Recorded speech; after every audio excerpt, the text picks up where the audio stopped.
That time I got reincarnated as a slime. Volume 7. Prologue. The Magic-Born Memorial. Clayman was dead.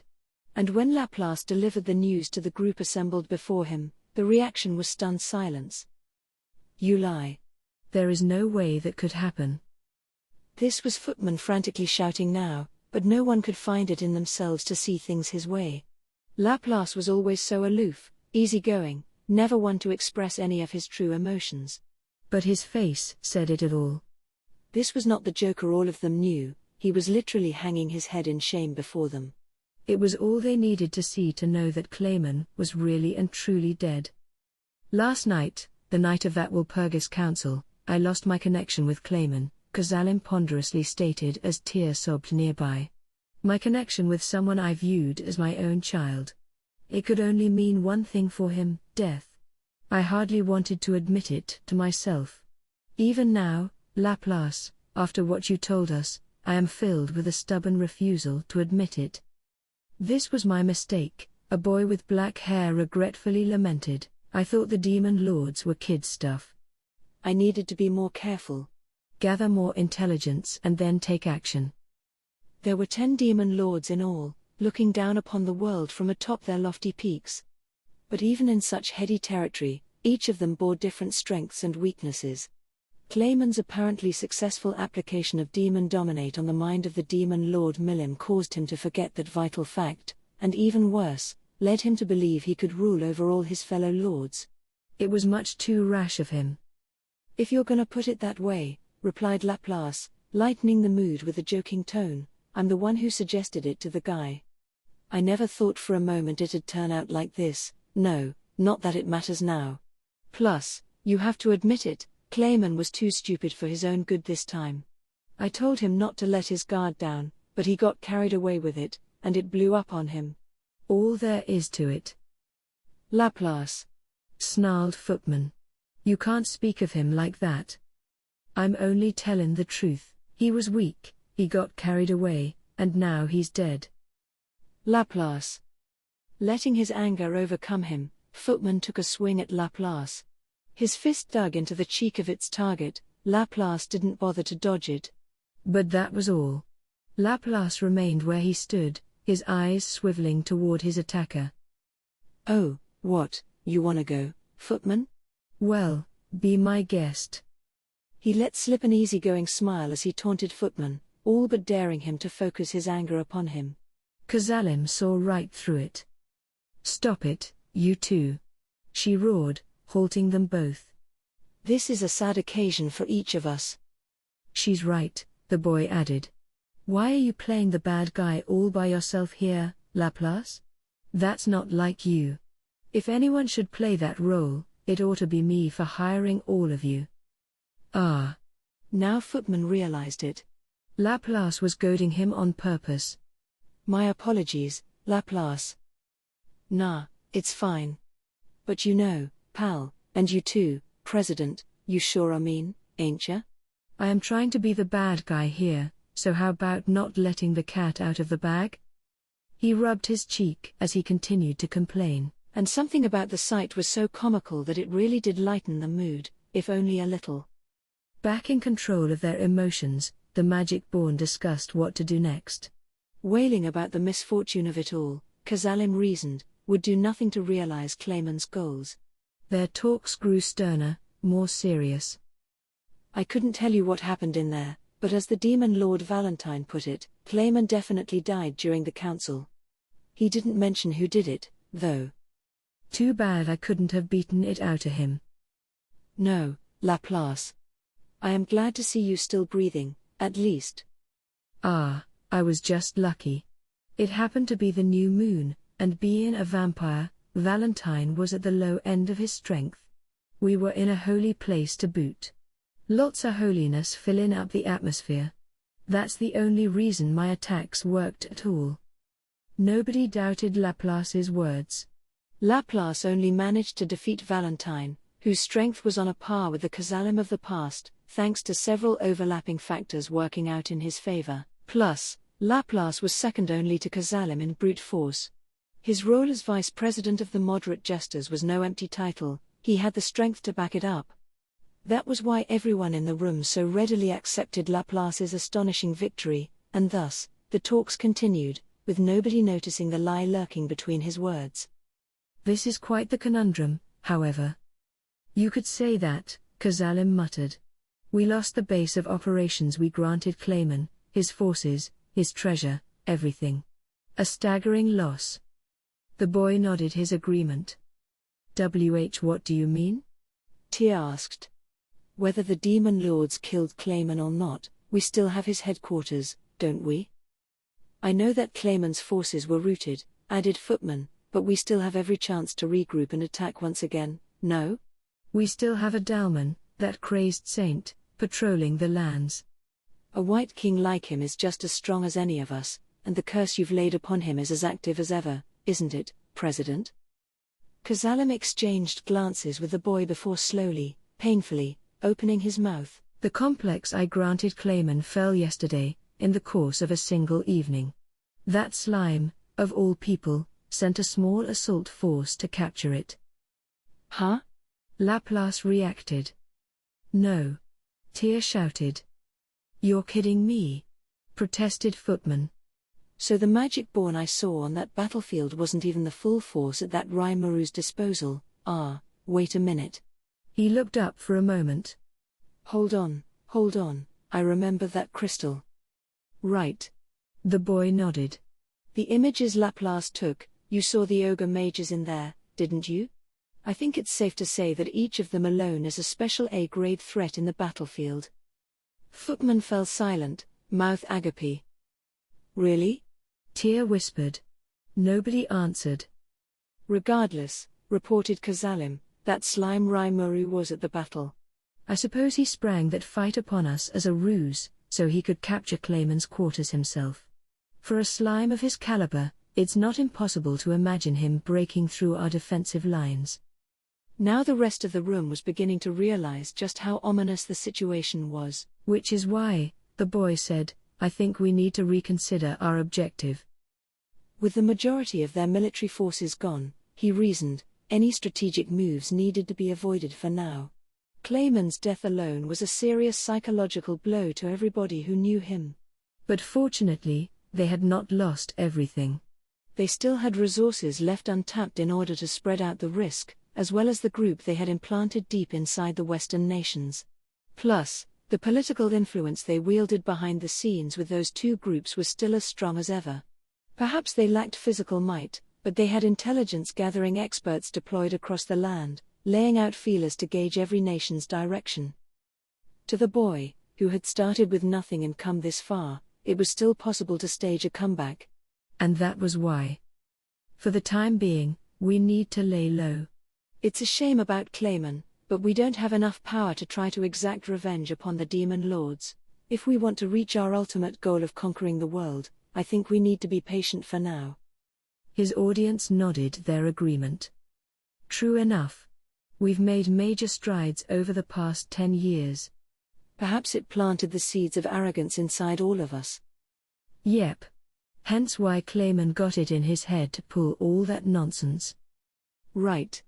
I hate to say it, but doing anything rash right now is likely to make things even worse. I hesitate to accept it myself, but I concede it is our best option for now. The boy giggled a little as the magic-born all offered their agreement. Ha ha ha. Oh, cut me a break, Footman, he chuckled, patting him on the shoulder. I've still got all of you, the best cards in my hand. I can't afford to lose you guys over some reckless shot in the dark, too. This was something he truly meant and also the main reason behind his decision. He needed to be sure everyone was on the same page as him, or else he feared at least one would let their anger get the best of them. Footman knew that perfectly well, and he knew he had to accept it. I know, pal. Better to bottle it up inside for now, so we can let it fully erupt later. He did understand that. Losing his cool and picking a fight with a cadre of demon lords would simply spell the end of his life. He had to accept the boy's reasoning. The boy, appreciating this, looked at the magic-born assembled before him. But hey, it's no fun to be the punching bag all the time, right? Maybe we won't do anything, but we can say a lot of things. That slime took Clayman for everything he had, and I think I know how to get back at him a bit. He gave an ominous little grin. How do you mean? Zalem asked. There is something unusual about that slime, the boy replied, grinning with glee. In just a few years, he has built up a new, and massive, force. It's hard for me to believe, and in any normal situation, we'd never want to defy him. So let's wait and see a little, huh? And to do that, I've got something I want to deploy. Oh, great. Laplace shrugged. Another little scheme of yours? At least it beats you ordering me to pull off some other insane trick, as you usually do. Hopefully I can stay in the audience for this one, thanks. For now, the Magic-Born were withdrawing from the public eye, descending into a sort of primordial darkness, sharpening their fangs for the fated day of revenge, whenever it may come. Chapter 1. Demons and Schemes. Once we settled on the name octogram for ourselves, Misery and Rain, the green and blue-haired maids in Guy Crimson's service, prepared an extravagant meal for us all. They were decked out in dark red maids' outfits, and their kitchen skills, it turned out, were second to none. As Ramirez told me, the original purpose of the Walpurgis Council was to let demon lords hang out and swap information. As a vestige of this, perhaps, the space we were in featured a separate room, a sort of casual lounge, you could say. Attendance wasn't mandatory, and all the demon lords did their own thing. Some left immediately after the meeting ended, some stuck around long enough for dinner, and others whiled away the time by chatting in the lounge. Me, I went for the food. You don't get a chance like this every day, and honestly, considering how much more overpowered Guy was compared with the rest of us, I wanted to see what his diet was like. The resulting meal was more exquisitely delightful than I ever could have imagined. Each dish was an astounding new discovery, the best of its type in the whole world, and as I lingered over each one in reverie. Report. Component analysis complete. It is now possible to recreate the recipe's black tiger stew, grilled sage rooster, golden peach sherbet, and roast earth and sleep dragon steak. I stole all the recipes. Is that mean of me? It seemed kind of unfair, not that I really understood what made them work. Steal makes it sound illegal, or something. This was just intelligence gathering. These recipes called for meat from monsters rated A or higher, which you don't exactly see walking into town every day. But once I had the right ingredients, I think I would know how to prepare them now. The feast was rounded out with a bountiful selection of fresh fruit. 6 of us were at the table, by the way, me, Guy, Milim, Ramirez, Dino, and Dagrel. Valentine and Leon had left long ago. I took a moment to admonish Milim for tricking me as she gorged herself. She was still playing dumb, but I needed to give her a taste of reality. Meanwhile, I had Carillion and Frey promise me that we'd all discuss the future at a later time. Once we cleaned up after the war, I figured I'd be consulted about the upcoming city rebuild work. This was going to be a brand new nation, one with Milim at its head, and I intended to approach those discussions so they benefited me as much as possible. Ramirez was still bugging me about moving to my hometown. I refused her point blank, of course, but she wasn't giving up. You could see it in her eyes. I figured Thraney would be nice enough to pacify her a bit for me, but I had the sneaking suspicion that Thraney loved spoiling Ramirez more than anything else. It seemed that was practically what she lived for, so I reminded myself not to expect much as I resolved to keep an eye on them. Dagrel and Veldora seemed to be hitting it off pretty well, and Guy and Dino were engaged in friendly conversation. I decided to offer all of them some of Tempest's world-famous brandy, distilled from our own wine. Part of my branding efforts, you might say. Spreading the word about how useful a nation we were would oil the gears for diplomacy later. That much is true whether you're dealing with a demon lord or your next-door neighbor. Not bad. Well, look at this. Hack. Cough, cough, cough. Man, that's got some bite. It was maybe a bit too much alcohol for Dino to handle, but Guy and Dagrel enjoyed it. So would you please not drink all of it first, Veldora? I had a pretty decent stockpile left in my stomach, but I didn't store it in there just so Veldora could guzzle it all. And Milim immediately grabbed at the brandy, too, of course. I didn't let her have any. You know she'd be an angry drunk. And considering how she tricked me, I had to put my foot down on this.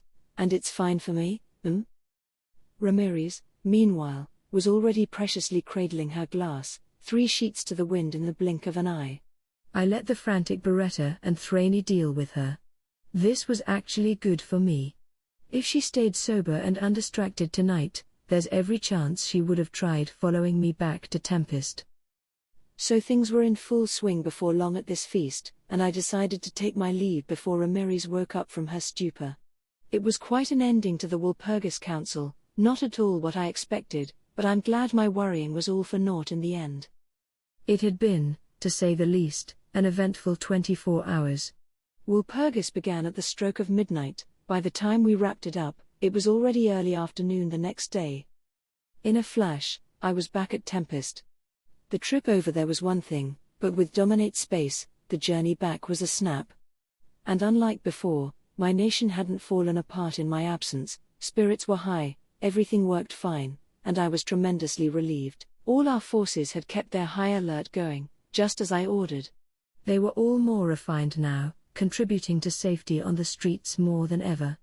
I had overlooked nothing. The town's security system, modeled after the police I was familiar with on Earth, seemed to be a decent success. As I observed all this, a thought struck my mind. You know, this country's defenses alone could take out a nation or two all by themselves, couldn't they? Nearly every soldier left on defense duty was the equivalent of a B rank, after all.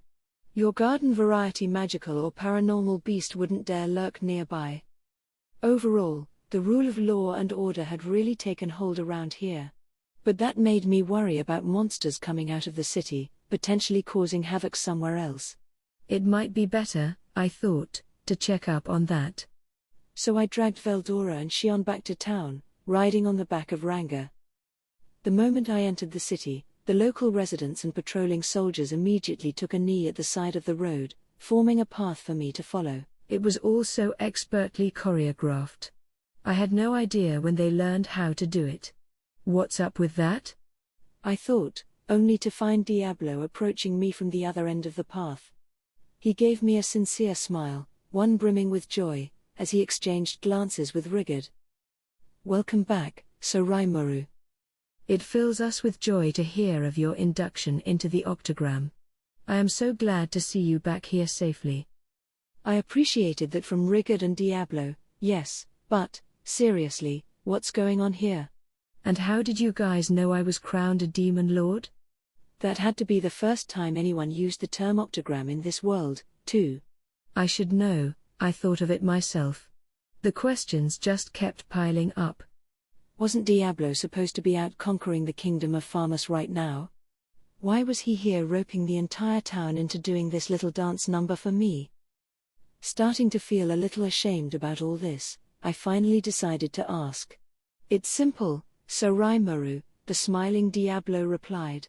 We had asked Lord Veldora to keep us updated. I squinted at Veldora. He immediately averted his eyes. "Dude. Come on, man. I don't know what he's guilty of yet, but he's guilty of something." After I put the screws to him a little, Veldora quickly revealed the truth. It turns out that he agreed to play Tempest informant in exchange for 3 dessert dishes at the next meal, and he held up his end of the bargain, telling Diablo about everything that happened in the council. Now it made sense, why they knew about me being a demon lord and about the octagram name we had adopted. Maybe I should go so far as to praise Diablo for his data-gathering skills. Even if a person was smart enough to consider paying off someone as powerful as Veldora, only a select few would dare attempt it.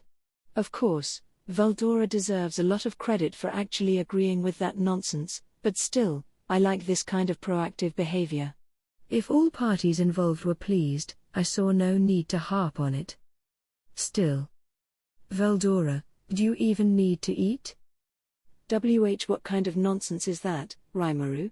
It's not a matter of needing to eat or not. I eat because I want to. You hardly need to eat, either, do you? Gah. He had a point. I don't have much of a leg to stand on here. Shuna's cooking had improved by leaps and bounds lately, and we had a variety of desserts on offer these days. We managed to perfectly recreate the cream puffs I found in that Inglesian cafe, and we were even inventing things like custard pudding now. The larger array of alcoholic beverages available also contributed to the invention of new taste-tempting treats. I was having Yoshida, the cafe owner, help with this, developing new recipes and so forth. He readily agreed, happy to gain access to the drinks we made. Now, he gleefully said, I think I can make a lot of things I couldn't before. We already had a few test dishes laid out for our dinner tables. Veldora had tried a few of them during the celebration right after I resurrected him, and the results looked like they honestly shocked the guy. You sure you should be so easily plied with food like that, Veldora? And all it took to make milim putty in my hands was just a bit of honey. You know, maybe I could conquer the world with a well-stocked kitchen instead of all these military forces. As I thought about this, Shion and Diablo were exchanging a few words with each other. You did serve as Sir Raimaru's guardian, did you not? Of course I did. And thanks to that, now we all know you aren't needed as long as I am around. But what about the tasks Sir Raimaru gave you? All is well. I intend to brief Sir Raimaru about it personally. Their smiles didn't even reach their eyes. The rivalry was still as intense as ever, I could see.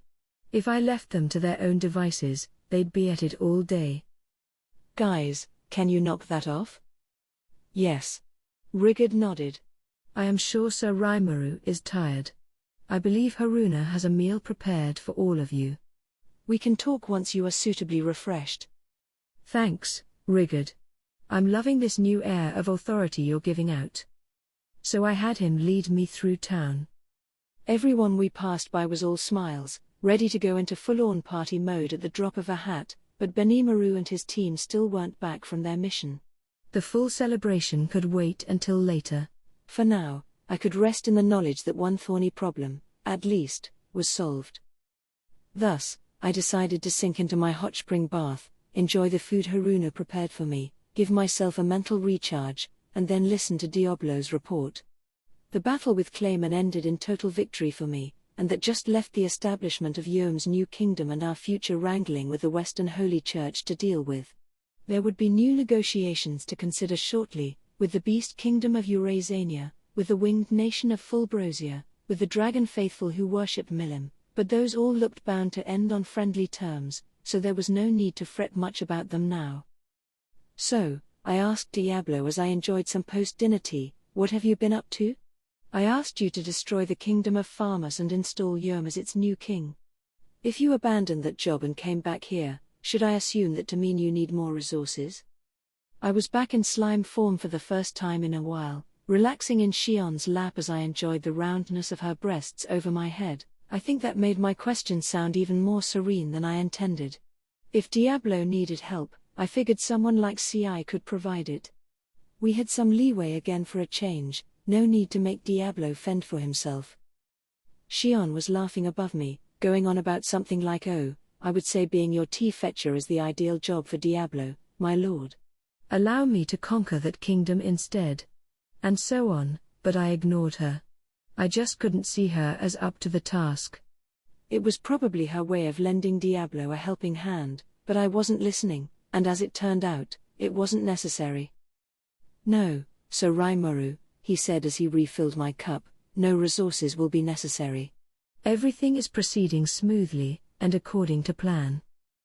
Drinking tea in slime form was a bit tricky, so I simply decided to lie back and enjoy the aroma as I prepared to receive his report.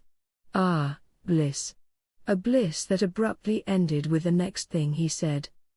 First, I restored all of them to their original condition. Reducing them to inert slabs of meat was proving rather, inconvenient. Slabs of what? What's he talking about? Shion shivered a little, picking up on my confusion. Wait, was that her interrogation method? Hoo boy. Better shut my imagination off before things get too dangerous. I had paid a visit to the interrogation room exactly once, warning her not to go too far with the 3 prisoners we held in there, but, well. I honestly didn't care if Shion killed them, back at that time, so I didn't push the issue too much. Bit late to regret that now, I suppose. Things were already looking dicey here, but I kept up a brave face, hiding my turmoil as I encouraged Diablo to continue. The first thing Diablo did, as he dutifully explained to Rimuru, was restore Church Archbishop Rahim and Palace Sorcerer Razin to health. This was conducted on the way to Farmus, in 2 wagons surrounded by a team of mounted guards. Diablo was seated with the 3 prisoners in one of the wagons. Well, with wasn't exactly right, because although the wagon could comfortably house 6 passengers, Diablo was the only visible figure inside it. The other 3 had been packed inside boxes on the floor. As, well, living slabs of meat. What Shion had done was render them into a form almost too hideous to describe, something far removed from anything recognizably human. She had done so in tiny incremental steps to ensure nobody died, slowly and repeatedly exposing their musculature to the outside air, delicately scraping the meat off their bones. To put it less delicately, Shion was using those 3 to help her learn how to fillet human beings alive, while ensuring the subjects felt no physical pain at all. This was Master Chef, Shion's unique skill, which pushed them all right up to the brink of death, only to revive them with healing potions so she could start her research over from the beginning. The sight and sensation of having that repeated over and over, seeing their bodies be disassembled and reassembled, all painlessly, broke all 3 of them for good. You could see it in their anguished expressions, when you could make out their faces at all, what with all the other exposed guts and viscera in the way. Returning them to Farmus like this, all of them could tell, was a bad idea. So Diablo began to put together a solution, if rather reluctantly. What a pain, he groused. The laws governing their continued existence have been so twisted and warped that healing magic hardly works on them at all. But the experience also opened his eyes to the power of arts and other unique skills, something that goes beyond mere magic. Even with his all but complete knowledge of magic, and its rules in this world, he had found a new surprise to play with. It delighted him. Thus, in that wagon trundling its way to Farmus, Diablo successfully banished the remains of Shion's force as it was applied to the 3 prisoners. Rahim was first to be revived, followed by Razin. Diablo had no particular order in mind for this, but when it came time to tackle King Edmaris of Farmus, he stopped. "Oh, thank you, thank you." It was Rahim who found his voice first. "But enough about us," Razin added. "My king. Please, bring my king back to what he was." Diablo rewarded this blind loyalty with a restive glance, and laughed. He. "You, asking favors of me? You understand that the payment for this is dear, very dear?" There was kindness to his smile, but not a shred of warmth to his eyes. "Ah. And no, I." Razin turned pale with fear and regret. And then he remembered. Diablo, sitting calm and composed in front of him, was not a demon to trifle with. An archdemon, or really, nothing even as approachable as that. An archdemon would be a threat, enough of one to perhaps spell doom for any smaller nation it pays a visit to. That's how they earned their special rating, qualifying for calamity status. Their magical force made any half-hearted effort at a magic barrier bend to their will. The fierceness of their aura could blow the defensive fortifications of an entire city away in a single onrush. All that, plus magical spells that crushed anything they encountered.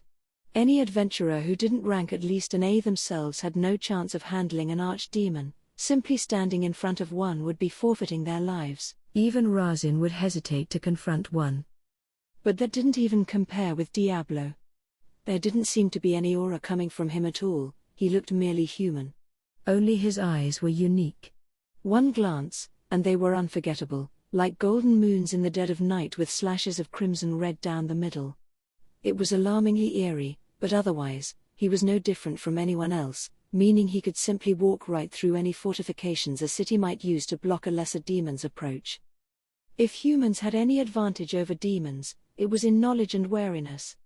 Monsters could be intelligent as well, but the smarter they were, the more they wanted to show it off, usually in the form of their aura, which they used as a sort of magicule-driven calling card. That was what made barriers sensitive to such energy surges so effective against them. But what about a monster that hid its aura? A calamity that just appears, In the middle of the street? Razin didn't even want to imagine that scenario. A demon smashing through a magic barrier, while regrettable, could at least be anticipated. It'd buy you time to shore up your forces and launch a counterattack. But if that demon could ignore the barrier entirely, anyone could see that it was no laughing matter. Any monster like that would be archdemon level or higher. That was Diablo, one of the first primal demons. But there was something even scarier than that. That was the fact that Diablo, this ancient and fearsome demon, was in servitude to another master. The master of all those monsters, with the strikingly beautiful golden eyes and silver blue hair, shining so bright that you could almost see through him. Fleeting, but possessing power beyond anyone's recognition. Someone worthy of being called a demon lord. His mind was filled with sheer terror as he watched this lord massacre an army of 20,000, but when they met later, he felt a different emotion. When Razin was being taken away as a prisoner of war, the way this demon lord regarded him. It was like glancing at a pebble on the road. The moment those golden eyes spotted him, Razin was practically intoxicated. Gone was the pain racking his body, the fear of imminent death. And then he understood. There are things in this world that were never meant to be touched. A voice from the heavens booming, "Don't go overboard." It must have warned Razin then. Don't count on your chances. Taking on a being who counts a primal demon among his servants, no wonder your nation has fallen. To a demon lord like that, destroying farmers single-handed would be too simple. Razin remembered it all. Ignoring the lurching and jolting of the wagon, he got out of his seat and kneeled before Diablo. Of course I understand. And I hope I can, that you will allow me to join you as even your lowliest servant. I swear that my body, and my soul, is yours to utilize. So please offer some pity to King Edmares. He was staking all his loyalty on this request. Diablo greeted it with a placid nod. Very well. I suppose even someone like you is considered relatively powerful by human standards. I am sure you have your uses. Besides, I had no intention of killing him unless Sir Rimuru ordered me to. I will be glad to free him for you. But, however, if the monarch wanted to go back to the way he remembered himself, he would have to work for it. He would need to be shown to the kingdom's nobility, in the horrifying form he was in now, to show to the world the foolishness of bending a bow against the Rimuru Diablo was so devoted to. Razin waited nervously for Diablo to continue, while Rahiam was too terrified by the oppressive atmosphere to move an inch. But I will let this go just one time. Depending on your future behavior, not only your king's life, but the very breath of existence that blows over the land of farmers may be snuffed out. He meant it literally. Diablo's will, meaning Rimuru's will, was to be followed, or else. Razin, and Rahiam, and even King Edmares in his exposed, twisted, boxed-up form all knew the intent behind the statement. All three were fools, but they were not idiots. Whether they liked it or not, they understood Diablo wouldn't hesitate to act on that threat. The only way they could remain alive, it was clear now, was to give Diablo their full support. Of course, sir. Give us any order you seek. We will cooperate to the best of our ability. Rahiam threw his head close to the floor in a humiliating kowtow, a mental hair's breadth away from licking Diablo's boots. You have our loyalty, my lord. And Razin had already made up his mind. Whether the king was safe mattered little by now. The only thing that had kept Farmus, and its royal lineage, safe for this long was Razin's pride in his job. Even Edmares, in all his anguish and desperation, could see that. Now, Razin had forsaken him, and thus, forsaken Farmus. But the king knew it was the best choice available. Defying the demon lord meant the destruction of the nation. King Edmares had two choices left: pledge his allegiance to the demons or attempt a resistance and be cut down immediately. And the good king was not foolish enough to make the wrong decision at a time like this. Thus, for his last official act as leader of the kingdom of Farmus, he made the right move. As the final king of Farmus, he declared, with some reluctance but still loudly and clearly, "I promise I will provide any support you require, Sir Diablo." Diablo had pledges from all three of them. At that moment, Behind the scenes, his tempter's skill was doing its work, ensuring that each one would be in his servitude. "Don't worry," the demon gently whispered with a smile. "Do what I say, and I will make sure you do not suffer for it." The land of Farmus was in a state of mass confusion that day. Their lord, King Edmaries, had returned in a shocking state of affairs. There, in the royal castle's audience chambers, the collected nobility of the nation gasped in horror. There, atop the throne, a box had been reverently laid upon the cushion. Inside was a cube of meat, a nauseating mixture of geometry and biology with the king's face buried in the center. It was alive, its eyes a tad glassy as it stared out of the box, but fully conscious nonetheless. "Shogo. What madness is this? Why is His Majesty in such a miserable state?" Here. And what of the other two? What happened to our royal armies? And what of Fulgen? What is our knight captain doing? How could this ever have happened with Sir Razin overseeing matters? Panic spread as the noblemen began to shout over one another, fervently trying to mask their fear. Razin, taking the form of Shogo, could hardly blame them. Several days after losing regular magical contact, the people remaining in the kingdom were on pins and needles. Their proud, overwhelming force of 20,000 couldn't have been defeated, but there was no telling what sort of unexpected events may have transpired. There was no way to be sure if their king was safe, even more than enough to fill any mind with suspicious doubt. In the midst of this, Razin had taken Archbishop Rahim back home, using a warp portal to transport the both of them back to the castle's warp chamber. A passing sentry had noticed their limp forms on the floor early in the morning that day. It threw the palace guards into a panic as they scrambled to identify them: Shogo Taguchi, the Otherworlder, and Rahim, Archbishop and His Majesty's close confidant. The guards helped the latter up, still confused about all this, before noticing the box the boy took great pains to keep safe in his hands. One of them looked inside, unprepared for the sight. He was an upper officer in the Royal Guard, known for courage and coolness under fire, but not even he could refrain from screaming in horror. There were strings of some unidentifiable organic matter connecting haphazardly from one section to the other, emitting a rotting stench, a twisted sight, like plucking all the organs out of a body and gluing them back together at random.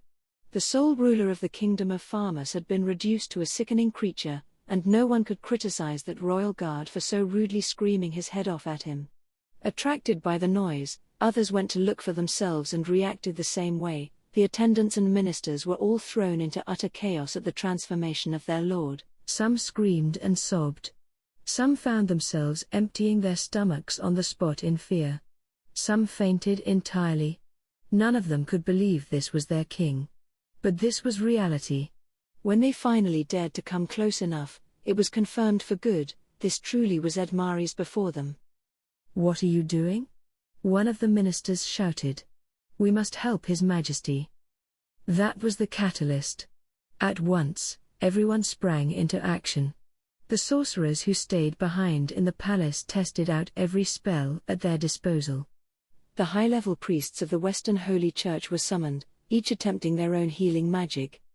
Faced with this object of primal fear, they tried desperately to restore the king to normal, faces straining at the sickening sight, attempting to keep their wits as they continued their work.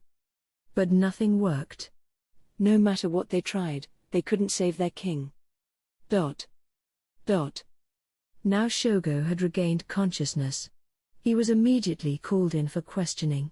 Razin felt a slight sense of sympathy there, faced with his former comrades. His fealty was squarely with Diablo, and he wouldn't hesitate to betray them now. They would all face their fates alone, based on their own decisions, but Razin felt just a hint of pity for them. All of this was on Diablo's orders, including his feigned unconsciousness.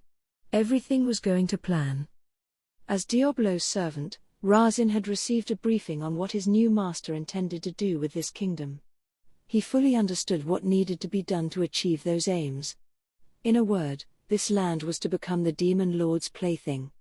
The moment Farmus was selected as a game board with everyone here as pawns, the history of the country as an ongoing concern came to an end.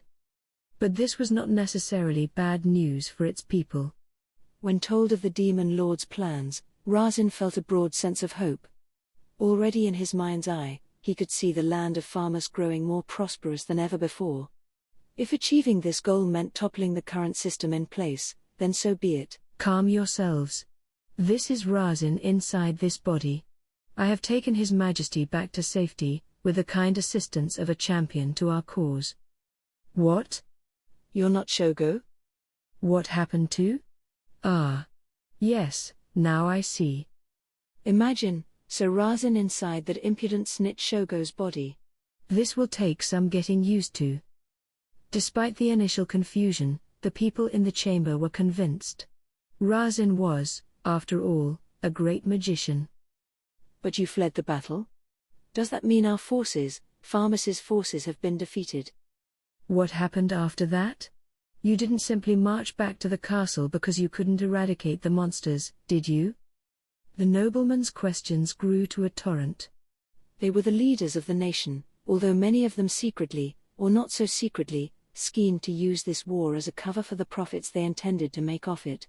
Defeat, and the financial losses that entailed, were unthinkable notions. Silence, all of you. We must let Sir Razin say his piece. It was the Marquis of Muller who finally calmed the crowd. That, too, was part of the plan. Diablo had made contact with him the previous night via a connection to Fuse, Guild Master for the Kingdom of Blumond. Things were all proceeding just as Diablo had pictured them. Razin began by explaining how the king would be saved. A native champion named Yom had apparently negotiated with the Lord of the Monsters, procuring some of their restorative potion that he would soon bring back to Farmus. Word had already been sent to the gate guards, ready to receive Yom's party at any moment. He then moved on to what exactly happened to the Farmus forces. He did not get very far into the tale before the chamber erupted into shouting once more. All it took were 3 magic words: Veldora was reborn. That can't be. That evil dragons found new life in the monsters' land? No. I thought Veldora had been eternally banished. There is no time to waste. We must report this to the Holy Church and have them dispatch a crusader group at once. It's all over. If Sir Razin speaks the truth, we have no means of resistance. The remaining forces in Farmus hardly number enough to put up a new defense. He's right. Bring our knights back here immediately. Indeed. If our magical link with them is cut off, we must send a messenger for General Fulgen. There's no time for such nonsense. We must flee this land before this knowledge reaches the general public, or we may lose any chance to do so. Chaos and terror reigned. Some professed the need to strike back, others saw fit to abandon the people outright and go into exile. Muller silenced them all with a thundering roar. Enough of this. Whether our knights are alive or not, the situation remains the same. Panic will accomplish nothing for us, Sir Hitter. Where do you intend to flee to? That storm dragon is a catastrophe for us all. The noblemen regained their composure. Calmness returned for a moment, only to be shattered as Razin continued, explaining what had transpired in that faraway land, the sad, and entirely made-up, tragedy of how the entire Farmus force had disappeared without a trace, following Veldora's revival. The tale made all the present nobility fall silent. Nobody said anything. It was entirely preposterous, so difficult to believe, for everyone. Soon, they began asking Razin questions, attempting to come to grips with the situation. Sir Razin, is all of that true? We have no idea where any of them are. Indeed. The battle between our forces and the monsters resurrected the sleeping dragon in his domain. That couldn't possibly be. The Western Holy Church declared him to be sealed away forever. Are you saying that was a lie? No. They were right, Veldora had been extinguished from this world. But the seeds of the dragon species can never be fully removed. They are simply reborn elsewhere. It surprised all of us, though, seeing this rebirth take place so close to us and in such a short time. Then what happened to the survivors, Sir Razin? Yes. Is General Fulgen still alive? How many forces can we still account for? Razin solemnly shook his head. They had all died, thanks to an enraged Rimuru, such was the truth. But he had direct orders from Diablo to describe the fates of every fighter as unknown. What is the meaning of this? As I said, I do not know where they are. The knights and monsters that were fighting on that land disappeared once Veldora revived himself. We were all that remained. Ridiculous. Just to be sure, you literally mean they disappeared? Not scattered across the land following a route? Our supply teams would have been stationed behind the front lines. Surely they must be safe, at least? Razin fell silent, eyes closed. Seeing this forced everyone to trust him at his word. The knights were all gone. One of the ministers fell to the ground, erupting in tears. He was the one who asked about the supply teams, in no small part because his son had been sent out on one of them, his first battle experience. Keeping him away from the front had meant pulling all the strings he could, but the effort had been wasted. He had only agreed to his deployment because this was supposed to be a raid, a journey to seize the monster's assets and kill with abandon. And now this. The despair came so unexpectedly, it made him cry almost instantly. But even that tragedy was just one in a multitude. Approximately 20,000 people were missing in action. It was a cataclysmic loss like none the nation had ever seen, and as missing as they officially were, nobody expected them home anytime soon.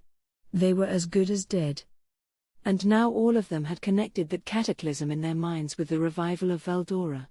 They had all been sacrificed in order to breathe life into the dragon. To Veldora himself, that was nothing more than a hateful lie, but it was exactly what Rimuru and his advisors wanted. Diablo had just made masterful use of Razin to manipulate the thoughts and minds of the Farmus nobility. Then, as if on cue, footsteps rang out from outside the throne room. Yom and his team had arrived, with Mjaran as his chief advisor, Gruasith, his main bodyguard, and the sorcerer Rommel, his personal secretary. Taking up the rear was Diablo himself, dressed in his finest butler-style clothing but oozing a very non-butler-like arrogance from every pore. This chamber was not the sort of place someone as low-born as an adventurer could easily step into, but Razin had arranged for a guide to lead them in. "Sorry I took so long," said Yum to Razin, "but I think I finally got the big guy to see things our way." He tried to hold his head high as a statesman, but his street-bred speech habits proved less simple to fix. Turning him into nobility was not going to happen overnight. His attitude alone made the other nobles question him. "Who on earth are you? Do you have any idea of your rudeness, commoner?" Despite being informed that Yom's party was here to heal the king, one of the ministers saw fit to chew him out. He was aware of Yom the champion, yes. Yom's likeness had been passed around, so the minister knew exactly to whom he was speaking. There was no mistaking his exo-armor, either, but none of that mattered to him. This was the royal castle, and the rules of the common streets didn't apply here. Yom's casual tongue was unacceptable. This unnerved Razin. He turned a wary eye toward Diablo, gauging whether this tirade offended him or not. If the nobility was not fully prepared for this, Razin would have to shoulder the blame. He could understand the minister's anger, it was a perfectly normal reaction to have, as he saw it, but now wasn't the time for this. He regretted not being more thorough in his guidance. "Lord Carlos," he intervened, "please wait a moment. This group is the very one that saved us. They are the only ones who hold the key to rescuing His Majesty." "What? They saved you, Sir Razin?"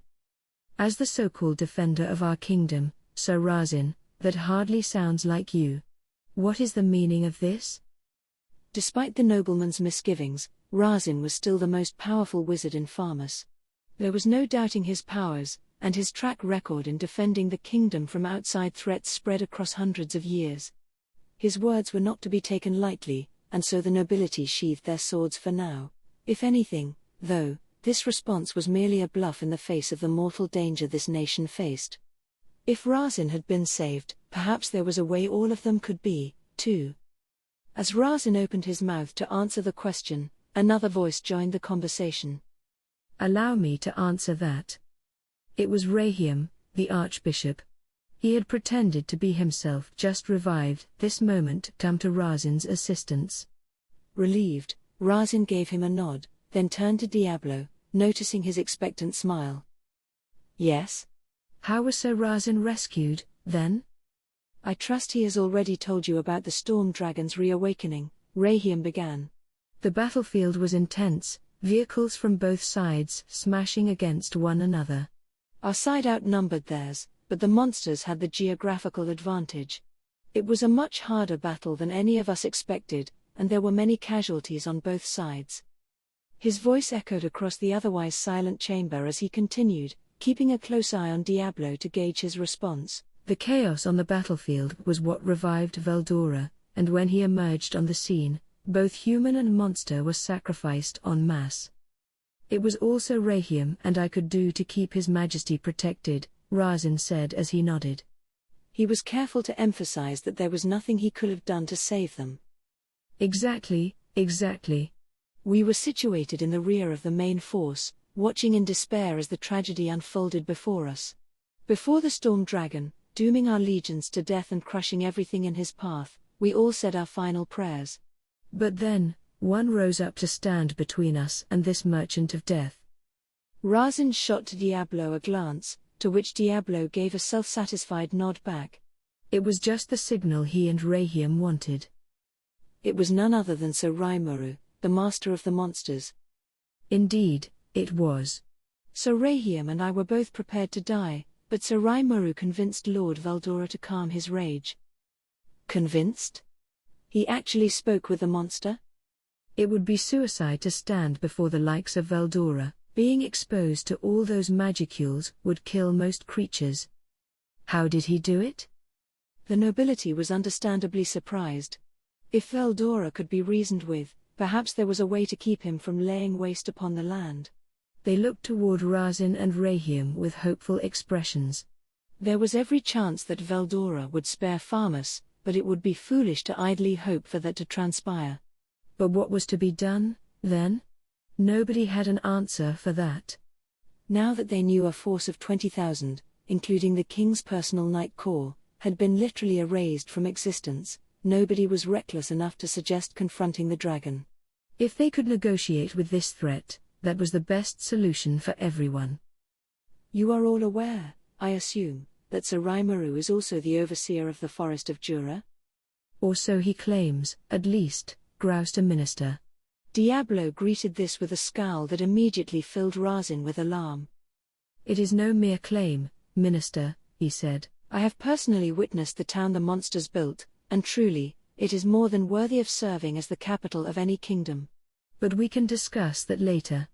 Regardless, Sir Raimuru has the Dryads, the guardians of Jura, working alongside him. As he put it to the nobility, Raimuru used the Dryads as a kind of interpreter for his talks with Veldora. That made it all the more convincing. The Dryads were well known for having the power to guard the lands where Veldora slept. They were classified as A rank by the Free Guild's reckoning, and in terms of the danger they posed, specialer wasn't out of the question. If they were serving this monster Raimuru, his powers must be at least as extensive as that. Nobody in the room had a problem picturing it. They were all high-level nobility, and none of them were lazy with their intelligence gathering. I see. So making him our foe was a mistake? The ministers recalled how eager they were to invade the monster lands. They hated to face this reality, but it was a headache they all had to deal with now. This is ominous, one of them muttered. If it was possible to negotiate with this dragon, then antagonizing our sole potential inroad was a grave error, indeed. The rest of them went visibly paler. There was no way they could ask Raimuru to intervene on their part. At worst, he might even send Veldora over to Farmus to teach them all a lesson. Then Yom, summarily ignored up to now, walked to the center of the chamber. Ensuring all eyes were upon him, he began to speak, his voice calm. Yeah, so listen, you guys don't have to worry about that. When I killed that Orc Lord, I was working with Raimuru the whole time. He's actually a pretty open-hearted guy usually, you know? In fact, he's got a pretty keen interest in working alongside humanity. Oh ho! Lord Carlos interrupted him, exercising every bit of his regal pretension. Then let this man stand in for us and tell him of our demands. We will give you our demands at a later time, so please retire to another room and wait for us. Class is an onerous thing. Whether a champion of the people or not, Yom was still a commoner, not even deemed worthy of a knighthood. Many in the room made no secret about how much they looked down upon him. Lord Carlos was an earl, among the most powerful in the farmers' bureaucracy, and the greatest example of how full of themselves the nobility often proved to be. This attitude would not normally be a problem in this chamber, but, again, now was not the time. Already, some of the other nobles were rolling their eyes at Carlos. Whoa, wait a second, I said he's usually open-hearted, but not right now, you know what I mean? You all probably know why. What? You declared war on Raimuru's nation, right? Bad idea, my friend. Raimuru lost some of his pals in that battle. He's pretty pissed off. What nonsense is this, commoner? It is not your place to question the actions of our nation. If you are on speaking terms with Raimuru, that is all we require. It is a champion's duty to intervene for us. You must do something. Lord Carlos was acting as haughty as ever, totally ignoring Yom's pleadings. Yom had trouble hiding his disgust. I swear, these nobles, he thought, taking pains to look undisturbed as he continued. Look, can you just listen to me for one moment? From the way I heard it, you didn't send any envoys, you didn't declare war or anything, you just took some other worlders and let 'em go to town, huh? I went out to mediate with you guys, but when I heard all that, let me tell ya, I was shocked. But look, I'm a farmer's man. Born and raised. I don't want to see my homeland get wrecked, so I tried finding a way to calm Raimuru down. Razin over there asked me to. If the nobility continued to act as despotic as they were, it was no exaggeration to say Farmus's days were numbered. Sensing Diablo behind him, Yom could physically feel the doom over them all. Catching sight of Diablo taught Yom all about what true evil was. It made him realize what a bunch of small-time bandits he and his group really were. Real evil doesn't bother to try buttering up the men in charge. They bow down to no one, staying constantly true to their will. Diablo was on good behavior right now only because he was faithfully following Raimuru's orders. Him acting up right now would have adverse effects on Yom's future as the new king. Overly punishing the nobles would leave the real problem unaddressed, and if he simply killed them all to shut them up, it'd tarnish the new government's reputation. The most ideal way to handle them was to wait until some of the more rebellious ones made their presences known. That was why Diablo stayed silent, keenly observing them all. If, on the other hand, the nobility decided to incur his wrath, all that flew out the window. If Diablo decided none of them were worth keeping alive, that would be the end for them, right there. Mjaran and Gruasith, serving as advisors to Diablo, were in agreement on that. Only a very few high-level magic-born could hope to corral someone as powerful as Razin. Diablo was one of them, and if Diablo wanted to take action, Farmus in its current weakened state could do nothing to resist him. This was much of the reason why Yom's party was far more nervous about how this meeting in the throne room would go than any of the nobles were. Razin felt just the same way as Yom. It was clear that Diablo thought little of human life, and he had none of the hang-ups about noble titles and commoners the rest of them had. They were all equally worthless to him. His treatment of King Edmares made that blindingly obvious. If they started flinging insults at Raimuru, master of the monsters, they had no idea how Diablo might react. Lord Carlos, hopefully, would be the only target of his rage. If he wasn't, then all intelligent life might be banished from Farmus entirely.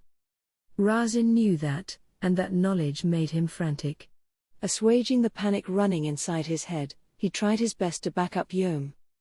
Lord Carlos, that is quite enough from you. What? You take the side of this scruffy commoner, so Razin? I said, that is quite enough. He found himself shouting, I will not have you intrude until you understand the situation. It was rare for Razin to raise his voice in court. It cowed the nobility into silence, waiting to see what would happen next. Listen to me, all of you, he said, mentally recalling the script he was given. So Yom is telling us the truth, Shogo and his otherworlder compatriots were defeated by the monster army's generals. When our forces tried to overrun our enemies, the storm dragon blocked us, sealing our fates. The survivors consist of Sir Rahiam, His Majesty, and me, us three only. We were held captive, and it was the good word of Sir Yom that earned us our release. He continued with the tale, and no one else dared to cast doubt upon it. Soon Rahiam and Yom were contributing information, supported by Muller and the Earl of Helman. Together, they all pleaded their case before the biggest and brightest figures of farmers' politics. So you say that His Majesty was subjected to a curse on the battlefield that put him in his present state? Our Lord has offered peace, and the master of the monsters is willing to listen. Are you saying Farmus, our homeland, has yielded to monsters? Have we any other choice? Surely you don't intend to suggest we continue the battle. We would have the storm dragon to answer to. No, The otherworlders, their aces in the hole, had been dispatched by Raimuru's top officials. Veldora was on the move. The Jura Tempest Federation, an organization they once derided as a rabble of slavering beasts, was, from a military perspective, at least, leaps and bounds ahead of Farmus. Attempting to stage a frontal attack against this foe would be the height of folly. Everyone in the chamber had the same thought. In admitting defeat, the king made the only decision available to him. Soon, the group had come to a consensus. Well, if we have an offer being made to us, why not accept it, everyone? The majority nodded their agreement to Muller's suggestion. There were some contrarians among them, no doubt, but none of them voiced their concerns. Nobody seemed to contest the fact that this war could no longer continue. It was now settled. The kingdom of Farmus would enter negotiations with Tempest. And with that decided, Diablo finally took his cue. Ha. A wise decision, he said as he began to saunter toward the center. In that case, as promised, I will release your king back to you. Who are you? Pardon me, Diablo proudly stated. My name is Diablo, faithful servant to my leader, the great and powerful Rimuru. The assembled nobility had little idea how to address this man. Diablo seemed so natural among them that they had trouble speaking up.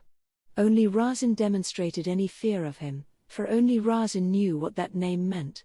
The mere fact the name existed at all, that struck terror into him. Some things, he thought as he enviously looked at the audience and sighed, are better off not being known at all. Others, however, regarded Diablo with suspicion. These were the king's own royal guard, stationed by their lord's side and keeping an eye on this interloper's every move. Finally, when he was just about to reach the throne, they stepped in his way, only to be completely ignored, as Diablo continued tracing a path to the gruesome box atop the seat. The guard was now visibly angered but nonetheless frozen in place. Even if they wanted to speak, none of them could. By the Free Guild's reckoning, each knight in this guard rated an A-, not quite a full A but certainly above a B. One could even call them the strongest of Farmus's remaining force, left behind in the castle to keep the rest of the administration well guarded. They numbered 100 strong, there in the chamber, and none of them could move an inch. It wasn't anything Diablo actively did to them. It was simple terror. Their well-honed survival instincts told every one of them how much of a danger Diablo was. Very good, he said as he greeted the sight with a smile. No need for anyone to die needlessly, am I right? So he continued until he stopped at the box that contained what was left of King Edmari's. Calmly, he took a full potion out of a pocket and poured it straight into the container, and without anyone noticing, he simultaneously undid the binding curse placed by Shion on its contents. The resulting transformation was dramatic.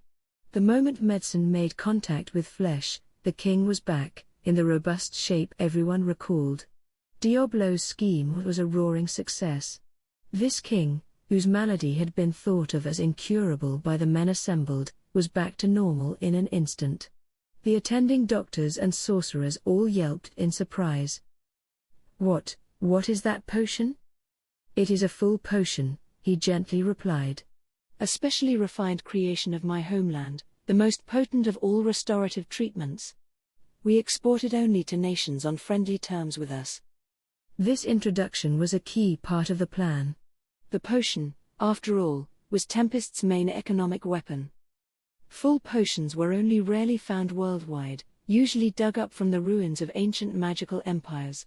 One sip could perform miracles up to, and including, the regeneration of missing limbs. Only a revival elixir, an agent that provided nothing short of resurrection, could outclass it. The recipe for it had been lost over time, although rumor had it the dwarves were frantically trying to recreate it. If it was being actively manufactured, people the world over would seek it. Diablo had previously heard, from Gable and others, about how eager Rimuru was to advertise this wonder drug. Unlike Shion, he was an enthusiastic pupil, learning everything there was to know about Tempest in short order. Thus, despite the grimness of the situation, he didn't waste the opportunity to show off a little. That attention to detail made him stand out among Rimuru's staff. It was, in a way, a rather extreme example of Diablo's refusal to compromise on anything he did, one reason why antagonizing him was extremely ill-advised. Razin and Rahiam, he knew, were scared that he might massacre everyone in the castle. But nothing could be further from his mind.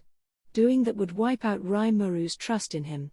He had been tasked with making Yom king of this realm, and Diablo wasn't stupid enough to risk that. In his mind, he had a cunning plan, the classic carrot and stick. Careful applications of both would allow him to manipulate the minds of the ministers and noblemen gathered here. He would make them consider it wiser to acquiesce than defy him.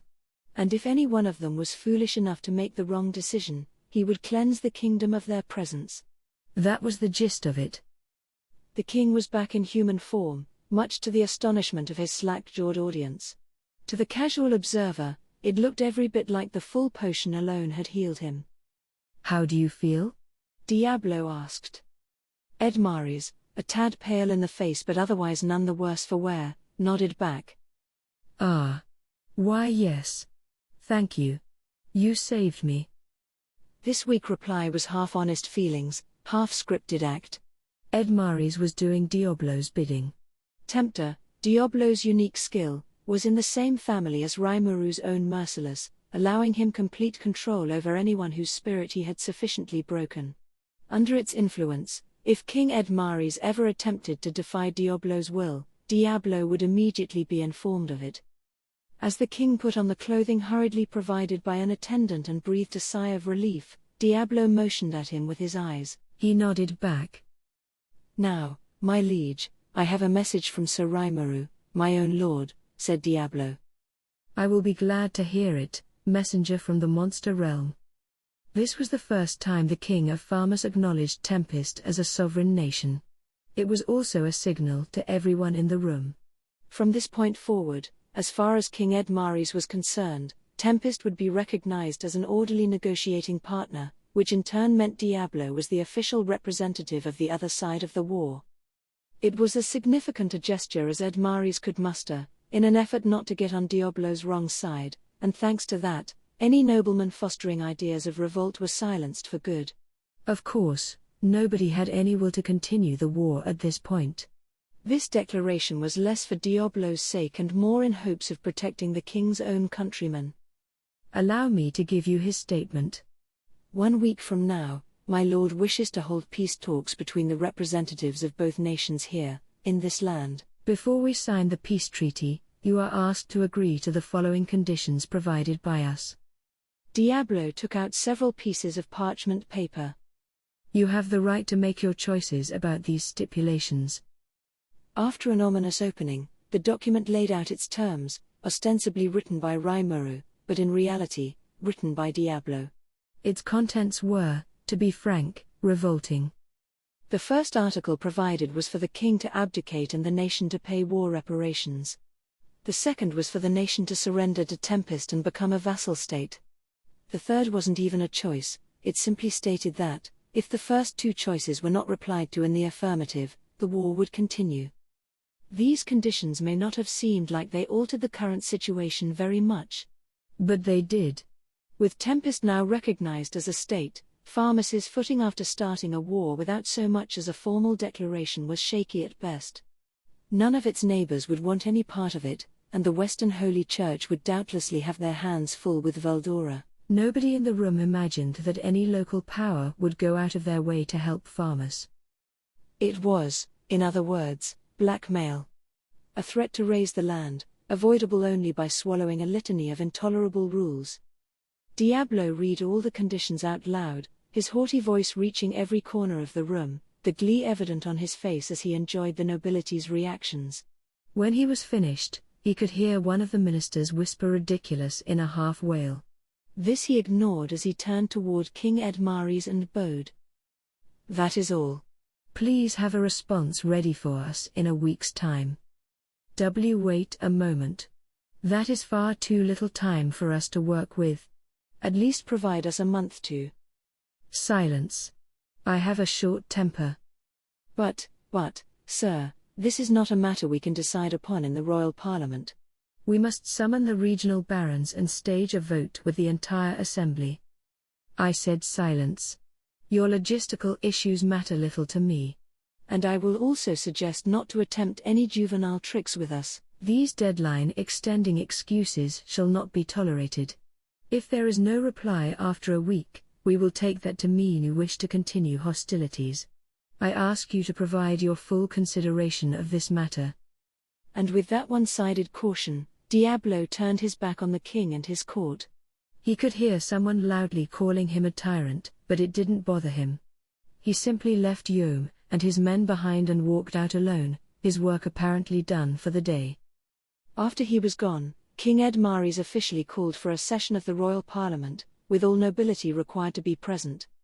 This was set for 3 days from now, just barely enough time to bring them all together even with the aid of magic, but such were the stakes. If Diablo's deadline was 1 week, the nation had to take action. Time was of the essence. The appeal had to be made to them all.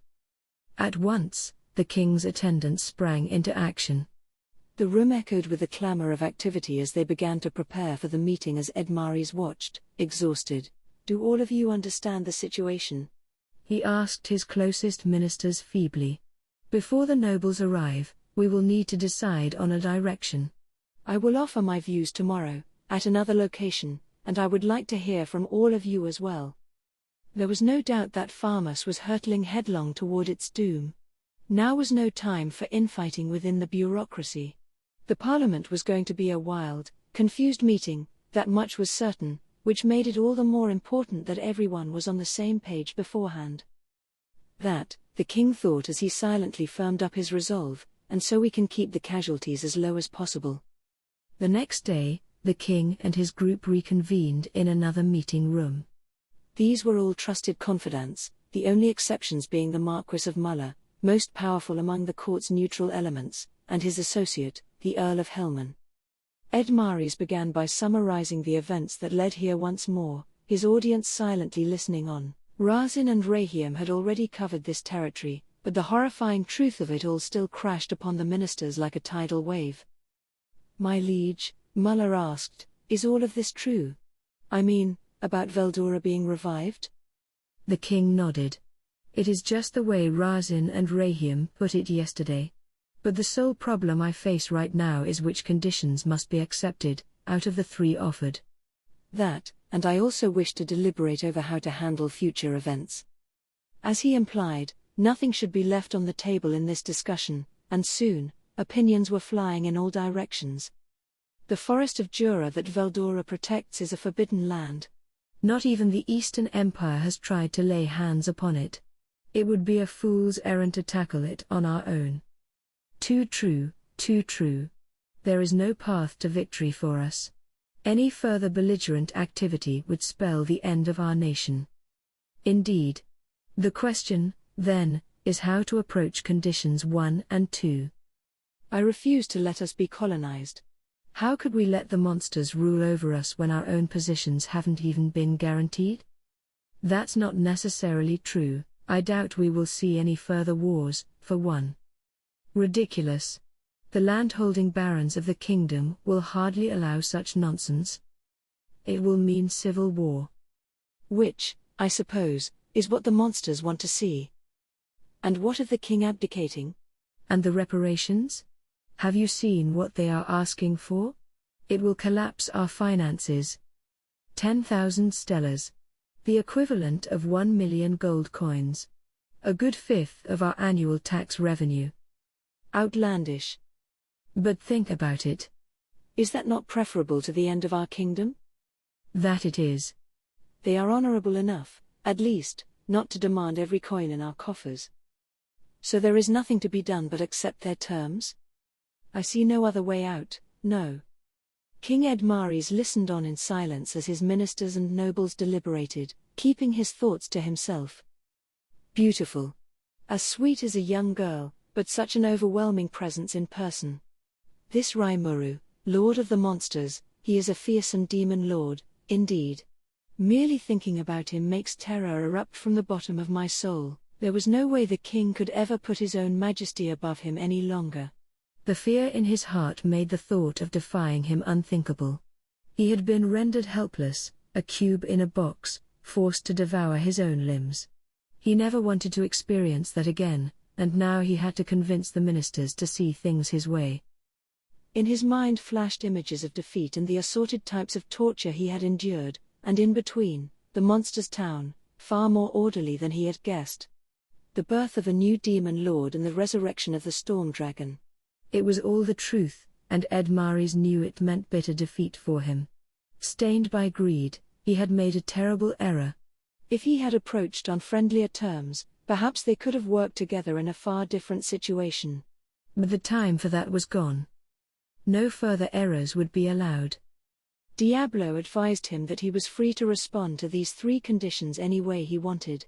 In other words, his reply didn't much matter. Diablo's goals would be met either way. Instead, the king reasoned, his duty was simply to keep the fallout to a minimum, and that was the approach he took as he gathered his thoughts. The choice for number 3 was a given. Further war would mean annihilation, from the king to the lowliest citizen. The second question was more worthy of debate, since it meant the people's lives and livelihoods would be guaranteed. The glimpses he enjoyed of the monster town's skyline were still fresh on his mind. He had even seen adventurers among them, smiling and laughing with their monster friends. Perhaps it is not so bad a fate, after all. Edmares enjoyed the fantasy for a moment but quickly dispelled it from his mind. It could never happen. Nobody would trust in a monster, not unless they saw that city for themselves. I laughed it off as the ravings of a madman myself. The nobility had a duty to keep their people safe. If they opted for unconditional surrender and life as a vassal state, it could overturn the entire nation. The neighboring kingdoms would resist, no doubt, and it was doubtful the resolution would pass parliament. A king had the right to force his will upon his subjects, of course, but the assassination attempts would no doubt come along shortly after. So far, question 1 offered the most obvious decision. Abdication meant that Edmares would step down, handing the crown over to someone else, and be made to swear never to wage war again. There was a demand for reparations, yes, and while there was no legal basis for that, it was difficult for him to turn it down. It would lead to a much faster, and cheaper, peace than continuing this war would. There was no guarantee that the monsters wouldn't pile on more demands later. But with these 2 in particular, he could tell they had a solid aim in mind. Diablo had extensively interviewed King Edmares, and as he did, he made it clear that Yom would become king of a newly established nation. Edmares had 3 children, 2 girls and 1 boy, the youngest. His daughters were married off to noble families abroad, which left his 10-year-old son the only viable heir. If the king abdicated now, there was every chance of a bloody power struggle. The king even had an idea of who would aim for his throne. That would be Edward, his half-brother and head of the nobility faction in this palace. Reading that far in, Edmares could tell what Diablo wanted. He sought to take advantage of this potential power struggle, and make the royalists and nobility fight against one another. In fact, this was bound to happen no matter what decision he made.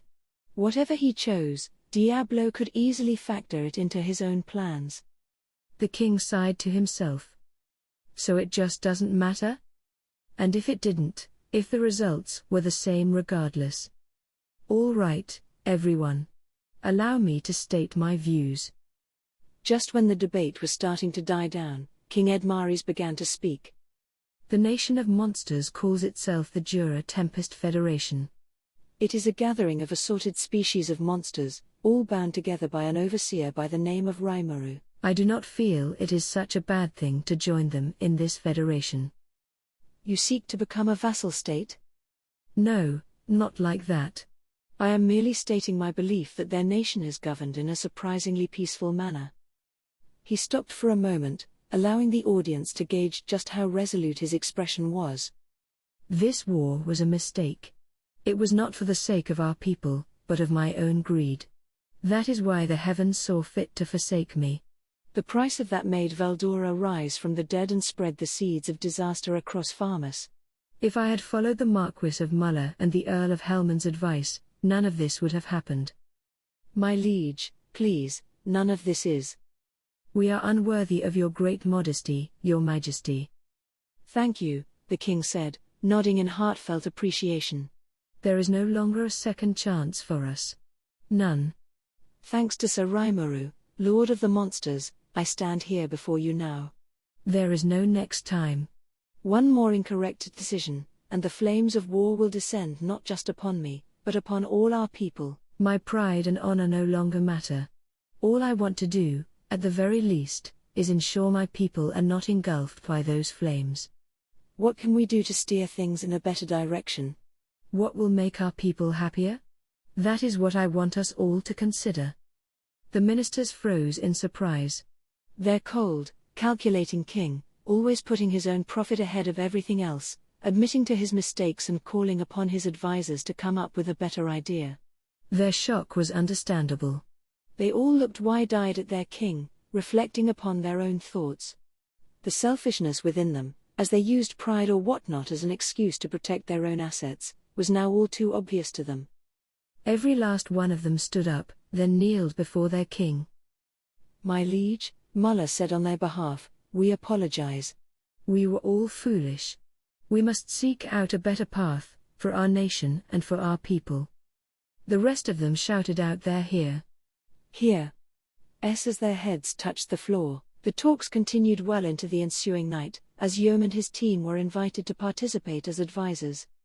I believe I did a fairly good job of shaking them up, Diablo reported, smiling. Whoa. Wait a second. There's so much I could comment on there, I hardly knew where to begin. But I suppose the biggest issue was. You showed them that thing? I did, sir. I thought it the best way to instill fear in their minds. Wow. He showed it to them. That, meat cube. Shion acted awfully proud about it, not that I did anything to encourage her. No crap, they're scared, man. If this was before my slime reincarnation, I totally would have been blowing chunks. That's the kind of impact that thing had. Like, this is totally Demon Lord territory I'm stepping into now, isn't it? I tried to keep a clean image, and now that's being replaced with something downright terrifying. What's done is done, I guess, but still. Mixing the terror with the relief seems like an easy way to earn their trust in us, at least, even if it is an approach the Yakuza would use. I hopped off Shion's lap. Some tea, in human form, sounded good. I needed to relax and switch gears a bit. With regards to the peace talks, my lord, I have requested 10,000 stellar gold coins in reparations. BPPH. I spat out all the tea in my mouth. 10,000 stellars? I mean, yeah, I did ask him to use reparations as a wedge to drive between the king and nobility, but that figure's beyond unreasonable. It deviated so far from reality that I wasn't sure the neighboring countries would see it as fair at all.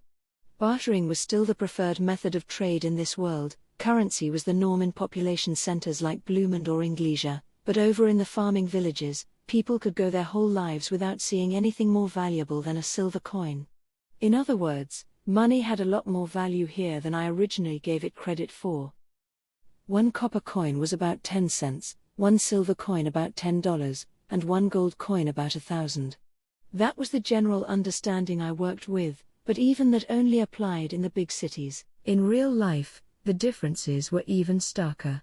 For example, your average laborer in the city earns 6 silver coins a day, 150 per month, around $1,500.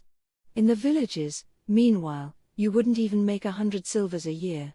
That's less than 1,000 to live off. The economic disparity in this place is nuts. Of course, there weren't as many diversions to blow your income on. You probably weren't throwing your money around all that much. Really, coinage didn't hold much purpose at all for a lot of people. To put it one way, disparity or not, your living circumstances didn't change that much from social class to social class. And if you consider the lack of any international financial organization dictating the terms of the economy, maybe it was healthier this way anyway. This meant, perhaps, that right now was our best shot at building an economic superpower. Diablo's a smart guy.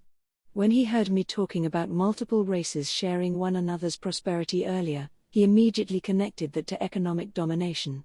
We needed a distribution network, one capable of bringing products from low to high demand areas, and coinage was a must for that. Taking control of the flow of money would let us essentially dictate the world economy. There were many local currencies used by the world's nations, but in practice, the coin of the Dwarven Kingdom was the main one in use. It would be easy to build a world economic sphere reliant upon a single currency. I could imagine that being on Diablo's mind as he made his moves. Getting back on topic, despite my initial impression, it turns out that money in this world was treated more like 1 copper equals $1, 1 silver equals $100, and 1 gold equals $10,000.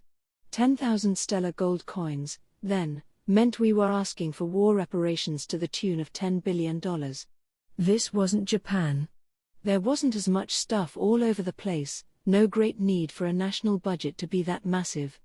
Thinking along those lines, the figure we asked for was astronomical. Don't you think that's going way too far? Ha ha ha ha. No, it is not a problem. I gave them 3 choices, but there is only one real answer. Question 3 hardly deserves debate, and neither does question 2.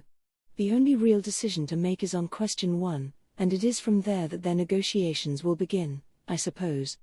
He then added with a laugh, as much as I'd like them to go my way on question 3, however. He was right. There was only one real choice. Would they try to talk us down on the price? Nah, they weren't that dumb.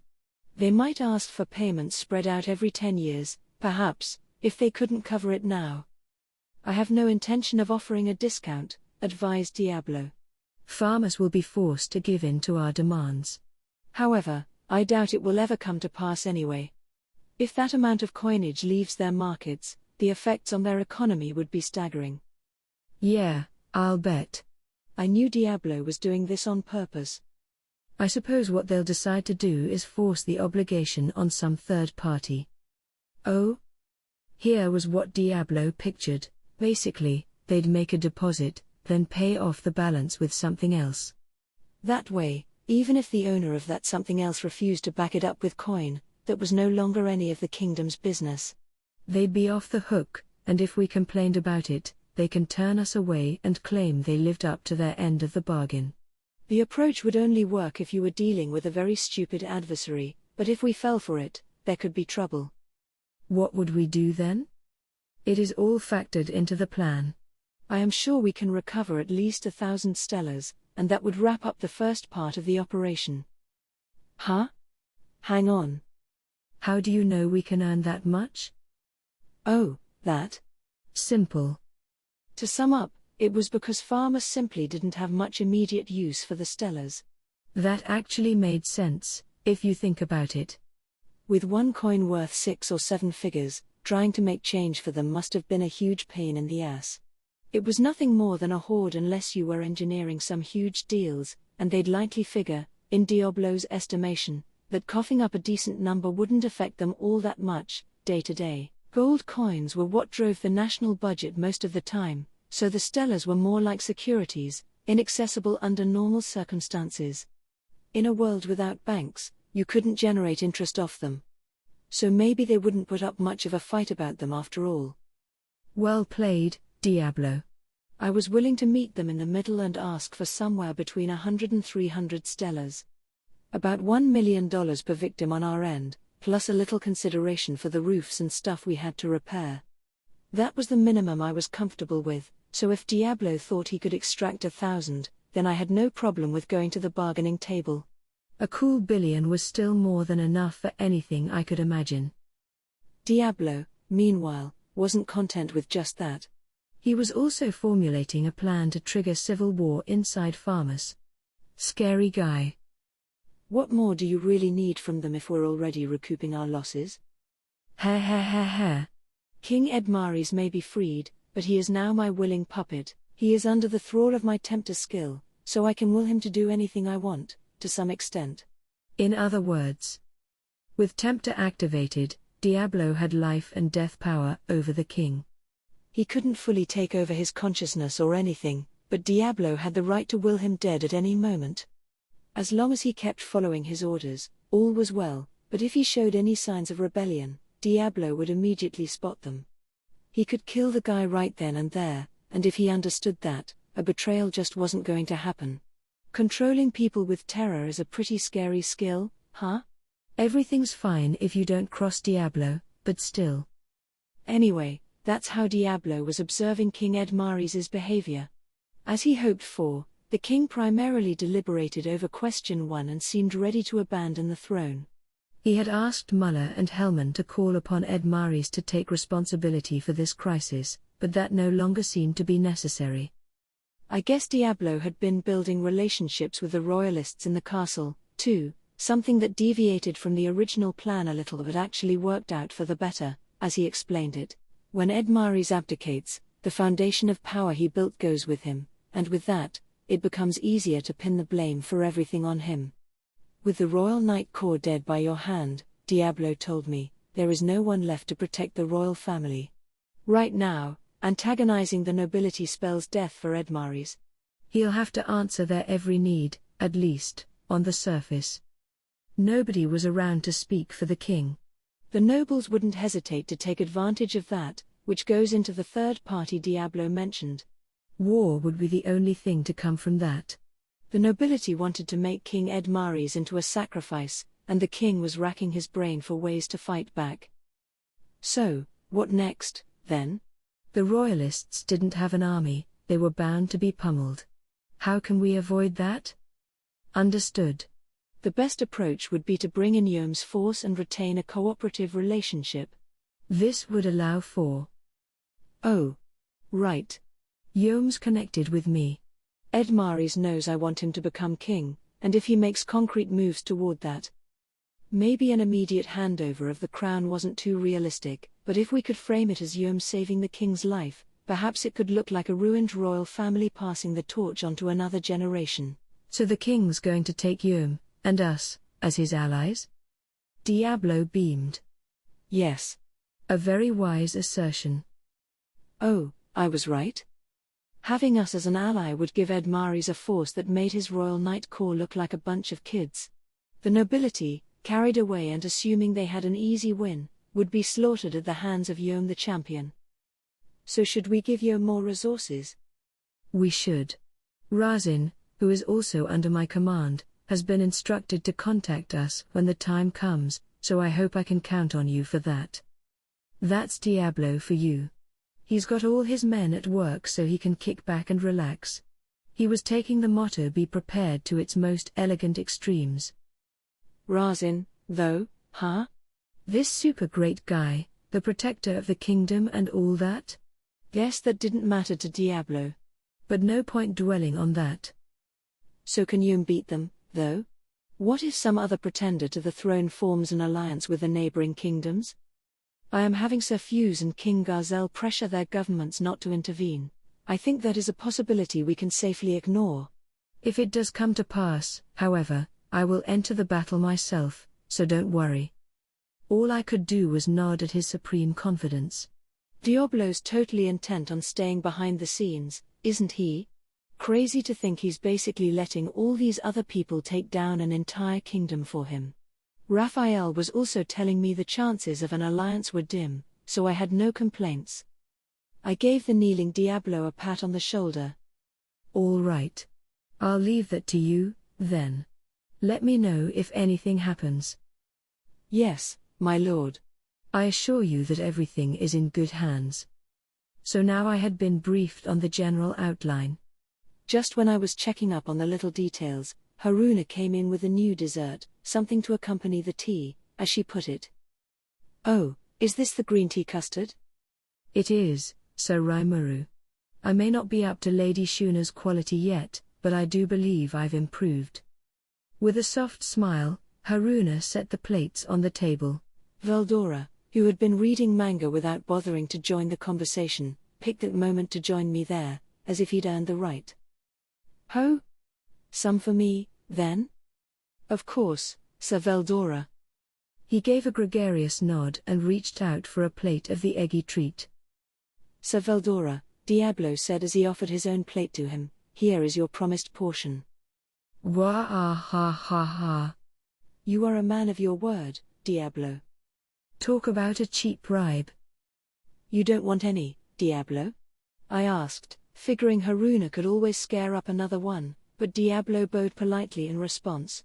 I paid my portion in exchange for the information I received. There is no need to be concerned for me. What a gentleman. A man of his word, indeed. Although I didn't see why custard was worth making such a big deal about.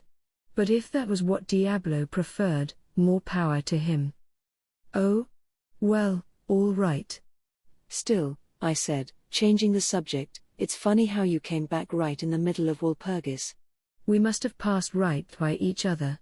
He was gone when I left at midnight, after all. I figured we couldn't have missed each other by much. But. "Oh, no, my lord. After I was done threatening King Edmares and his court, I traveled across the farmer's countryside to investigate its financial situation. I wanted to make sure I hadn't overlooked anything in my plans, but then Sir Veldora ordered me back here." That sounded, important. Veldora rose to his feet, almost knocking over his chair. I have an errand to attend to." "Hold it right there, Veldora." I rose quickly, grabbing him by the shoulder. Wait. I can explain." "No, you can't." "Stop getting in the way of people's work." I confiscated the custard from Veldora's overeager hands, ordering Haruna to exempt him from dessert privileges for a while. He could cry about it all he wanted, but I couldn't let this pass. "I swear, you can never let your guard down around the guy." Maybe it was fortuitous in the end, what with Veldora stopping by Walpurgis and lending a hand, but that didn't matter. If I let this slide, who knew what nonsense could arise next time? It's a good thing the capable Diablo was around to handle matters, but what if Veldora had bothered one of my other friends with his self-centered requests? It made me shudder. The Storm Dragon giving out orders would mess up the whole chain of command I had going. That's why I made damn sure he checked with me next time before trying anything like that.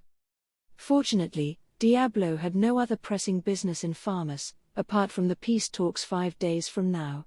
He had delegated his authority to others for the rest of the work, so for now he was fine serving me. "As your butler," he said, "I couldn't think of abandoning your side." That made Shion wince, but I had to hand it to him. "So about those peace talks." "Oh, you think I ought to attend, too?" "No sir, I can handle things well enough alone." I always found it reassuring during high-stakes meetings to have my boss in attendance, but to a born achiever like Diablo, it wasn't necessary. In fact, as he put it, my presence at the palace would crush the nobles' will to fight. I didn't know exactly what he meant by that, but I was sure things were safe in his hands. For now, at least, I felt assured that the whole Farmus invasion thing could be filed into a cabinet in the recesses of my mind. And then, everything went exactly as Diablo pictured it. All the nation's nobles gathered at the palace to hold a session of parliament. This one was far more intense than the last, and the king and his ministers looked deeply troubled. Even the members of the anti-royalist contingent were visibly distressed, adding to the electricity in the air. "We are here today," the king began, "to discuss our campaign to dispatch Tempest. I regret to inform you that the Storm Dragon wiped out our forces on the battlefield. The only survivors were Razin, Rahiam, and myself. We were defeated." The explosive report sent shock waves across the meeting hall. The brutal state of affairs in Farmus, as explained by the king, was unbelievable enough, but what he had to say next subjected him to withering criticism from the nobles, which was to be expected. He was, after all, declaring that he would accept the monsters' conditions and offer them war reparations, to the tune of 10,000 stellars. That's madness. 1 stellar is 100 gold coins. We're going to gift them 1,000,000 gold? Why would we ever pay such a ransom to a horde of monsters? I refuse to let this happen on my watch. And even if we emptied the national treasury, would we even be able to cobble together that much cash? Given the role of stellar gold coins as a sort of physical bond certificate traded among nations, most realms rarely had even 100 on hand.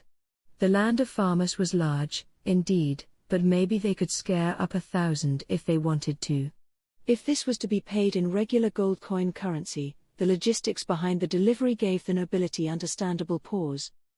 If this was a nation they had formal relations with, the debt could be paid with a broad assortment of goods, but those were terms they couldn't offer to a brand new nation, much less one run by monsters. Either way, it was sure to be a major blow on Pharmas's economy. Diablo knew that 10,000 stellars was an impossible request. Of course the nobles would complain about it. To them, who hadn't set foot near the battlefield, they could never truly understand the threat. There wasn't enough awareness among them that the future of their nation was at stake.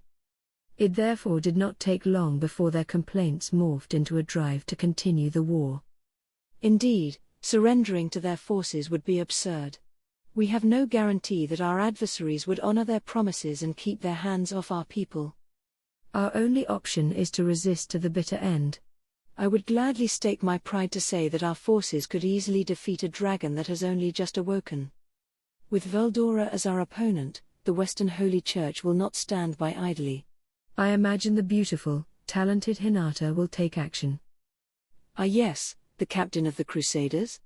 She is a vixen, a cold and calculating one, but we can always count on her at times like this. The Holy Church is known across the land for being Veldora's mortal enemy. Don't forget about the hero. Ah yes, Lightspeed Masayuki of Inglesia.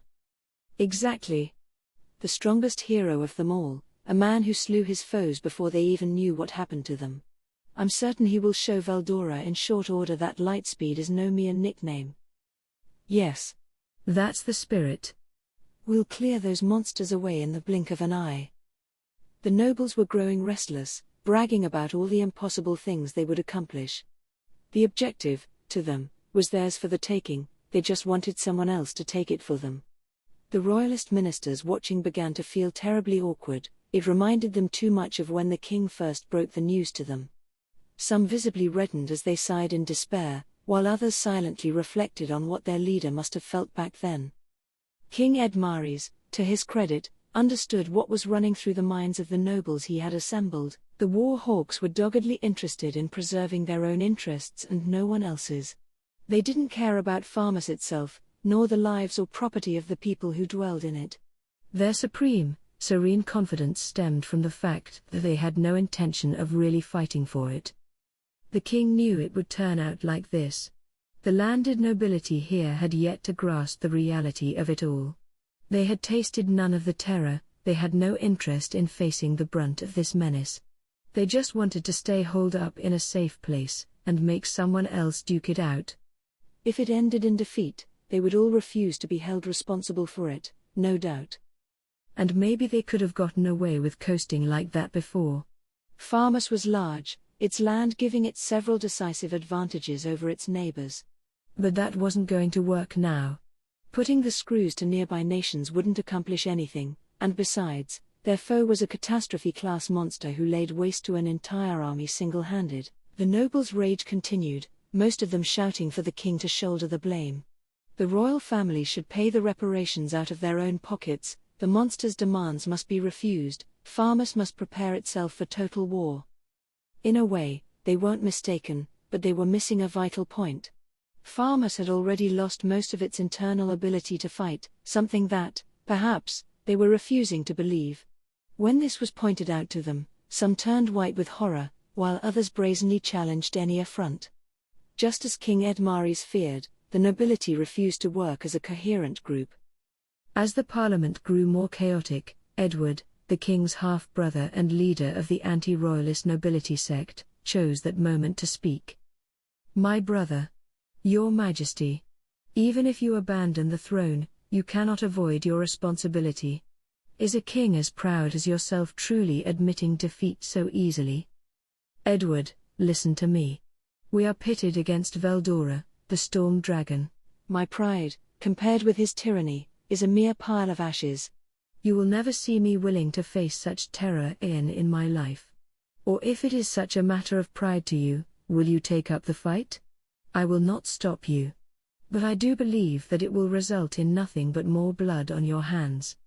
No, my liege, if everything you are claiming is the truth, are you not attempting to flee the nation by yourself? There is no place to flee to, you simpleton. That is exactly why I intend to pay the money and abdicate the throne. Just as he aimed to pursue the king's responsibility, Edward found himself stunned into silence by his brother's uncharacteristic vigor. If I do not abdicate, the king continued, lowering his voice, then Farmus will become either a colony or a state at war. Are you all right with that? It will mark the end of this nation. NGH. But simply surrendering to this monster force. Edward's voice slowed, his mind still refusing to accept the facts. He was interrupted by the timid voice of Lord Helman, speaking up just as the meeting hall grew quiet. May I have a moment? I received these documents in the morning today. Its content is so vital to this question that I wish to share it with all of you now. He had on him a declaration from the Kingdom of Bloomond.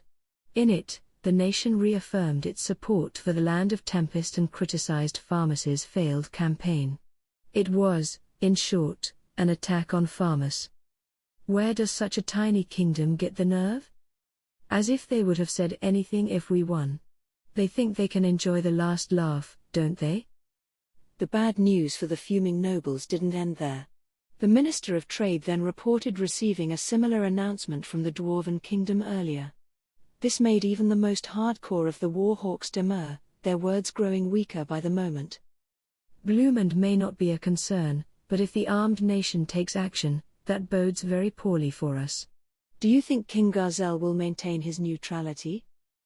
The issue, the Earl reasoned, is less that and more the power of his words. As a vital trade partner, it would be bad for us to anger their king. A gloomy silence fell over the meeting hall, only to be broken by a pale-faced soldier barging into the room at a full gallop. Sir, we've just received an emergency report from the Guild. Despite the fact that a top-level legislative meeting was being held, none of the guards stopped him. That was thanks to the authority allowed by the top-secret vital emergency transmission dossier in his hand. The prominent label made even the most contrarian of the nobles fall silent. This level of secrecy was authorized only for special S-grade dangers. The Free Guild had a deal with the world's governments where impeding its delivery was a crime as serious as treason. Give it to us, King Edmaris flatly stated. With a shaky hand, the soldier extracted a sheet of paper from the envelope and slowly read.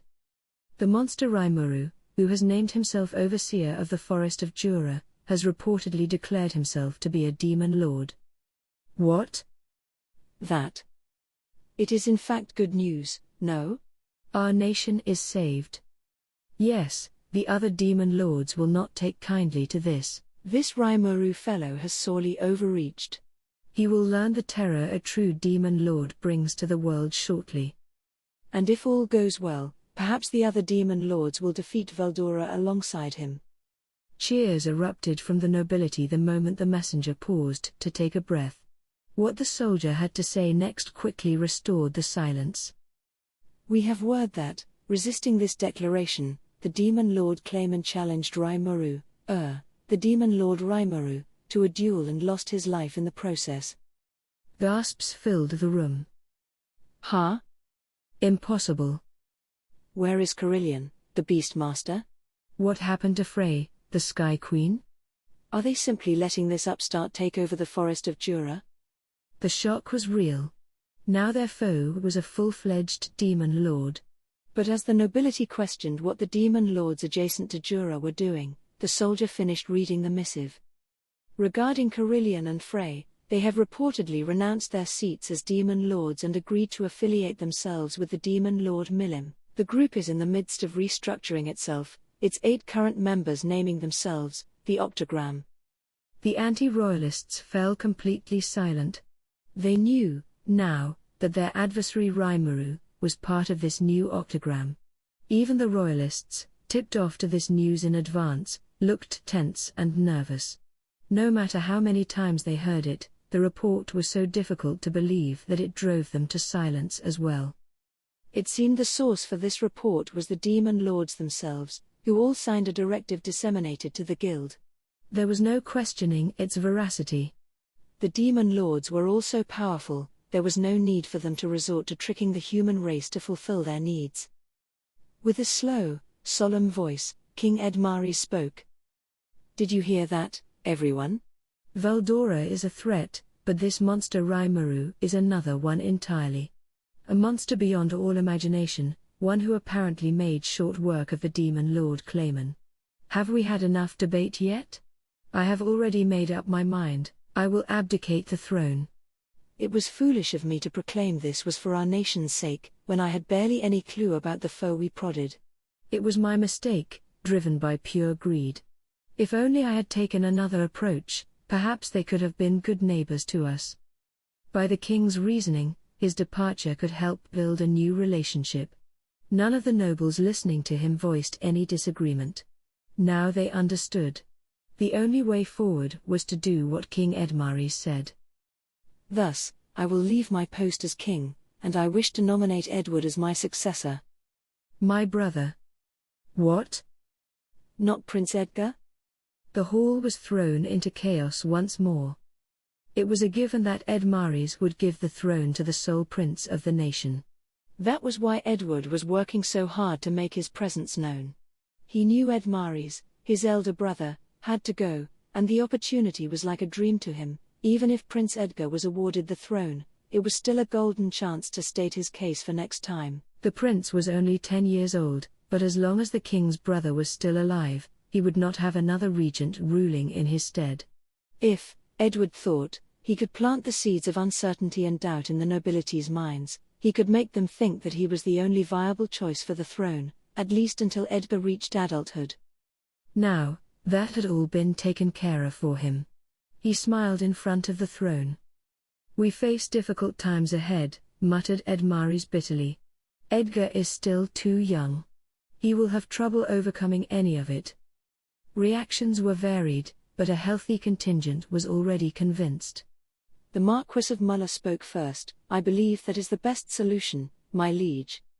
Edward internally gloated at this. If he had the head of the neutral faction's endorsement, there was no overturning this decision.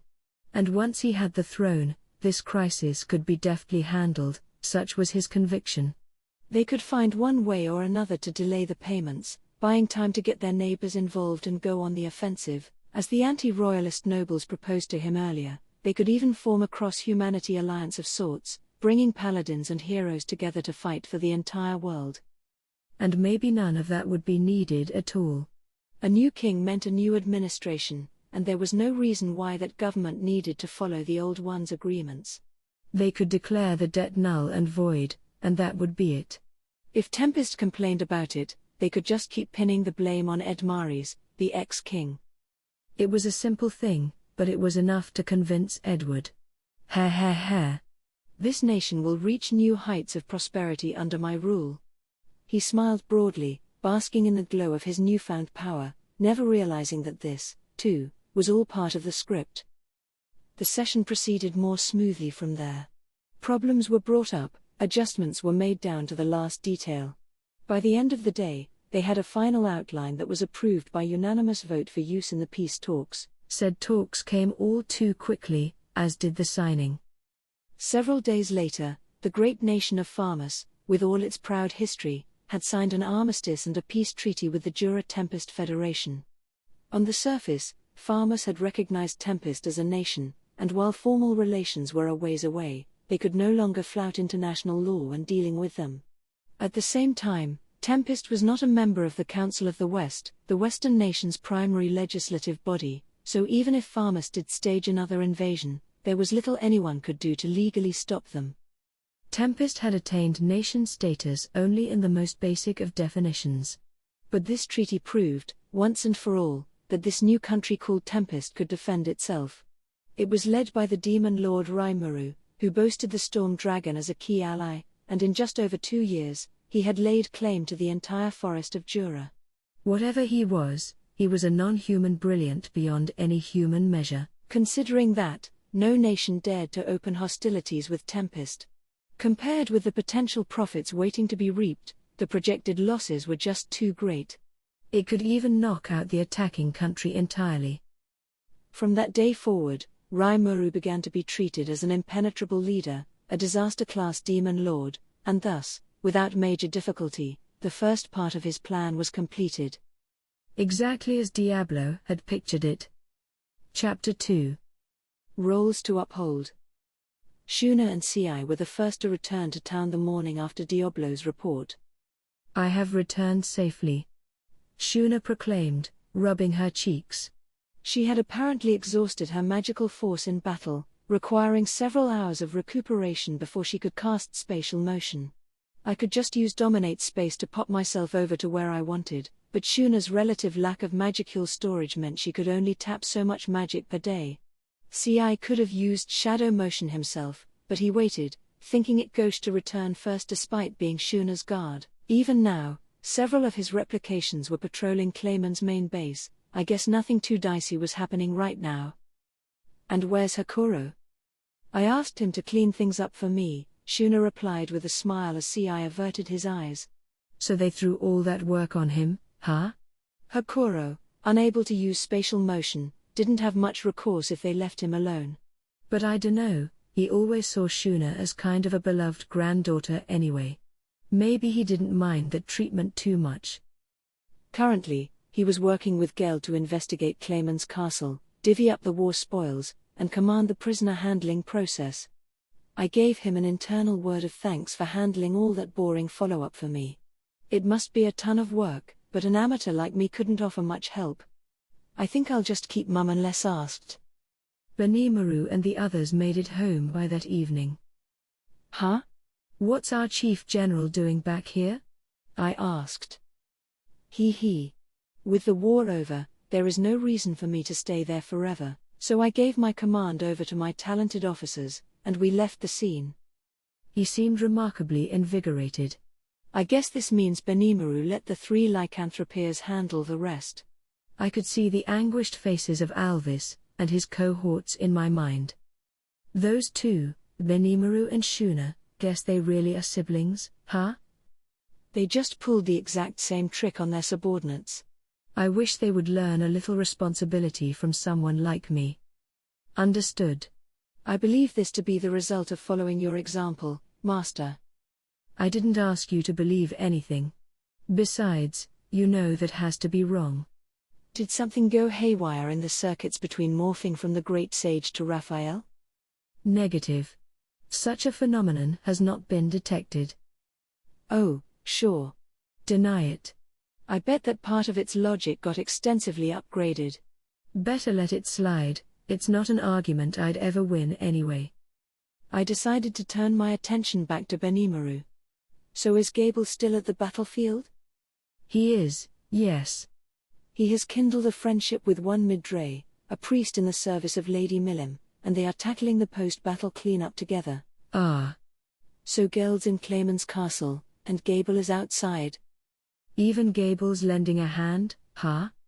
Between him and Geld, it was a relief to see all these people handling the practical side of warfare for me. I could really rely on them. War, after all, didn't end after you won it. Things got even hairier afterward, especially given how we captured nearly all of Clayman's forces alive. There were untold numbers of prisoners, on the field and in the castle, most of them capable of labor. We guaranteed them all their lives, so we'd have to step up and take care of them. At least they were magic-born, not human, so you didn't have to worry that much about upkeep, although even they would get grumpy if you didn't feed them. Whether someone held a grudge against you after losing a battle or not, the victor was responsible for what happened afterward. Transporting all the POWs from the site at once was a major job. I didn't want them revolting when our eyes weren't on them, so we'd need guards on patrol at all times. Disarming a magic born didn't neutralize them much as a threat, either. This world had magic and skills. Thinking about it, no wonder the take no prisoners approach was preferred up to now, huh? If only there was a surefire way to make them do our bidding. Oh, nothing to worry about there, Benimaru said, that easygoing smile still on his face. I brought them all together and simply, coerced them to see things our way. Yes. Good. I instinctively nodded. No need to ask what exactly they talked about, I'm sure. Some of the prisoners must have been around to see Benimaru burn Charybdis to a crisp, and once word got around about that, I doubted too many of them would want to try their luck. Besides, the 3 lycanthropias were there, and beastmen seemed like well-qualified candidates for prisoner management. So I guess we won't see Gable back here for a while? Likely not. He can't use spatial motion, so I suppose he will return with the lycanthropias. He'd fly back once things settled down, I imagined. But hang on. Wait, the lycanthropias are coming, too? Why them? They weren't planning on bringing all the sheltered citizens and disarmed prisoners back here, were they? Well, Benimaru replied, remember how Lady Milim blew the Eurasianian capital to pieces? We were talking about housing them in our nation for the time being. As he put it, the beastmen were hardy enough that they could march all the way over here without complaint. Which wasn't what I was asking about, but... Okay? We really can't take all of them, can we? It took ages to set up campsites for the 20,000 we took in last time. Even worse, Geld and his team of High Orc engineers, whom I'd usually rely on for jobs like this, were busy elsewhere. We had some extra land available, space we cleared for future development, but again, organizing camps would be a huge hassle. We discussed that with Geld and Alvis, Benimaru explained. We've decided to divide the prisoners into rough brigades. They'll be sent to a variety of destinations, actually. Well, that's a relief. And it sounded like they were pretty carefully screening each of them. If a prisoner had a village to return to, they were sent off by themselves. Only the beastmen seeking to learn a trade or skill would come to Tempest. Beastmen or magic born with muscle, meanwhile, would stay on site and serve under the command of Geld's team, redeveloping the vacant land that used to be Eurasania. With Carillion stepping down from his Demon Lord post and joining Milim's side, Eurasania was now technically Milim territory. It was situated south of the forest of Jura, spread out in the middle of a vast, fertile land, and plans were underway to construct a palace for Milim in the area. I had suggested to her that she ought to move her capital there, since they were building it from scratch anyway, and she instantly agreed to it. No further discussion. That's so Milim. Thinking about it, though, I realized Milim didn't exactly have a staff, per se. Midre and the rest of the Dragon Faithful were her servants, in a way, but, at least on paper, they merely worshipped Milim. They weren't bound to her at all. Thus relocating the capital was an odd way to put it, since she didn't really have a capital to start with, but I guess it doesn't really matter. Carillion and Frey both readily agreed with the idea, and so we plunged into the construction of a new city. Our funding was provided by Clayman's hoard of gold, silver, and treasure. We had a ready group of POW laborers being organized and assigned work details, and Benimaru and Geld had things going so smoothly over there. I had nothing to be concerned about. I was constantly amazed at their growth. Hey, Tamura. Remember me? Your boss, who had to explain everything to you 50 times and you still couldn't do it right. Yeah, I have this entire horde of monsters who do better work than you. The way Benimaru put it, we would be housing fewer people in Tempest proper than last time. So we won't need to set up any new temporary housing? I asked him. No, I think we should be fine.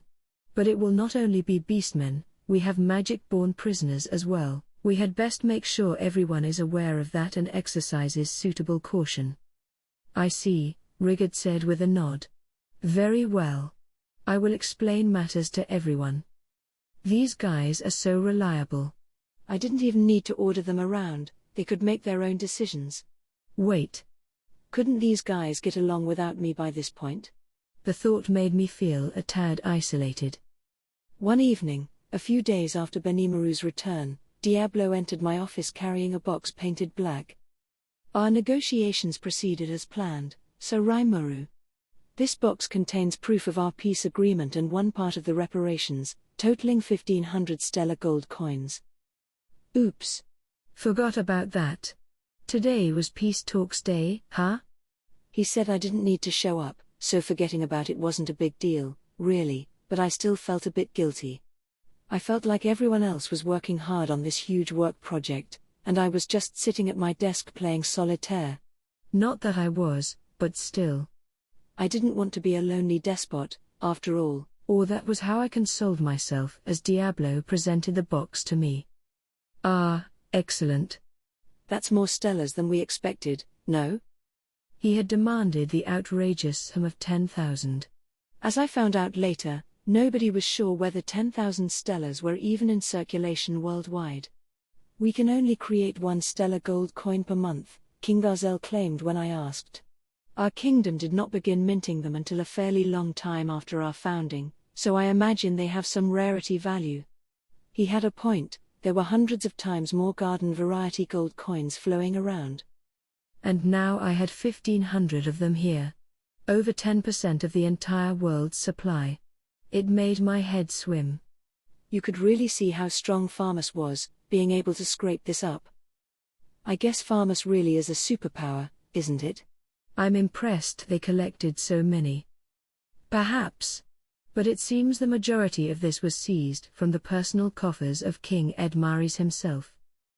According to Diablo, most of these stellars were the personal property of the king, left in the vaults with no particular use to speak of. They had the backing of the Dwarven Kingdom, were worth loads of cash, and boasted artistic value as well, so they had been the property of the royal family for much of its long history.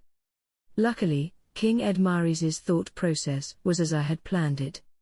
With no knights to protect his family, he reasoned, he was bound to lose it all once the nobles clashed with him anyway. So he cleaned out the royal vaults ahead of time. I see. So does that mean we're gonna have civil war soon? No doubt, my lord, a smiling Diablo replied.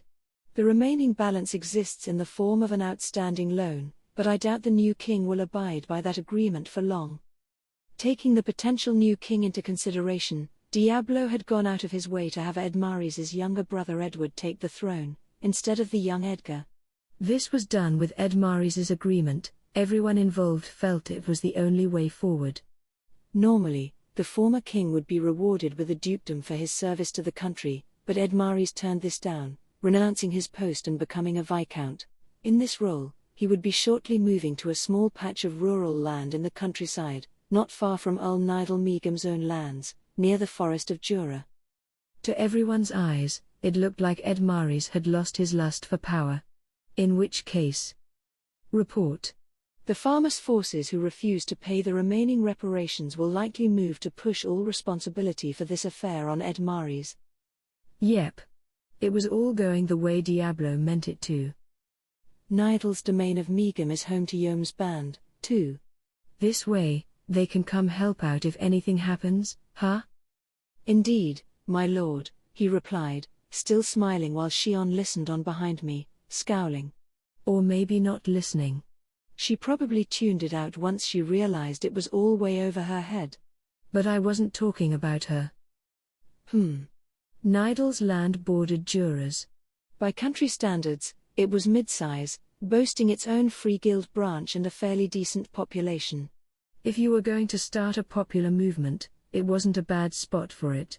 That's where Yom was, and he was famous around those parts, hailed as a champion and broadly supported by his people. If the new king tried abandoning Edmaris, could Yom stop him? He could, sir. And having so Yom denounced that new king for his insincerity would no doubt lead to conflict. So Yom siding with Edmaris would lead to a pretty natural clash of wills, then. Sounds about perfect. If the new king really did pay off his debt to us, it'd be hard to do much else against him. We'd have to brace ourselves for the long haul, aiming to take Farmus down bit by bit. But Diablo was thinking 2 steps ahead of me, manipulating the minds and wills of the people to gain his results. In that case, things could very likely start moving in a hurry. There was no doubt that the new king would try to get Ed Maris out of the picture pronto. If the government was able to capture him, our plans would be ruined. Of course, we could ignore that new king and just push on in anyway, but that had come at the cost of whatever trust the international community has in us. Always have the moral upper hand. That's how the human world worked. Well, keep a vigilant watch, all right? Can you manipulate the new king's side without getting too many people killed? If that's what you seek, yes. Allow me, Diablo, to handle it. So reliable. He's almost scarily smart. If I left it to him, he seemed ready to accomplish well near anything. Then do it.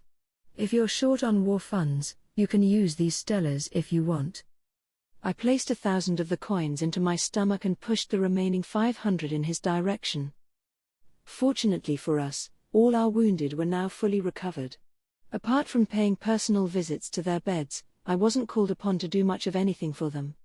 1,000 was almost too much reparation, and we had also thoroughly looted Clayman's home base of its valuables, so financially we were doing pretty damn well, I thought.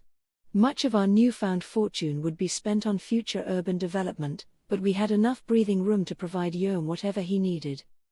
Despite my intentions, Diablo smiled and shook his head. I deeply appreciate your concern, Sir Raimaru, but it will not be necessary. As laid out in my plan, if you can provide me with a suitable army, the rest will take care of itself. That, or if you grant me permission to wage battle myself. No, that's fine. I'll give you all the troops you need, so instead of that, I need you to lay low as much as you can, all right? I had reason to cut him off. I knew how much of a freaky unknown Diablo was, so I definitely didn't want to use him in the wrong place and expose myself like an idiot. Unleashing him against human armies would be far too one-sided. All it'd do was make people fear us. We'd be further away from a common understanding than ever, and I wanted us to have as amicable a relationship as possible. Besides, we had all the war power we needed. We had no enemies, not in public, at least. Even with Geld's team tied up with engineering work, Benimaru and his army alone would be enough.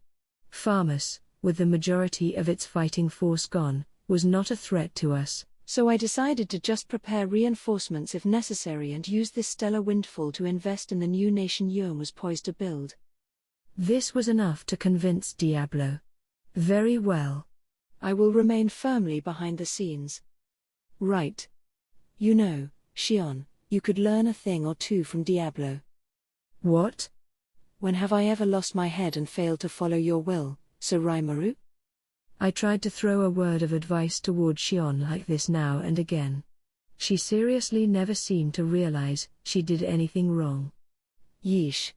I guess that'd be a long-term project, gradually instilling in her mind that going berserk all the time wasn't such a hot idea. It made me heave an internal sigh. Something told me it'd be a while before I could trust her with solo missions. After finishing his report, Diablo brought up another question, as if it had just occurred to him. So Raimaru, the Western Holy Church has reportedly tried make contact with Rahiam, one of my pawns. He has received a summons to visit their headquarters and explain the situation with the hostilities in Farmus. What do you think about that? Rahiam? He was the Archbishop of Farmus or whatever, right? Now he was just one of Diablo's faithful dogs, but ignoring a church summons sounded like a bad idea. If we ignored them, would that lead to trouble? It would. I think it best to allow him to testify to them, if only to see what the church's next move will be. Yeah. I'm sure they're hungry for info, what with there being just 3 survivors. Out of the former king, Ed Maris, the court sorcerer, Razin, and Archbishop Rahiam, it made sense that the church would want to hear from Rahiam first. He was the only real candidate out of the 3. But wasn't the church monitoring Veldora? Because right now, it's true that he's revived again, but the timeline we're giving is a bit off from the truth. If we lied to them, wouldn't they see right through that? You think so? Shall I have him speak the truth, then? I thought about this a moment. The church could very well be a monkey wrench in our future plans. Ideally, I'd want to engage them in a way that didn't cause interference between us, but given their flat-out refusal to work with monsters, I didn't like my chances. Not even the Dwarven Kingdom was on very good terms with the Church. The dwarfs' habit of treating monsters as equals violated their whole doctrine, but it hadn't erupted into war yet. The two sides were simply ignoring each other. Should that be what we aim for? I didn't want to trample over a millennium or so of Church doctrine, but I didn't want to unconditionally accept it, either. If they wanted all monsters to die, I wasn't about to lie on my back and wait for the dagger. I had to respect them, and we had to be considerate of each other. If one of us said something the other couldn't accept, it could lead to war, in the end. A deep understanding of each other would be a must, along with a prudent effort to keep away from any potential landmines in our talks. Of course, that only applies if the other side plays along, otherwise, we'd just be deluding ourselves into complacency. If the Church branded us a divine enemy, we'd have to resist that, and I wasn't afraid to smash them to pieces, if it came to that. For now, though. How about I send them a message for the time being? We seized some magic image recording thingies from Clayman, right? I'd like to personally record a message with one of them. We can have Rahiam take it over there and see how the Church reacts. Very well. Great. I will bring one over at once. Diablo sagely nodded as Shion ran off to fetch a crystal for me. A few days had passed now, after Diablo reported that Rahiam had commenced his journey to the Church, but we had yet to hear any response. The reaction from them was muddled confusion, and I could see why. Veldora was back, and there was a new demon lord in town, i.e., me. Figuring out how to deal with us wasn't something they could make a snap decision on. Well, if they didn't react to me, I didn't mind. For now, I was satisfied with sitting and waiting to see how things shook out. The 3 lycanthropeers arrived a while later, along with a procession in the tens of thousands. They didn't take nearly as long as I thought. You gotta hand it to these beastmen and magic-born. Just in terms of their core strength, no human could compare with them. With magicules all over this world, they could run on magic when physically exhausted and with their own 2 feet when magically exhausted. Their marching speed was several times what an army on Earth could manage, and I'm talking about all of them, down to the average beastman on the street. They really were bred for battle. I didn't see Gable among them. Presumably, he was in the rear somewhere, I thought, as Alvis and Sufia came up to greet me. Isn't Phobio here? About that, Sufia began. Phobio stayed behind to tend to the magic-born we took prisoner. He was sticking around while Geld was at Clayman's palace, apparently, to ensure no revolts took place. In other words, they were pushing the boring work on him. Sorry about that, Phobio. But even if Benimaru had bullied him into that role, we did need someone on surveillance. We should appreciate him for working with us instead of pushing the responsibility on someone else. We had, by this point, fully prepared to accept this crowd. I had worked with Kaijin and Kurobe, our manufacturing specialists, to work out how many people should be assigned to this or that department around town. These were all volunteers with a keen interest in technical work, but we could only accept so many, so we agreed to set up rotational shifts for the more popular work details. It might be a good idea to build a technical school of some sort around here, I thought as we quietly handled all this work. Someplace where we can provide year-round instruction on what we were doing. It seemed smart to me. At the very far end of the procession, I finally caught sight of Gable. I have returned, Sir Rimuru. He bellowed from the skies, not looking at all the worse for wear. Hey, nice to see you. You put in a fine effort at the battle, Here. No, I still have so much to learn. Sir Midray, under the service of Lady Millim, practically pummeled me beyond recognition. Ah yes, that dragon newt with the crazy strength. Benimaru mentioned him, too. Yeah, well, if he worships Millim, he's gotta like fighting a lot, no doubt. You aren't exactly a wimp, maybe you just aren't used to your newly evolved powers yet. You got a while to go. I wasn't sure if this comforted him at all, but I said it anyway. He didn't look too chagrined, so I was sure he felt the same anyway. Ha! I, Gable, am prepared to expend every effort to live up to your lofty expectations, Sir Rimuru. That statement, and that smile, were all the proof I needed. After I said my hellos to the rest of his force, he suddenly remembered a sheet of paper that he took out from his pocket to show me. What's this? I received this from Lady Millim, my lord. She told me to give it to you. What could this be? Nothing good, I was sure. She mentioned stopping by again as we said our goodbyes after the Walpurgis Council. But sure enough, there was her childish scrawl, written haphazardly across the paper. This is Millim. Next time I visit, I'll be bringing along some guys who just can't seem to leave me the heck alone. I want you to teach them everything there is to know about cooking. This is an urgent request, so I figured I'd ask my buddy Rimuru for help. Please, please, please. The urgency certainly came through in the message. These hangers-on, was she talking about the Dragon Faithful? Did she tell you what this is about? A little bit. I met a member of the Dragon Faithful named Sir Hermes while I was there, and he was kind enough to discuss his following's internal workings with me. The way Gable described him, Hermes seemed to have a pretty good head on his shoulders. Not battle-obsessed like Midray at all, more of a free spirit, one who had traveled to the Dwarven Kingdom and Western nations. Being in the Dragon Faithful, as he explained to Gable, meant a life of frugality. He claimed that the food they present to Lady Millim isn't cooked or prepared in any way whatsoever. Perhaps they share some tastes with us. I've never enjoyed a fish that wasn't best when it was eaten raw, you know. I'm not so sure you guys have that much in common, Gable. Lizardmen's digestive systems were probably just built that way.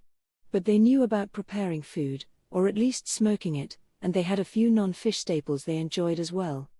The Dragon Faithful, meanwhile, didn't seem like they had heard of the concept of cooking at all. I doubt they were eating raw meat all day, but whatever preparation they did seemed strictly for the purposes of avoiding contamination and nothing more. Okay?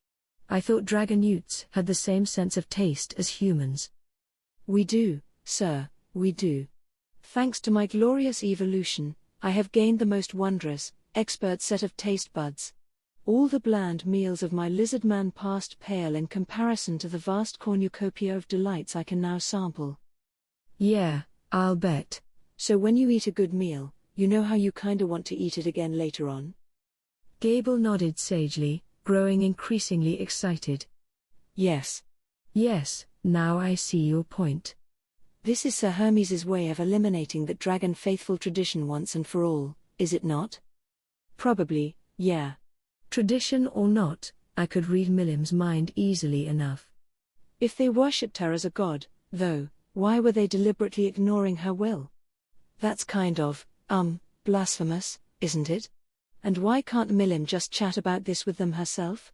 Maybe, in her own unique way, she didn't want to rock the boat with them.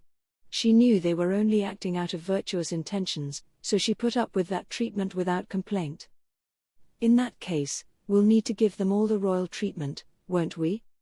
Oh, absolutely. A splendid idea, I think.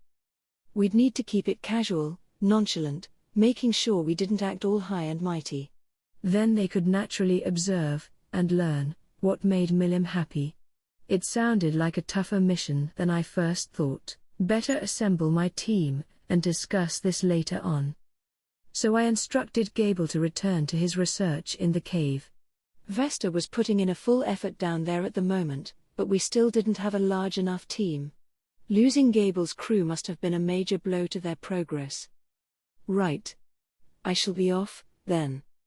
Yep. We will also consider your reward at our next conference, so I'd like to have you in attendance. Yes, my lord. Pride filled Gable's face as he flew off. He must have just remembered that I appointed him to Tempest leadership earlier. A month had passed since Walpurgis, and with all the new people, things were running at a fever pitch around town. In the midst of it, Geld finally spatial motioned back. It was the first time I had seen him in a while, and he looked pretty beat up.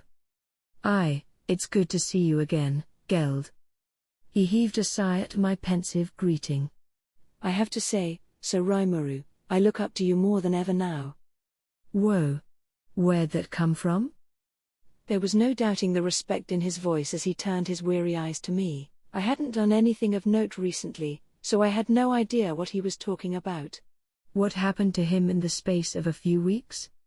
Well, the story Geld had for me was a classic tale of incompetence among new hires. He had organized the prisoners into groups, deploying them to this or that allied force. That much went well. After that, he commended these troops in the midst of their surveying and land-clearing work, but certain problems quickly made themselves known. High Orcs had no problem using thought communication to chat with one another, working as a team even in silence, but we'd need a different plan with a mix of magic-born involved here. Verbal instructions couldn't be understood, and besides, a lot of the main staff, Geld included, weren't that great at making themselves clear. It's one thing to be capable of something, but quite another to explain it clearly and lucidly to others. Lots of artisans like him faced the same problem. This meant that as ruthlessly efficient as Geld and his team were, things fell apart when anyone else got involved. The results were boundlessly frustrating to him.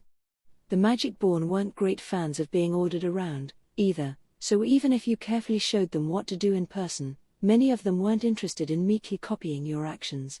Those that were, as Geld put it, still weren't up to his grade of quality. I could see that. More people didn't always mean better work.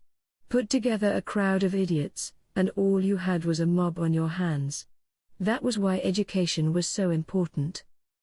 Show them, convince them, let them try, and praise them, only then will a man be moved. That's a quote from Admiral Isoroku Yamamoto, commander of the Imperial Japanese Navy during World War II, and it's something that I think anyone in a leadership position needs to take to heart. It expertly encapsulates the difficulties of leading and instructing people, and it also shows that people find real pride and meaning in their work only when recognized by others.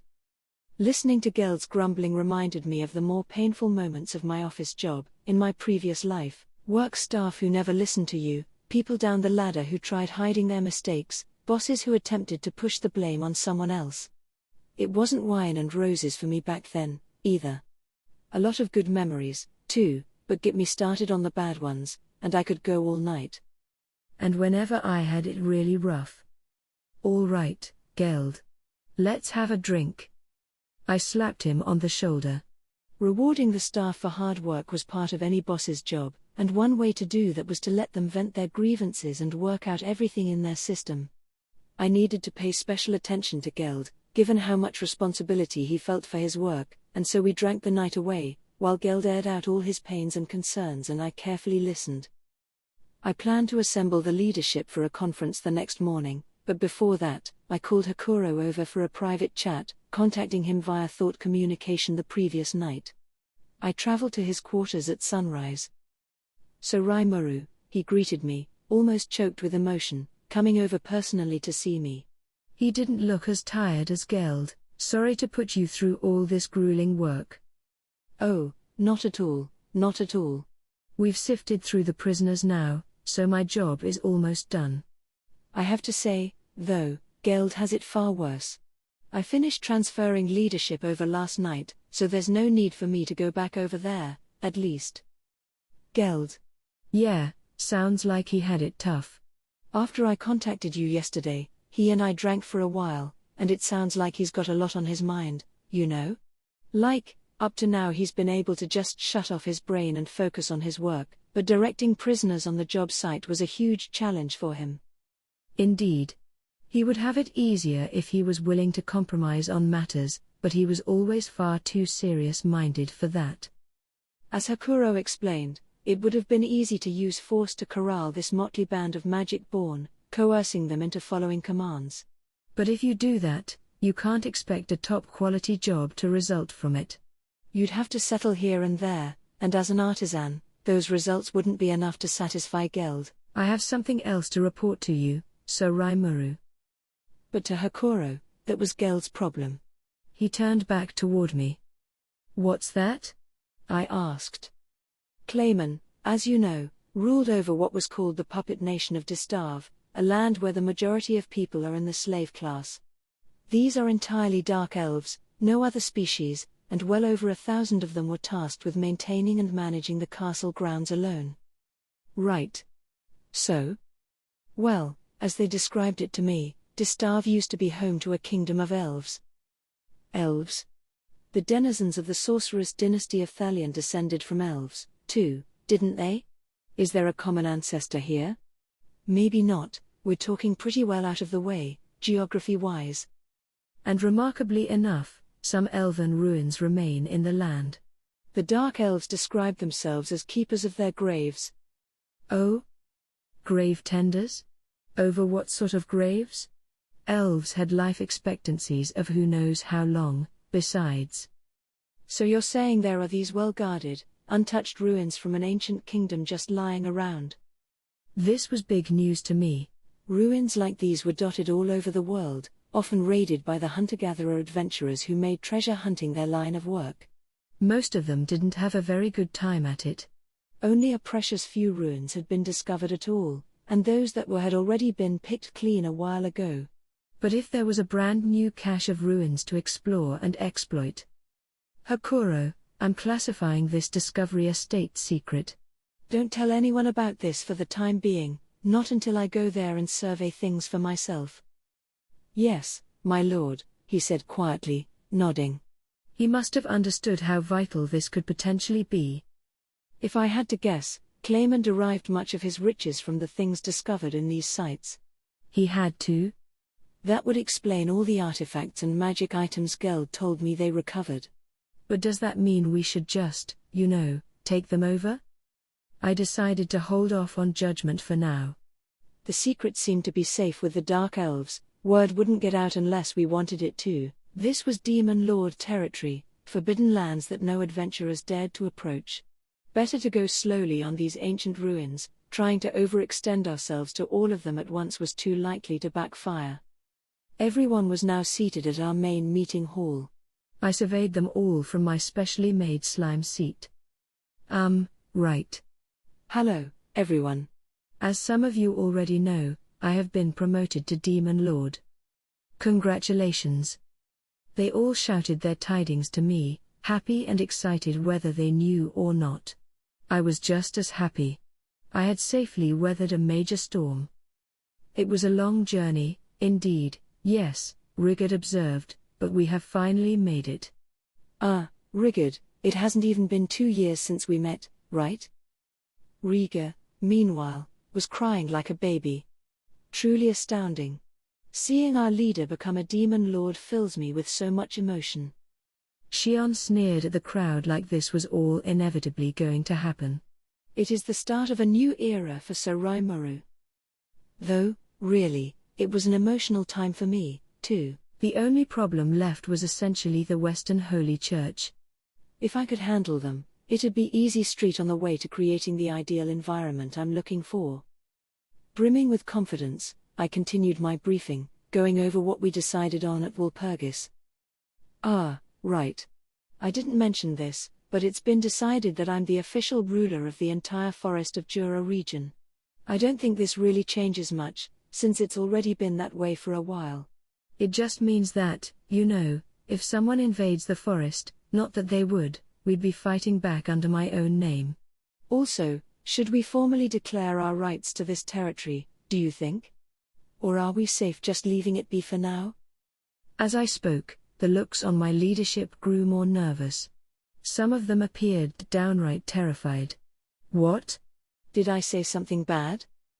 The whole forest? Truly? Yeah? I replied to Rigard. Are you serious? Benimaru gasped. Including everything on the other side of the river? Probably? He was referring to the Great Emeld River that flowed across the forest, dividing it in two. The other side bordered lands under the influence of the Eastern Empire, a place we still had little to no connection with. Is that a problem? I asked. Not a problem for us, Benimaru replied after some thought, but I don't believe the area past the river counts as the Dryad's domain. So far, Sir Rimuru, you are recognized as overseer only of the lands that the Dryads themselves have built up. To the denizens beyond the river, the advent of a new demon lord would likely prove to be quite a headache. He smiled the whole time, savoring the thought of mowing down any rebellious factions over there, no doubt. That was, no. Bad idea. If you asked me, Kaijin rebutted, this is an astounding development. The demon lords have formally agreed that you have rights to all the forest's natural resources, if I'm understanding this correctly. This includes anything that anybody takes from it, over on the other side. That's big news, pal. It's like he was reading my mind. He was right. It didn't strike me as anything big at first, but it had the potential to explode. As Kaijin explained to me, people had been harvesting the forest's resources on the sly for a while now. The Dryads were willing to let it slide to some extent, but given the general state of lawlessness past the Greater Meld, it was common for people to take wood or produce or whatnot from Jura to the Dwarven Kingdom, making a living off the sales. There was no regional authority to seek permission from, nothing stopping them, but now, if they wanted to do that or live in the forest, they needed my approval, and they'd have to march over here to get it. Oh crap, does this mean we're gonna get more people here?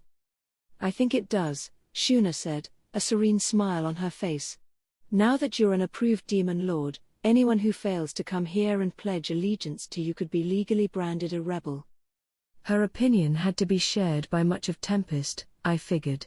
But why require permission after who knows how many years of living here? That sounded like needless bureaucracy. Well, why worry about that now? I mean, if they're already residents of the forest.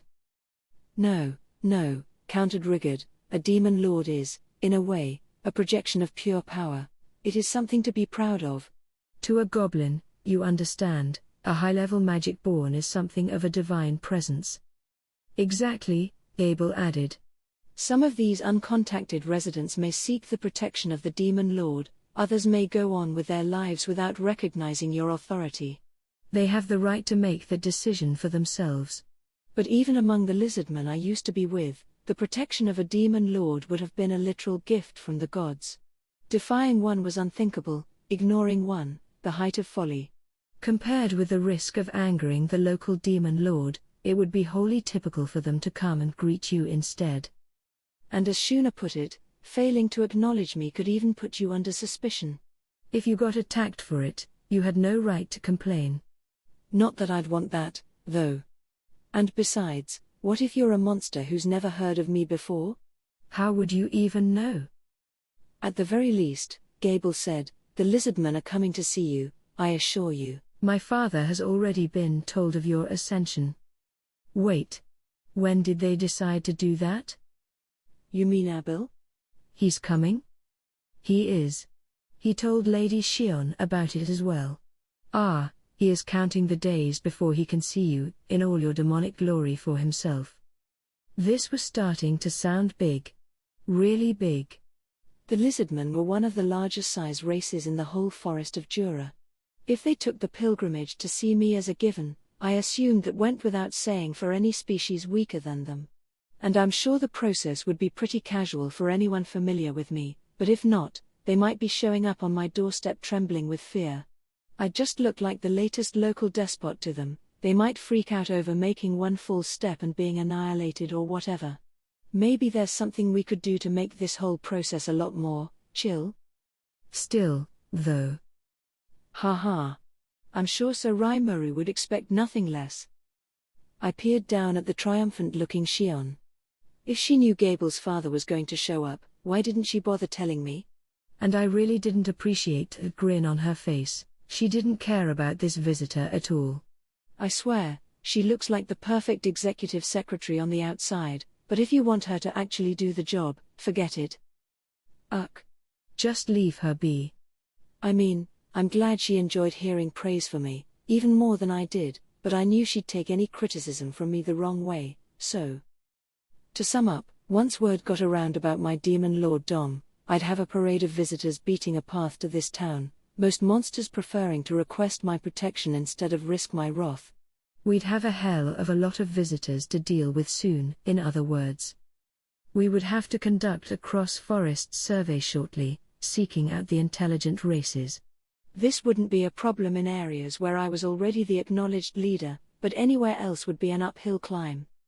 But if we were gonna be busy with that anyway. Hey, I was just thinking, we gotta spread the word around the forest about my ascension anyway, right?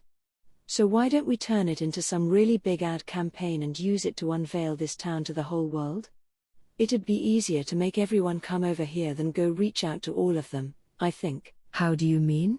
A confused-looking Rigard asked me, so I went into some more detail on the idea I just came up with. Really, it wasn't anything difficult. This town, the capital of Tempest, was starting to become more well-known among the monsters in Jura. Kobe, and the kobold merchant caravans he led, were doing a great job spreading the rumors wherever they went. At least a few people must have been interested in visiting, and I was just thinking now was a good time to expand our population a little. The beastmen hanging out here would complete their education and return home soon enough. We'd need to make up for those losses, and if we were gonna keep up the teaching effort, then the more students, the merrier. Our food situation was steadily improving, and we definitely had the room for more people. If anything, we were starting to face a shortage of workers. There were all these ideas, all these projects to explore, but not enough people to throw at them. A big, lavish unveiling could be just the thing to attract more of them. They'd come to pledge their fealty or whatever, they'd learn about the town along the way, and at least some of them would consider a permanent move. 2 birds with 1 stone. In fact. Plus.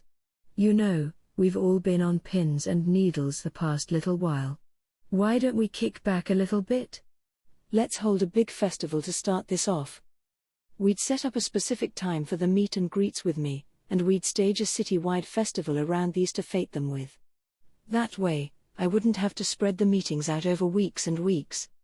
There'd be a huge feast, too. I still had Milim's request filed in the back of my mind. It'd be a chance for all of us to take a breather, show off what we've done, and get everything wrapped up in one fell swoop. A festival? Wonderful. Truly a wonderful idea. Let's do it. It will be a magnificent event. My associates were up for it, at least. The town was getting experienced with this, what with the monthly feasts we already held for ourselves, and our developments in the realm of food and drink were growing more complex and large-scale by the day. Expanding on that, and allowing everyone to join in, sounded like a lot of fun. This will kind of be my public debut as well, so let's make it the biggest one we can. Yes, my lord. There were no objections. The budget? No need to worry about that. Rigard would figure out something. We were flush for the moment, and a little indulgence wouldn't put a dent in that. Things proceeded quickly after that. I guess those words held a lot of sway with people. Suggestions and feedback filled the hall, much to my silent surprise, and before I knew it, we were extending invitations to dignitaries the entire world over. Was this a little hasty? Monsters were one thing, but were we okay inviting human heads of state as well? We had a hot spring. We had ample accommodations, including a state guest house worthy of handling the highest of nobility. Haruna and her crew had already impressed super celebrities like Archduke Errol and King Garzel. I think we ought to be fine. Even if it took shuffling the dates and locations around, or at least stepping up our security, this could be a great chance for the world's leaders to get to know me. The overseer of all these people, i.e., me, had just officially become a demon lord. I could see why people wanted to celebrate that. I used to be Japanese, and Japanese people love their festivals.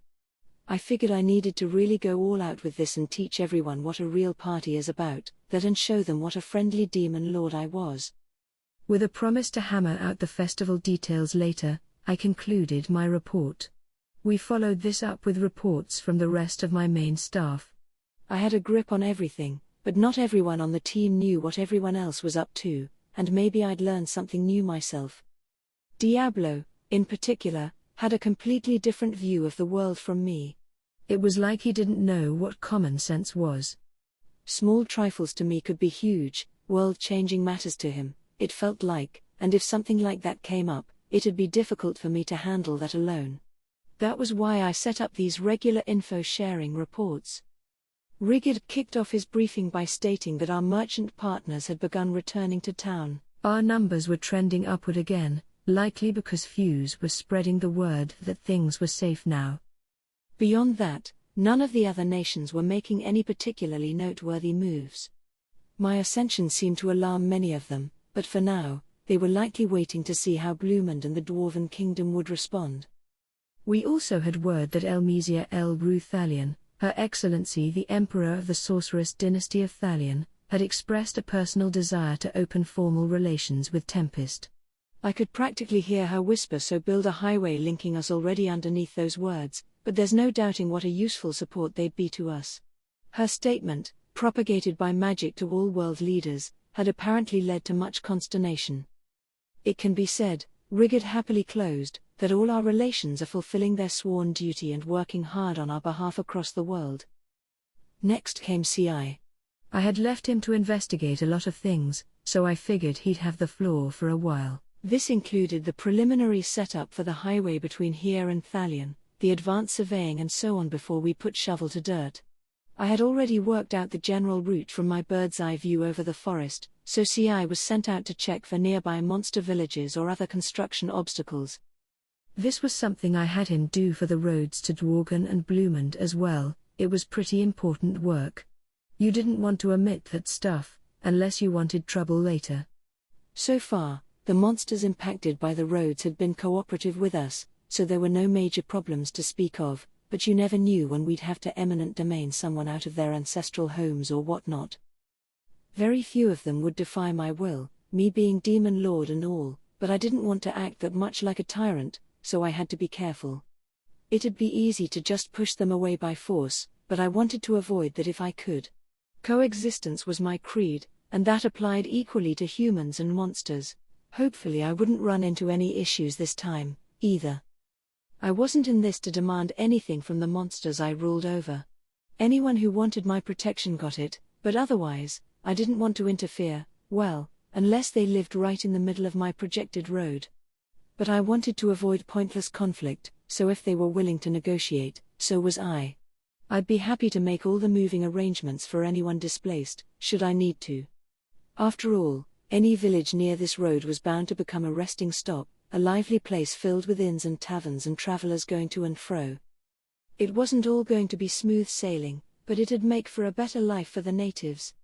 That's how it worked for the previous two highways, and hopefully it would once more. I did not find any hostile monsters present on or near the projected route, CI began. When I explained Sir Raimuru's plans to them, they all provided their ready agreement to me.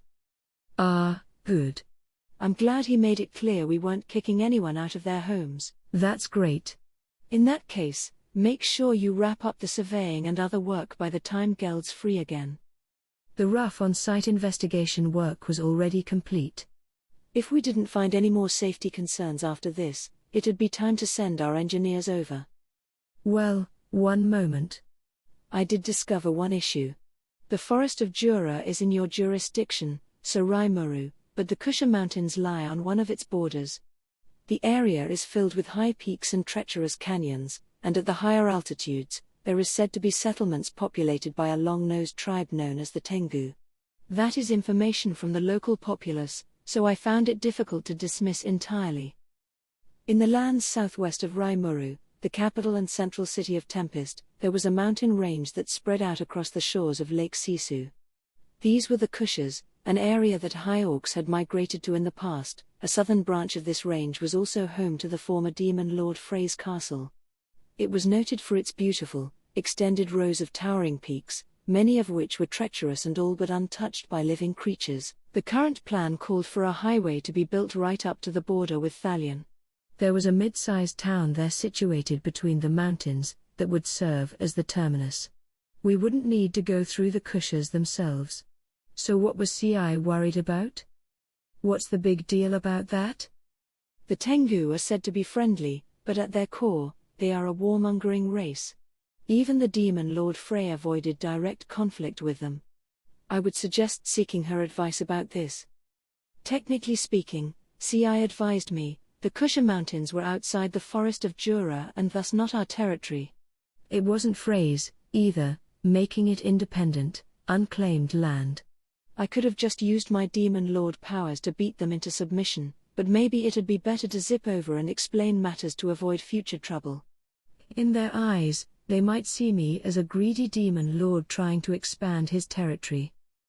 CI sounded disappointed at having to leave the decision about this to me, but I actually thought better of him for it. I was so proud of him for not forcing the issue and trying to work with the Tengu himself. He was careful like that, and that made him endlessly helpful for missions like these. All right. So should I go and? One moment. If that's the issue, let me head over. Just as I hoped to get this wrapped up quickly, Benimaru stopped me. Whenever he casually volunteered for something like this, it always alarmed me a bit, but he was right. I left the matter to him. You've seemed rather friendly with Lady Alvis as of late, my brother. I would hope you are not volunteering merely for the chance of a tryst with her. Shuna commented. Huh? Benimaru and Alvis were that into each other? What does she mean, Benimaru? If Shuna was telling the truth, this was serious. You misunderstand her, Sir Raimaru. Shuna, enough of your nonsense. He acted unperturbed enough. It didn't seem like he was lying to me. But let's face it. Benimaru was a good catch for any woman able to capture his attention. Anyone could see that. Don't worry, Sir Raimaru. Whether Benimaru is here or not, you will always have me. Oh, great, more of Shion's nonsense. Huh? What are you talking about? Heh. Falling for Alvis's trap and ready to abandon our nation, are you? Shion continued. Well, go. Do whatever you like. Shion, how on earth are you interpreting things that way? I could see veins throbbing on Benimaru's head. I mean, yeah, I was kind of jealous of him, too, 2 years, and I still didn't have a girlfriend to speak of, but I didn't think he was gonna go elope or whatever. Shion's imagination was a fearsome thing, indeed. Yeah, I really doubt that, Shion. You heard him, Shion. So Raimaru, you do trust in me, yes? It's not a matter of trust by now. You're one of my closest partners. There wasn't a cell in my body that questioned Benimaru. He couldn't be less like my old coworker Tamura, except in how they'd both found a steady date before I ever did. But I could deal with that later. This whole conversation was getting ridiculous. Right. If we keep talking about this, Shion's imagination is gonna run wild on her. Benimaru, I'm assigning this job to you. Yes, my lord, he replied with a fatigued nod. Yeesh. Still, Benimaru was the right man to serve as my proxy here. He was second in command only to me, and I doubted he would underestimate any adversaries he came across. I wasn't expecting hidden mountain settlements on the Thalian border, but considering the future, it was better to work everything out with them sooner or later, and Benimaru's better than me at that stuff. There was one thing I had yet to hear about. Can you tell me anything about the changes in our monster ecosystem, CI? I had asked him to investigate trends among the monsters in town and along our highways. A lot of residents were practically brimming with magicules. The air was pretty dense with them by now, which was exactly how you got mystic beasts. They'd spontaneously manifest from pools of the stuff, and the more that were created, the more likely at least one would be harmful to us. Beasts like these necessitated a constant patrol around the forest. They were a threat to humans even at D rank or below, so we needed to be hypervigilant with those guys. If one ranked B or so showed up, that required immediate attention. Riga, as head of our security department, was the main man in charge of handling them. His team was experienced now, and even the newer ones could provide able service after several weeks of training. They patrolled the highways, ensuring the merchant wagons could ply their trade in peace, and they did a good job at it. For now, no problems had been reported. But they couldn't cover the entire forest, so there was no telling where a new, and powerful, creature might be lurking. CI had informed me that it wasn't worth worrying about much, which was puzzling. What did he mean by that? Like, we could live safely alongside them. If they didn't harm us or the travelers, then sure, I could accept that. Any monsters intelligent enough to be negotiated with were free to live out their lives, but you just never knew when a new menace, like the A-ranked night spider Gobta tangled with, might rear its ugly head and start defending its territory. That's why I was concerned with the forest outside of the highways and other areas we had populated. Those places, it seemed to me, were more likely to house these potential threats. CI had his replications looking into this for me, so I was pretty sure he at least had an inkling by now. I did not discover anything particularly problematic, CI coolly replied to me. If I had to name one, it would be the saber grizzly I chanced upon in the forest's northwestern reaches, but I safely dispatched it. Nothing problematic. Report. A saber grizzly is equivalent to an A-rank, similar to the night spider. What? Whoa, that's nothing a normal adventurer could take on. I couldn't hide my shock. He made it sound so commonplace that I didn't pick up on it at first. No merchant would be able to travel in areas with freaks like those nearby. They'd be a danger even to Gobta and his patrol teams. Gobta grunted, picking up on my concern. Is that for real, CI? 'Cause I don't really wanna deploy anyone new and untested to places where they are. It'd be dangerous. I wouldn't worry. You spoil them too much anyway, don't you? Hey. Wait a minute. Maybe you wouldn't worry, but to us, if we let our guards down, we're goners. Then go to Hakuro, CI blithely replied as Gobta kept whining. Just have him train you harder. You'll be fine. Hakuro nodded at this like it was plainly obvious. I felt kind of bad for Gobta, although his reaction piqued my interest. He himself didn't seem too scared of a saber grizzly. The magicules coming off him seemed to be higher than before. He was probably on the higher end of the B rank by now. But there's a pretty big jump between B and A, I figured. Hey, Raphael, I'm not misreading Gobta's power, am I? Understood. When unified with a starwolf, the resulting growth in fighting level cannot be measured in numbers. Ah. All right. Yeah, I think that unification was an A-. And with Gobta head of the Goblin Riders, maybe a saber grizzly wouldn't be a big issue for him. And didn't he mention successfully defending himself against an attack by one of the Clayman squad leaders? Between Hakuro's training and his own experience, he must have been improving, in his own way.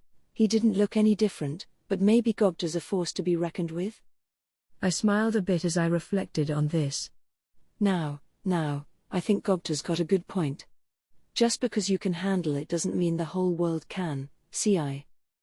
That was meant to defend Gobta a bit, but I also wanted to remind CI not to try solving all his problems alone. If the more powerful among us use themselves as a yardstick, that'll bring a world of pain upon anyone who can't live up to that. It'd also make things more inefficient for the powerful themselves, burdening them further and ultimately leading to their ruin.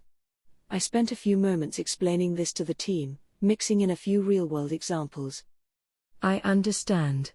I did not think carefully enough. Everyone is different. Soka and the rest of CI's team were talented enough to satisfy his harsh demands, but it took a special group of people to do that. I appreciated his apology, but I hoped he kept that fact in mind somewhere. The same could be said of Benimaru and Hakuro. I wanted them to be a bit more broad-minded in how they raised the new generation. Geld and Gable, on the other hand, thought a great deal more about the people under them, so I had less concern about them. Hopefully everyone could learn from them. It'd make for better relationships all around. Meanwhile, although I should say that training Gobta and the rest is a great thing, you gotta make sure they're prepared for the unexpected. Hakuro gave a sly grin as Gobta hung his head low. Sure, not everyone advances at the same rate or to the same degree, but training itself is never a bad thing. It's just like going to school, it's bound to help you later on. Convinced that Gobta was on the right track, I went back to the main topic. Just as I feared, we were starting to see new, and dangerous, monsters born in the forest. Our patrol teams had potions on them if worse came to worst, and the star wolves were astonishingly fast on their feet, so I'm sure they could flee easily enough. But I can't expect our upcoming visitors to act the same way. If we have all these magicules pooling together, that's going to create more unusual monsters to deal with. It'll be too late for us if they kill someone. We need a plan of action. We could try stricter patrols, but that wouldn't address the root of the problem. We'd have to keep that up forever, stressing all of us out. Unless we identified and removed whatever was creating these dense clouds of magic, I'd have to keep worrying about this for all time. So now what? As I pondered over this, a helpful voice called out from an unexpected place. In that case, why don't we place anti-magic barriers over the highways? It was Vesta. Kaijin immediately stood up to reply. And you know, pal, we just finished up the perfect device for that. He grinned at me. A fully automatic, barrier-producing magic generator. I knew he had been working on a few things in secret. But really? An automatic magic generator? Apparently, this was a device that automatically kept any magic spell going, as long as you told it which one. A major innovation, it sounded like, kind of an advanced version of the inscription magic-driven tools he had invented before. I guess Kaijin and Vesta, chagrined at how useless they were during the whole barrier crisis we had, stepped up to try developing this. These guys are amazing. Making a working model in such a short time. What are they, geniuses? Turns out, though, this wasn't just a couple of dudes working in a garage. Gable was pitching in during his spare time, as well as Kurobe, who wasn't with us at the moment. Even Shuna was helping out. In a way, we had some of the world's greatest magic wielders coming together for this project. It was kind of epic. Kaijin had long been devoting his days to research, leaving forge duties to Kurobe. I'm sure it wasn't just research, what with his duties as head of Tempest's production department, but still. As he explained to me, the automatic magic generator utilized the magicules naturally floating in the air. He figured we had tons of those around us right now, and that there had to be a way to harness those, hence the idea. The prison field covering the town worked by purifying the inner space of its magicules, absorbing them. In much the same way, monsters took in magicules from the air and produced magic crystals from them. They had researched these natural processes, analyzing how they worked. Another thing, one I had already mentioned, was that this nation was unnaturally full of magicules. We were all projecting pretty heavy auras even when we tried to hold them back. Even in a regular cave, the density could be enormous in areas, enough to give birth to a whole gaggle of B+ creatures. It was all just too weird for this country. Kaijin and his team had tried to figure out what to do about this for a while, it seemed. So if we use this automatic magic generator, we can create anti-magic barriers? We sure can, Vesta confidently stated. And that's not the only thing. They were both grinning ear to ear now. I could hardly believe these two used to be at each other's throats. But anyway. What other uses there? I thought the barriers were the point. Ha. Get this, pal.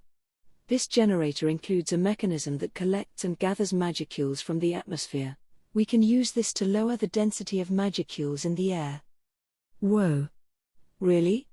I had to restrain myself from shouting with glee. That's exactly the solution we were looking for. It definitely is, so Rimuru, Vesta said. But it's not without its drawbacks. It requires a certain magicule density to work, otherwise, it is too inefficient. Not that we have to worry about that around this town, huh, pal? I nodded my agreement. It wasn't a problem worth considering. So basically, these devices will suck magicules from the air and automatically create barriers for us? They could, yes, but eventually they'll run out of local fuel and fizzle out. That's why we've set it up so you can refill their magical energy stores. As Kaijin put it, the area around Tempest had more magicules than it knew what to do with, but the closer you got to the Western nations, the sparser they became. It'd be a problem if the barriers disappeared without anyone noticing it, so the devices were set up to generate magic based on its previously loaded stores as well. What was the fuel source? The crystals made from magicules collected from the air, in other words, magic crystals. Normally, these crystals would be too inefficient an energy source to use for fuel as is. Unlike the magic stones crafted with secret free guild technology, magic crystals were neither uniform nor stable. Converting them into magic energy would cause a good 90% of their magicules to dissipate into the atmosphere. Magic stones were better, and thanks to the great sage, we had a fully optimized conversion spell driven by inscription magic. It didn't require any magic stones at all, as long as the potential output exceeded the energy needed for recovery. The technology we developed back before we could just buy all the magic stones we wanted was still paying off big time today. Now, they reported, they could generate the magic with a minimum of loss, providing the desired effects even with the 10% of a magic crystal normally available for use. What's more, the wasted 90% wasn't gone forever, it just went back into the air, ready to be used again. As long as the required density was there, it was virtually a perpetual motion machine. And we could use these things in other ways. For example, how about creating a whole bunch of magic crystals, sending them to the Free Guild, and having them converted into magic stones? Then we could operate these things even more efficiently. The most important use, however, was paring down the magicule density around us. Less density meant few monsters and magic beasts to worry about, fewer great hordes of creatures stomping around. The number of unique monsters that might pose trouble for Gobta's team could potentially be reduced to near zero. Truly, a wonderful invention. A perfect match for one of our nation's most unique quirks. I could envision a future where we couldn't live without it. You know, Kaijin cheerfully stated, I think we've also found a lead in extracting the energy needed to convert them into magic stones. For that, though, we're gonna need some dedicated equipment. It's gonna be too hard with what we have now, so that's why we looked for a way to use magic crystals as is. First, they found a way to make crystals from the magicules in the air, then they developed the tech further, and then they theoretically learned how to make them into magic stones. But while the stones I purchased in Inglesia helped them out a lot, they led Kaijin and Vesta to the conclusion that producing our own was an uphill climb. I think I remember hearing that the process required a dedicated factory filled with large-scale equipment. It was complicated, high-level work, and while they had the theory worked out, applying it was a different matter. Well, nothing worth going crazy about. If we could use magic crystals anyway, there was no need for haste. Besides, using those crystals for fuel proved to be a lot easier than expected, they told me. All they had to do was rewrite the formula for the relevant inscription magic, and boom, they had a working magic circle. And what's more, Vesta excitedly continued, these automatic generators can cast magic besides just barriers. Impressively, they could handle quite a few more spells, although there were restrictions. Just place the relevant magical inscription on a magisteel disc, pop it in the device, and you could conjure up all kinds of things, a bit like a record player, except it ran on magic crystals instead of a power outlet. I remember telling them about media playback devices like that, but I had no idea they'd leverage that knowledge into something magical like this. If they could miniaturize it down to CD player level, maybe we could even make them portable. Or how about the opposite, creating larger models for tactical level magic deployment? The possibilities seemed endless. For the time being, though, the generator was a rectangle a bit over 3 feet long on each side and half as deep. Kinda big. Heavy, too, enough that it took some serious muscle to lift. If we could keep them stocked with magic crystals, though, there wouldn't be any need to physically move it at all. Vesta's proposal was to nestle these devices within the heavy stones we used to pave the highways, setting each one to maintain a magical barrier. They could carefully measure out the lifespan of each one, having the daily patrol teams replace the crystals to keep the barriers going, although no replacement was needed if the local magicule density held up. As long as nothing was amiss, the devices could just be checked up on regularly and otherwise left alone. It seemed like a pretty smart plan to me, easy to use and adaptable to a wide variety of functions. By their calculations, one generator every 6-ish miles along the highway would guarantee a safe refuge across the whole area. We had patrol stations every 12 miles along the roads, so it wouldn't add much to a patrolman's daily duties. So what about the magic inscriptions? Ha. Dole's already got the prototype done. We'll have Kurobe work out the manufacturing process for the generators, so at this point, pal, were just waiting for the word go. My team has largely completed the education I've been giving them, so we're holding fewer classes at the moment.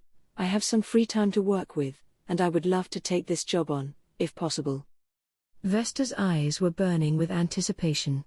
Research wasn't enough for him, he wanted to see these devices humming along for himself.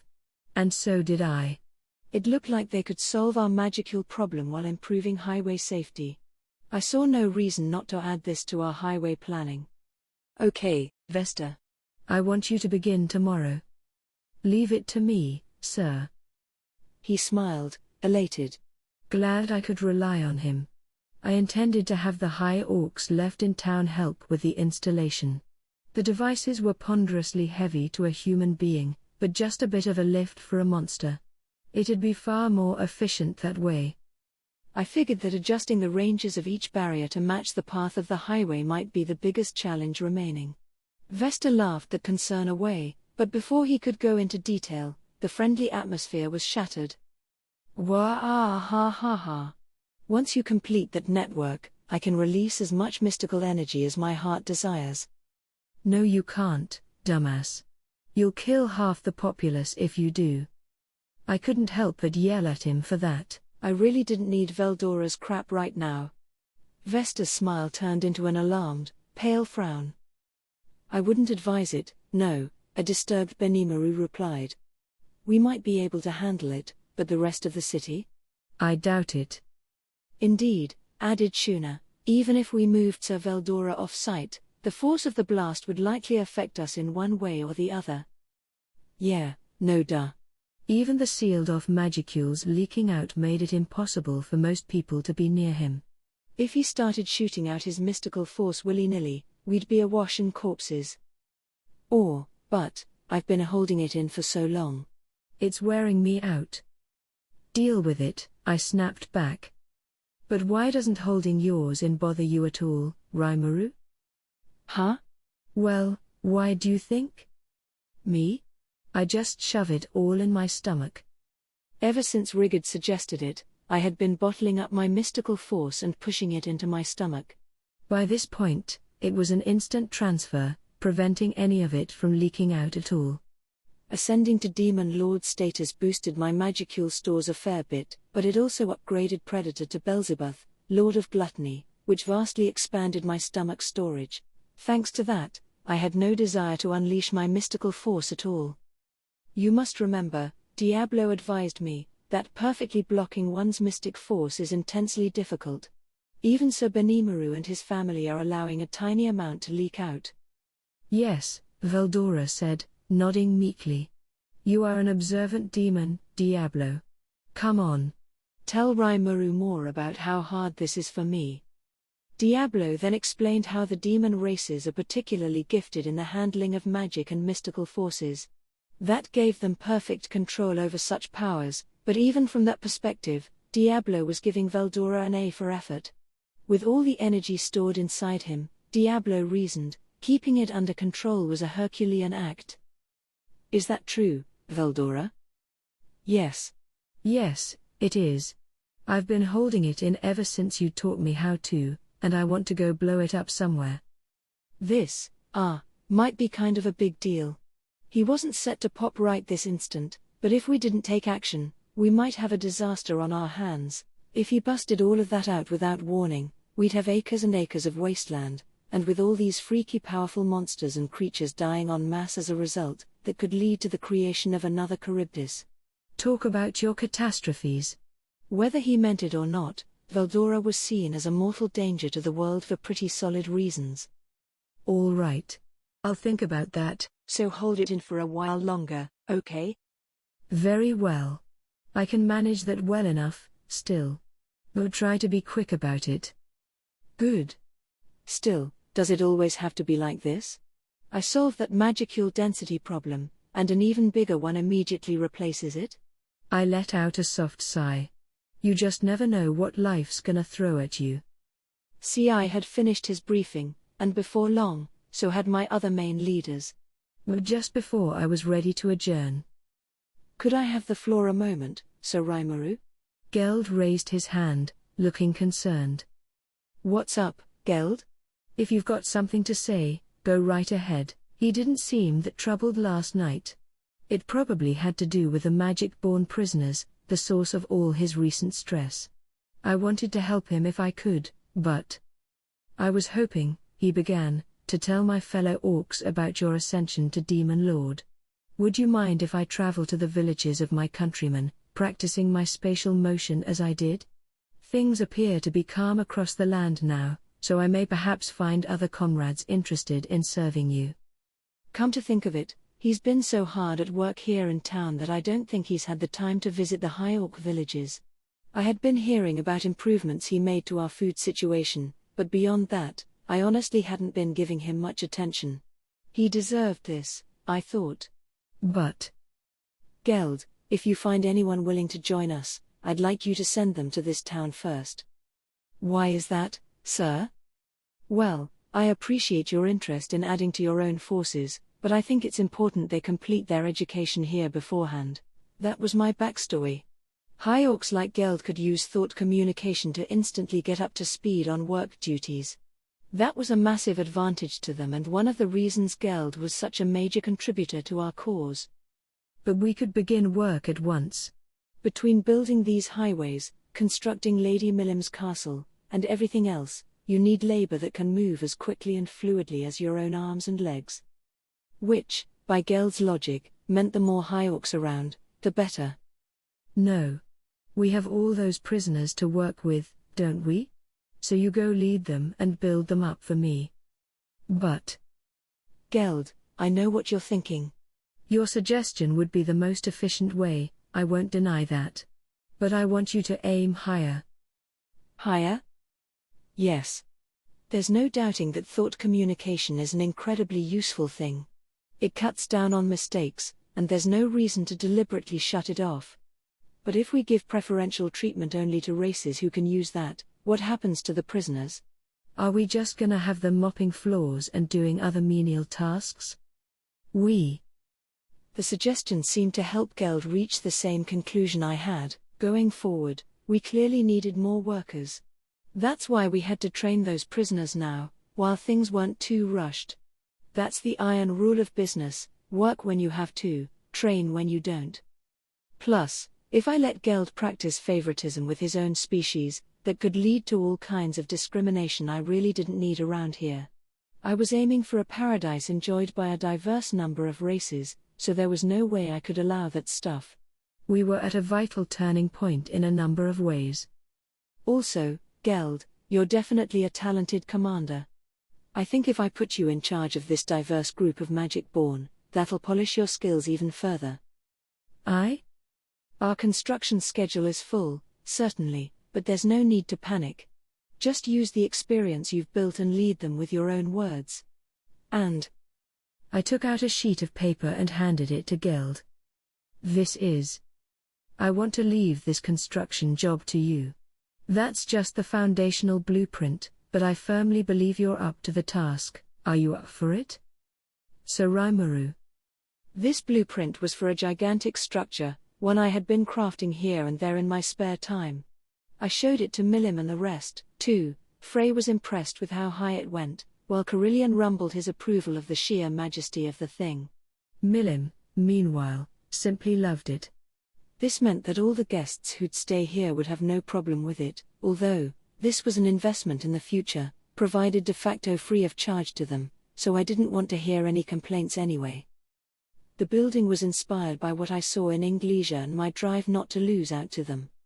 I was picturing a skyscraper at first but changed my plans after I thought something more original and suitable for this world was in order. That was what I was leaving in Geld's able arms. Not that we'd be hands-off, of course. Geld needed some follow-up from me, lest the weight of the job crush him. My eyes turned to Kaijin. He smiled back. Smart of him to pick up on a slime's gaze. But maybe I should have held this meeting in human form. Not everyone can notice that so easily in my regular shape. Leave it to us, pal. I'll give Geld all the backup he needs, and I'll take Maldo along, too, so you can have him handle your little city planning project, huh? What about your current work? That'll be no problem. Our research has settled down a bit, and we're educate in the next generation.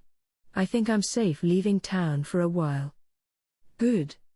My small concerns were being whisked away by bigger issues, ones I was far more excited to tackle. No way Geld would mess this up. I'm sure you'll be fine. Let me see you handle this and grow even stronger than before. I'll be happy to talk things over if you have any problems, though, so don't get too worked up about it, okay? But.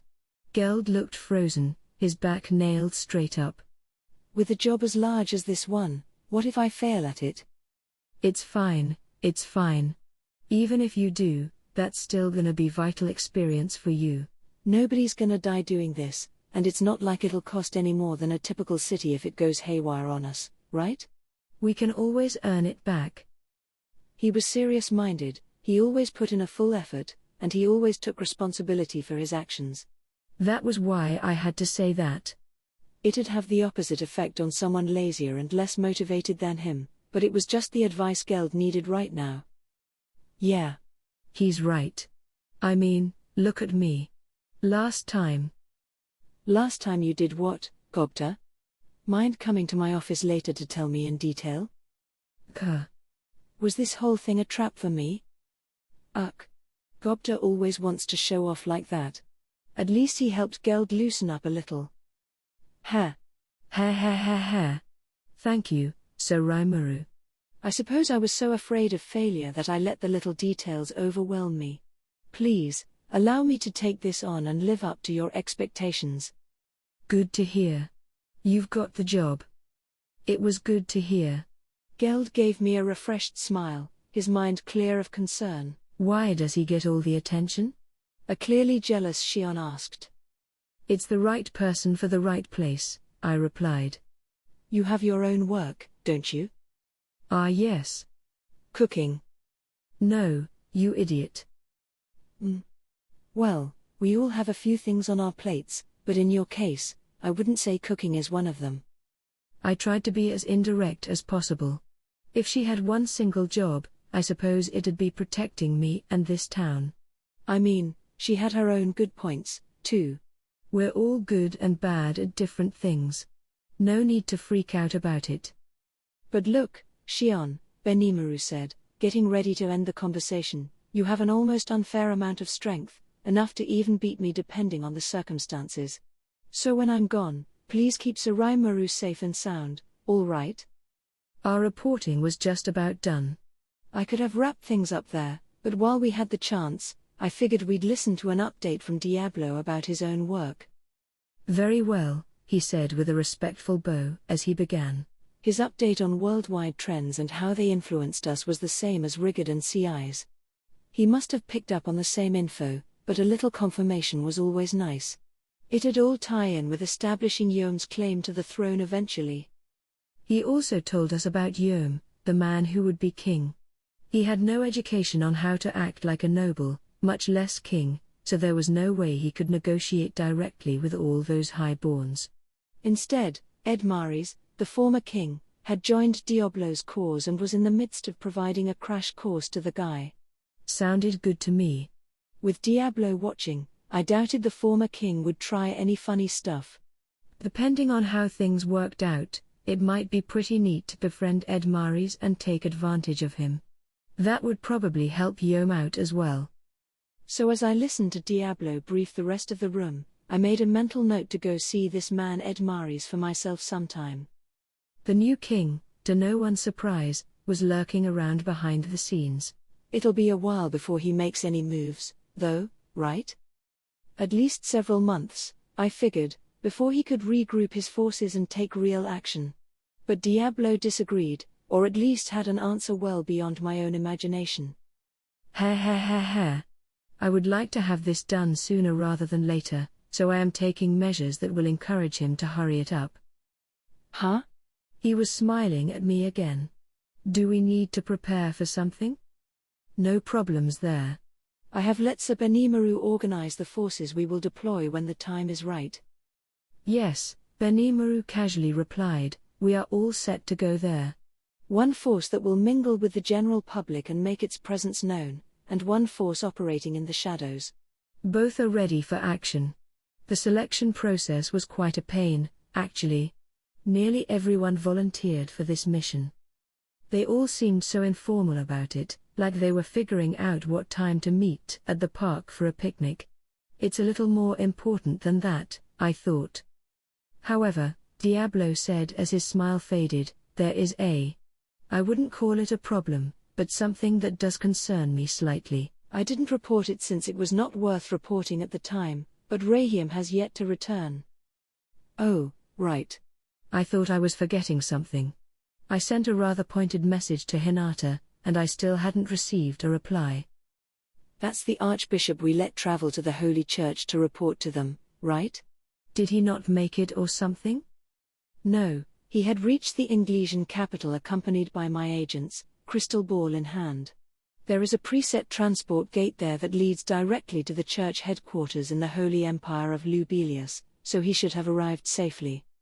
The road from Farmers to Inglesia was a 2-week journey by wagon, hugging the coastline the whole way. Adding Lubelius to the trip would tack on another 3 weeks or so, but this world has magic. Between the two nations was a pair of transport gates, special magical pathways. Go through one and traverse the alternate dimension inside, and you can travel from one end to the other in an instant. Only a small handful of elites even knew about these gates, but Rahim, as an archbishop for a large nation, would likely be one of them. No doubt he had access, too. Once he entered Inglesia, he reportedly made a beeline for the capital. He had absolutely used the gate there. The greater demon Diablo summoned to tail him said so himself. The city had a barrier over it, so a greater demon breaking in could cause a furor, so he simply watched Rahim go inside the gate and reported it back to Diablo. And he hasn't left the capital since? No. We've kept the city under watch, so we should be briefed once he does emerge from it. But that hadn't happened yet. Rahim must be stuck in the church. I began to fear the worst. Did they kill him to shut him up, maybe? I have not detected any such thing as of yet. My tempter skill can seize the soul of anyone it has thrall over the moment they die. If there was no soul to harvest, he must still be alive. I was starting to get a little scared of Tempter, but never mind that. I imagined Rahim would have been safe in Lubelius's capital, what with the temple knights undoubtedly guarding him. But he still wasn't back. The church's inquiry could have just been taking a while. Maybe this wasn't cause for alarm yet, but it did bother me a little. But hey, if he's alive, then fine. As long as they didn't kill him and blame us for it, it's all good. So we still don't really know what the Western Holy Church is up to? No, sir. They may try to interfere with my plans, but at the moment, it is difficult to say. I will be sure to remain on high alert and deal with whatever we discover. Good. A little daunting, though. There's too little intelligence to read the situation very well. If we had enough info, I could have just left it all to Raphael, besides. My apologies, my lord, C.I. stated, looking frustrated. Attempting to infiltrate Lubelius is, sadly, a dangerous proposition. Oh, no, you're fine. Pushing yourself too hard never accomplishes anything. If we were going to sneak into the nerve center of the Holy Church, sworn enemy of monsters, C.I. himself would be our only candidate. Even then, if Hinata was there, I'd be sorely anxious for him. Soka and the others wouldn't have a chance, they'd be discovered and executed in short order. I had strict orders in place not to go overboard with this kind of thing. Still, though. You think we're gonna be enemies now? The message I recorded painted a picture of, in so many words, putting the whole ruckus from before firmly behind us. I taunted them a tiny bit, too, but hey, I needed to have a little fun, right? Or not? Maybe that was a bad idea, but it was out of my hands now.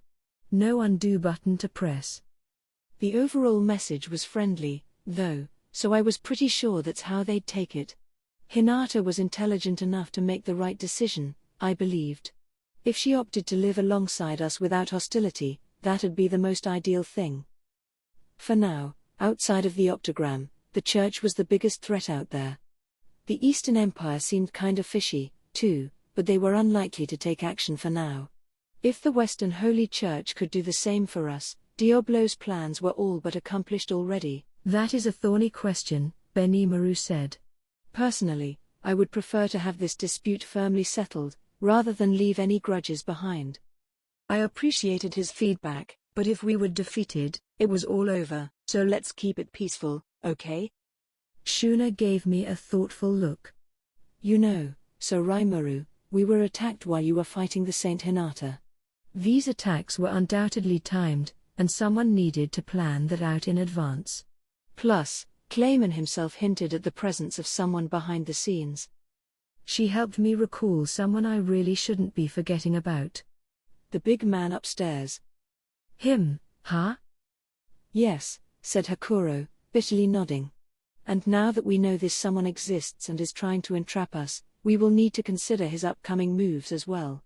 Now is no time to let our guards down. No, Shuna said, nodding with the crowd, no time to let anyone escape our attention. Yeah. And if that guy's involved, Hinata might take action, too. But something didn't seem right to me. You know that feeling? The suspicion you're overlooking something? And then it struck me all at once, this thing eating at me. Say, what if Hinata didn't attack me on her own volition? What if she was asked by someone or ordered to? How do you mean? Given the timing, Shuna asked as she traced my line of thought, isn't it clear Hinata is connected to this other person? That only strengthened my suspicion. Well, honestly, I really don't think Hinata was taking orders from someone, but what do you think? Even if she was connected to that someone, do you think she'd take orders from him? Question mark. I heard a couple gasps from the audience. That woman didn't bother listening to a word I said. Why would she listen to a request, or especially an order, from anyone else? Good point, pal, Kaijin replied. She's captain of the Crusaders, who would she ever take orders from? The only one she'd ever listen to is the god Luminous herself. I mean, everybody knows that not even the church leader can corral her, am I right? If Hinata answered to nothing but divinity, that put her at the top of the church ladder, that eliminated the operating on orders idea. Yeah, you see? She sure didn't listen to me at all. I really can't imagine her taking orders. Which meant, if you looked at it the other way, if we could convince Hinata fighting was a bad idea, we didn't have to clash with the church at all. Orders from no one, huh? Mused Benimaru. So, added Shuna, the attack timing was just a coincidence. Or something the church took very keen advantage of, Diablo muttered, a very demon-like theory, but it made sense. I couldn't imagine Hinata being taken advantage of, but it was still a possibility. Perhaps Diablo is right, and someone was inspiring Hinata to do what she did. The mystery mastermind may be involved, too. But you doubt said mastermind was in a position to order her around?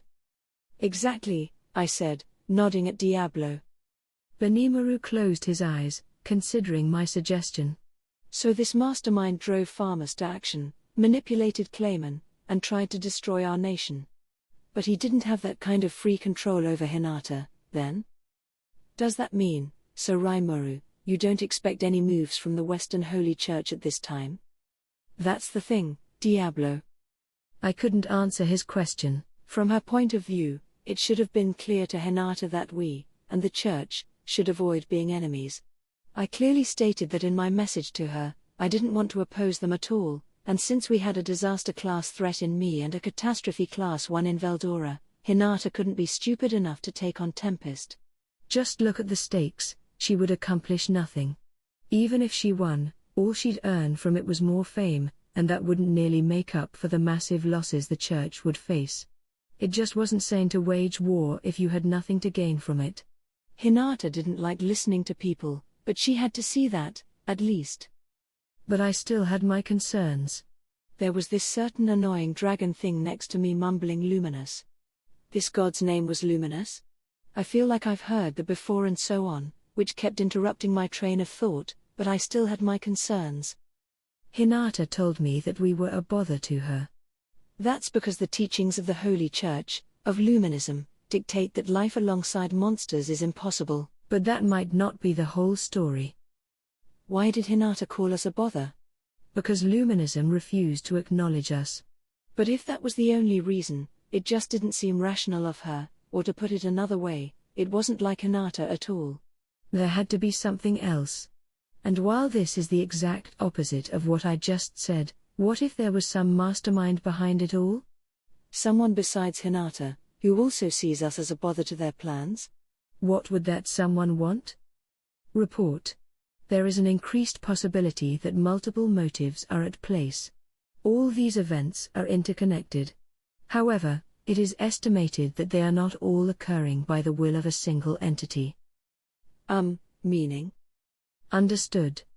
Considering the nations, people, factions, and other factors involved, several goals can be categorized. These goals may seem to match one another at first glance, but several contradictions are present as well. It would be unnatural to unify everything under the banner of a single mastermind, so it's not just one mastermind. That's the core of it, and hearing it that way, it made sense. Clayman was being controlled by another part of the cabal, then? Ah yes. That did make sense, if you thought about it. They simply worked together for a common goal. Clayman wasn't following any specific orders or anything. Maybe they were just giving each other little suggestions or shoves in the right direction. In fact, Hinata might not have been involved with him at all. It did seem more natural to assume more than one player was running around. Plus, if these factions changed, some players may no longer want to put up a fight. That's how international politics worked. It wasn't something that operated on passing emotions. So, to Clayman, we were nothing but a bother, but at the same time, he tried to take advantage of us. He would have loved it if Hinata and I knocked each other out. To Farmus, I, as overseer of Tempest, was a bother. They didn't want to destroy us, they wanted us to fall under their rule. They hoped Hinata would take me out and would have loved it if she had. So where does Hinata's heart lie? In terms of being a Luminism adherent, she wasn't about to ignore a monster nation. These were the three frames of mind that drove the whole situation, and in the end, I fled from Hinata, Farmus retreated, and Clayman died. Which brings us to now. The situation that attracted these masterminds in the first place had changed. Clayman was gone, and the person behind him must have been busy reconstructing what little fighting force he had left. Would this guy still want to directly fight me? Understood. The possibility of taking such action is likely low. If the mastermind's powers exceeded Clayman's, he would have become involved well ahead of when he did. Even if he was preserving his own powers this entire time, involvement would mean little by now, after such a grave strategic defeat. So there's no reason to come after me. Not like this guy in the shadows would decide to go reveal himself now, long after the fact. Whether he wanted to make a comeback or not, he knew a frontal assault on me definitely wasn't the way to do it. What about the other factions? King Edmaris was off the throne, his ambitions crushed. The new king was doing something, and there were those among the administration who certainly wished us harm. We were a bother to them, no doubt, and there was a good chance they hadn't given up on taking us out of the picture. But Diablo was watching them. If they were trying to become a new mastermind, they were sure taking their time with it. I doubted they were a threat, although you couldn't declare them down for the count. Maybe someone among them was hiding a darker, more sinister aspect. This is why dealing with human beings is such a pain sometimes. The Western Holy Church was being completely opaque. Judging by Rahiam's missing in action status, things must have been pretty chaotic in there. Was Hinata struggling to cope with this, too? If she didn't have a clear and present reason to oppose us, there wasn't much reason to take action. But what if she does take action? It'd mean something was forcing her hand. Report. It must not be forgotten that there is a high possibility of multiple people working in the background. Yeah. Good point. And if there were, whether Hinata wanted it or not, things could keep on moving forward. Guess optimism right now wasn't such a good idea. Perhaps, because there are multiple interests at stake here, we should work on the assumption that it is not solely Hinata's decision to make. Diablo must have arrived at largely the same conclusion I had. Well said, Diablo. I was just about to say that myself. It was Raphael who saved my ass, of course, but no need to reveal that much. Maybe Diablo's a hell of a lot smarter than I thought? I was using Mind Accelerate to rev up my brain 1,000,000 times ahead of normal, and Diablo had arrived at the same conclusion at roughly the same time. Without Raphael, I'd be eating his dust. Ha ha ha ha. In that case, we had best keep a close eye on the Western Holy Church's meddling this time, as well. He pretty much was already, I knew, so maybe the warning I was about to make didn't really matter. Still, the rest of my team deserved to hear it. We might just be making a big mistake, though. How so? Benimaru asked. The rest of my cabinet was watching me closely, too. I definitely needed us all on the same page here. Like Diablo just said, there might be more than one man upstairs. Chances are that the current status quo is the result of multiple interests working on the same playing field. This time, too, different players are after different goals, so we shouldn't assume our opposition is all gonna act the same way, you know? My team nodded their approval. If that explanation was enough to get my point across, they're pretty damn quick on the uptake, too. Except for Gogta, given how he was napping at the moment. That was almost a relief to see. He's still getting punished later, though. And you think these multiple interests are linked with the one Clayman spoke of? I don't know, Benimaru, but we can't decide on anything yet. Working on unfounded assumptions when there's not enough data is dangerous, I think. I shrugged. Being in my slime state, it just looked like a few ripples pulsing across my body. That'd make sense, though, Kaijin added, convinced. Like, if Hinata was moving based on obligations, not necessarily orders. Ha ha ha ha. In that case, I will investigate further. It was the merchants who provided Ed Maris and his ministers with their information, but thinking about it, that should have raised my suspicions. That struck a chord. Hang on. The merchants? Is something bothering you, Sir Rimuru? Well, I mean, farmers invaded us to boost their coffers. War has a way of moving money around, and you always have people trying to profit off it. Maybe some of the merchants are working behind the scenes to get a piece of that action? I see. That was another point we'd overlooked. Our enemies might not be vast nations with huge armies at their control. Ultimately, both now and in the distant past, it was greed that led to animosity between peoples. And as long as money could be exchanged for power, the merchants needed to be monitored as well. I leapt off my seat, taking human form and surveying the audience. Then I began to hand out orders. Shuna, examine the account books we recovered from Clayman's castle and see which merchants were frequent visitors. Yes, my lord. Diablo, pin down some of Pharmas's civil servants and figure out which merchants they have the closest ties with. At once, my master. Benimaru, I want you to double-check your selections for the force we're sending as Yome's reinforcements. They'll need to be prepared for anything. Not a problem. Rigard, I'm leaving you in charge of town. We're going to hold a festival for the ages, so get the place prepared for it. No need to tell me twice. Geld, don't worry about any of what we just talked about. Just focus on your own work. If we get in serious trouble, we'll come to you then, so just trust me for the time being, okay? Of course, nobody in this realm would ever distrust you. Hakuro, you assist Benimaru. Gable, work with Rigard. Riga, shake down our entire security system. We need to be prepared for all the races we'll be hosting soon. On it. Yes, sir. All set. And, Shion, you be my guard. Yeah, that. Absolutely. Clearly, I was on a roll. I gave Ranga a pat on the head as I smiled, satisfied. This should work, everyone can handle their own business now. And what of myself?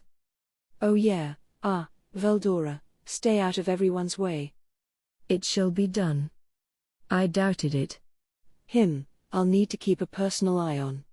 Oh, and Gobta, I know you're tired out, but come see me in my office. Gar. Seeing my smile first thing after I shook him awake must have spooked him a little. Ah well. Even after becoming a demon lord, these meetings never seemed to change very much. Chapter 3. The Saint's Anticipation. On that day, the world knew true terror once more. Veldora, the storm dragon, was reborn. It had been formally revealed by the Western Holy Church, not long after the Guild announced the most recent missive from the Demon Lords. They had gone from 10 to 8, forming an octagram, and this alone was enough to spread chaos worldwide. It wasn't long before the kings of all nations were faced with vast, headache-inducing changes in the world situation, changes that would continue for days on end. The Western Holy Church itself was experiencing unrest like none in recent memory. Several days after Hinata Sakaguchi's battle with Rimuru, contact with Archbishop Rahim was cut off as he accompanied his kingdom's military deployment. He was required to submit regular reports, and if those reports were missing, something must have been going wrong with the Tempest invasion. When informed of this, Hinata immediately decided that a personal visit to Tempest was in order. But just as she did, she received a divine missive to guard the cathedral instead. Veldora, the storm dragon, was the reason. Thus, despite expecting her crusader forces to assemble before her shortly, she was prevented from deploying when she wanted to. Exactly who this proved to benefit the most was a question worthy of debate. An unprepared Hinata challenging Veldora to a duel would surely result in defeat. If she was aware of the dragon's presence, however, and could devise a lucid strategy for invading Tempest, that nation could very well be taken while Rimuru was still absent. Tempest was Hinata's ultimate goal, not Veldora, and with the powers she had on tap, she could have made simple work of it. The ball was in her court, but only if she gave due consideration to Veldora's subsequent moves and Rimuru's own reactions to them. Either way, though, both sides managed to avoid the worst for themselves. It was a city enveloped in a calming light, a holy metropolis protected by a divine barrier. This barrier had been the subject of research over many years, adjusted and perfected until it boasted the highest level of protection in the land. It prevented all outside enemies from invading, dutifully fulfilling that obligation for the past 1,000 years. It was, in a way, the personification of the prayers of everyone who lived inside it. It could even block out the sun itself, automatically adjusting the light levels inside the bubble as needed, brighter by day, dimmer by night. The temperature inside was kept at a near constant all year, producing cooler summers and warmer winters, while the compartmentalized farmlands inside could produce seasonal crops at almost any time. It was a utopia, one whose residents never had to worry about starvation. Every child received a level of compulsory education, and every adult was provided with a job. Its society had achieved complete harmony, its paradise monitored by the law and order that ruled over it. This was Lune, the holy city, capital of the Holy Empire of Lubelius. The day after the last Walpurgis, Hinata was walking the path toward its main cathedral. The surrounding air was pleasantly warm, tempered by the solemnity of the atmosphere. This land was a bountiful one. No one starved, there were no beggars at the side of the streets. Everyone was provided a suitable role, carrying it out to the fullest. They all awoke to the same bells and slept at the same time. The more capable of the laborers assisted the less able. And all was managed in perfect harmony, guaranteeing the happiness of every citizen that lived and breathed inside. It was an ideal, equal society, one granted under the name of their god, and the city spread out before her eyes was the completed, physical form of that ideal. Hinata observed the faces of the people passing by. They were all smiles, each looking calm and serene. But something concerned her. To her, this holy land was truly the ideal city.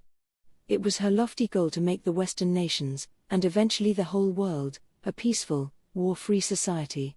She craved a land where the strong no longer had to prey upon the weak to survive. Reality, however, was all too bleak. The kingdom of Inglesia and the holy empire of Lubelius were far, far too different from each other. It made Hinata doubt herself every time. The freedom of Inglesia, the harmony of Lubelius. Two nations that seemed to contradict each other in every way, from their political systems to their core principles. And nothing made the difference as stark as the looks on the children in each land. She could hear some of them near the educational facilities built adjacent to the cathedral. A few of them, perhaps late for class, were running down the pathway toward the building, the faster ones pulling the arms of the laggards. It was a common sight, certainly not cause for alarm. But Hinata could spot the disparity present in the picture. What was Inglesia like? She recalled what she saw there. It was morning at the time when she spotted children smiling as they wriggled past the school gate just before the morning bell. Anyone caught dawdling before it was closed would no doubt face a lecture from their instructors shortly. Here, though, those who made it in time taunted the stragglers, beaming proudly. Now what would have happened if they tried running hand in hand, like in Lubelius? The answer was clear: they'd all wind up late, facing the headmaster's wrath. She knew this was a silly yardstick to make comparisons with. The kids could avoid all this if they just woke up a few minutes earlier. But she couldn't stop thinking about it. Where was the difference? Were the faster kids bullies? No.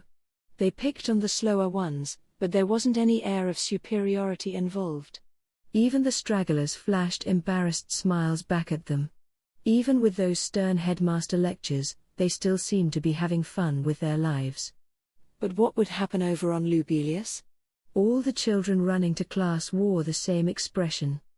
That calm, serene smile of satisfaction, just like the grown-ups.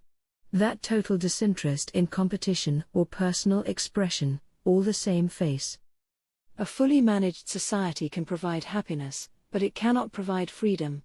They were all equals, carrying out their appointed tasks, the haves providing ample support to the have-nots. This land's people fully completed it. That was Hinata's goal, creating an equal, conflict-free society. A world where no children would ever be abandoned by their parents, where everyone was allowed to live in happiness. It was an ideal, Hinata knew, not a realistic concept. But whenever she felt ready to give up on it entirely, the sheer idea of Lubelius presented itself to her. Competition bred conflict, and competition did not exist in this fully managed society. It was, in other words, Hinata's ideals put to action. The Holy Empire of Lubelius's political system was fairly close to communism. With their god the head of state, they had established total equality among all members of society. This god was the papacy, the organization that represented the Holy Emperor. Communism's greatest weakness was the unavoidable presence of a ruling class above everyone else. The government was forced to sing the praises of equality while actually maintaining a hierarchy in practice. If corruption began to rot the upper class, it was difficult for the masses to rectify that. It would lead to unequal distribution of goods, expanding the disparity. Divinity was Lubelius's solution to this problem. The papacy was, by definition, a superior existence from the very beginning, so inequality among the people would theoretically not become an issue. The rulers, of course, handled matters like diplomacy with other states, but under their god, all were equal. It was a con, yes, but a con that had served as reality for the Holy Empire over a millennium of history. It had served as an ideal like none could before it, and there was a good reason for it. Luminous, the god ruling over all of this, was actually the demon lord Luminous Valentine. Luminous Valentine, the absolute monarch, the flesh and blood demon lord, the queen of nightmares and ruler of night, and the only adversary Hinata had ever lost to. In front of an absolute ruler, all people held equal value. To Luminous, this concept of a fully managed society was akin to a farmer taking care of his livestock. But this was exactly why the whole utopia worked at all. As vampires, Luminous and her kin didn't tear people apart to live off their flesh. All they needed was a little blood to ingest, using the life force inside it to sustain themselves. The higher the vampire's rank, the less of this blood they needed as they lived their eternal lives. It was said the blood of those they preyed upon tasted sweeter the happier the donor was. Compared with other nations, people had it pretty good here. If a donor gave up a lot of life force at once, that would be a problem, but Luminous placed strict prohibitions on that. Thus, order was fully kept in this nation, since the lower-level vampires had no way to defy the will of Luminous far above them. Everything was equal, far more so than the Western nations could ever manage. It was what made Hinata believe in the equality ever present in Luminism, using justice as her credo when she joined the church. Now she was one of its most fervent missionaries, believing its core tenets to be absolute. As a paladin, tasked with providing equal salvation to the people, she wanted justice to prevail with anything she did. Shizu Aizawa, her teacher, was far too lax by comparison, and the structure devised by Yuki Kagurazuka, the boy from the same land as her, was too fantastic a dream to be treated at all seriously. It simply handled issues as they arose, failing to offer any real preventative measures. Seeking to improve oneself was a laudable endeavor, and she had kind words for the Free Guild's cooperative approach. But given its reliance on fees in exchange for work, equality seemed like a lost cause with them. Thus, Hinata left the tutelage of her teacher. Shizu told Hinata to count on her if she ever lost her way, but that wasn't going to happen. That would be depending on her too much. If she kept depending on Shizu, Hinata vaguely thought, it'd ruin her. The only thing she could rely upon in this world was her own power. Thus, Hinata sought the kind of power that nobody else could ever hope for. She had a natural fear of carrying anything precious with her, lest she lose anything else. She didn't deal with other people, power was her only desire. She had become a paladin a mere year after joining the Western Holy Church, then its core captain less than 2 years later, building up what was lauded as the most powerful crusader group in history with her own 2 hands. But the higher she rose through church ranks, the more she saw what it really was. And then she found what lay at the essence of Luminism. The Holy Emperor Lubelius was actually a vampire by the name of Louis. Even more shocking to her, this Louis was the elder twin brother of none other than the Demon Lord Roy Valentine. Conspiring with the Demon Lord to retain your power, nothing could have been more ridiculous, more contemptuous of its people. It enraged Hinata when she learned of it, enough so that she went into the inner cloister alone to purge both Roy and Louis. The resulting battle left her with mortal wounds, forcing her to lie there and wait for her death. There she was, with her little sense of justice, her weak power, unable to save anyone. The benevolence of choosing whom to save, because you can't save them all. It seemed so comical, so pointless to her. Heh. So much for me. The weak are always doomed to die weak. But at least I rid the world of one obstacle. But even so, Hinata believed she didn't make the wrong decision. She reduced the amount of evil in this world, she had nothing to be ashamed of. That, by itself, left her satisfied. As her sight grew dim, Hinata could hear the sound of light footsteps. She thought it was her mind playing tricks on her, but then a clear, refreshing voice serenaded her. I could hear this racket in my own bedchamber. What are all of you doing? Before her was a radiant young girl with silver hair. Her heterochromatic blue and red eyes shone eerily, coldly looking down on Hinata and the others on the floor. The aura floating around her was on another level, making Louis and Roy, whom she had just fought to the death and beyond, look like children. Hinata, face to face with death, was overwhelmed by her presence, this beauty beyond all human comprehension. This clear, transparent presence, so far away from her. She had the dignity of the upper class, the air of someone used to ruling over others. Good and evil seemed like trifles when presented to her. And as if to prove that. And you too think you can die and leave me behind? The waves of force emanating from her revived Roy the Demon Lord and Louis the Emperor, despite the lethal blows Hinata knew she'd landed. It was a supernatural power, one Hinata had no knowledge of. It's over. Everything I have done. Despair filled her heart, as the flame of life began to flicker away. And you as well, human. You will not be allowed to die with that pride in your mind. What is justice? Justice is not about crushing evil. Who do you think you are, deciding whether I engage in evil or not? There is no such thing as a justice that can satisfy all forms of free will. It is arrogant to think you can do otherwise, am I wrong? The words beat against Hinata's eardrums as a warm light descended upon her, saving her life. There, as her wounds seemed to magically disappear, the girl spoke. You have 1 week. If you are powerful enough to defeat my closest confidants, you can certainly overcome the 7 days trial. Only then will I seriously deign to engage you. She took the trial. She completed it, usurping the powers of those she studied under to obtain superhuman strength. And then, wagering her life for the attempt, she lost to that young girl, Luminous Valentine, and capitulated to her. But even with that defeat, the sword refused to break.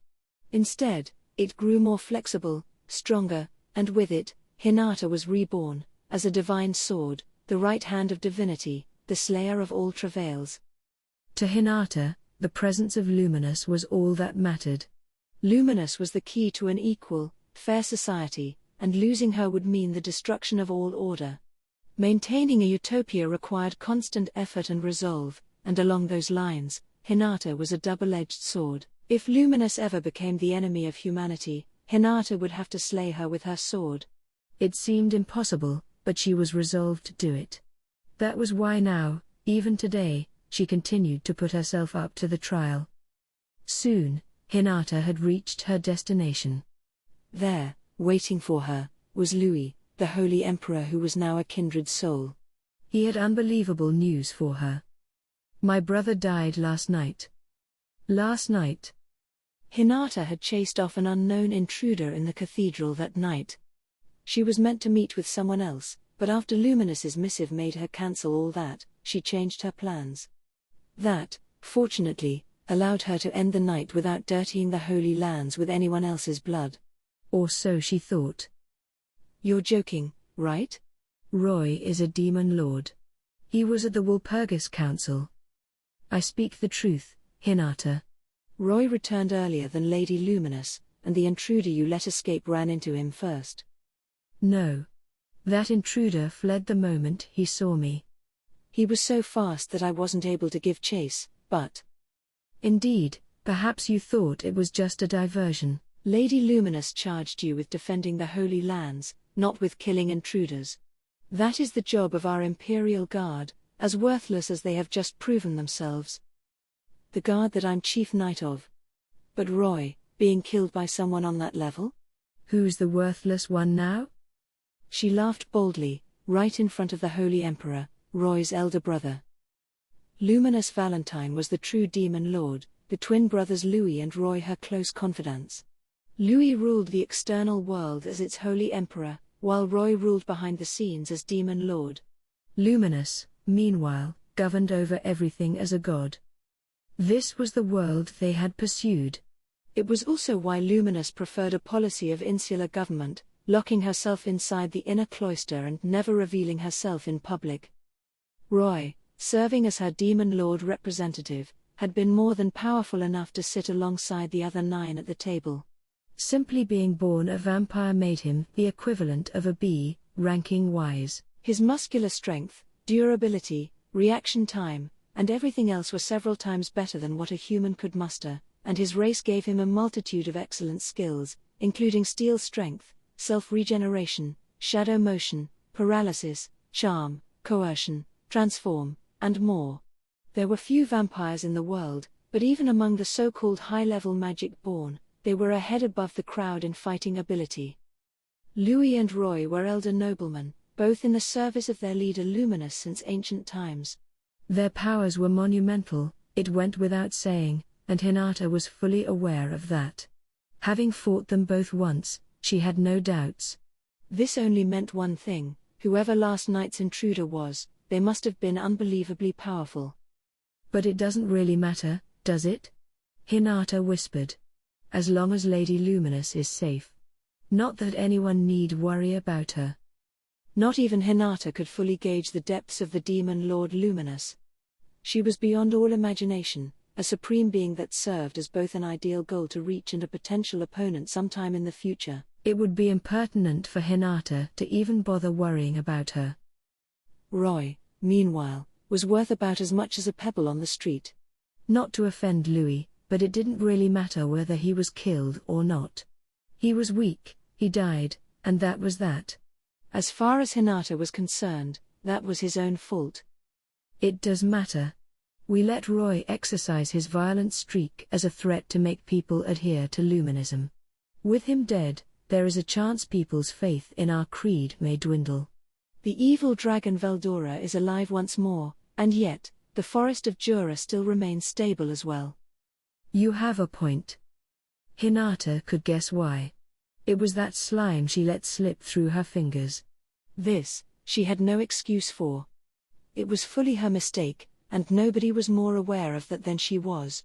It was her choice to let last night's intruder go, but that slime, Rimuru, she wanted eradicated from the world for good. She couldn't help but praise him. I can hardly believe he managed to escape that place. I knew you were a careful one, Rimuru, but that was nothing I could have imagined. I can't speak about the dragon, but I imagine the forest is stable because of that slime, Rimuru, I let escape.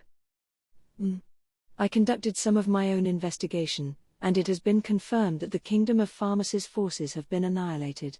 Counting the time back from Veldora's resurrection, it had to be the work of that Rimuru. Quite an adversary for you, wasn't he?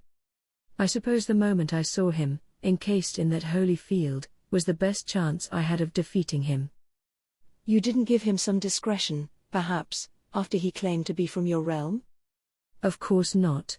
Lady Luminous's aims are incompatible with that slime's. I know where he's coming from, and leaving him to his own devices would only wreck our plans. That's why I chose to ignore what he had to say and instead tried to destroy his town. So the angels will be moving soon enough. They will. They're safe for now, but if they keep developing the town at that pace, they absolutely will. That would be distressing. We aren't ready for them yet. I'd like to ensure that our victory in the next Tema war is absolute. I know. We need to tear those angels limb from limb, and that's why we can't afford to speed up the timetable. Louis nodded. Whenever the cities of the world developed past a certain level, the angels began to attack them. Why, nobody knew, but their actions followed a set recognizable pattern. When it happened, countless numbers of innocents died, and to combat them, Hinata had expanded her forces and devised a way to knock them completely out of the picture. Her proselytizing for Luminism was also a way to help people work together, making their harmonic cooperation a palpable force to work with. That, she believed, was the best way to follow the will of Luminous, her god. Rimuru's behavior was getting in the way of that, and now that she knew Rimuru was the cause of Shizu Aizawa's death, she had personal issues with him. There was no reason at all for her to cut him any slack. With him were his monsters, intelligent, rational, and understanding of humans. It pained her a little to involve them in this, but Luminous called them her enemy, and her will was the law. Victory in the Tema War was of utmost priority, and to earn that, Hinata wouldn't hesitate to do what must be done. She was cold, pragmatic, and above all a rationalist. But perhaps your failure will turn out well in the end. What do you mean? The Western nations will likely band together to deal with the threat in the forest of Jura. With Roy gone, what better foe to unite the human race against? Do you think so? I doubt it'll go that easily. But did he have a point? Maybe, Hinata thought, it was a good thing after all. A stable forest of Jura was what they wanted, and if they sought to live alongside humanity, that was all for the better. But if Rimuru really did massacre the farmers' force, he was clearly a threat they couldn't afford to overlook. Still. You know the Eastern merchants who brought me information. We were planning to meet last night as well. If it weren't for Lady Luminous's order, I wouldn't be here right now. Oh? Rather good timing, then. Almost too good, isn't it? Those merchants were trying to use me. If you think about it, maybe keeping Rimuru alive and present was the right answer, not to make excuses. But the nail that sticks out gets hammered down. They may have survived the Pharmas invasion, but the resurrected storm dragon was bound to attack Rimuru before long. Plus, Rimuru was calling himself a demon lord, apparently, which invited the rage of the other 10 and earned him a ticket to last night's Walpurgis. I would imagine so. Until we are fully ready, I'd prefer to use that land as a bulwark against the east, assuming Rimuru survived the Walpurgis Council. Right. Do you think he'll make it through? Lady Luminous will return soon. We will know by then. Having to tell her of Roy's death is a depressing thought. She'll be in a bad state, I'm sure. She was a lot kinder to him than I ever was. I suppose I'm not very kind myself. My own brother is dead, but I don't feel sad about it at all. Hinata just shrugged at Louis. They stopped talking, waiting for Luminous. Before very long, a herald arrived. Stand back. Lady Luminous has returned. In a flash, the cathedral became a hive of activity, and soon, Hinata and Louis were going to face a conversation they never expected to have. Now they were at the inner cloister, a sacred mountain looming in the center of the Holy Empire of Lubelius. The Holy Church headquarters was at the foot of it. Proceed straight through its grounds, and you'll find the Holy Temple, which houses the cathedral that connects to the mountain's entrance. Beyond it and up the path, the inner cloister loomed ahead. This was the holiest and most forbidden place in all of Lubelius, even more so than the Holy Emperor's official chambers. Relaxing there was the demon Lord Valentine, or rather, Luminous, as she recounted the previous night's events, clearly peeved. So that's all of it. That annoying dragon simply insists on getting in my way at every possible moment. Hinata's first reporting of Roy's death only added to her anger. Such a stupid child, she murmured in reply, betraying no emotion whatsoever as she entered the inner cloister, just as regal as always. She seemed cool-headed enough as she described the Walpurgis Council, but when she reached the point where Veldora revealed her true identity, her well-defined, beautiful features reddened with anger. It was overpowering to her audience as she let out all her pent-up emotion. And look at Roy, too. I could have revived him as long as I was within sight of him, but no. My brother is happy, Lady Luminous. That is all that needs to be considered. Silence. This sounds like I practically led Roy by the hand to his death. No, my lady. It is my brother Roy's fault for failing to live up to your expectations. But if any one factor was involved, it was bad luck. Everyone in the cloister knew it wasn't their fault. I apologize, Hinata said. I let that intruder go, and Roy. So be it, replied Luminous, face tightened as she looked at her and Louis. You merely followed my orders. I am the one who deserves the blame. But we don't have the time to mourn for him now. The dragon is revived, and we have a new demon lord in Rimuru. That is the undeniable truth, and we must decide how to handle it. Yes, my lady. I understand. Hinata and Louis nodded. This question would decide the entire direction the Holy Empire would go in the future. I would like to defeat Veldora for you, Hinata offered. Hinata, Luminous coldly replied, you have grown stronger, yes, much stronger than when you fought me. You are well past the 7 days, and on your way to equaling my level. But even if you can defeat the demon Lord Rimuru, you will never defeat Veldora. She is right, Hinata. That is how fearsome a presence the dragon is. A true catastrophe. Louis, who was there for that dragon's previous rampages, agreed readily with Luminous. He is that powerful? But didn't the hero seal him away? If a human did it once before, Hinata reasoned, it could always happen again. Luminous and Louis immediately brushed it off. Look, Hinata. That dragon is a form of natural energy in itself. Perhaps you could use magic to quell a raging gale, yes, but that dragon has its own free will. It cannot be cut with a sword or affected by magic. When he flies into a rage, the shock waves will ravage the earth, far more so than any of our puny magic. The thought seemed to genuinely dismay Luminous. Louis nodded in agreement, his face pale as if he had just recalled an ugly memory. It was truly a nightmare, he said. Ah, that ever so beautiful Nitro's castle, turned into an unrecognizable pile of ashes. Don't remind me of it, Louis. That castle was the culmination of vampire knowledge and science, and now it exists only in our memories. There is no use in craving what we cannot have. Quite true. The exchange taught Hinata just how dangerous this Veldora was, but, if it comes to it, she quietly swore to herself, I will kill him. Then she realized something else. The whole reason the inner cloister was atop this holy mountain. It was to prepare for a potential Veldora attack, wasn't it? So she could constantly observe the skies and stop him before he arrives. Night Garden, the main city in the Holy Empire, was located entirely underground for that reason as well, to prevent dragon invasions, to keep the casualties to a minimum in a fight. That was how wary Luminous was of this storm dragon. Hinata, please restrain yourself. I do not wish to lose you, too. And if Luminous put it that strongly to her, she had no option but to nod back. Now, her mishandling of that encounter with Rimuru was sticking in her throat like a sewing needle. Labeling him a monster and ignoring his attempts at conversation were both mistakes. Not in terms of what her faith taught her, or so she wanted to think, but still, her actions had led directly to this current situation. If that was what the Eastern merchants had wanted, then Hinata had fallen for it hook, line, and sinker. How distasteful.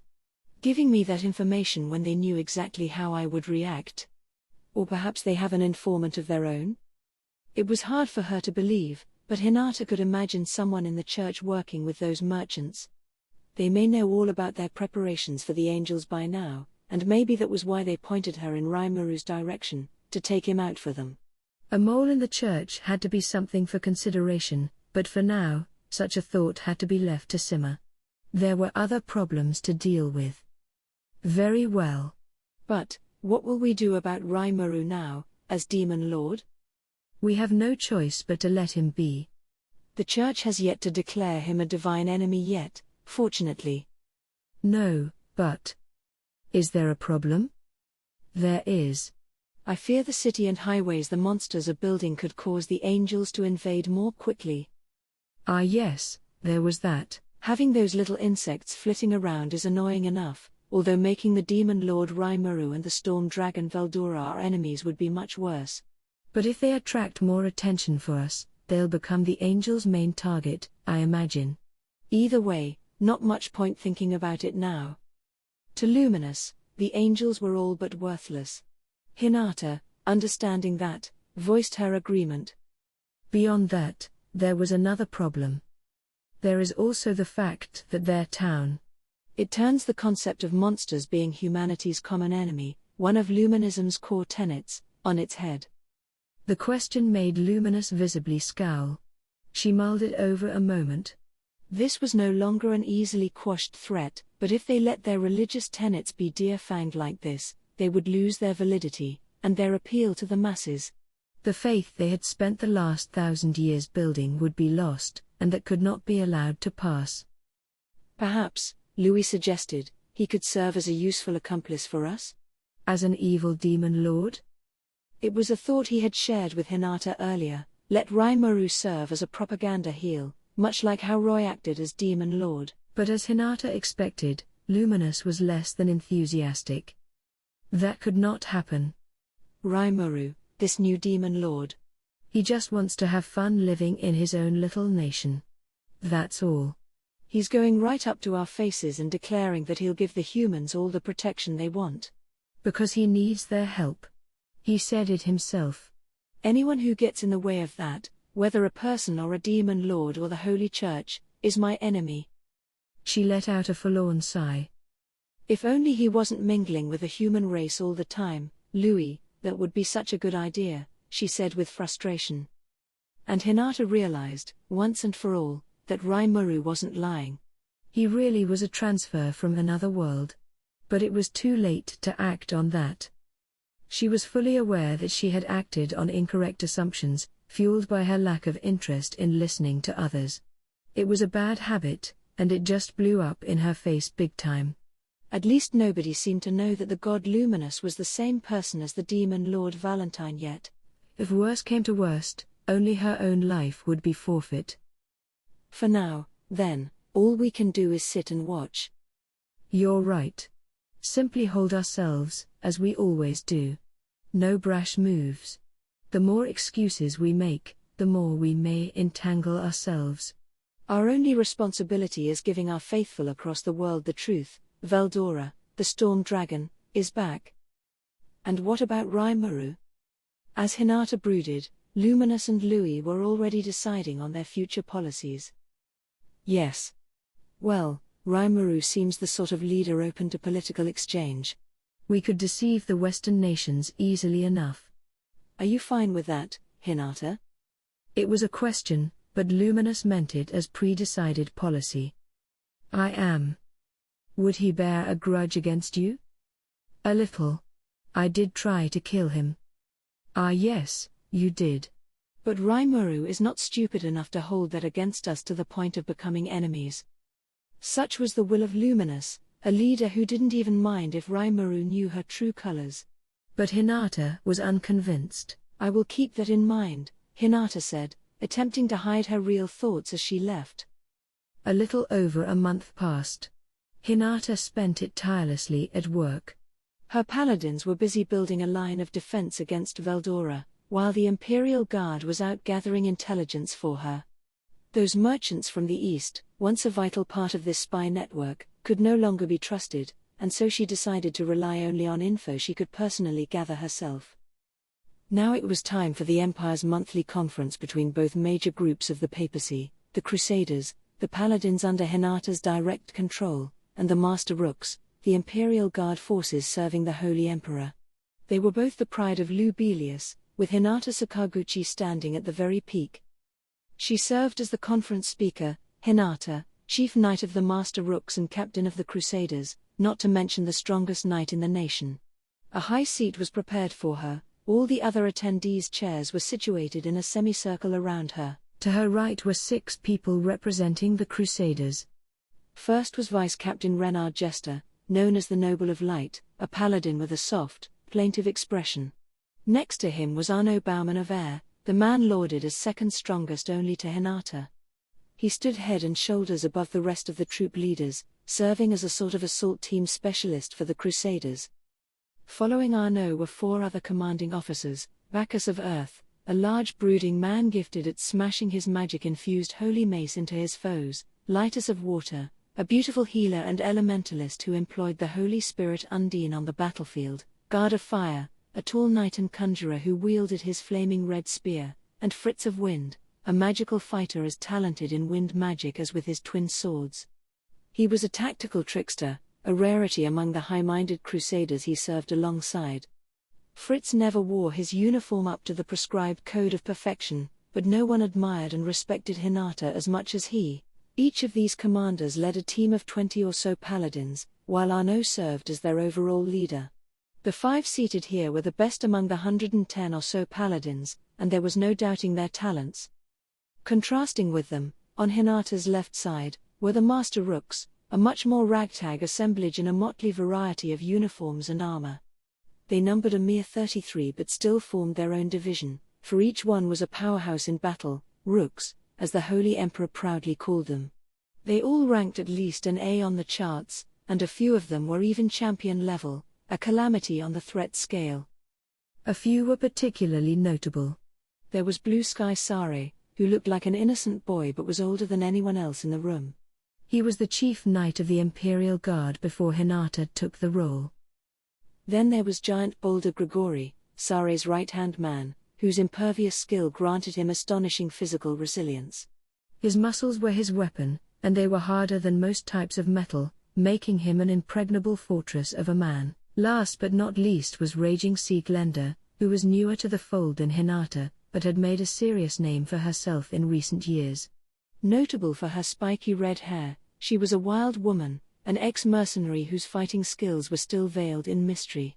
Only Rama, the person who had ceded his post to Glenda after she defeated him, knew about her full strengths. This trio was known as the 3 Battlesages, and they sat together opposite the 6 paladins. The 9 were all literal superhumans, far beyond the framework one would think the human body could provide. They all were certified saints, a sort of complement to a demon lord, and with Hinata, they were collectively known simply as the 10 Great Saints. Whenever a person engaged in grueling training in one subject or another, they would occasionally evolve into a higher form of existence upon completing such a trial. Accomplishing this made them enlightened, greatly extending their lifespan and transforming their physical bodies into something like a half-spiritual life form. They were released from flesh and blood, in other words, and thus the amount of energy enlightened individuals could work with was enormous. Their brute and magical strength was powered up to levels beyond compare, letting them be the equivalent of potential demon lords. They were the guardians of humanity, the servants of divinity who evolved the correct way, even if this was only by the standards of certain people. They all sat there quietly, awaiting Hinata's arrival. Several paladins were stationed behind each commanding officer, the rest of the 2 divisions remaining on their feet in their assorted gear. Soon, the heavy door creaked open. "Sorry to keep you. Let us begin." With that, the meeting commenced. Behind Hinata, shaded by some bamboo blinds, the Holy Emperor Louis was taking in the joint conference at his seat. But just as proceedings were set to begin, Sare immediately threw them into disorder. "Whoa, where do you get off being late? Not only did you fail to keep Veldora from waking up, you even let a new demon lord be born. And you're the fool representing us? If this is a joke, I'm not laughing." Even though Hinata was the acknowledged leader, not all her soldiers were particularly enthusiastic about the orders they carried out. Sare, having lost his position as their leader, was the head of the anti-Hinata faction. Over the past month, both divisions had been sent off worldwide by Hinata on a wealth of missions, bringing back assorted intelligence and confirming that the rash of recent cataclysmic events were all connected. The ascension of Rimuru, the Storm Dragon's revival, the Walpurgis Council, and the recent turbulence in the kingdom of Farmus, all these happenings had their origin in Hinata reaching out to Rimuru, and Sare wasn't shy about implying as much. "You are being rude, Sir Sare," a bemused Renard coldly stated. Arnaud nodded to his fellow paladin. "He's right, boy. "If you have an issue with our captain, I'd be happy to work it out with you." "Oh," Grigori fired back from his seat next to Sare, "you fancy pants knights wanna start a fight with us? Awfully pretentious of you, considering you only act that way around opponents polite enough to lose on purpose." "What? You seem interested in a quick death." The meeting had grown almost immediately intense.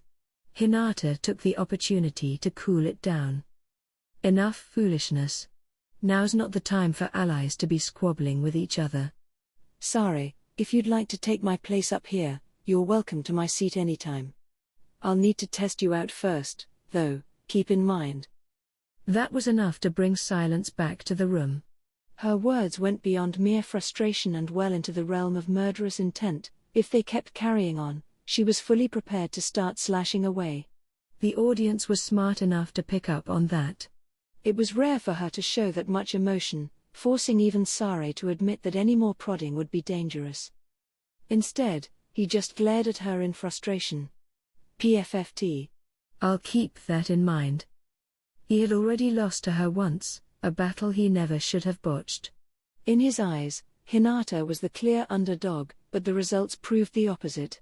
The memory of that day kept him from making any unwise moves. Until she could probe and reveal the secrets of Hinata's strength, he knew victory would never be his, so he did her bidding for now, uninterested in waging a war he couldn't win. With Sare calmed down, the joint mission finally began. "Reporting," said Lytus, freshly returned from field work around the forest of Jura. The forest was a perfect picture of peace. Despite Veldora's resurrection, I spotted groups of merchants entering and exiting the area. The caravans from Bloomond were streaming into the Tempest capital of Rimuru on a near-constant basis. The nation's trademark healing potions were hot sellers, but merchants were also standing in line for rare goods like silk fabric and weapons made from monster-derived components. How is that working? Are they engaging in trade with the Demon Lord? We should think about Veldora first. The records say he is extremely belligerent, causing a swath of destruction wherever he goes, but I haven't seen any sign of that yet. Hinata raised a hand to wave the questions off. Let us hear the report to the end. Very well. I spoke with the merchants, and they said the Kingdom of Bloomond had declared full and open relations with Tempest. This includes a security guarantee, and Blumen's citizens are allowed to come and go as they please. The highway connecting them to Tempest was also kept in neat and clean order, even the animal droppings are briskly disposed of. There was no sign of monsters nearby, and overall, I believe this security agreement is legitimate and active. Did you travel down this highway? Yes. I wanted to see it for myself, so I disguised myself as a traveler. There are peacekeeping sentry posts at regular intervals along the road. When I reached town, I found it to be far more advanced than I expected. The concentration of magicules in the air was understandably higher than normal, but it was still below levels that would affect average people. It gave me the impression that Rimuru, true to his word, really does seek amicable relations with humankind. I see. And what about Veldora? Well, yes, about that. What is it? I was unable to confirm his presence. Entry into the sealed cave was forbidden, and I failed to find any other spots the dragon might be lurking in. Hinata gave a placid nod to Lytas as she finished her report. If we can't confirm Veldora's existence, Fritz asked, could the news of his revival be a mistake? Hinata shot him a look to silence him. Luminous's divine missives are never wrong. At least we are surer of Rimuru's activity now. Let us move on.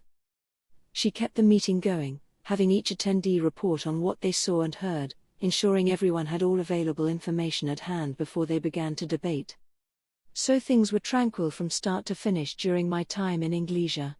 If their rivals at Farmus were to fall, I believe they would take the opportunity to expand upon their current power. The briefings continued.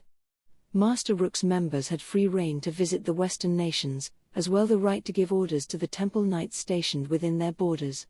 They outranked even the local temple captains, after all, and while they customarily acted only on orders from Lubelius, for the sake of maintaining a simple chain of command, the Master Rooks could command them directly in emergency cases. This allowed them to operate practically above the law in the West, obtaining even some classified information with ease. This was one difference between them and the Paladins. The latter enjoyed similar unfettered travel access to foreign countries, but they were barred from giving orders to the Temple Knights. The organizations were two different entities, although some Temple Knights later moved on to become Paladins. It was up to Hinata to utilize the pluses and minuses of both groups, deploying them where they would help the most. Sare's turn came at the very end. Listening to all these reports, he said, I think I'm starting to see what Hinata is trying to find out. My turn's next, and I'm guessing my report's supposed to be the clincher, huh? That's right. I gave that job to you because it's the most important one. I'd appreciate it if you got on with it. Aha. Well, the current news from Farmus. King Edmaris has abdicated the throne, and on the surface, it appears that the transfer of power has taken place peacefully. But Edward, the new king, is busy assembling an army of talented mercenaries, and in response, the nobility is starting to get frantic, too. It looked to me like the signs of a looming civil war. Despite reports of Rimuru's ascension being all over the news in the Western nations, Blumen's trade with Tempest was giving that whole nation a shot in the arm. Meanwhile, things couldn't be more chaotic in Farmus. The nobles were working in 100 different directions, many of them trying to shore up their military might in a hurry. Some had even made inroads with the Western Holy Church and the elders that led the council. It wouldn't be long before the swords came out. The impact on the people was already enormous, prices rising, distribution falling behind. Losing 20,000 troops had even led to a government-mandated conscription. Amateur soldiers wouldn't be much help in battle, but Farmus was so cornered that they had no other choice. It all pointed in the same direction, civil war. The surrounding small kingdoms had no consensus on how to respond to this, but all of them were on high alert against Farmus, smelling the tension in the air and fortifying their borders to ensure they didn't get involved. They all expected the fateful day to come before long. That alone, of course, isn't enough information to make a conclusion on whether the demon lord Rimuru is involved with this. True. So I went down the list of everyone King Edward made contact with. Important council leaders, free guild management, some merchants from the east, even our own soldiers. He's been busy. Is he trying to shore up his military? Bingo. That's exactly it, Hinata. Well, it's settled, then. This new king has no interest in paying war reparations of any kind. No demon lord would let that slap in the face go unchallenged, and I doubt Rimuru is foolish enough not to expect that from him. So do you think this is all part of our new demon lord's plans? Yeah. Hinata nodded. It's almost funny how all the pieces are falling into place. Based on what we can infer from this, it all seems to be gearing towards some kind of predestined conclusion. Someone's definitely pulling the strings from the sidelines. The more she heard, the more convinced she became. Who was it? There could be just one answer. Clayman, that swindler who skulked around the Western nations for years, was gone, and the only one who could even begin to imitate him was Rimuru, this new member of the cast. I don't like this. You can't let your guard down around him. He's intelligent enough to lay out these thoroughly prepared strategies. Maybe he really was Japanese once. Looking back, as she calmly re-evaluated Rimuru, this was all caused by her believing those Eastern merchants in the first place. They had built a relationship of trust over several years, and she completely fell for the line she was given. It was a fatal mistake, and she regretted it, and the worst part was that most of the intelligence the merchants gave her was accurate. Only when the topic turned to Rimuru did the truth start to bend a bit. These little lies that were impossible to independently confirm, and Hinata had let them trick her. If she had believed Rimuru, back when the two of them were at the same location, maybe things would have developed differently. But, she reasoned, she couldn't dwell on the past. Then she noticed something about Sare's report that interested her. Sare, you said Edward made contact with merchants as well? What did they tell him? Why do you care about the merchants? The demon lord painted a picture for us to fall for, and that's that, right? I think what we need to talk about is our future direction. What steps should we be taking right now? We do need that, but I still want to know. Tell me. PFFT. I thought money was the only thing those merchants ever talked about. Not so. They just have an instinctive habit of turning the conversation toward whatever will make them money. One of them got me, too, so you all need to watch yourselves. So what did you learn from them? That's pretty impressive, if they managed to use a woman as calculating as yourself. I can't really think of anything in particular they said. Oh, hang on. There's a commercial zone in the area you covered, right, Glenda? Merchants from the east and west intermingle in there. Did you hear anything interesting? Sare may not have liked Hinata much, but he was still loyal to his mission. He knew and acknowledged her talents, the leadership that helped her craft the Crusaders out of a ragtag bunch of knights. She was merciless against the monsters, she put everything on the line to keep people safe. Somewhere in his heart, he appreciated that. That was why he followed all of Hinata's orders to the letter, never hiding anything he learned from her. He may have had a few ideas on how to seize his position back from her, but he had no intention of dragging her down. He believed in the meritocracy, and for better or worse, he was earnest in everything he did. Hinata knew that as well. Glenda, meanwhile. Well, as far as I know, there wasn't anything suspicious going on. Had no problems telling barefaced lies. As a mercenary, she was well versed in navigating the underworld, experiencing untold amounts of mortal danger. Something about the tension in the air smelled like good money to her. Faith was one thing, making a profit was another. That was how Glenda worked, and while people saw her as a devout luminist, that wasn't the whole truth. What Glenda really wanted was the power that luminism had across the world. Sometimes it was money, sometimes intelligence, sometimes war power, but Glenda needed it all. Her current position gave her open access, and she never, ever wanted to lose it. This was why she was hiding things from Hinata, including a meeting with merchants from the east in the very commercial zone Sare mentioned. She had also made secret inroads with one of the council elders. She paid them money, and in exchange, they would spread false rumors around for her, not now, but when the time was right for her. For the time being, she couldn't afford to have Hinata questioning her motives.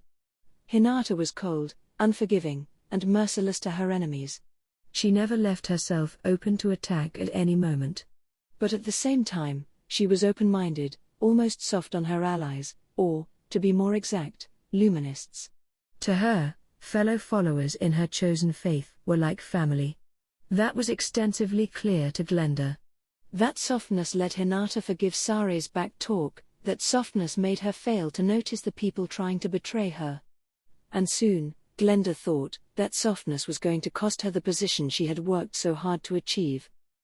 If you're that interested, though, I could give it a more thorough look through, Captain. Will you? Thanks. Just don't let the merchants fool you, all right? Don't let your guard down. Sure thing. I got a few connections, so I should be able to get some details. Glenda had the bad habit of making promises to Hinata without giving them much real thought. She had no idea her ready agreement let Hinata read fairly deeply into her mind. Taking a moment to carefully observe Glenda, Hinata sighed to herself. She must really think I'm that stupid. Perhaps she's under the mistaken impression that I'm soft on my people? If that was true, she thought, then it really was a pity. Glenda had one thing wrong: Hinata wasn't one to think of her companions as that important. She considered them pawns to play for the sake of Luminous, and that was why she treated them so preciously. They all belonged to Luminous, and she wasn't allowed to waste them. The Crusaders she had raised to serve as her arms and legs had absolute faith in her. They were basically Hinata's personal militia, and she trusted in that faith. The Knights of the Imperial Guard, on the other hand, often engaged in intolerably selfish activity. She let it slide only because they, too, had faith in Luminous. Sare was the epitome of that, mouthing off at Hinata and trying to rebel any way he could, but both she and Sare knew this was just a front. He was a whiner, but he always followed orders, which, in a way, made him a breeze to handle. Plus the fact that Sare didn't know who Luminous was. Not just him, either. Nobody besides Hinata was aware that the god Luminous was an actual person. I almost feel bad for them. They have no idea, just as I didn't. Glenda had real ambitions. She had looks, talent, and an abundance of confidence. She must really believe she has what it takes to topple me, Hinata thought. She might even be trying to curry favor with Louis, the Holy Emperor, for the cause. She didn't know he was a vampire, so it was only natural that she'd try buttering him up for the sake of pushing Hinata away. Well, she's free to do what she wants, but if she was betraying the cause, that was another matter. Hinata never voiced a word of complaint about what the divisions she oversaw did, as long as they never crossed her or Luminous. But with a suspected traitor in their midst, Glenda's behavior was turning problematic. Hinata didn't intend to hold a purge right this moment. For all she knew, someone might be taking advantage of her, but she needed to be on her guard. I'm starting to see a breakdown in discipline. Maybe it's time to teach them a lesson and set them back in line. The thought depressed Hinata. But there were more urgent issues. She mentally switched gears and spoke. All right. Everyone has given their reports. I trust that everyone understands the current situation now. Yes, his assistant Renard said. The resurrection of the Storm Dragon has had less of an impact than expected, the only casualties so far being the deployed Farmus military. However, since this is likely a cover story spread by Rimuru, the real number could be 0. If that's how it is, added Sare, I want to hear from Archbishop Rahiam, who survived it. We know Veldora's back, and I'm intensely curious about what happened on the battlefield. I thought so, too. I've already called for him. He should be here soon. Hinata had already contacted Cardinal Nicholas, directing him to bring Rahiam to her. He was there for the defeat and probably saw Rimuru with his own eyes. Besides, given the several days' worth of apparent time between the advent of Veldora and Farmus's defeat, the rumors going around the neighboring states about Veldora destroying all those forces were pretty unlikely. As a survivor, Rahiam's testimony should be extremely useful. He was supposed to arrive this morning but was apparently behind schedule. I look forward to it. I can't wait to hear what he has to say. Maybe he knows something about Veldora, too. There were rumors of the demon lord Rimuru negotiating with Veldora and calming his rage, Arno added, but I'm not sure what to make of that one, either. He's revived, yes, and he's been lying low so far, yes. With that in mind, it seems rather plausible. Everyone nodded at this. Silently, they had all concluded that the storm dragon and the demon lord were involved with each other. In that case, Hinata saw no reason to hide what Luminous already told her. Yes. That much is true. I can say to you now that among the missives I received from our Lord Luminous, there was one about how Rimuru is controlling the storm dragon. As a result, she said, we must not lay hands on the demon lord Rimuru at the moment. Please bear that in mind. Why you mean? Hinata stood up. I'll be blunt, she said in her most authoritative voice. In this instance, we must remain undercover. None of our dealings with this demon lord must come out to the public. This was, in essence, an order for everyone to keep their hands off Rimuru. It surprised them all. What? You want us to simply ignore all the theatrics he's pulling over in Farmers? Demon lords are untouchable as a rule, yes, but only in the public eye, if you recall. They're no match for any of the 10 great saints.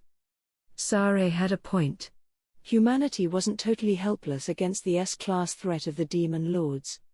They had built up enough force to fight back with, if necessary, and those were the enlightened classes, the 10 great saints being among them. Arno, Renard, and Grigori could each defeat a special A-ranked foe, Hinata thought, and even among the 10 great saints, Sare was outclassed only by Hinata in force. Against a demon lord, Sare wouldn't be that much of an underdog. You almost never saw storybook-style one-on-one duels in real life anyway, but if it turned out that way, she figured it'd be a close battle. If it was Clayman, that Western nation's sneak, the odds were even in Sare's favor. However, that only applied to the would-be demon lords, those strong enough for the role but not yet ascendant. Against a real demon lord, none of the 10 great saints had a chance in the end. To Hinata, who knew Luminous intimately, that much was obvious. And Rimuru, too. Farmus, and other nations its size, were home to extensive systems that summoned large crowds of otherworlders and raised them to be fighters. Many criticized it as a violation of human rights, but when faced with the common threat of human-destroying monsters, real needs tended to get in the way of noble intentions. Their numbers included Razin, the royal sorcerer who reincarnated himself all the way to magic-born status, and the late commander of the Farmus Royal Knight Corps, Folgan. That mammoth amount of force was directed straight at the demon lord Rimuru, and they lost. Between that and Luminous telling Hinata the tale of how Rimuru killed Clayman instantly, nobody, 10 great saints or not, held a candle to him. Not unless they evolved further, in the real meaning of the term, and became true saints. Like Hinata had. Right now, if all 10 took on Rimuru at once, everyone except Hinata would lose. She didn't want to see them waste their lives on the effort. Plus, you know, though, we have both this demon lord and the storm dragon to deal with now. There is no doubting that any wrong move might lead to further chaos. As Renard calmly pointed out, Veldora was cooperating with Tempest. Lubelius could plunge all its forces into Tempest, and there was still no telling who would win. But we cannot allow the demon lords to do whatever they please in the domain of humans. Grigori's shouting brought the heated debate back to silence. It was, in a way, a summary of what every attendee was thinking to themselves. All eyes turned to Hinata. She remained calm, unaffected, as she looked back at them. The missives of Luminous are absolute. We are not allowed to defy them. Come on. Is she telling us to let Farmus be razed to the ground? No, Lighters. That nation's main problem is the upcoming civil war. Its people, not its nobility, must be protected. You need to pay close attention to the area, ensuring none of the sparks affect the people of Farmus or its neighbors. Meaning? We may see some changes in heads of state, but interfering with that would be meddling in internal affairs.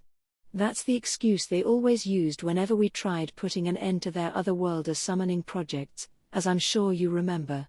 It's worked before for them, and they all but assume it'll work again. Hinata even let out a smile as she coldly laid out the facts.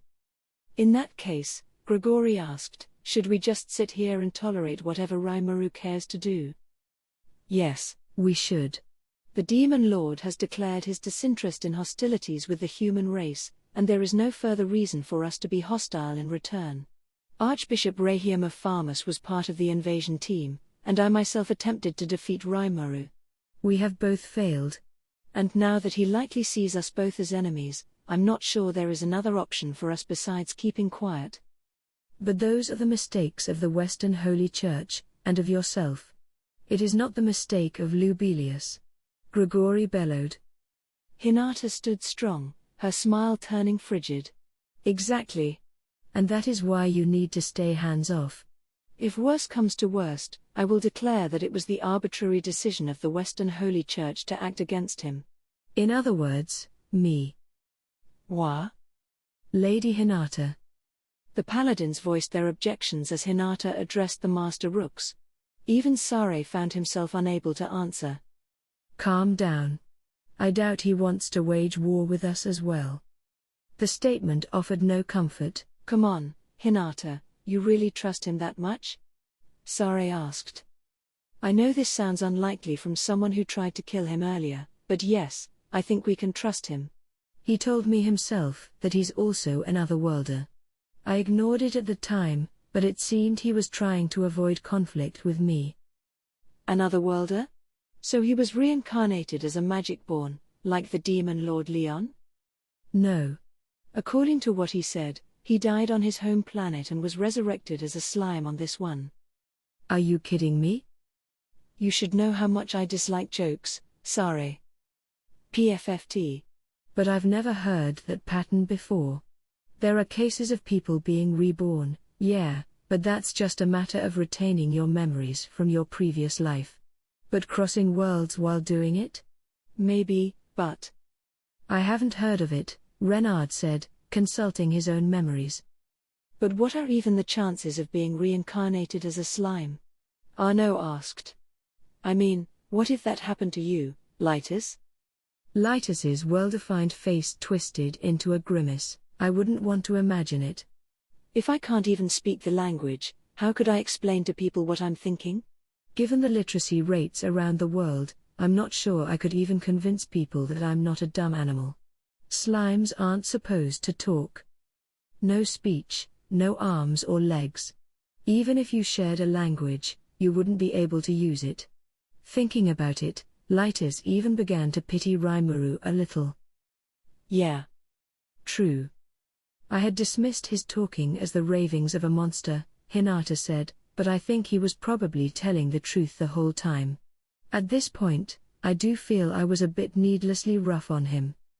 If Rimuru wasn't lying, if he was trying his hardest to be honest with her, Hinata realized now that he probably hated her guts for not making even a perfunctory effort to communicate. Well, who can blame you? Sare reasoned. He's a monster. Yes, Renard said, and our faith forbids contact with them. Both of them likely would have done the same thing Hinata did in that situation. Their faith did not deal in grey areas. Lending an ear to a monster was unthinkable, and if Hinata did do that, it would lead to serious questions.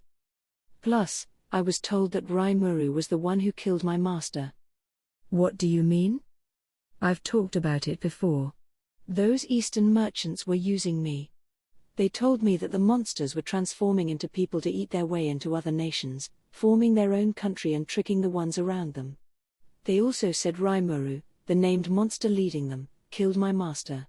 I immediately resolved to kill him. Sare dejectedly shook his head.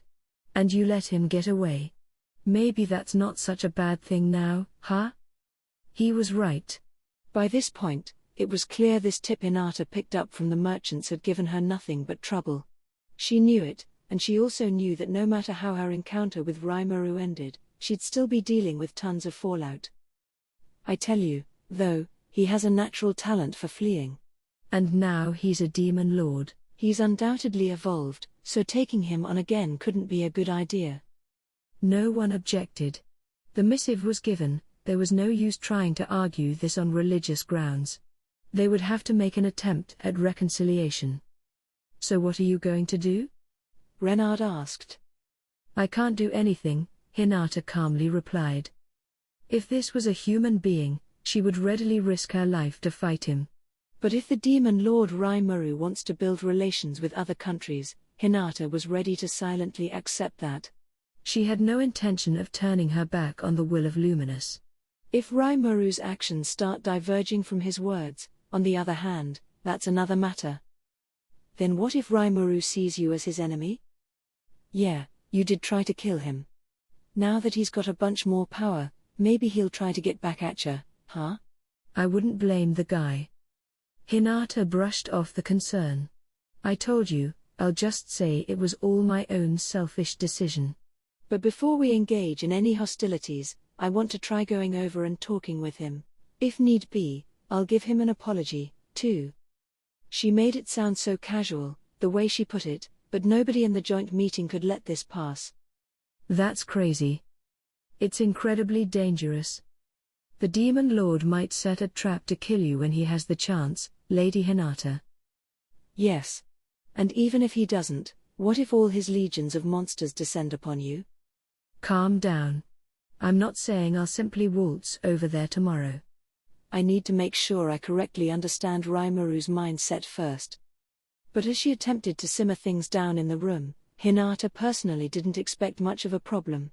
The reports all painted Rimuru as a pretty soft-hearted person. In her brief experiences with him, she saw nothing that made her question this. If they could both speak frankly with each other.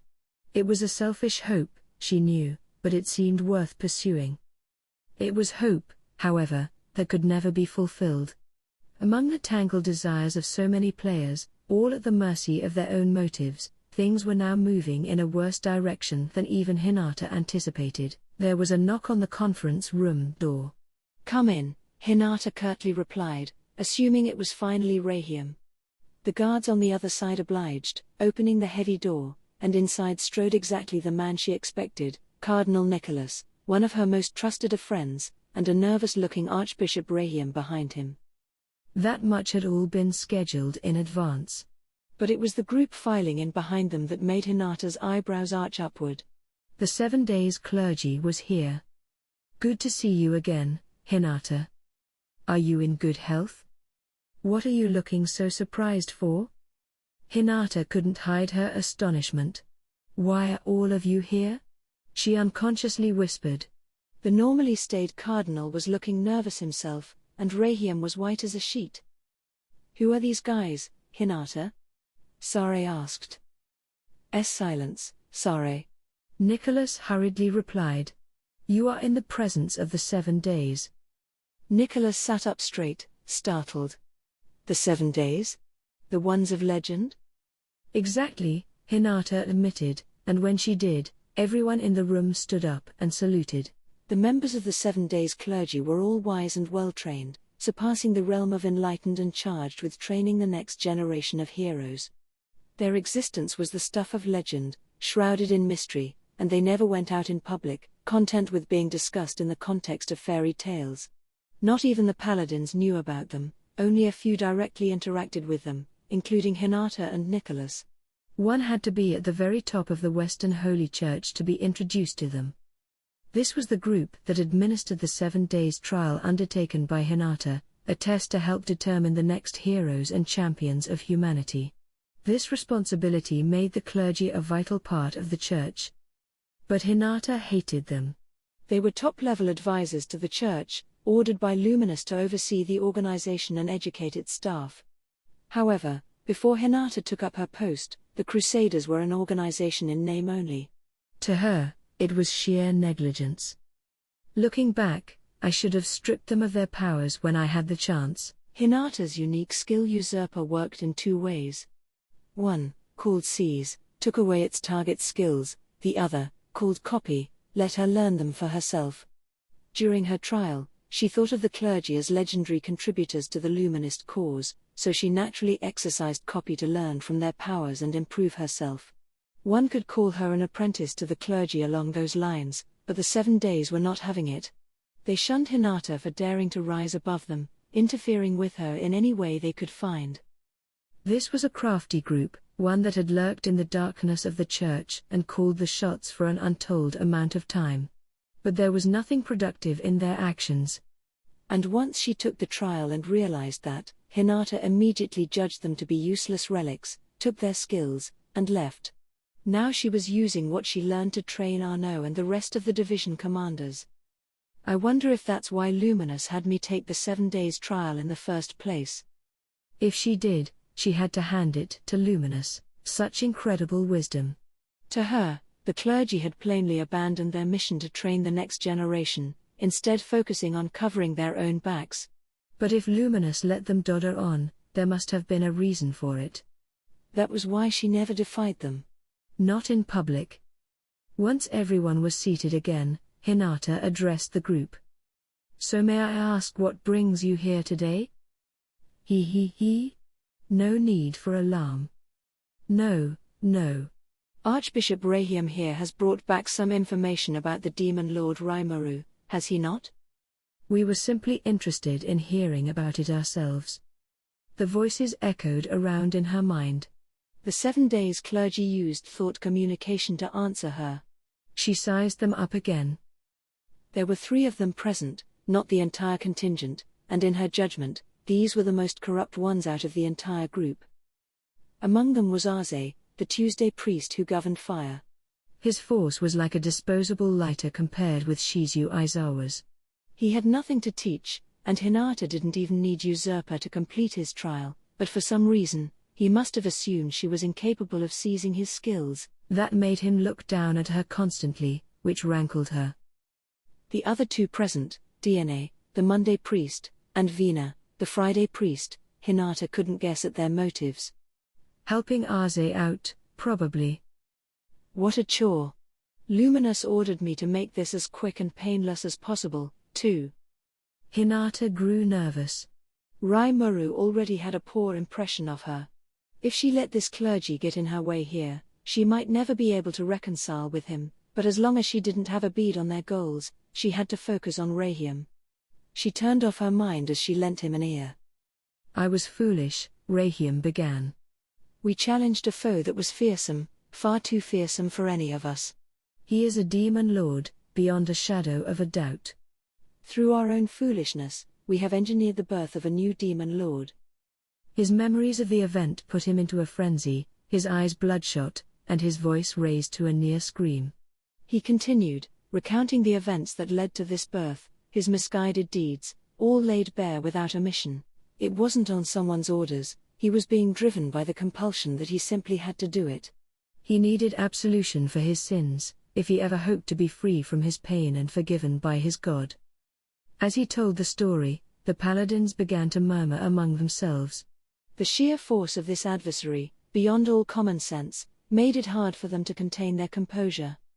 Neither an anti-magic barrier nor a long-range, magic-specific defensive wall was enough to stop these monsters. Not even a holy barrier could mount any defense against those flashes of light.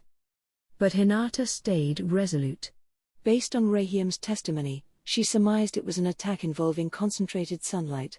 And as if to back up that theory, the 7 days clergy began to provide their own commentary. Perhaps this is sunlight magic, the kind Sir Gren was always so gifted at.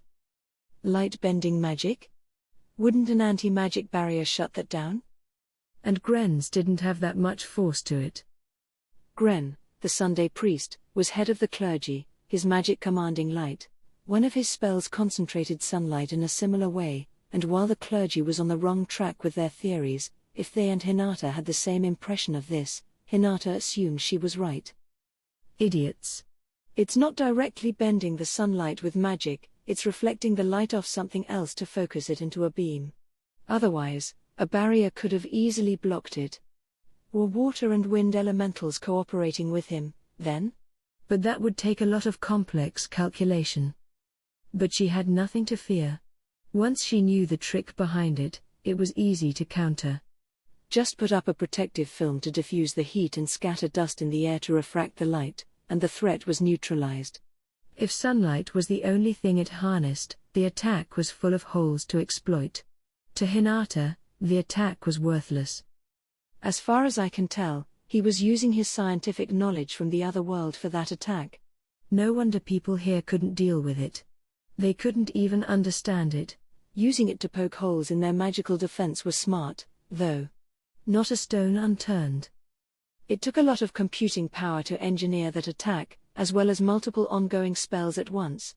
That was a serious threat, but now that Hinata knew what it really was, it didn't seem that fearsome any longer. But Hinata was making her conclusions too quickly.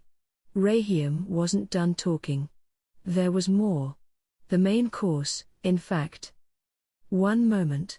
That mystery attack was a dreadful thing. Sir Fulgon was helplessly killed, so Razin could do nothing against it.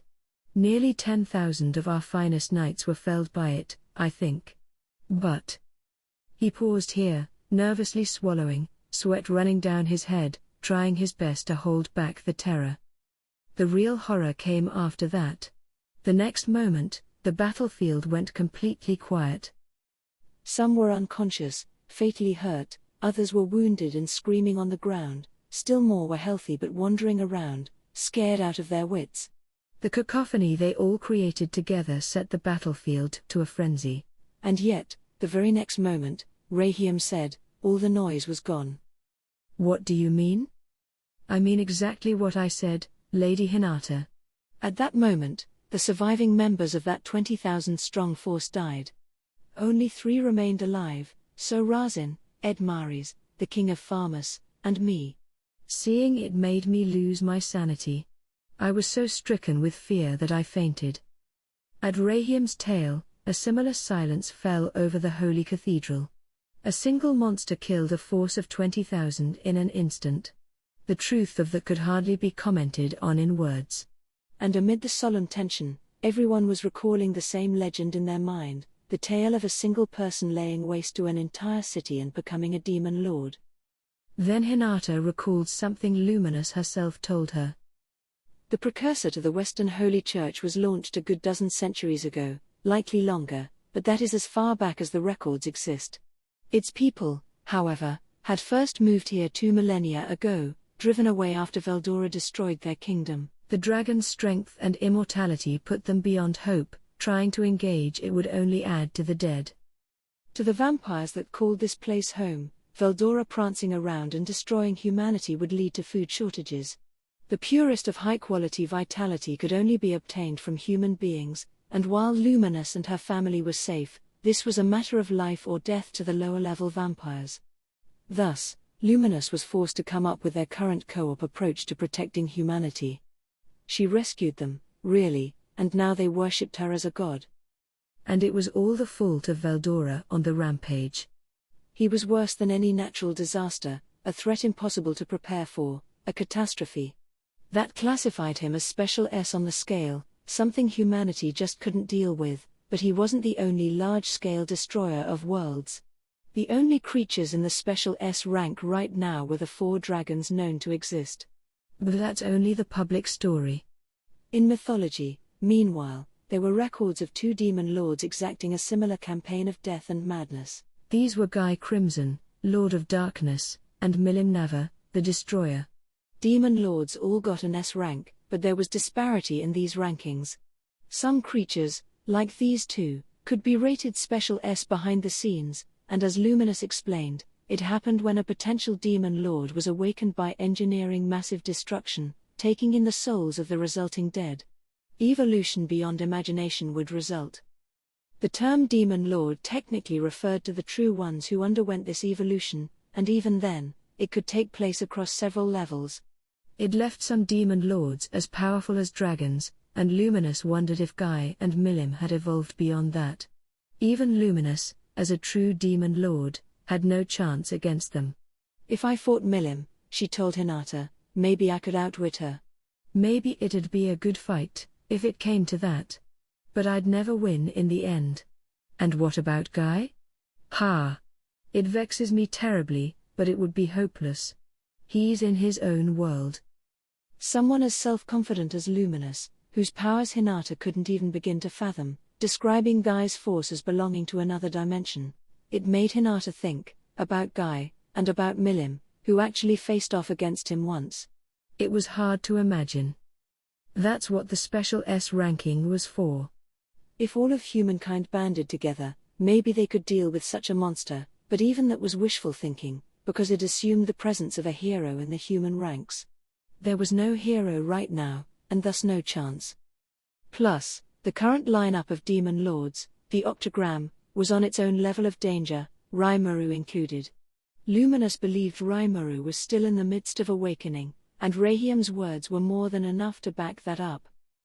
Soon the others began to recall the story of the true demon lords, those fearsome presences. They were not revealed to the public lest panic resulted, but they were real, and they were threats. When the first dragon lost its power, it showed no signs of regenerating itself for some reason. Out of the other three, one had been sealed away until just recently, but now he was back and supporting Rimuru, a demon lord who massacred a force of 20,000 by himself. This was comparable to what those other two demon lords did long ago. The structural destruction wasn't there, maybe, but the number of souls he obtained had to be staggering. A heavy silence filled the room. It was clear nobody wanted to admit that a demon lord, in the real meaning of the term, had been born. There was an overwhelming difference between a potential demon lord and a true one, and everybody in the room understood that. Finally, it was Hinata who quietly broke the silence. I see.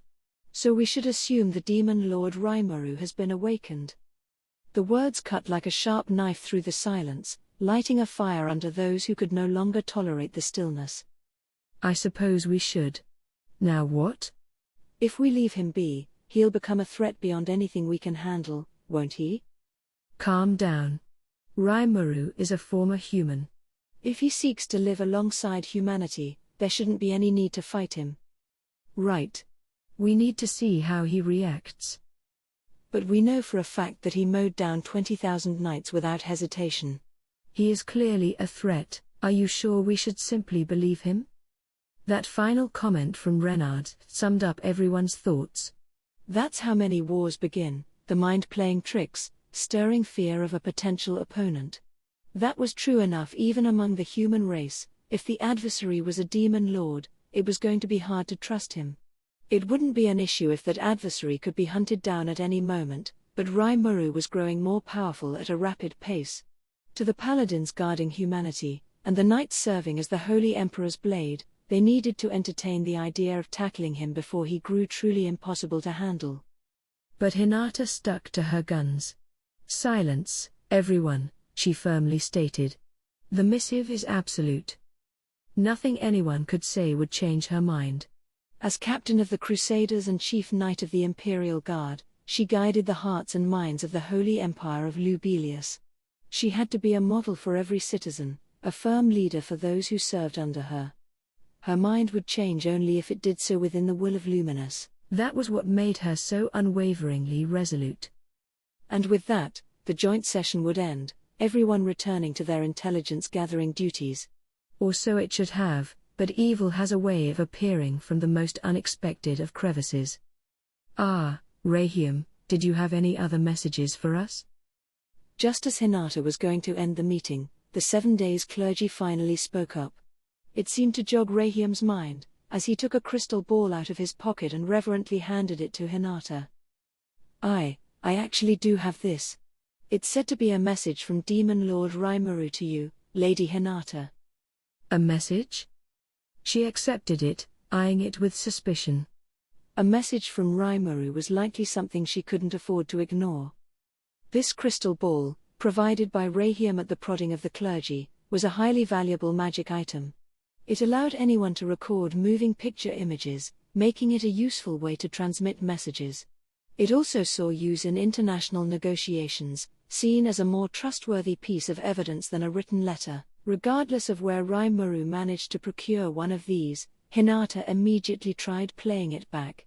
Given all the dignitaries on site, it could be a great chance for everyone to see what Rimuru looked like. But that wasn't the end of it. The image showed a beautiful girl, but it wasn't a girl. It was the demon lord himself. His face, reminiscent of Hinata's teacher, Shizu Aizawa, looked at the viewer coldly, without emotion. The sense of presence he had came across at full force through the video image. Hinata blinked at it. What a surprise! Like a different person from a few months ago. Her eyes met with Raimuru's in the image. Was that a coincidence, or? She began to realize just how nervous she was. Raimuru, a fellow countryman. A soft-hearted demon lord. Maybe her sentimentality was making her underestimate this threat. Logically, she knew that. And as if to back up that suspicion. I'll take you on. You and me, in a one-on-one duel. That was the entire message. So incredibly simple, no room for misunderstanding. Everyone viewing it took home the same message: Raimuru is enraged. He killed Clayman for getting in his way, and Hinata's up next. For a change, even Nicholas looked perturbed. What should we do, Lady Hinata? But before she could answer, Lady Hinata, your orders. I will gladly lead a force to crush this demon lord's ambitions. Ano, ever the hot-blooded military man, pushed the issue. The debate was now in full swing again. Come on, chided Sare, giving Ano an astonished look. You're a master swordsman, sure, but don't you think your brain could use some work? What? Didn't Hinata just spend the past half hour saying hands off? We touch him, and the other demon lords aren't gonna take that sitting down. Plus, if he's a fully awakened demon lord, it'd be even more ill-advised to prod him. I think we should just chill out and accept our opponent's request. He's right, Arno, Lyta said, nodding in agreement. If we have Veldora to deal with as well, we have no chance of winning. Victory would only come with losses that would be impossible to take. If the adversary seeks a duel, better for all of us if we have Hinata accepted. A full clash of forces would result in what had to be staggering casualties with no guarantee of victory. Having the most powerful knight in the Holy Empire take the lead instead seemed far more palatable. If anything, the idea filled Sare and Lytus with optimism. There was no doubting Hinata's victory now. Hinata, meanwhile, weighed her options. Arno's offer of a full battle force was out of the question. Getting her nation involved would escalate into the total war that Lytus feared, likely dragging in the other Western nations and developing into a world war. The masses they swore to protect in crises like these would turn into a severe disadvantage. It would go against the desires of Luminous. Veldora, too, was a menace. In terms of keeping losses to a minimum, Raimuru's offer of a duel couldn't have come at a better time. But how should I take this? It gave Hinata pause. Looking back, she was extremely lucky she hadn't invaded Tempest without fully grasping the situation there. She had Luminous's great wisdom to thank for that. If their opponent had ascended to true demon lordhood, things like the number of soldiers on the field no longer held meaning. No matter how tenacious they were, unless they met a fairly lofty bar, they were useless. The disaster that befell Farmus was proof enough of that. But, no. When Raimuru fought Farmus, that must have been before he ascended. It was their defeat that generated the necessary number of souls for the job. He had wiped out 20,000 without even being awakened. What a monster, truly. Reflecting on her battle with Raimuru, she didn't think he was capable of something like that. Perhaps he had been restraining himself, but now, he wanted her dead, no doubt. But if he hated her, why go through the trouble of challenging her to a duel for revenge? It seemed unnatural. If he felt Hinata and the Western Holy Church were a thorn in his side, it was a strange time to act on that impulse. If he was foolish enough not to see that, he wouldn't be going through all this undercover skullduggery against Farmus. Perhaps there was some other reason. It's unnatural of him, yes. Has something changed? Did the ascension to Demon Lord come at the cost of his humanity? Acquiring that much power at once would crush any human being's soul. She saw for herself how much trouble Shizu had containing Ifrit's berserk force. It'd easily drive anyone mad, especially if he was now a true demon lord. But maybe not. He'd have no reason to ally himself with the human nations, then. Luminous told her that Rimuru swore to keep humanity safe. If his human heart was a thing of the past, his declaration to build his own city no longer made sense. There wasn't enough information to work with, Hinata thought. Her measurer skill wasn't producing any answers. It seemed like the truth was still hidden somewhere. Besides, this whole crystal ball gambit was weird in itself. It could store many hours of footage if necessary, but his message was only a few seconds long. She couldn't shake the impression that some ulterior meaning was lurking behind it. Plus, the Tuesday priest just let on that he knew Rimuru had something for me. Why? Rahiam had filed his report. He hadn't said a word about Rimuru's message. But Arze had asked him, "Did you have any other messages for us?" And Hinata had picked up on his unnatural choice of words. The seeds of doubt were beginning to bud in her mind, although she swallowed them up and refused to let them sprout upon her face. Instead, she simply continued measuring her position, letting no stone go unturned. Unfortunately, there was just too little data to work with. She could try crunching the numbers and guiding herself to a solution like she always did, but it wasn't leading her anywhere this time. Ah well, she concluded with a sigh. If he's calling me out, I suppose I'll have to go explain matters to him in person. If Rimuru wanted it, she wasn't that hesitant about a duel. But was there really no chance to talk things out? She wanted to be fully sure of that first. If she could meet with him, she'd have her answer. It seemed smarter than just fretting to herself. Either way, if this is what it's come to, it's up to me to settle it. It is too dangerous. Nicholas frantically protested. There is no need for you to come out yourself. Not with the barefaced malice he clearly has for you. It wasn't enough to make Hinata change her mind. We'll never know that for sure unless we work out his intentions, will we? Plus, there is my apology to think about. Isn't it wiser to meet with him once and try talking matters over? She had hoped this would put an end to the debate. But once again, as if waiting for the right moment, the 7 days clergy spoke up. Ha. That is your decision? Very well. May the protection of the god Luminous safeguard you. The demon lord Rimuru is a threat, yes. But even if your talks turn sour, there is no need for concern. You certainly have what it takes to defeat him. But, Hinata, you are forgetting something, indeed. The presence of that dragon. I fear not even you could defeat such a menace. Do not overestimate your strength, Hinata. No attack would ever faze that dragon. But take heart, Hinata. We will leave you with this. It is called the Dragon Buster. Ugh. Can they be any more shameless about it? All I said was I'd talk with him, but they're already pushing me into trading blows. And their goal is to have me take care of Veldora, right? Or is it?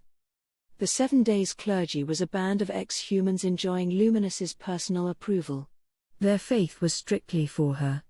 Hinata could understand if they wanted her to eliminate a dragon Luminous was so clearly concerned about, but she already knew that wasn't the only motivation. They were afraid. Afraid that Luminous's affections would turn away from them and toward a new prodigy. That was why they were so unenthusiastic about training the younger generation. Why they actively schemed to eliminate anyone in their way. Those fools, they mean nothing but harm for Luminous. But Hinata did nothing to defy them. That was Luminous's decision, and Hinata was in no position to take action. Instead, she retained her calm.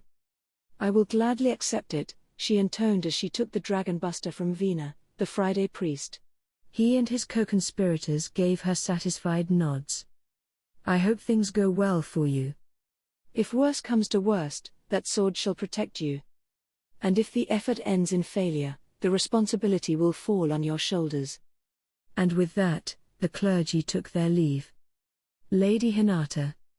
The paladins attempted to plead their case.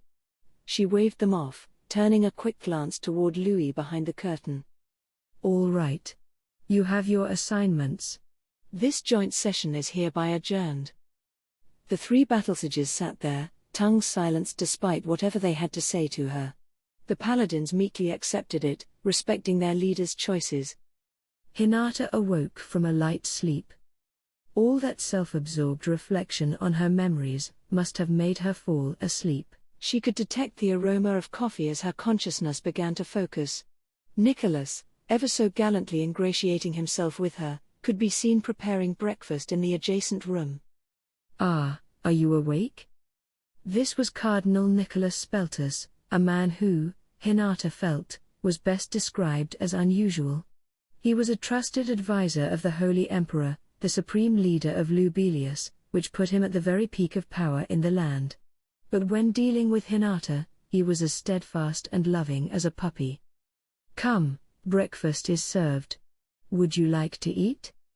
It was almost comical. Hard to imagine someone like him preparing breakfast for another person. To anyone else who knew him, Nicholas was a devil in a saint's mask. "Yeah. Thanks." Nicholas happily nodded back. It was the first meal Hinata could honestly say she enjoyed in a while. Her work had barely given her time to sleep as of late, but now it was coming to an end. "Are you leaving?" "Yeah. That's my job. But it was I who ordered Rahim to come here.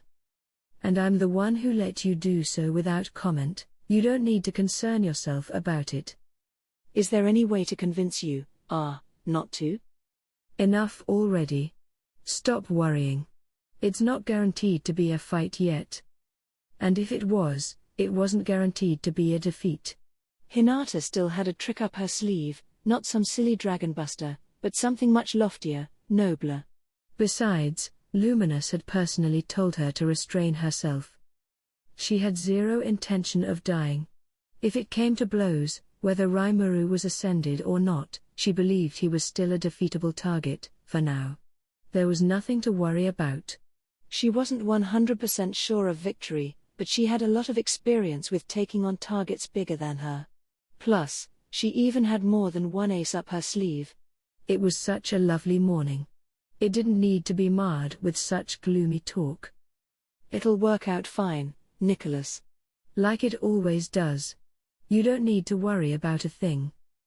She smiled, a small, gentle smile. The first one with no careful calculation behind it in a while. Interlude. A private chat. The kingdom of Seltrozzo was a small realm, nestled along the northern coastline between Inglesia and Farmus. It was currently providing the stage for a clandestine meeting that would change history forever. So how did it go? Just as we figured. Our cover's still intact. Heh. That witch may have a sharp mind, but maybe she's nothing too scary after all. I wouldn't be so sure. Strength-wise, there's no downplaying it. She's the best in the West. Indeed. Ill-advised artifice is powerless against brute force. I would recommend all of you to never forget that. Here, in a large, firelit room in a realm kept cool all year by the blowing sea breeze, the 5 elders had gathered. Their dress was ornate, some crafted with Tempestian silk, still a rarity to obtain. It was inlaid with anti-magic artifacts, providing a full defense against any unexpected strikes. It spoke volumes about the group's financial backing. The room had, of course, been fully sealed off from the outside world, reinforced and designed to withstand magic up to the nuclear level. They even had Stout, a ranked knight standing guard in the middle.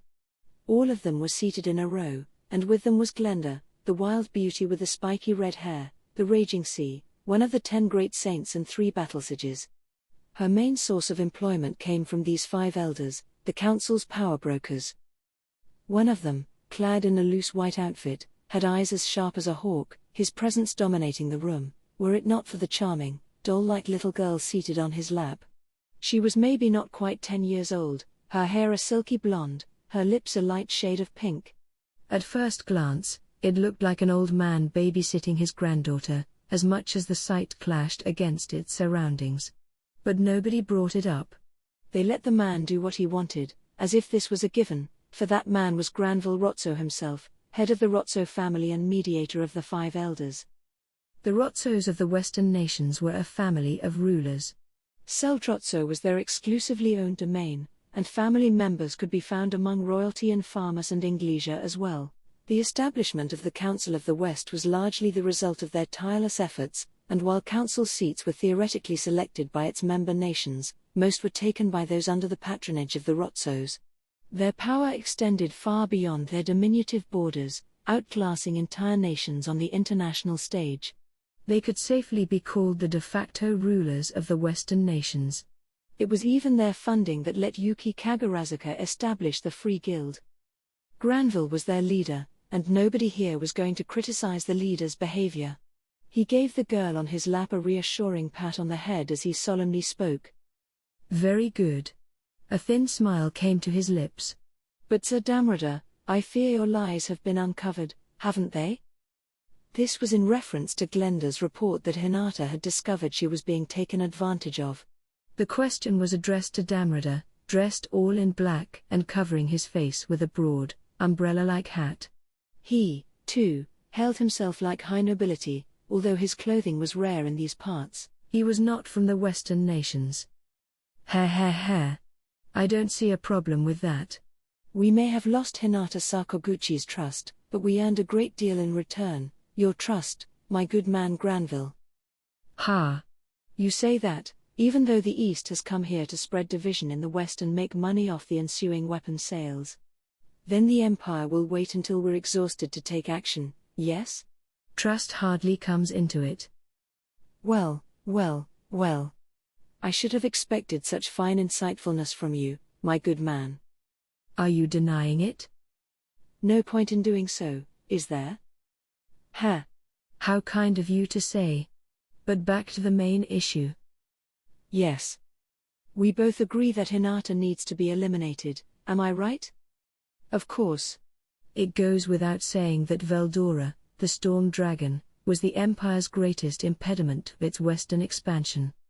Now they say he has been tamed by the demon Lord Raimaru.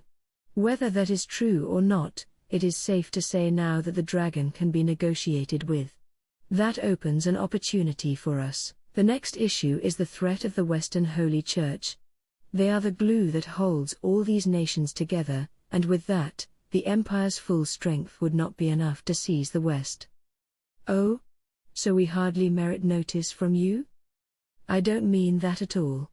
All 5 of you are intelligent and understanding of your interests. After the Empire takes over the West, I hope we can continue to work together to control its economy. Work together? Are you asking us to lead the Empire directly to our doors? Don't make me laugh. Ha. The Empire is a powerful thing, you know. It will be difficult, but not impossible. Are you opposing us? Such insolence from a mere weapons merchant. It was Glenda who finally took verbal offense to this. She took out an unfamiliar weapon, a pistol, from her clothing and pointed it at the merchant. Damrada was unfazed, and not because he was unaware of what that weapon could do. Ha. A pistol? He sounded less than impressed. I'm surprised to see them here, in the West. Oh, you know what this thing is? It doesn't seem to bother you too much. Of course I know it. Do you think the West is the only place one can find otherworlders? And remember, I deal in weapons. It is my job to be familiar with every type of weapon out there. The one you are pointing at me is common in my lands. They are being manufactured in great quantities. The 5 elders couldn't hide their surprise at Damrada's disinterested explanation. What? In great quantities? You Eastern traders are shrewd, indeed. Truly, there is no telling the strength of the Imperial forces. It may be no match for monsters, but against a person, this weapon is all but unstoppable. Damrada was not a man who lied. What he did do was take advantage of the way he was interpreted, leading people to misunderstand his words. Anyone who dealt with him was advised to be on their guard, and if you dissected his sentences, it was clear to see the malice dripping off them. Here, Damrada was giving them a warning, better to work with the Empire, not oppose it. But you're right. We are understanding of our interests. And as you say, it is best to put our heads down and work together for now. Granville's solemn voice restored order among the elders. Are you sure about this, Sir Granville? Enough, Glenda. Our goals were the same from the beginning. Now is not the time for hostilities. Glenda did not challenge him further. Granville's decisions were final. And Damrada had a lot to listen to, in terms of what it meant to everyone involved. He was the powerful leader of a weapons trading firm, much like the Rotzos, who earned political rule through their financial power. If the situation was different, they would be in more direct competition with each other. But not now. Ha. Well said, my good man. That may not always be the case, but for now, we are comrades. Indeed. Farmus and Inglesia achieve balance by retaining their own powers, and I do not wish to tilt the scales. It is unclear what motivation Rai Muru has for toppling Farmus, but I do not want that land to be ruled by a demon lord. I can understand that, yes. It pains us, as well, to lose the trade route through Farmus from the Dwarven Kingdom. The demon lord Clayman was a valuable trading partner to us, and I cannot say I appreciate Rai Muru defeating him. I will be glad to work with you. So. He paused. So you want us to handle Hinata? Offered Granville. No need to worry there. We set a trap for her, and she's already stepped in it. Now all we have to do is rile Rai Muru into taking care of her for us. Yep, added Glenda. No doubt about it. Hinata saw Rai Muru's message, and it sent her marching right to Tempest. Now we just have to turn that demon lord's anger toward her. I am glad to hear that. But why are you so intent on eliminating Hinata? I would think a saint like her would be more useful alive than dead. Damrada turned toward Granville, attempting to decipher his feelings on the subject. Granville laughed him off. Ha! It's simple. That woman is too strong. It is no exaggeration to call her the strongest knight in the West. The magic-born Razin, Grandmaster Yuki, Lightspeed Masayuki, she stands above even those champions. You understand that, and that's why you're trying to use us, no? Am I wrong, Sir Damrada? Ha. Yes, she is truly frightening. Too much to handle, you would say? And that is why you want to take this piece off the board. It makes sense. The two of them exchanged a nod. As alike as they were, one nod could communicate much between them. Thus, without any further discussion on the topic, the group moved on to determine their work assignments. Damrada promised to eliminate the demon maneuvering behind the scenes in Farmus. He ordered Glenda to set the temple knights stationed in the nations surrounding Farmus to action, also promising to work with the new king, Edward, and chase down the Rai Muru-aligned faction supporting Edmaris. Then he would spread rumors that Hinata was traveling to Tempest to defeat Rai Muru, pinning him down and making it impossible for him to send reinforcements to other lands. As long as they could take care of that demon calling the shots, it would be easy to make Yum and his band disappear. And by that time, Rai Muru would have no choice but to defeat that troublemaker Hinata. But what if Hinata Sakaguchi actually defeats him? That could be helpful to us as well. But don't worry. Rai Muru is not like the other demon lords. He is a dangerous element, one we will have to take care of sooner or later, but with Veldora on his side, killing him would be ill-advised.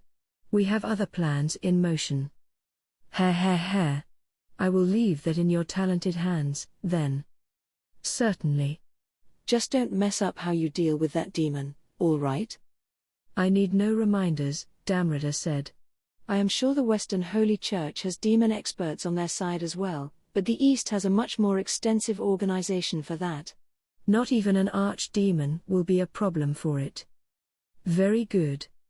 In that case, I had best be going. Granville nodded as Damrada gave a small bow and left the room. Only the Rotzos and their bodyguards remained. Once they were sure Damrada was gone, Glenda let out an exaggerated sigh. Malice. That is all that merchant gives us. Treating us like children. It drives me crazy. Granville gave a cold look at the door. Ha! Don't be that way, Glenda. Even with that attitude, we've been treated with the greatest of respect. But, Sir Granville. Glenda, he calmly chided, you don't know who those people really are. Hinata knew them well enough, yes? Merchants of death, peddling weapons behind the scenes. She let that slide because they were useful to her out in the open, but if she knew their true nature, she would never associate with them. Their true nature? Yes. They are part of an underground organization known as Cerberus, and Damrata the Gold is one of their leaders. The rest of the elders nodded in agreement. They knew who they were dealing with, which was why all 5 were in attendance. Glenda could understand their concern. I've heard of that group. How they rule the underworld in the East, and so on. No, challenging them wouldn't be a great idea, huh? I look forward to seeing what they're capable of. She flashed a wild grin as Granville nodded at her and stroked the blonde hair of the girl on his lap. Ha. This may not go so easily for you, Damrata. The demon you are dealing with is no mere archdemon. There was real mirth to his laugh. His research showed that the demon was so strong that not even the magic-born Razin would be a problem for him. It was a good chance to test out the skills of Damrata's group, but they needed to consider what to do if he was defeated. If it comes to that, I could step up. I imagine he won't be a problem for you, but just in case, I'd like to get the other battlesages involved as well. Yes. Good point, another elder said. The demon lord Rimuru needs to be weakened in any way possible. A demon that dangerous must be addressed at once. And even if we fail at that, we need to do whatever it takes to ensure the victory of Pharmacy's royal force. Yes, said Granville. That demon cannot make any grandiose moves. If he throws his power around on the public stage, it will be harder for him to keep other nations from talking. The more dangerous the threat, the more terrified politicians you'll find screaming for his head. You know what your job is, right, Glenda? I want you to use Cerberus to check that demon's movements. If Damrata and his men could kill the demon, then great. If they couldn't for some reason, he was helpless anyway, surrounded by hostile royalist forces. It'd be easy for Glenda and the ex-battlesage Rama to rub him out personally, but as long as they could keep the demon from taking action, mission accomplished. Yum's force could never take on the federated forces of Pharmacy's new king. To achieve this, Granville saw fit to take every possible precaution and bring Sare and Grigori, the other 2 battlesages, into the mix. Their formation needed to be rock solid. You got it, Glenda said with a proud grin. Glenda Attlee is on the job. Having a family name despite not being nobility was unique in these lands. It was because Glenda was not from here at all. She was an otherworlder summoned on the sly by Seltrotso, or really, the Rotso family itself. She was an ex-mercenary who learned military tactics during a stint in the Foreign Legion of an undisclosed nation, and her skills, honed by her worldwide travels, were exemplary. She wielded the unique skill sniper, which let her handle all types of guns and projectile arms with ease, and she was also a gifted combat fighter and assassin, using a knife as her weapon of choice. She was a born predator, one whose faithfulness to Granville was etched into her soul when she was summoned. In her eyes, even Hinata, Lubelian survivor of 10 years of warfare, was a mere child. Glenda had a war-torn upbringing in her world, and a planet where a woman can be top of the heap just by gaining a little power at age 16 or 17 was a paradise compared with the hell she went through, but that, sadly, was based on the assumption that this world was fair to all its people. It wasn't, in reality. That was why people prayed to gods. After all, it was in the teachings of Luminism. But even after attaining a position in the 3 battlesages, she had forgotten about that. Right. In that case, I will have Blood Shadow stir Sare and Grigori into action. Make sure you do your part as well. Blood Shadow was the Rotso family's darker side, a group of battle-hardened fighters who were open to any type of work given to them.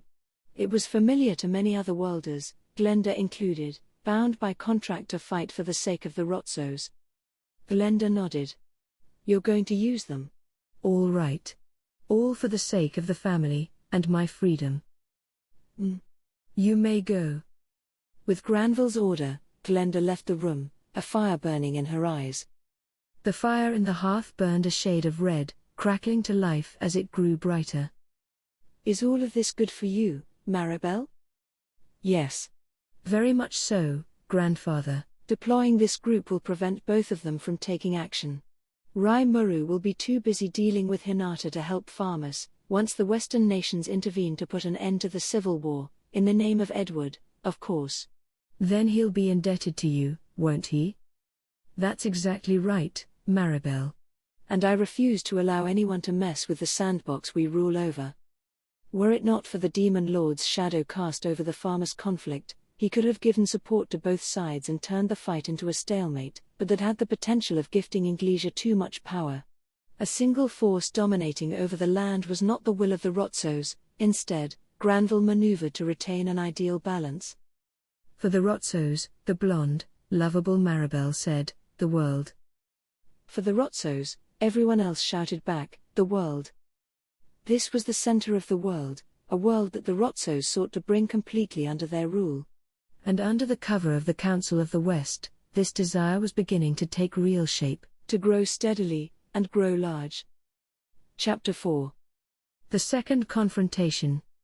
The highway to the Dwarven Kingdom was complete, and we had a timetable in place for the road to Bloomond, but I just kept getting busier and busier. We needed to establish a new highway to the sorceress dynasty of Thalion, and Milim and her people needed an entire city planned for them. There was a ton to do, and in the process, we were also developing a massive festival, and hatching a scheme to conquer the kingdom of Farmus. I knew becoming a demon lord would put a bunch more stuff on my plate, but this was pushing my workload to the absolute limit. And in the midst of all this, I received terrible news from Soka. Hinata Sakaguchi was on the warpath, and she was headed straight for me.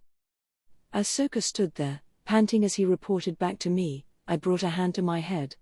I was planning to inspect our forges today, but instead, I cancelled that and headed to my office so he could fill me in on the details. Apparently, he told me, she was traveling totally unaccompanied. Alone? Yes, he said, looking straight at me. Nanso reported from his viewing post outside the Lubelius barrier that he didn't see anyone leaving the holy city. Only Hinata, who you told us to keep an especially close eye out for, was seen in Inglesia. CI's guidance had turned him into a master of espionage. If that's what he said, it had to be true. Wait a moment.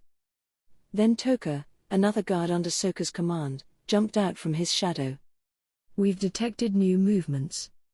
What happened? 4 paladins have appeared to join Hinata, Sir Soka. Just 4? Yes, sir, but all appear to be very powerful. They used some kind of magic to shake us off their tail almost immediately. Toka looked chagrined as he gave us the news. What was that all about? Did she leave without telling anyone, and they came running after her? Seemed doubtful. Were they staggering their deployment in anticipation of being watched? No, they'd be a lot more careful if those were their tactics. I couldn't say, but I had to hand it to Hinata. Always one step ahead of me. Shrugging off anyone who'd drag her down and attempting to strike us with only the best people she had? Maybe she thought that anything less would just get in the way. So. I guess Hinata wants to fight us, huh? I didn't want to think about combat with her very much, but it had all come down to the actions she chose to take. I doubt I'd lose to her that easily now, but I couldn't trifle with her. I was hoping my message would open her mind to the thought of talking things over, but... That's unclear. She was carrying this odd-looking sword, however, so I doubt she is coming on friendly terms. She's armed, huh? Well, being armed was a given in this world, and it's not like she would have marched to a demon lord empty-handed. It'd be rash to assume this meant she was in a fighting mood. I don't know. That's not enough to make a decision. The Crusaders were fully armed as well. Oh, really? Like, full-on? Yes. Full-on, sir. Full-on. Well, with those paladins joining Hinata ready for battle, I had a feeling a fight was coming up. It disappointed me. I was no fan of combat here. The move indicated that we were a thorn in her side, and she wanted a way to deal with it. But what did she want after that? If we didn't try to understand each other, then one side would have to be eliminated. It'd be a huge, life-and-death struggle. If Hinata declined to talk to us, we'd have to force our will on her in any way possible. She refused to look at the matter from our perspective, she refused to lend an ear to our words. I can't really call that the high road, in any real way. Didn't Hinata get that? She had never really listened to me since we first met, but I didn't think she was that close-minded. Was her luminism the cause of it? Maybe she didn't see why a monster like me deserved to be listened to. I'm sure her faith served her well in many aspects, it was important to her, but I wasn't so sure blind belief was in her best interest. Anyone living in modern-day Japan would feel that way, given all the blood that's been spilled in the name of religion. It's important to use your eyes and ears, and think with your own head. Otherwise you're just shutting off your mind, right? It's stupid. Regardless, it was up to her to use the information she had at hand. What would she decide on? How would she act? That was all her problem. If Hinata decided to be hostile to us, I was ready for it. Bad news always comes in waves. I shook my head, trying to readjust my thoughts. Oh well. I'll gather my staff and work out a plan.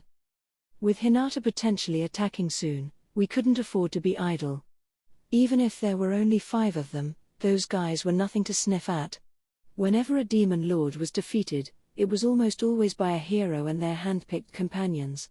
I hadn't set out to become a demon lord myself, but now that I wasn't going to sit here and let myself be defeated. We needed to decide who'd tackle those 4 paladins while I engaged Hinata. Then Diablo appeared, a rather somber look on his face. "So Rimuru, I have a report," he said, having trouble getting the words out. What's up? Do we have a problem? It had to be that. Diablo's usual confidence was nowhere to be found. Yes, we do. What is it? Rahim is dead. I am unsure of the cause, but he was likely killed. He was in perfect health the last time I saw him, so it was either an accident or murder. He paused, looking apologetically at me. This was my fault, Sir Rimuru. After all your concern about him being silenced. I did say something offhand about that, didn't I? I didn't think it'd actually happen. We had no idea what had taken place, it all happened inside the barrier that covered the Holy Empire of Lubelius. Given the situation, however, Diablo seemed pretty convinced that he was killed. Things were starting to seem far more serious. There are rumors spreading around Pharmas's neighboring nations, he bitterly continued. They speak of a demon scheming to kill the Archbishop. Someone is using magical means to disseminate the news, and the Temple Knights have been deployed in response. Once they are finished preparing in a few days, I believe they will join the forces of King Edward. This was not at all part of Diablo's plans. In fact, it could have a seriously adverse effect on them. And of course it's all happening just as Hinata goes on the move. No doubt about it. Understood. It is thought that everything is connected. Yeah, even I can see that. Did Raphael think I was so hopeless that I wouldn't, or what? Come on. Heh. Raphael can be such a pain sometimes. But this was the last thing I needed. The Holy Church hadn't marked me a divine enemy yet, but that was probably just a matter of time now. And once the official decree was sent out, it'd be impossible to avoid all-out war. They aren't gonna say oops, our mistake and take that back. So I ordered Soka to assemble my staff. All I wanted to think about was developing my nation. That no longer seemed possible. It was time for an emergency meeting, all hands on deck, except for Geld. Are you sure we shouldn't call for Geld as well, Sir Rimuru? Yeah. He's working hard on his project for me. This is a problem between Hinata and me. Whether it turns into a fight or not, we don't need a huge army. This wasn't some frantic border defense. It didn't seem right to counter a team of 5 with our entire military. I mean, with the huge gaps between the weaker and stronger inhabitants of this world, numbers didn't seem to even mean anything a lot of the time. The paladins coming our way would each be ranked an A or higher, so we'd need our main team on the front lines to fight back. Besides, calling Geld and his entire team back here would be a logistical nightmare. I could use my transfer magic to bring them back, but it'd take too much time to get them where they needed to be. We would need someone to watch the prisoners, too. We couldn't afford to be haphazard with that. Accepting my reasoning, my staff sat there and listened to CI relay the situation. All right. First, a party of 5 led by Hinata, captain of the Crusaders, is traveling toward Tempest. Her companions are all high-level Crusader troops, and they successfully eluded the attempts of Sokka's team to track them. CI's briefing sent murmurs across the audience. Sokka and his men were all A-level or so, too, and they still couldn't keep up. That showed the kind of threat we were dealing with. They probably would have managed it if they were up in the air, but flying would make them too conspicuous. They were right not to push their luck, and thanks to the alert network we had built around town, CI was already staying abreast of Hinata's progress. Information is key to any strategy, as was making ample preparations so you didn't have to freak out later. I had to hand it to CI, though. His intelligence-gathering skills were phenomenal. Hiring informants to feed him data, disguising his own replications to send out on the field. I had taught him a bit about the ninjas from my world, and he'd plainly been developing that in his own style. I had called him my shadow, and it turned out he was an incredible fit for the job. Between that and the practical instruction I had Fuse give him, he was a professional spy by now. If everyone could take the weird Earth stuff I told them and leverage it to this extent, I'd never have anything to worry about. CI was training and educating Sokka and the rest of his team, too, even using locals to gather information for him. By this point, he could handle all of that without me directing him to. Seeing him there, providing his briefing like it was his duty, made me feel proud. The Temple Knights in the Farmus area are being deployed to the border areas of its neighbors, effectively forming a ring around the nation. They are moving quickly, in small groups, and I believe they number over 30,000. Their mission is to destroy the demon, and they do not appear interested in meddling with the civil war itself.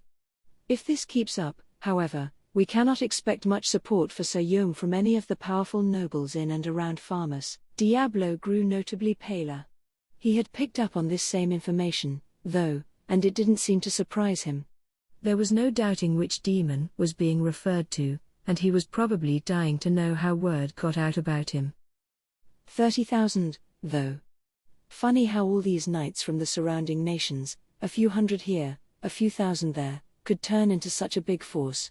That couldn't be ignored, and they could also be indefinitely supplied from the villages. If this turned into a war of attrition, Yom's side would have the disadvantage. However, the kings of Farmus's assorted neighbors are not following the Western Holy Church's lead. None of them have mobilized their armies. It would seem the church has its own internal factions as well, which complicates the chain of command in the area. It would be easier to grasp the situation if we had a better idea of their internals. CI shook his head, a little ashamed at the information lacking in his report. Yeah, they're kind of a mystery group, aren't they? Even Yuki claimed not to know much about them. Plus, the Temple Knights seem to be lower on the totem pole than the Crusaders. We should have asked Rahiam about this, a dejected Diablo commented. He was always pretty self-sufficient, never bothering to ask for feedback from someone he saw as lower than him. That came back to bite him here. Exactly. This is your failure, Diablo. It'd be better for all of us if someone more experienced, like me, took command. Shion preyed upon the chance, of course. She must have hated seeing the new guy get a big job like that. And as ready as he usually was to fire back at her, Diablo remained silent this time. Ah well. Maybe I'll ask her instead. Actually, Shion, if I let you handle the Farmus invasion, what would you do? Maybe, it's not impossible, maybe she actually had a decent strategy in mind. I would lead an army into the kingdom and kill everyone in the noble classes, so Rimuru. Maybe not. No, all right? You dumbass. If we killed everyone in the ruling class, the power vacuum would lead to a complex, multi-sided civil war. Without someone to support, you'd have all kinds of would-be warlords vying for power. The best way to keep casualties to a minimum was to retain the current system, replace the figurehead up top, and slowly let the new one take hold. That was why I had the more intelligent Diablo handle this. Shion just wasn't up to it.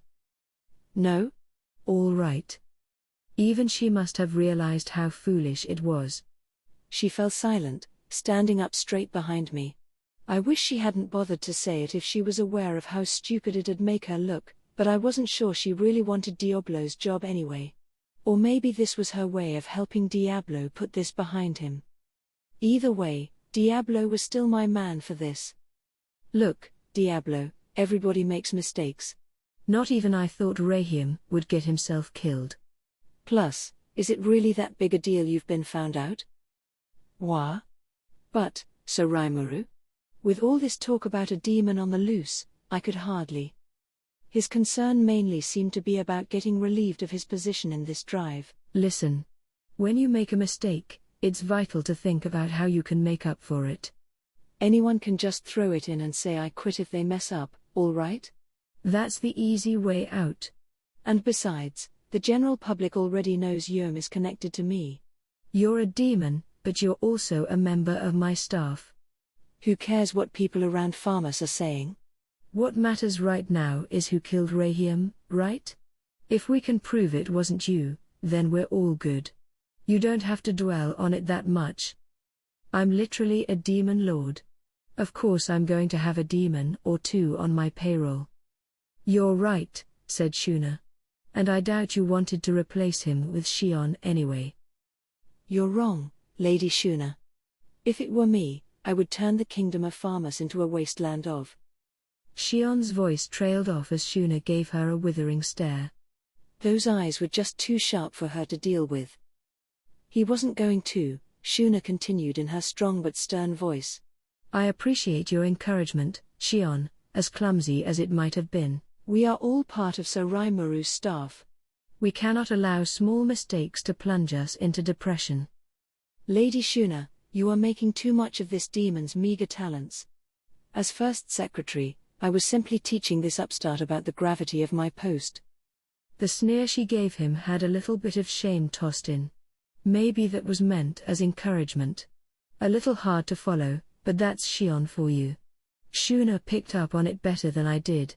Sometimes that dunderhead can be really smart. Well, Benimaru said, there you have it. The need for reinforcements will depend on our strategy. If worse comes to worst, we'll bring Geld back, and I'll take the front line. Numbers didn't concern him very much. What did was how they were going to use their forces. There wasn't a trace of doubt on his face. He looked like he was ready to take on every temple knight on the planet. I was glad I could trust him. So you want me to continue with the current plan? Of course, Diablo. I'm gonna have my hands full with Hinata, so it's your job to handle the Farmus takeover. I'm the one who gave you permission to send Rahim out in the first place. I'm partially at fault, too. So I want you to see this to the end for me, all right? Or is it starting to look like that won't be possible? In that case. Oh, no, not at all. You were kind enough to give me this work, Sir Rimuru, and I hope you will let me take it to its conclusion. Can you do it? Ha. Of course. Good. I know you can make up for this. Diablo nodded, his ease and confidence returned. He ought to be fine now. So Rimuru, Shuna said as she smiled at this, I have a suggestion. Oh? I don't hear suggestions from you very much. If you want to say something, go right ahead. Why don't we try seeking the advice of Adelman? He was part of the Holy Church, albeit several centuries ago. Adelman? Understood. Adelman is the White King who defended Clayman's castle. Oh. Right. The undead guy Shuna made friends with. I think he's just a regular white now, what with his power gone. He looked totally wowed when we met, going on about how much of a god I am or something. I guess he's the type to go all in on an idea once it creeps into his head. If he was part of the church, maybe he knows something about its inner workings. Things must have changed between now and then, but there's no harm asking. That's a good idea. Let's bring it up with him. At the moment, Adelman was working with Gable, handling research and security duties down in the sealed cave. I sent a thought communication Gable's way, ordering him to send Adalman up at once. He was with us in seconds, using teleportation magic to whisk himself to our meeting. Even as a wight, he apparently could still cast the magic he learned during his living days, and it was pretty high-caliber stuff. In terms of magicules, he may only rank a B, but you couldn't afford to downplay his strength too much. He's intelligent and magically gifted enough, maybe I should give him some better work. Of course, he was basically a walking skeleton, and his force of undead was weak against sunlight and incapable of speech. You could communicate with them, more or less, but work around town might be a little tough. Let's think about that later, then. Regardless, it was time to listen to him. Being granted with the tremendous good fortune of an audience with you, my lord, is the greatest honor that. Enough. He had been heaping praise upon me the entire time I was thinking about him. I was ignoring it, but it didn't seem to be ending anytime soon, so I finally yelled at him to shut up. Pretty intense guy. Xion liked him. You have potential, I see, and Diablo gave him an approving smile, but the rest of my staff were a little put off by the display. That's good for now, Adalman, Shuna said. We all know you are happy to see Sir Rimuru, but we are short on time right now, so please go on with your business. Thanks, Shuna. If it wasn't for you, he might start openly praying to me next. With that kind of dogged faith, no wonder he was so strong. It kind of made sense. So on to Adalman. It turns out that he was actually a Holy Church cardinal, one of the highest positions in the whole bureaucracy. Lubelius wasn't a real powerhouse of a nation at the time, the church wasn't the juggernaut it is now, but we still learned a great deal from him. First, he told us that the Holy Empire of Lubelius is a religious state with the god Luminous at the peak. The Holy Emperor was considered the official spokesperson for this god, her identity and appearance was unknown. The imperial throne may or may not be passed down from generation to generation, but Adalman, at least, never saw that happen. The nation's day-to-day operations were handled by the papacy, the main ruling authority. In Adalman's time, the entire Western Holy Church was merely a division of this papacy. The church began strictly as a missionary group to spread the good word about Luminism, he explained. It had no standing army at all. However, due to the danger involved with their field work, the papacy formed the Temple Knights, working out agreements with the world's nations to build troop stations in their area of activity. They all welcomed the knights, especially since the papacy was paying the tab, and promised to cooperate with them. Protecting the luminous faithful from monster threats also helped keep the general public safe, so their generosity was understandable. As these relationships with foreign countries grew, there naturally began to be friction in certain areas. That created a need for the Master Rooks, a division that worked under the more direct control of the Holy Emperor. I call it a division, Adalman said, but in the beginning, it was a small handful of people. They all boasted tremendous strength and had the right to give orders to the Temple Knights. As a group, they pledged their loyalty strictly to Luminous and the Holy Emperor. Even the most powerful consuls in the papacy could no more than request their services, not order them. These consuls were the politicians of Lubelius.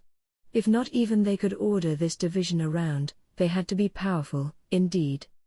By the way, my friend Alberto was invited to join this division once. He turned it down so he could serve as my aide in the Holy Church. The Holy Emperor rewarded him with the title of acolyte. His jawbone clacked up and down in a show of what I assumed was pride. Alberto was the Death Knight that gave Hakuro all that trouble, if I recall. He was now just a skeletal fighter, but between his sword skills and possessing a monster's strength, he'd give anyone a run for their money. However, I understand that things are quite different around the group now. Oops. Adalman still wasn't done talking.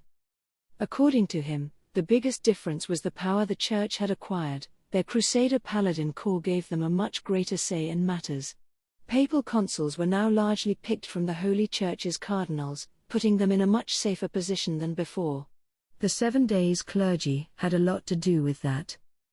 When Adalman was there, this clergy also worked as consuls, enjoying powers second only to the Holy Emperor.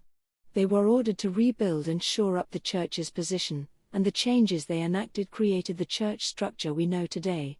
This 7 days clergy sounded kind of fishy to me, though. It sounded like they were the ones who tried to run Adalman and his friends out of the church, and he was clearly still no fan of theirs. Although the Crusaders performed few noteworthy feats under the clergy's direction, Hinata's training had helped them grow into the strongest of Knight Corps. This was how Lubelius had acquired both the Master Rooks and the Crusaders for itself. You seem to know a lot about this, Adalman. Weren't you in Clayman's domain by this point in time? Adalman gave this question a clacking laugh. The demon lord Clayman saw the Western Holy Church as his enemy. He feared its power to make war and gathered as much intelligence as he could about them. I was a leader in their bureaucracy, so even if he didn't accept my feedback, he still provided me with the information he had. That made sense. Clayman's near-obsessive wariness had unexpectedly helped us out. Please, my lord and savior Rimuru, be careful. Lubelius is home to a group of enlightened known as the 10 Great Saints, a cabal that even Clayman was afraid of.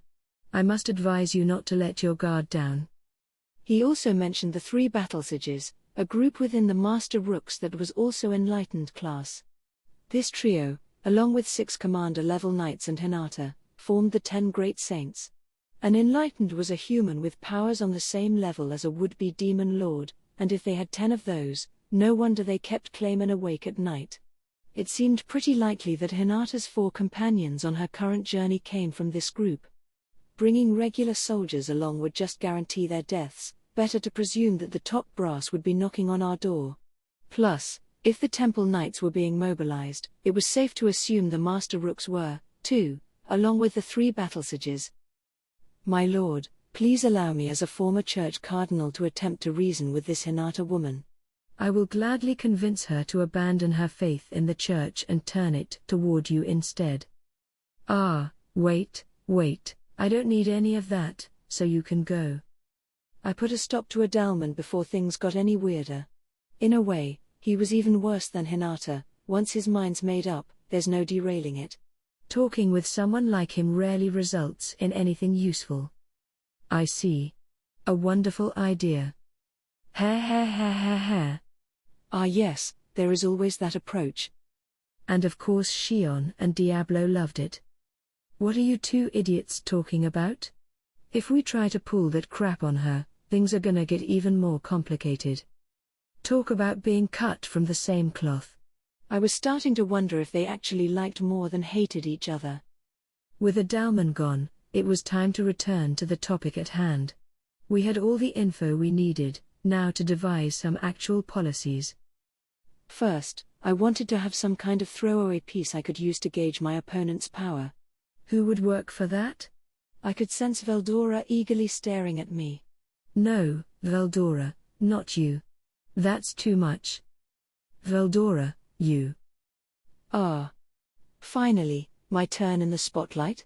At your service.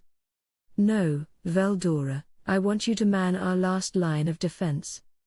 What? Did you hear me?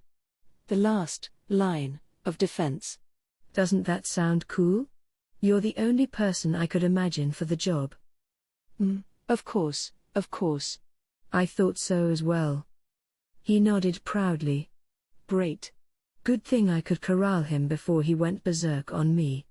Veldora would never lose in battle, but sending him out just wouldn't be the right thing to do, I thought. I hadn't given up all hope of talking things over with Hinata, so I couldn't just whip Veldora out at first sight, or even as primary backup. With Veldora placated, it was Benimaru who spoke next. First, I will announce my assignments for Sayome's reinforcements. Good. Benimaru was turning into quite the commander. He had gained a lot of experience in that previous battle, and unlike Shion, he wasn't letting it get to his head any longer.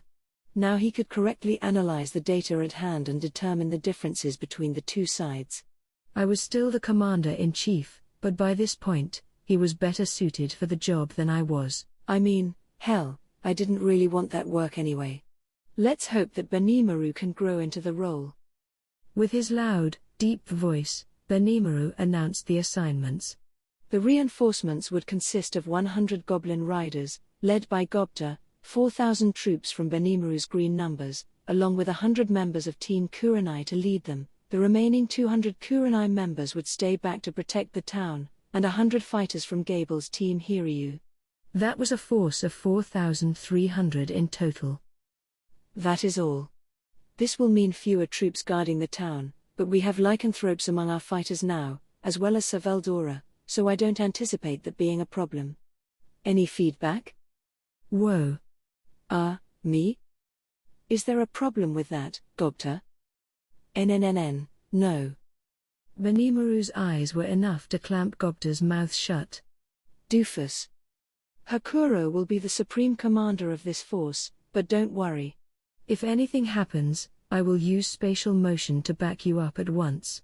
Just keep in mind that there's a good chance I will be fighting Hinata Sakaguchi myself. This might make it impossible to contact me, so try to follow Hakuro's orders as closely as possible. Understood, sir, said Hakuro.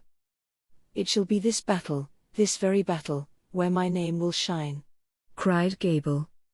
Yeah, all right, murmured Gobta. Hakuro and Gable were raring to go. Gobta frankly worried me a little, but he had a knack for working through crises, so he ought to be fine, I think. Maybe. I still worry, though. Ranga, are you awake? I addressed Ranga, currently sleeping in my shadow. He spent almost all his time in there lately, in part to guard me, but his magical energy had been expanding in the weirdest way. He probably needed more exercise. Will I be deployed, Master? Yep. I need to get you running around now and then, you know? Follow Gobta and keep him safe. I shall. A little wake-up exercise would be very kind to me. Weird. I was getting the strangest feeling that unleashing this guy was gonna be seriously bad news. For our foes anyway. Ooh, yeah, if Ranga's joining me, I'll be totally fine. Now Gobta was showing some more enthusiasm. Looking out for number one, aren't you?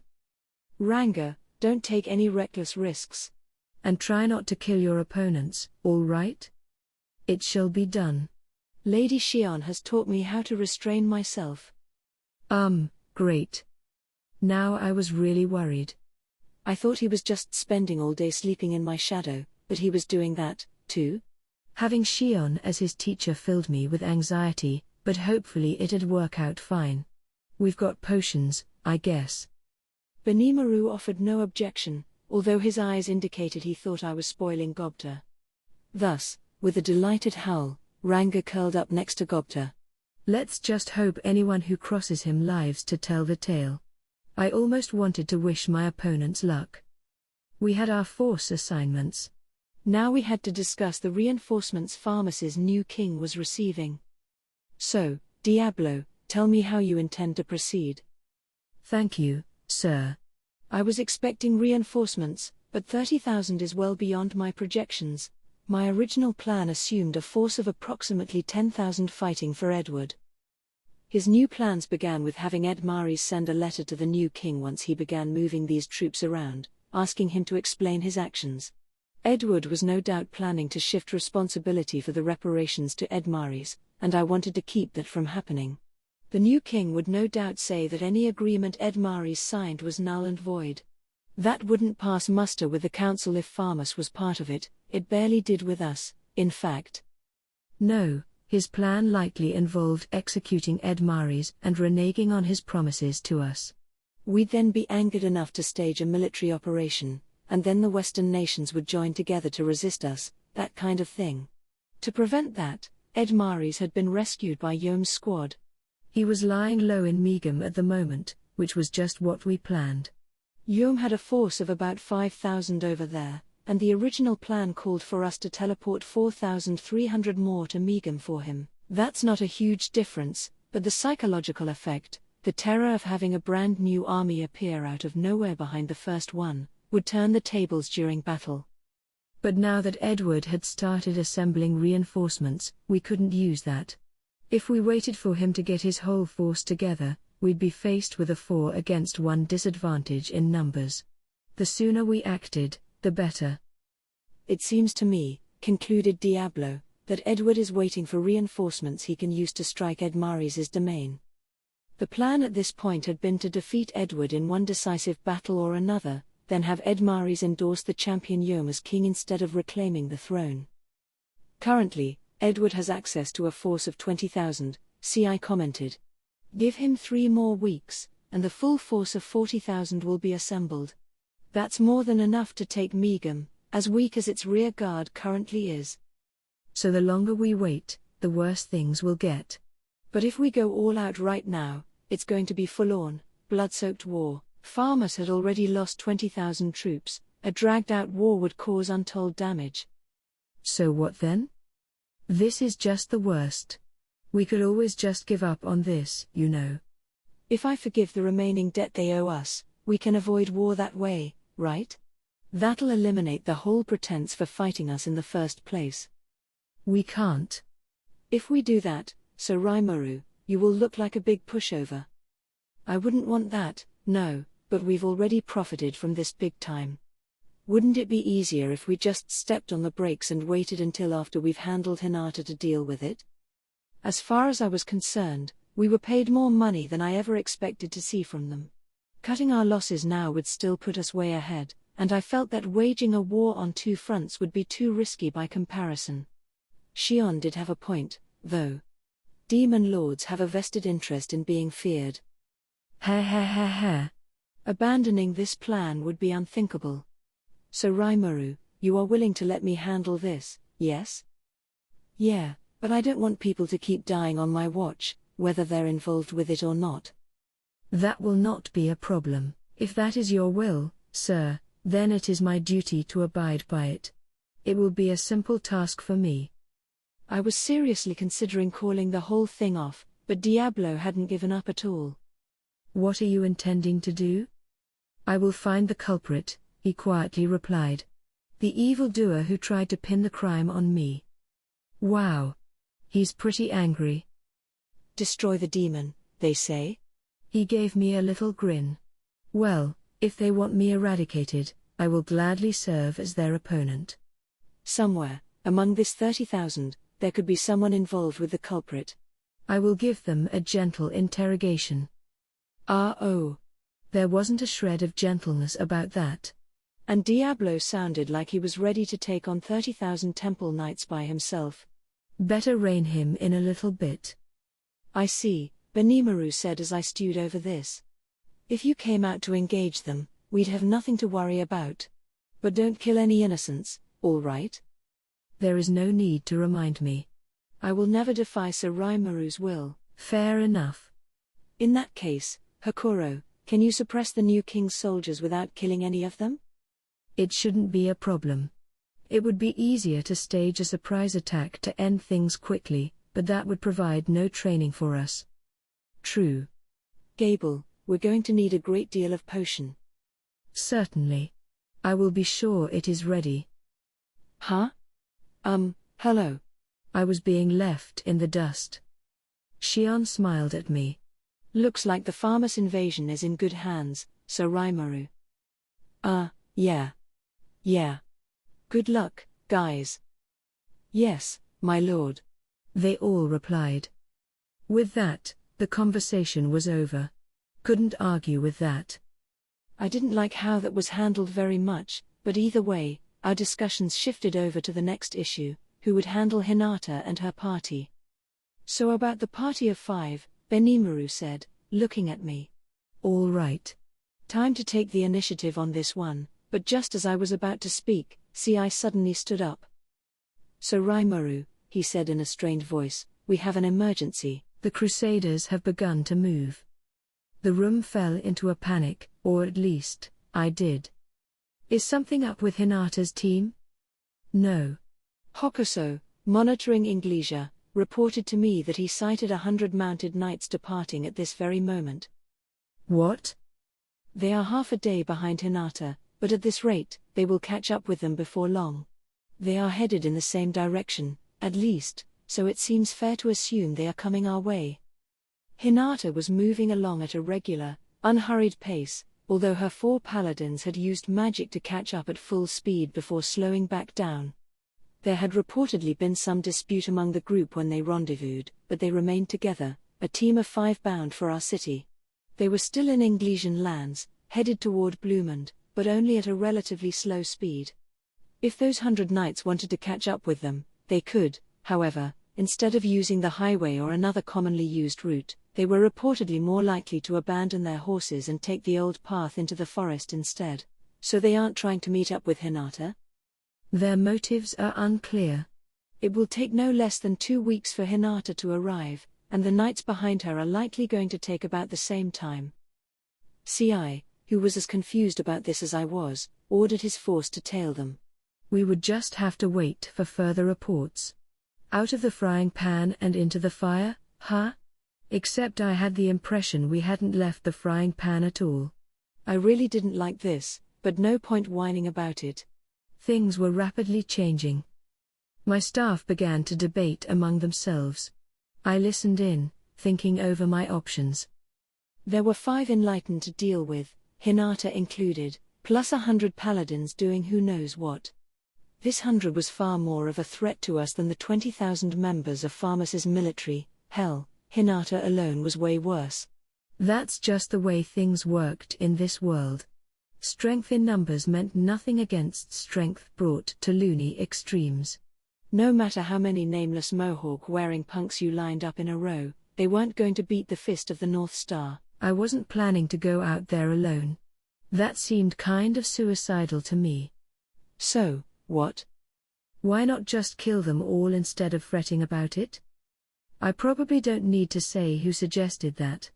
Life's so easy if you never use your brain at all, isn't it? Just focus on the results, don't think about whether you can or can't do something. Of course, that's probably how she earned that freaky unique skill of hers, but still. This would be exactly the kind of thing we could call upon Geld for, Hakuro noted. Ah, he has his own tasks to deal with, reasoned Benimaru. We must handle this ourselves, unless there is truly no other recourse. I hated to hear that, but they had a point. Should I really be so stubborn about keeping Geld out of this? I mean, we're only talking 100 or so people. There was no point deploying a massive force against it, it was already clearly something only our strongest people could deal with.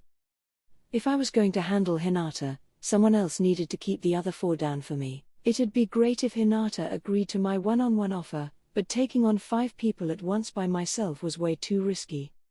Understood. It will not be a problem. The sole concern is the subject Hinata Sakaguchi. That's kind of the problem here, man. Are you feeling all right? You're starting to seem a lot less reliable than the great sage was. The whole reason I was stewing over this was because I didn't want to have anybody killed. If I went with massive numbers to tire out the paladins, victory was assured, but it'd result in tons of casualties. We had all kept ourselves alive and well up to now, it'd be ridiculous to stop that streak now. But, this was Hinata we were dealing with. She's seriously bad news. I focused squarely on running away the last time we tussled, but if I had truly tried to fight her, I almost certainly would have been dead. Even though she wasn't even giving her full effort. Right now, I was the only one of us who could give Hinata any kind of challenge, and if it was a one-on-one duel, I didn't think I'd lose. If she was paired with her paladins, though, I couldn't be so sure.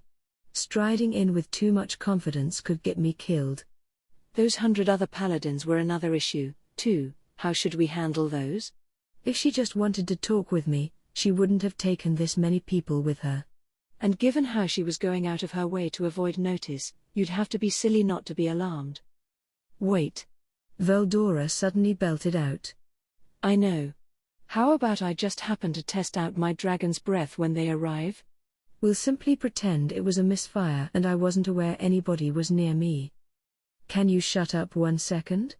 You're the final defense line, and I mean the really, really final one, all right?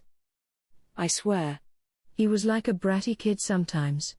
If Hinata did want to talk, and we pulled a stunt like that, it'd blow the whole thing. There was no telling how much damage that breath would cause, either. It was too scary to think of. It'd be happier for everyone, us included, if he stepped away from the battle. His plan did make sense if we were in this to kill, but I had to know for sure what our opponents wanted first. We couldn't leave them to their own devices, though, because a few paladins were all it'd take to build another holy field over me. They had to be watched but not killed. Paladins were positioned as the guardians of humankind, protected by the elemental spirits. In this world, monster-based mayhem was no laughing matter. It was a daily threat to one's life. The paladins Hinata trained grew up knowing that fear, as they patrolled the villages and frontier towns they offered their free protection to. Many people owed their lives to them. The Crusaders held a special place in the hearts of those survivors, along with Luminism. Their strength was top shelf, each one ranking an A or above, and we'd take serious casualties in a frontal assault. But that wasn't the problem. Killing these knights, these fighters with the hopes and prayers and anticipation of the weak and helpless heaped upon their shoulders, would undoubtedly be the source of untold headaches to come. If it wasn't for Luminism's stance that monsters were the common enemy of humanity, maybe we could have talked this out. I hadn't abandoned that hope, but I couldn't be too confident that this attempt would work out any better than the last one. To them, we were simply evil, and they didn't negotiate with evil. And I could understand their thoughts. Some of them must have survived their own villages being destroyed, their parents being killed. Being tricked by the wrong adversary meant the loss of life, not just theirs, but those of everyone who needed protection behind them. Even now, there were wild monsters causing havoc everywhere. Their numbers had gone down in the lands around Tempest, but in other realms, they were still appearing from the woods and going berserk. If we wiped out the paladins, who would keep the countryside safe then? If you think about it that way, I wasn't so sure we should just wipe all these guys out. If Hinata had just opened up and talked to me last time, there wouldn't even be this whole misunderstanding.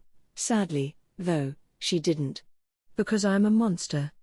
She was stubborn like that, stubborn enough that, even after that message I sent, she brought a whole force along with her. Concern. Some factors seem unnatural about that. There is likely a high possibility this paladin activity goes against Hinata Sakaguchi's desire. Huh? So there is room to talk, then? If I put my foot down and declared her an enemy, there were 1,000,001 ways I could defeat her. But as long as I didn't know what they were up to, it was all but impossible to figure out our best move. There were a few reasons for that, but if I had to pick one, I guess it just comes down to the fact that I didn't want to kill Hinata.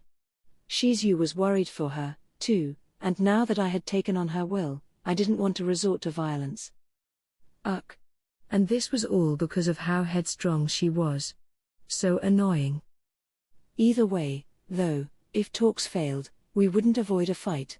If that was how it turned out, we were at a disadvantage, really. We were dealing with an anti-monster expert, nobody we could afford to trifle with, and I was certain that I wanted to avoid casualties on either side.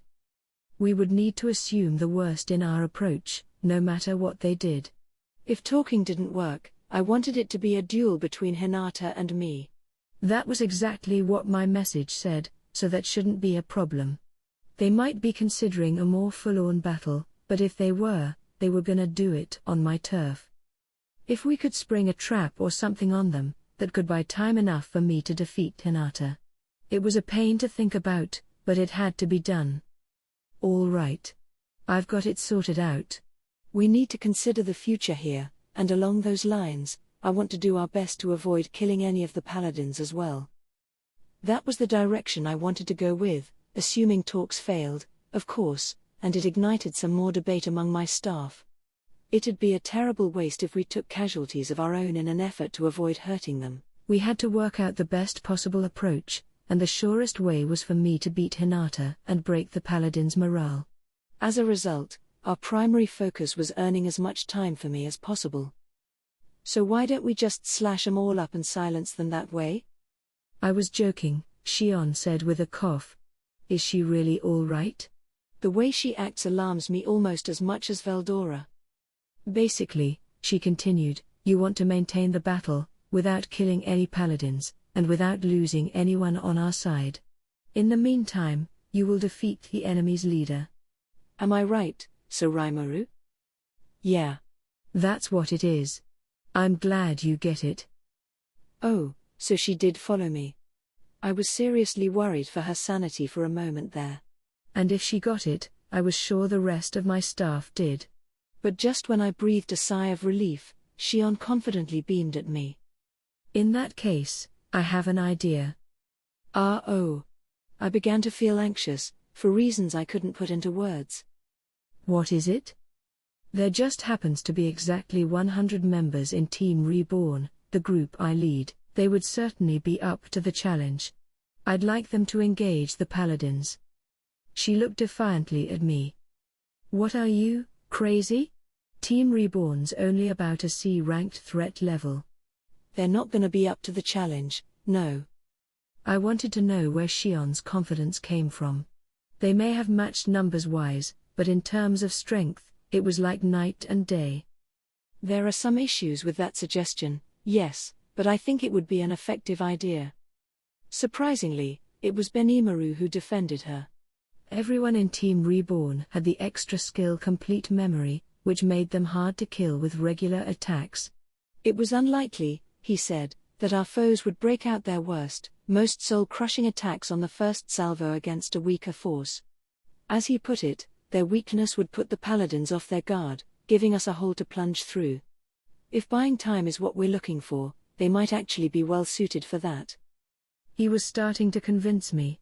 If the paladins didn't have any way of directly attacking the souls of their foes, Team Reborn would even be at an advantage. It could make things a lot easier than if we sent any other force their way.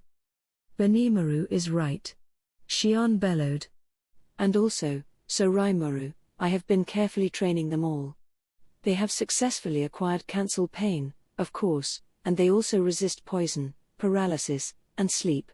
When it comes to tenacity, at least, they won't lose out to anybody. Hakuro said so himself. Hakuro was nodding at her. It must have been the truth, but I thought I'd check to be sure. How did they acquire those resistances, by the way? Well. Her reply surprised me. Apparently, she asked Kurobe to make them all weapons that inflicted their targets with status ailments, then had them use those weapons while training against each other, building up their natural immunity. They were largely immortal, so they'd never go easy on their sparring partners, and it was so hard to knock them out entirely that battles tended to last forever with them. In the simulated fights they carried out, it was more a matter of whoever's left standing is the winner, and if Team Reborn is in danger, so Rimuru, I can send Team Kuranayan to help them out. Are you up for that, Gobwa? Benimaru was talking to the large, attractive-looking ogre guarding the door for us. She came over to me, kneeled, and bowed her head to us both. This Gobwa was the squad leader of Kuranai, apparently. She must have been a goblin at the time I gave that name to her, but you'd never believe it now. At this point, she was an elite officer, dressed in a striking scarlet-red uniform. Sir, she said, puffing out her chest. I have been training our squad just as hard as Lady Shion has. Please allow us to serve your needs on the field, Sir Rimuru. Her eyes were sharp, giving her a strong presence. She was also an A rank, maybe higher, which made her at least as strong as Soka. I guess Benimaru's been raising some real talents of his own. They may not be an even match for the paladins, Benimaru said, but my fighters are talented, indeed. 2 of them could engage one of the paladins long enough to allow Team Reborn time to escape. Don't be ridiculous. My team can neutralize the paladins all by themselves. They started bickering. Both of them were certainly ready for a fight, at least. Maybe it'd be worth leaving this job to them. All right. Shion, I accept your offer. Gobwa, you handle the rest. Why, yes, sir. Gladly. Gobwa's cheeks reddened as she replied. It must have been exciting for her, which was fine by me. It'd be more ideal if I didn't need to use them at all, but regardless. Remember, Shion, don't send them out until we're sure that the talks are a non-starter, all right? That's fine. But if our foes make any suspicious moves, yeah, that'd be a different story. I forgot about the need to interfere with them in advance, lest they toss a holy field our way. If they try anything funny, don't be afraid to hold back then. Check with me via thought communication first, then take action. Roger that, Shion replied, giving a satisfied nod as Benimaru ordered Gobwa back to the door. So we now had Team Reborn assigned to delay the Crusaders and Team Kurenai providing emergency backup, about 300 people against 100 paladins. I was happy with that. Now we just had the question of who would handle the 4 Saint-class paladins accompanying Hinata. First off, who among us was powerful enough to handle them? By my estimation, the group included Veldora, Ranga, Benimaru, Shion, Ci, Geld, Gable, Diablo, and me. Hakuro had the sword skills to keep up as well, although his magical strength wasn't quite up to everyone else's level. Shuna. I wasn't sure. A magical fight was one thing, but against a close-range expert, I didn't like her chances. The 10 great saints were reportedly on a level with a pre-ascended demon lord or orc disaster. That'd be a lot to ask from Shuna. So counting Hakuro, 10 people. I was handling Hinata. Veldora was out of the question. I didn't want him going out of control on me, so he could focus on town defense. I mean, for all we knew, there could be yet another enemy force on the move that we hadn't noticed yet. We needed our defense to be as solid as possible. Geld, meanwhile, I didn't want to bother if I could help it. I wanted to have Diablo, Ranga, Hakuro, and Gable focus on farmers, not this fight. Which left? So the only people I have free are Benimaru, Shion, and Ci, huh? Ideally, I'd like one fighter per adversary, but I was short one body. So now what?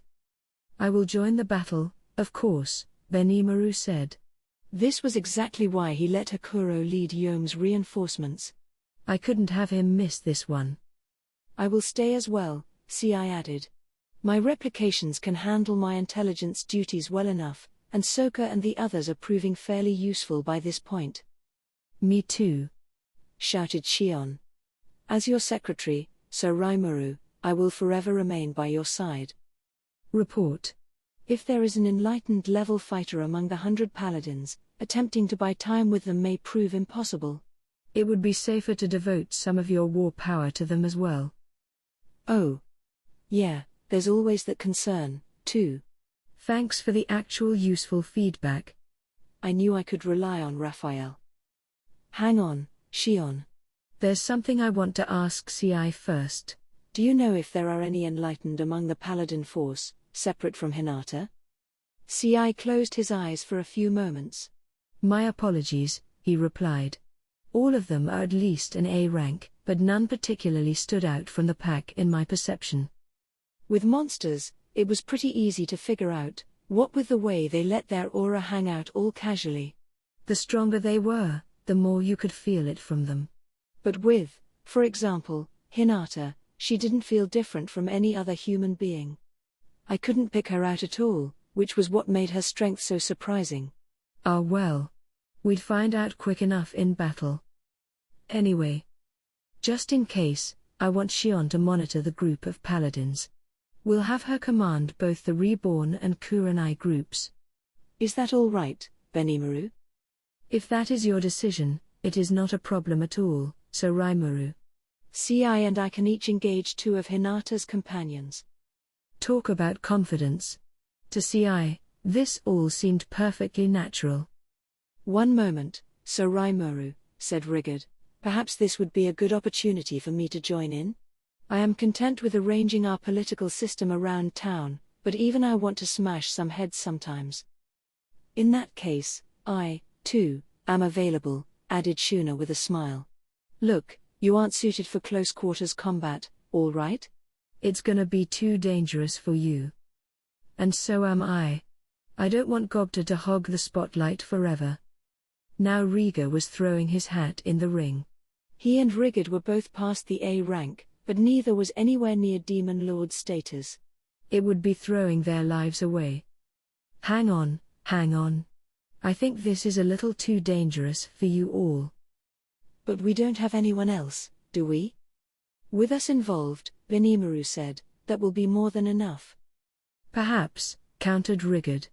I know your team is powerful, but it would be best not to underestimate our foes, wouldn't it? Allow Riga and me to take this responsibility.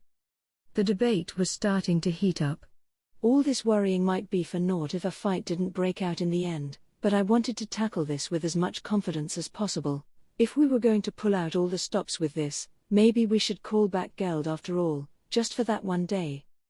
I was pondering this as I tuned out the endless debate my staff was having when there was a loud noise on the other side of the door. I told you, I could hear Gobwa say, "We are in the middle of a meeting." Yes, and we want to be part of it. Stop being so belligerent, Sufia. Come on, lady, all we want is to repay a favor we owe him, okay?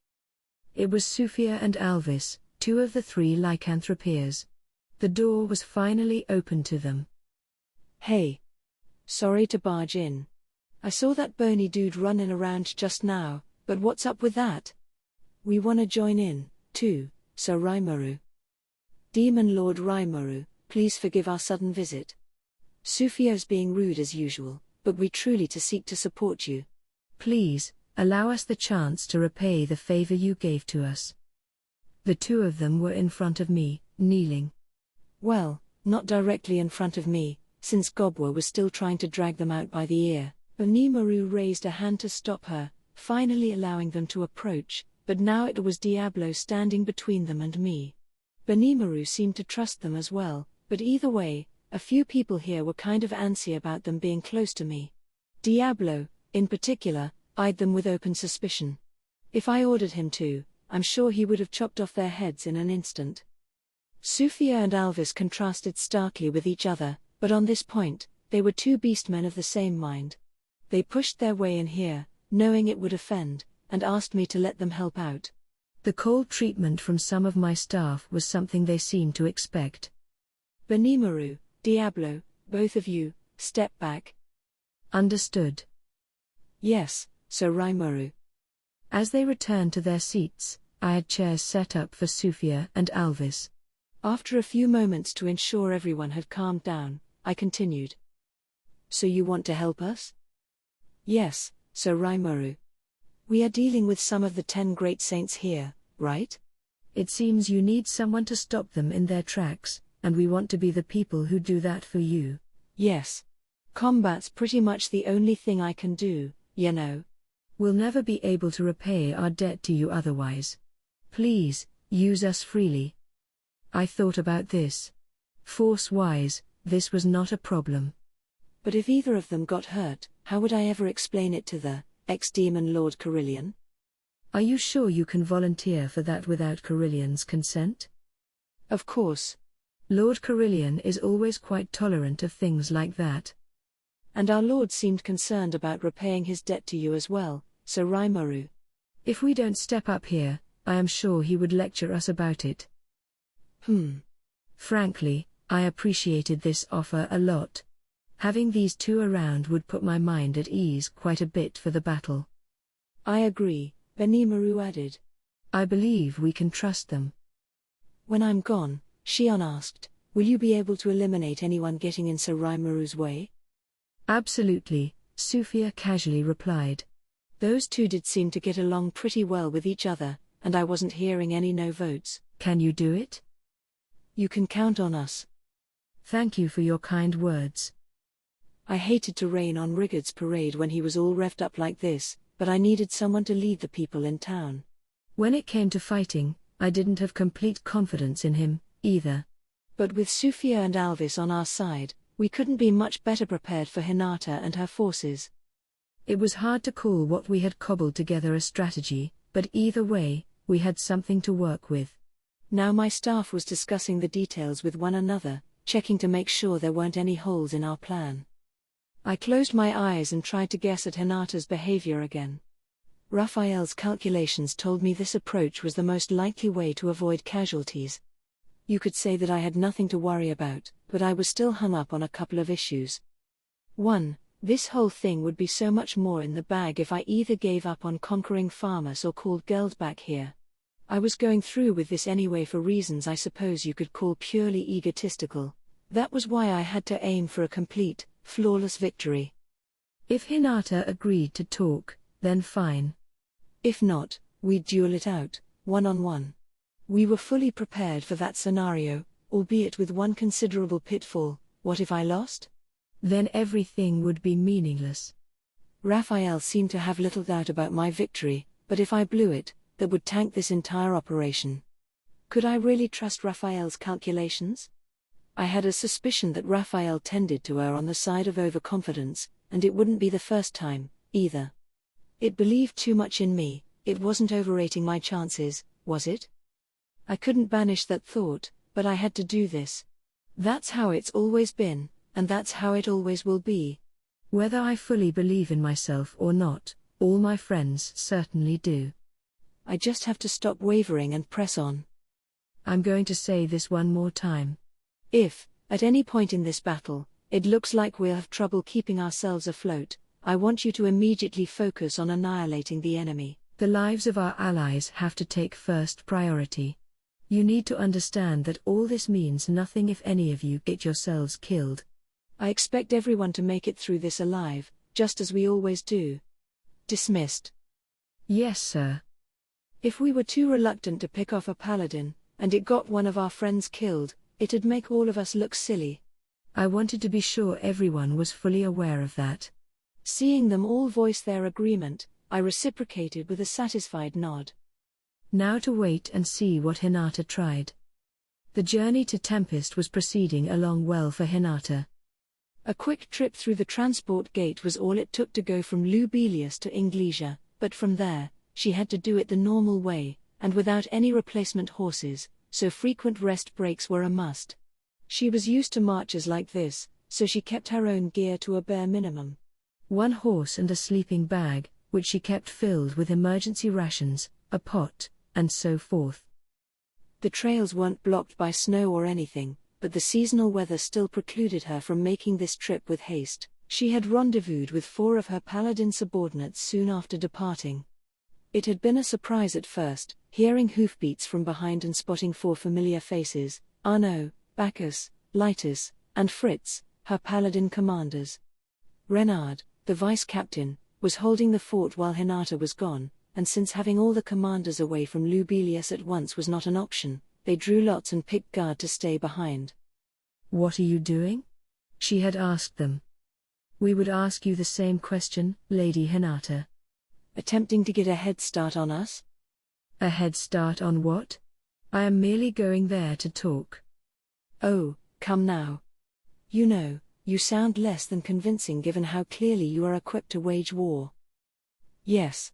And we have no interest in standing atop your sacrifices. Our glory comes only when we serve under you. Indeed. And besides, that message didn't insist upon you traveling alone, did it? Hinata rolled her eyes and sighed. I know. But this is a demon lord, all right? I'm the one who riled him up. This is my problem. You have neither any responsibility nor any involvement in it. Return to our homeland at once. But Arnaud and the others ignored the order. She was eventually forced to say whatever and allow them to join her. The road this band of 5 chose was maintained, but it had seen better days.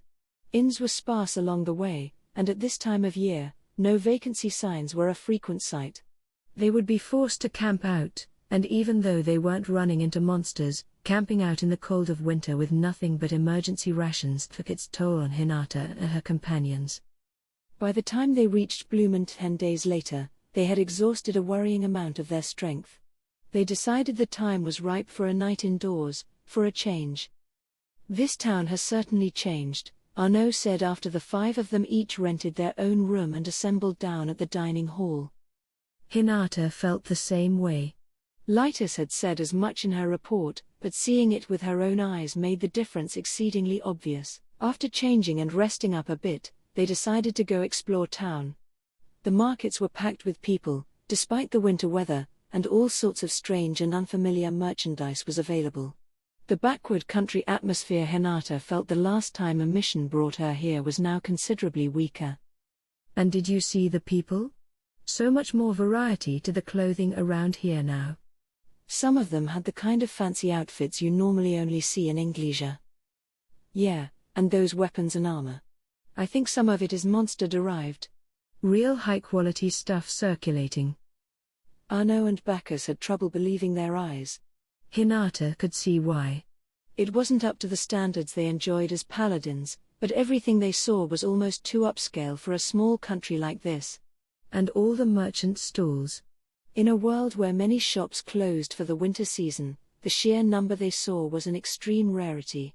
If they were open, that must have meant customers were around, and that must mean that, even in winter, this little backwater town was entertaining large numbers of merchants and adventurers. Is this Tempest's influence at hand? Fritz asked, gauging Hinata's response as he did. All this development must have come after trade relations were opened up with Tempest.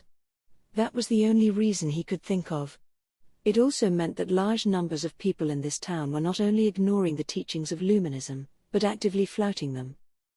All this prosperity, whispered Lytus, clearly shocked, by doing business with a demon lord. Hinata, deep down, had to agree with her. This wasn't normal. For him, though, for someone like Rimuru who came from the same land as her, maybe this wasn't so strange at all. For example, the menu on the wall of this dining room. Have you decided? An attractive waitress asked them. Hinata was ready for her. I'll have the ramen, please. The ramen. That's been gaining an audience lately. It comes in miso, shoyu, and tonkotsu flavors, each available in a lighter or thicker broth. Do you have a preference? 6 types in all. This wasn't some misunderstanding. Ramen, here, definitely meant the meal she was familiar with. Tonkotsu, please, on the thick side. And 1 side of gyoza and rice to go with that. Excellent. You certainly know your food, ma'am, if this is your first time here. And you guys? Her companions watched in awe, as she ordered without hesitation. The same. Me too. Yeah. And I, as well. None of them knew what any of it was, so they just followed their captain's lead.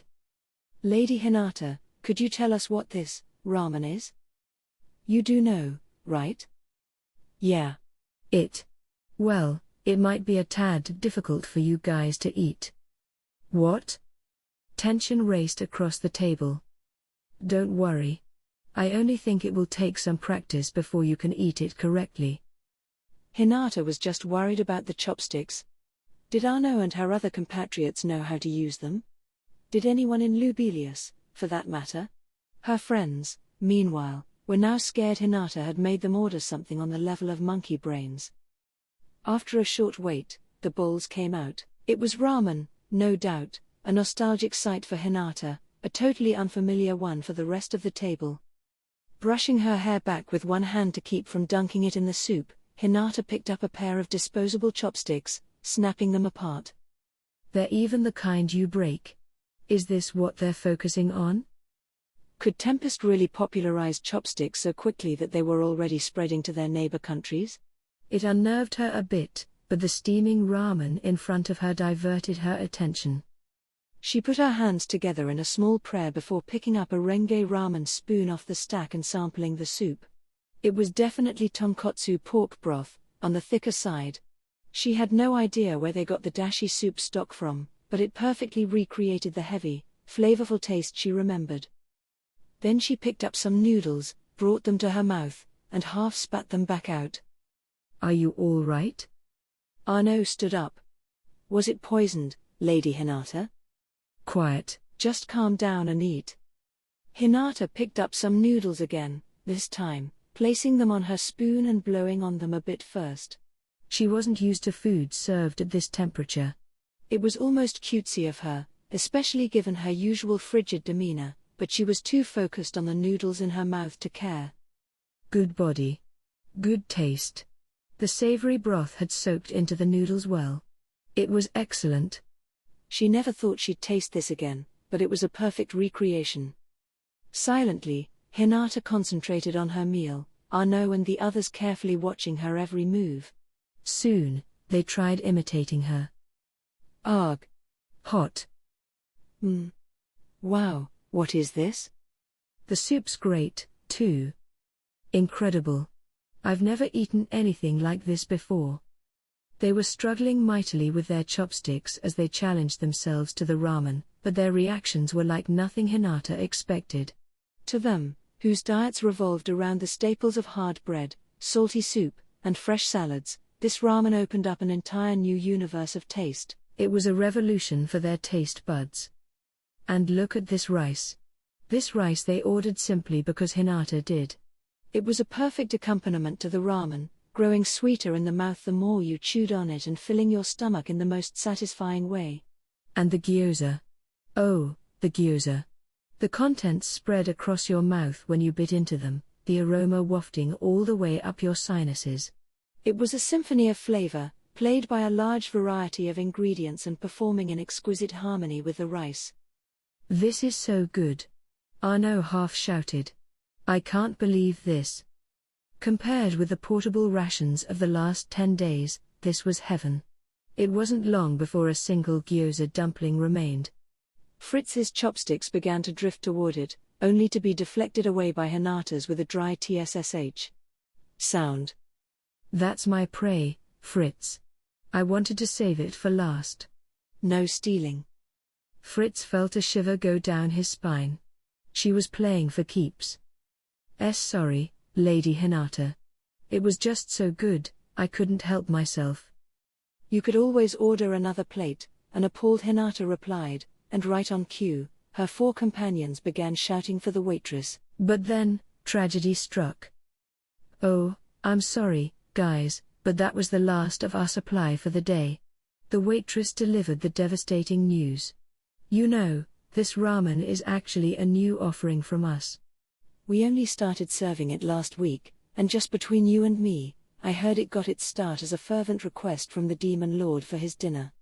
There's a merchant named Sum Jolmal who's one of the bigger names around this town, you see, and he purchased this ramen directly from the Demon Lord himself. Can you believe that?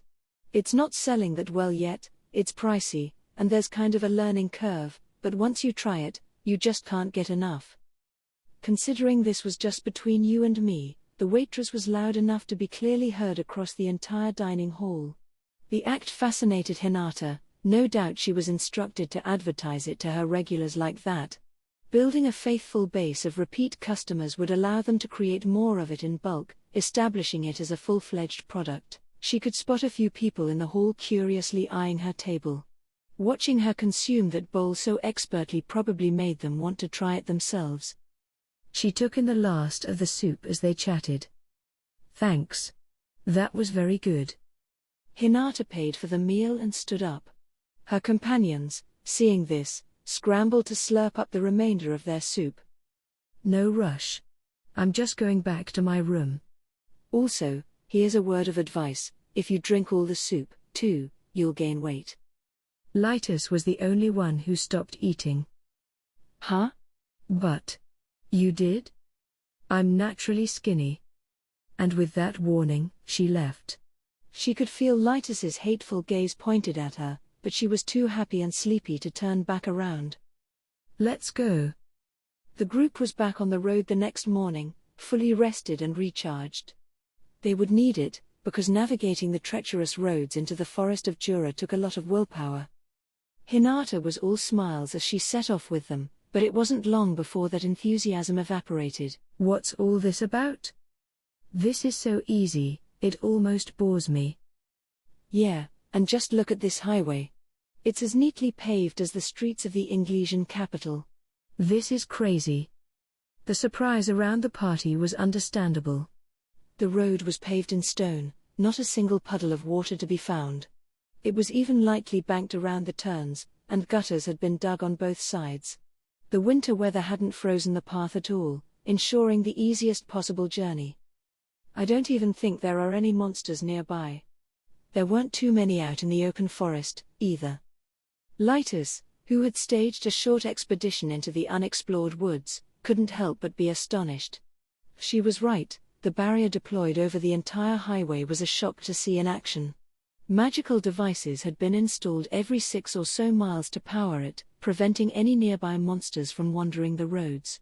This made the journey vastly safer, and they saw more passing merchants traveling down the road as they pressed on. Those merchants must have been responsible for breathing so much life into Bloomond right now. If they've devoted this much time and effort to constructing a road like this, I wonder what we should expect to find in the monster's homeland up ahead. Nobody responded to our no. He was just stating what everyone else was thinking, and they all wanted an answer just as badly. That merchant said you could take this highway mounted easily enough. He was right. Yeah. I thought our horses would be a bother in the forest, but I suppose we had nothing to worry about. Hinata had heard reports about the large-scale construction project Rimuru was carrying out in the forest. Seeing it for herself, however, made it hard to hide her surprise. The forest of Jura, so forbidding to humans for so many years, was now as accessible as a city park. So the party proceeded along for a while, until they spotted a group of hobgoblins riding wolves up ahead. Did they notice us? Hold it, Hinata calmly said. I don't think so. She was right. They could hear laughing. It sounded like the hobgoblins were merely chatting among themselves. It was a straight path ahead, so they had noticed Hinata's party, but they just waved and approached in a friendly manner. Hello. We haven't seen you before. You don't appear to be merchants. Are you adventurers, then? More or less, yes. Ah, very good. I wish you good luck on your mission. Now, I'm sure you'll be just fine, but there are a few things I need to warn you about. The hobgoblin changed his tone, then outlined the rules all travelers needed to follow on the highway. No garbage dumping. No fighting on the highway. Use the drinking fountains located every 6 miles on the highway when camping overnight. For added safety, take advantage of the patrol stations located every 12 miles on the highway. If you have the money for it, inns are located every 25 miles. If you see anyone in trouble, report it to the nearest patrol station. And so on. Also, you'll see a glowing stone tablet every 6 miles, but please don't touch them. Breaking them will lead to severe penalties. It was those glowing stones that kept the barriers running, he explained. They were these little glowing spots among the flagstones forming the road, which also helped travelers find their way in dark nights. All in all, the rules went into so much detail that the party could hardly believe they were enacted and enforced by monsters. All right. Thanks for letting us know. Oh, it's fine. You'll see people like us patrolling the highway, so let any of us know if you run into trouble. With that, the hobgoblin security detail darted down the road, leaving a dumbfounded Hinata behind. Lady Hinata. Hold it. Can you remain silent for a little while? I need to think about something. Arno and the others obeyed. The party traveled in silence for the next hour until they stumbled across a drinking fountain, on the exact mile marker the hobgoblin said they'd find it at. These markers, located at every mile along the highway, began at 0 on the western entrance to Rimuru, the capital, and counted upward from there. Each one provided quick guidance on how much farther the nearest water, patrol station, and inn was. Hinata, recognizing these from the trips she had taken on Japan's expressways, immediately saw the value of these markers in a pinch. If you needed help and weren't sure whether to keep going or double back, these provided instant guidance on what to do. It spoke volumes about how much this highway's designers cared about traveler safety. It's worth noting, by the way, that miles did not originally exist as a unit of measurement on this world, but Rimuru ignored that and simply used a system he was already familiar with. The inns were spaced every 25 miles based on the assumption that the average person could walk a little over 3 miles in an hour and manage that for 8 hours a day easily enough. Merchant wagons went about as quickly as a grown person on foot, so as long as you weren't in too much of a hurry, it was easy to organize a trip that gave you an inn to rest in every night. Clearly, someone had devoted a lot of thought into designing this. There was no doubting it now. Rimuru obviously craved interaction with the human race. The journey beyond Bloomond went far more comfortably than the one before it. The drinking fountain the party found themselves at was just that, a clean source of drinking water, available to anyone for free. It was almost a dizzying sight to them. Seeing the very modern-day planet Earth concept of free water applied to a forest as hazardous as this one made most of the party wonder what Rimuru could possibly have been thinking.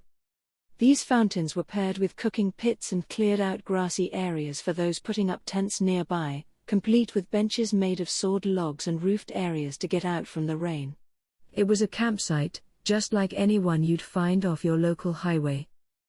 Between this and everything else, the forest of Jura, once seen as a forbidden holy sanctuary by the rest of the planet, was now calm and accessible enough for just about anyone. This forest that was supposed to be crawling with all kinds of horrid monsters, the kind of place where if you were an adventurer ranked B or lower, one false move could spell death. This wasn't the domain of human beings. It was an Eden for monsters. And developing it to the point that it was open to anybody. Hinata hadn't even entertained the concept. It wasn't a matter of whether it was possible or not, it was just beyond her imagination, and probably that of fellow otherworlder Yuki Kagurazuka, too. All that effort they had expended protecting humanity from the threat of monsters, and he made it look this simple. You've got to be kidding me, Hinata thought grudgingly to herself. Now at least I understand what Yuki mentioned to me. She recalled a meeting with Yuki at one of her favorite cafes in Inglesia. They regularly met to exchange intelligence, and this time, the topic of Rimuru came up. Apparently, Yuki said, Rimuru was earnestly serious about creating and developing a nation of monsters, and not only that, but he was sending out feelers toward the Western nations, in hopes of getting friendlier with them. And that new brandy cake they were enjoying at the cafe? Readily available for purchase from Rimuru, who had invested in producing a wide variety of fine liquors. He's like nobody else out there, Yuki had laughed as Hinata took little bites out of her slice, savoring each one. It's like he does it all and makes it look easy, you know? And he's got insight way further into the future than I do. I think that's why he's putting so much effort into bringing little treats like that cake into this world. He warned her that hostilities with him would be ill-advised, which in turn suggested the Free Guild was siding with him. She let that slide without comment at the time. But now... He was right, she thought as she watched some merchants gratefully taking advantage of the fountain near her. There's no way he'd focus on these little things unless he really could do it all. 2 hours after leaving the fountain, they sighted an inn, the last of 7 built along this highway. Hinata's party decided to spend the night here, and before long, they were situated in the dining hall. All right, she said once they were seated. I want to hear your feedback. What do you think of what we saw today? Arno, representing the rest of them, spoke first. If I may be honest with you, Lady Hinata? Go ahead. That's what I want to hear. Judging by this highway alone, I think the Demon Lord Rimuru must be an incredibly gifted leader. The sense of security his patrolmen give this road must attract all kinds of travelers. I can't see much of a future for the businesses lining the route through Farmers. Indeed, rumbled Bacchus, monsters are not the only threat out there. You have bandits targeting merchants, you have illness, you have the potential for injury, you might break an axle and be stranded. Such things happen often, and having more people up and down the highway can do much to keep people from worrying. True, replied Lightus. If you're someplace where you can expect help if you need it, that really puts your mind at ease. And you can save money, Fritz added, because you no longer have to hire a personal guard detail. That alone. It's big. The praise for Rimuru was glowing all around. He seems to be more devoted to his rule than a lot of the barons you see out there. His title might be Demon Lord, but if that's what he is, he's a damn benevolent one. Yeah. There's a lot we could learn from him. Including a few things our leaders in Lubelius would be advised to implement. I'm just glad the Divine Enemy Declaration never came down. Now we'll just have to see if he's willing to accept your apology, Lady Hinata. Hinata nodded her agreement. I'll have to be as heartfelt with it as I can. If he still wants to duel with me, I'll have to accept, but she had her doubts. Why would he seek a duel at this point? Whether he forgave Hinata or not, she didn't see why it called for another fight to settle. Rimuru just didn't seem to be the kind of person to show off his newfound Demon Lord power like this. Even with those doubts in her mind, Hinata's journey continued apace. They took advantage of an inn on the 7th day as well, and this one was already as ornate and luxuriant as any you'd find in Inglesia. There was even a vast public bath, the perfect place to soak after a long journey. What's more, these inns always had at least a few people recruited from Bloom and working for them. Trading money for services was still kind of a novel thing for the monster staff, apparently, so her party often saw a human employee providing on-the-job guidance. It was, in a way, an ideal cross-species relationship, and it was more than enough to make Hinata see the need to reconsider Luminism's teachings. They would arrive at Rimuru, the capital, the next day, and with that, an encounter with the demon lord himself.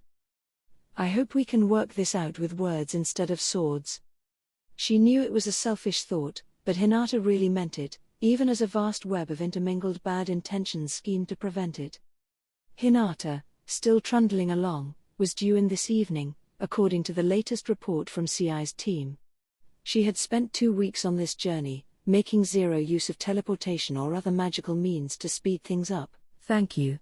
It's so vital to have this sort of intelligence early on. Keep it up.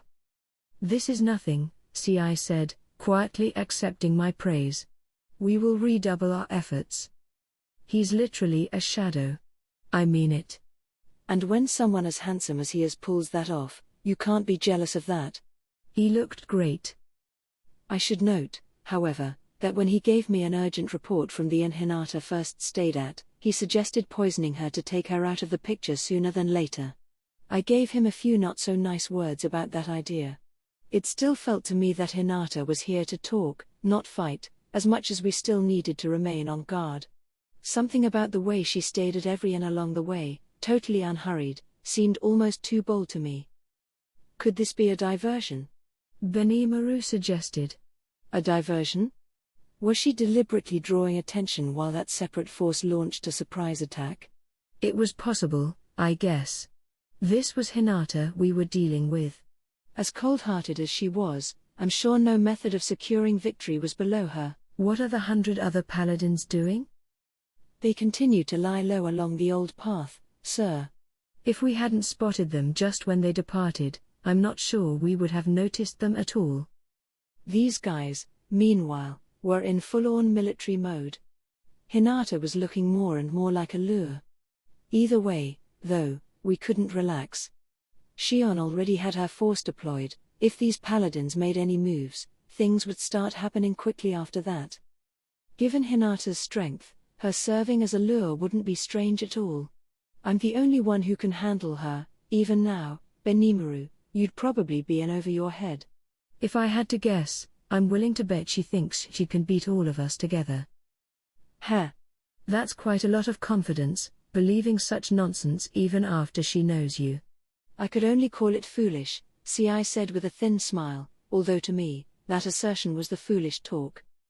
But who knows? She would only know me from before my ascension, but I knew just how capable she was. Looking back, it was blatantly clear how easy she was going on me back then. We better not let the paladins fan out, then, noted Benimaru. If they build a holy field, that will put us at a huge disadvantage.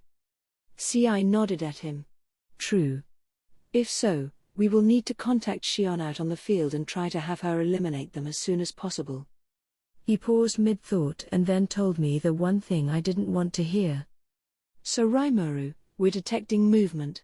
They have attempted to fan out and cover the 4 cardinal directions around town, but Shion has intercepted them. Battle is reportedly underway. So Hinata chose to fight.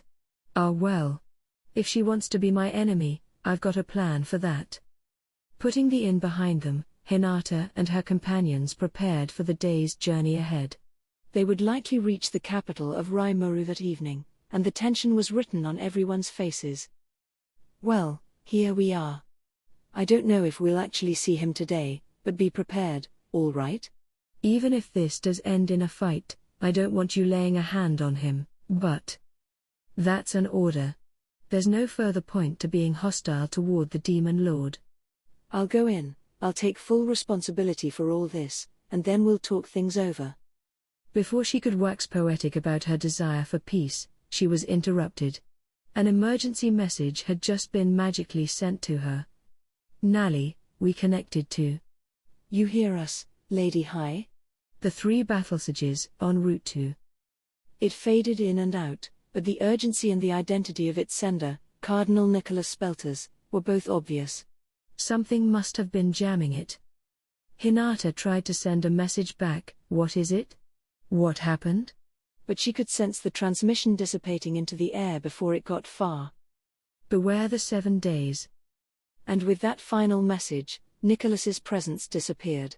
Something must have happened, Hinata realized.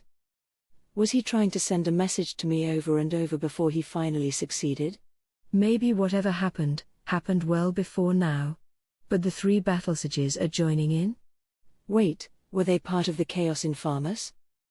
The blood drained from Hinata's face as she crafted another magical transmission, this one pointed at Holy Emperor Louis. What is it?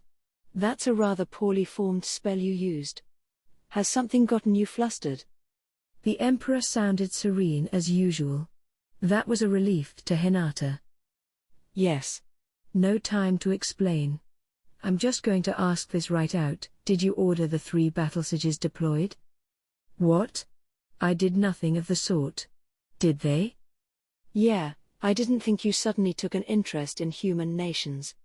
I was on orders from Luminous to keep them on standby, and they're not the sort of people to work on their own volition. Something's going on. Louis's main interests in life were Luminous and the city of Nightgarden. This was why Hinata called the actual shots around Lubelius. The battlesages weren't afraid to voice their discontent, but Hinata's orders were always followed. It was hard for her to imagine them choosing now, of all times, to defy her. So yes, something must have happened. Or someone was feeding the battlesages a line. 7 days? She was now sure about the bad feeling in the pit of her stomach. Immediately, she resolved to return home. A little transport magic would help make up for lost time. She really wanted to be fully refreshed and ready for the potential battle against Rimuru, but now was no time to whine about that. But the clock was already against her. Yeah, it looks like it. I'll need to. An audible thunk of dull pain ran across her head as her link with Louis was cut off. Some kind of force field covered the area around her, blocking the casting of magic. As it did, she could sense a large battle unfolding not far away, making the very air shimmer. What? Is that Renard? Arnaud, watching over Hinata, quickly expressed his surprise at these sudden events. Let's go. Things were moving fast, and not in a good direction. She hadn't even encountered Rimuru yet, and the situation was rapidly deteriorating. Unease filled her mind as she ran at full speed for the battlefield. Hearing that Hinata was making contact with someone, I chose to block her signal. Once I did, she reportedly began running for the battlefield at full tilt. That would nip in the bud whatever she was scheming. Now, though, it was certain. That was Hinata's doing, huh? It would appear so, replied Benimaru. The way she immediately changed tactics once she knew we were onto her. Shrewd as always. Well, let's follow the plan. Hinata and I are gonna work this out, just the 2 of us. Roger that. I will let no one interfere. Yeah. Keep the paladins at bay. Let's move. Yes, sir. With a quick, reassuring nod to Benimaru, I turned into my human form. Good luck to you. Shuna waved as we all set off, Benimaru, Ci, Alvis, Sufia, and me. Bracing myself, I cast Dominate Space and popped over to Shion's location before Hinata could reach it. I appreciated her holding her own out there, but against a pack of Crusaders, Team Reborn would face an uphill climb. Or so I assumed, and sometimes, I assume wrong. I had no idea what was going on. I thought I was going out of my head. How did this happen? The sight before me made me completely lose my sense of speech. What was I seeing? Well, it was Shion, arms folded in front of her, issuing orders to Team Reborn. That much was fine, part of the plan. It was the way they fought that was the problem. In a good way, It was completely unexpected. What in the? Our attacks don't work on them. These aren't undead. What is the meaning of this? The paladin sounded just as shocked. The one who asked the particular question would never receive an answer, as a reborn member took him down with a quick dagger strike. The reborn had used his own body as a feint to land the attack, making the most incredible use of his immortality. But I knew it couldn't last. The paladins would regroup soon, and then it'd be a one-sided match, or so I thought. Again, my predictions were turned on their head. Less than 3 minutes later, our foes were almost at the breaking point. As I thought, the paladins did rally, successfully closing the distance between them and Team Reborn without a challenge. Given the difference in core strength, they must have figured being immortal wouldn't be enough to make them unbeatable. So they attempted to pin them down instead, but it didn't work. Slash 'em up all you want, the Reborn guys immediately heal, something the paladins couldn't manage. As soon as they fell, they were quickly bound up by the Team Kurenai members on standby, ensuring they were out of the fight. He, said one of the Reborn, a small child, as she half-taunted one of the captured paladins. You know what?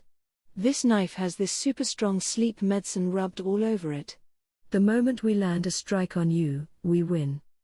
I wasn't a huge fan of her spoiling the whole trick, but well. She's just a kid. Report. The subject Gobwe is older in years than the subject Gobta. Dude. Really? Man, I have the worst trouble telling these monsters apart. I know Gobta's evolved way past from when I first saw him, but looks-wise, it was that exact same dopey face. So should I expect some kind of breathtaking transformation from him in the future? Either way, seeing this tiny girl lecture a paladin before my eyes almost made me chuckle a bit. This wasn't an uphill battle at all. If anything, for Team Reborn right now, it was a pretty steep downhill one. Unless the paladins were careful enough to bring an antidote along or had a natural skill to resist poison, there was no resisting this sneak attack. It'd only work once, of course, but damn, was it effective. Still, it was rapidly coming to an end. There were yet more paladins in the group, and they weren't going to let up now. Trickery like this wouldn't work so easily against such overwhelming force, and now that they'd seen how the trick worked, we couldn't expect an encore performance. The only reason Team Reborn could land those little nicks and cuts was because the paladins let their guards down after ripping them to shreds, after all. Still, those nicks and cuts had successfully knocked half of the enemy out of the battle, and that was more than praiseworthy. Talk about overachieving. Now to return to the original plan, which called for a protracted battle of attrition as the paladins. No, I was being proven wrong again. Xion gave the figures in front of her a signal with her chin. It was targeted at Gobso and Gobwa, who looked at each other, then Xion, incredulously. You wish for us to join in? Aren't you going to join? Gobso asked. Cause if it's just us, I don't think it'll be easy to beat those guys. No, Gobwa explained, I think it's all right if we don't win, as long as we can buy some time. Huh? I thought we were ordered to win at all costs. Gobwa, standing guard by the meeting hall door, knew what we had discussed in there. Gobso didn't and was totally floored by the news. Something wasn't adding up here, was it? Gobwa asked Xion, sensing Gobso's disquiet. During our strategy meeting, we were supposed to be on standby, weren't we? Yeah. They were. I thought something was weird about it. Good to hear my mind isn't playing tricks on me. But Xion wasn't having it. What are you fools talking about? She roared. We have victory within reach, can't you see that? Securing victory against a stronger foe is how you can climb over the wall to the next level. You're being given a golden opportunity. You should thank me for this. I wasn't sure if I agreed with these statements. Victory was within reach, but our foes were stronger? A bit contradictory, isn't it? But Gobwa was convinced, a twinkle appearing in her eyes as she smiled defiantly. Yes. Yes, you're right. Allow Team Kurenai to seize this opportunity. Gobso, meanwhile. Isn't that, like, ignoring orders or something? It took a lot of guts to ask Shion that question, but Shion immediately shot him down. You're still here? Either you do what you're told, or you'll become the test subject for my latest kitchen delights. Is that the decision you want to make? The threat was all too real to Gobso. Whether he was convinced by her arguments or not, he dove straight into battle. I can't say he was wrong. But it was weird. The way the other two framed it, this was now all Gobso's fault. Gobwa, as befitting one of Benimaru's fighters, was always ready for a scrap, which made it easier to convince her. Gobso, despite his slack-jawed look, was a far more honest, upright person. Unfortunately, that often drove him to say things he was better off not saying, which always blew up in his face. Maybe he had it coming sometimes, but if he did, he never realized it. Still, he seemed pretty content overall, so I opted not to intervene. Are you sure this is all right, Benimaru? Benimaru shrugged back. No, but playing it by ear is sometimes a necessity in battle. Shion, in particular, has a keen instinct for this. She gives orders like that because she senses victory, I think. True. I had gone for a more passive approach, asking them to buy time because I thought they couldn't win, but if we could neutralize this threat with no casualties, no need to go easy. I turned my attention toward the battlefield. Things were really starting to ramp up. Team Reborn was taking on the remaining 50 paladins, 2 team members per opponent with 1 team Kurenai fighter providing backup. In a full-on battle, Kurenai fell behind the paladins in strength, but not by an insurmountable gap. The paladins were ranked A, but the lower end of A, while Team Kurenai was about as close to A as you could get without crossing the line. With the right support, it could actually turn into a decent fight. Plus, Kurenai had backup on site, substituting in if one of their team fell or was growing exhausted. We had all the potion we needed, so the cycle could keep going semi-perpetually. What a powerhouse they are, marveled Alvis. Imagine, another force of that caliber serving your nation? Her eyes were not pointed toward Kurenai, but reborn, battle-hardy, immortal, you could say, and ready to fight for as long as it took. Yeah, Sufia replied with a nod, they're trouble. Not even decapitation can stop 'em. I bet they'd give us a workout. They had high praise for Team Reborn, and even I was fairly surprised. The Paladins, meanwhile, had no backup support.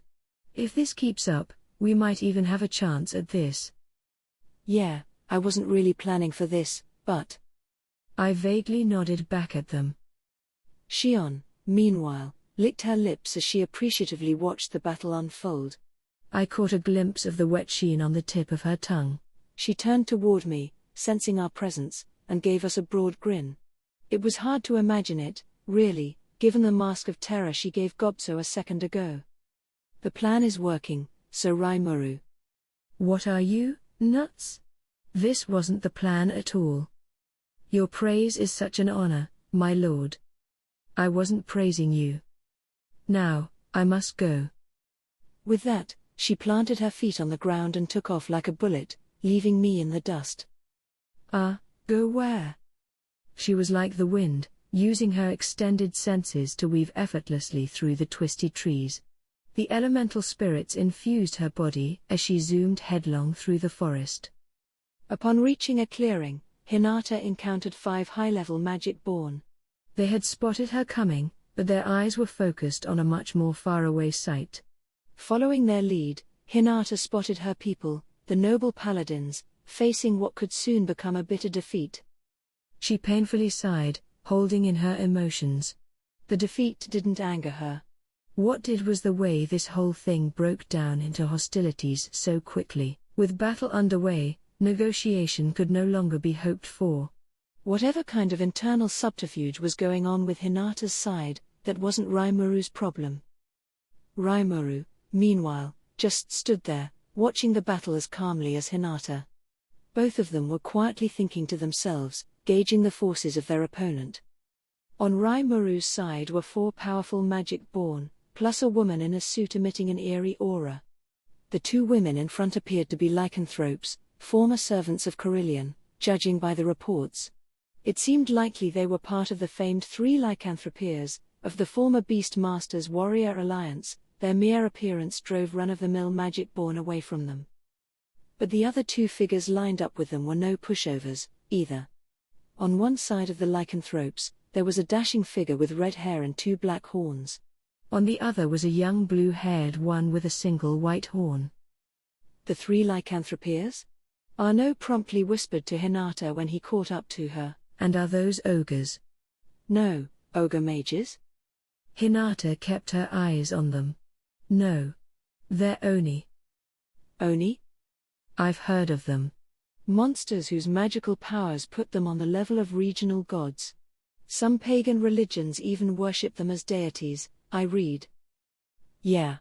They're part of the evolution ladder up from ogres, but only a very few of them ever reach that level. But here they are, right in front of us. Consider each one to be a special A-ranked threat. This was Demon Lord territory, and they were uninvited guests. Arnaud and the others were all too aware of that. Hinata, meanwhile, was worried that even Specialer might be selling them short a little. That red-haired one, in particular, seemed to have more force than a would-be demon lord. If they ever came to blows, she would want Arnaud, and at least 2 other commanders on her side, but they had 4 magic-born, and there were only 4 Crusader officers to go around. That couldn't be a coincidence. Rimuru must have arranged the numbers that way. And then there was the demon lord himself. His presence was overwhelming, nothing like their previous encounter. I'll take you on. You and me, in a one-on-one duel. The words flashed back into Hinata's mind. Yeah. You wanted a duel with me, didn't you? Because you didn't want any distractions? If that's what it came to, she at least wanted him to take her life and spare her soldiers. No, she wanted him to win, and win overwhelmingly, then accept her apology. In secret, without telling a soul, she prepared herself. She noticed the female magic-born in the suit begin to move, letting out a concussive wave of force as she flew toward the faraway Renard. Rimuru was there, watching her go, and when he was done, ever so slowly, his eyes turned toward Hinata. Their eyes met. Oh, brother. I mean, seriously, oh, brother. But everything was still within what we predicted. No issues so far. So I turned around. Hinata was standing there, looking cool, collected, not even out of breath. She must have been watching the battle, just like I was. Her gaze met mine. We just stood there a few moments, staring at each other. I finally spoke first. Well, Hinata, now you've done it. I imagine you don't need to be reminded, but this is my territory. The moment you staged military action within our borders, that was enough to make me assume you're hostile. I'm a nice guy, but not nice enough to allow you to strike at us first, you know. Which, well, if we got into a who shot first argument, then the truth was murkier. But that doesn't matter. We were guaranteed to lose if they launched a holy field, so of course I was gonna send Shion out ahead. If Hinata started whining at me about that, she was barking up the wrong tree. Yes, Hinata calmly replied, that much I can tell.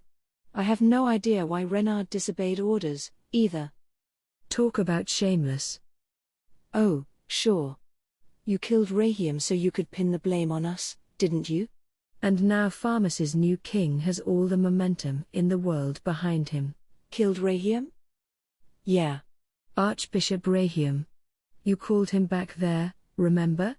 All I did was give him that message for you. Nothing else. For just a moment, Hinata looked thoroughly confused, but beyond that, her expression was a mask of indifference. Her cold eyes drilled into me, sizing me up.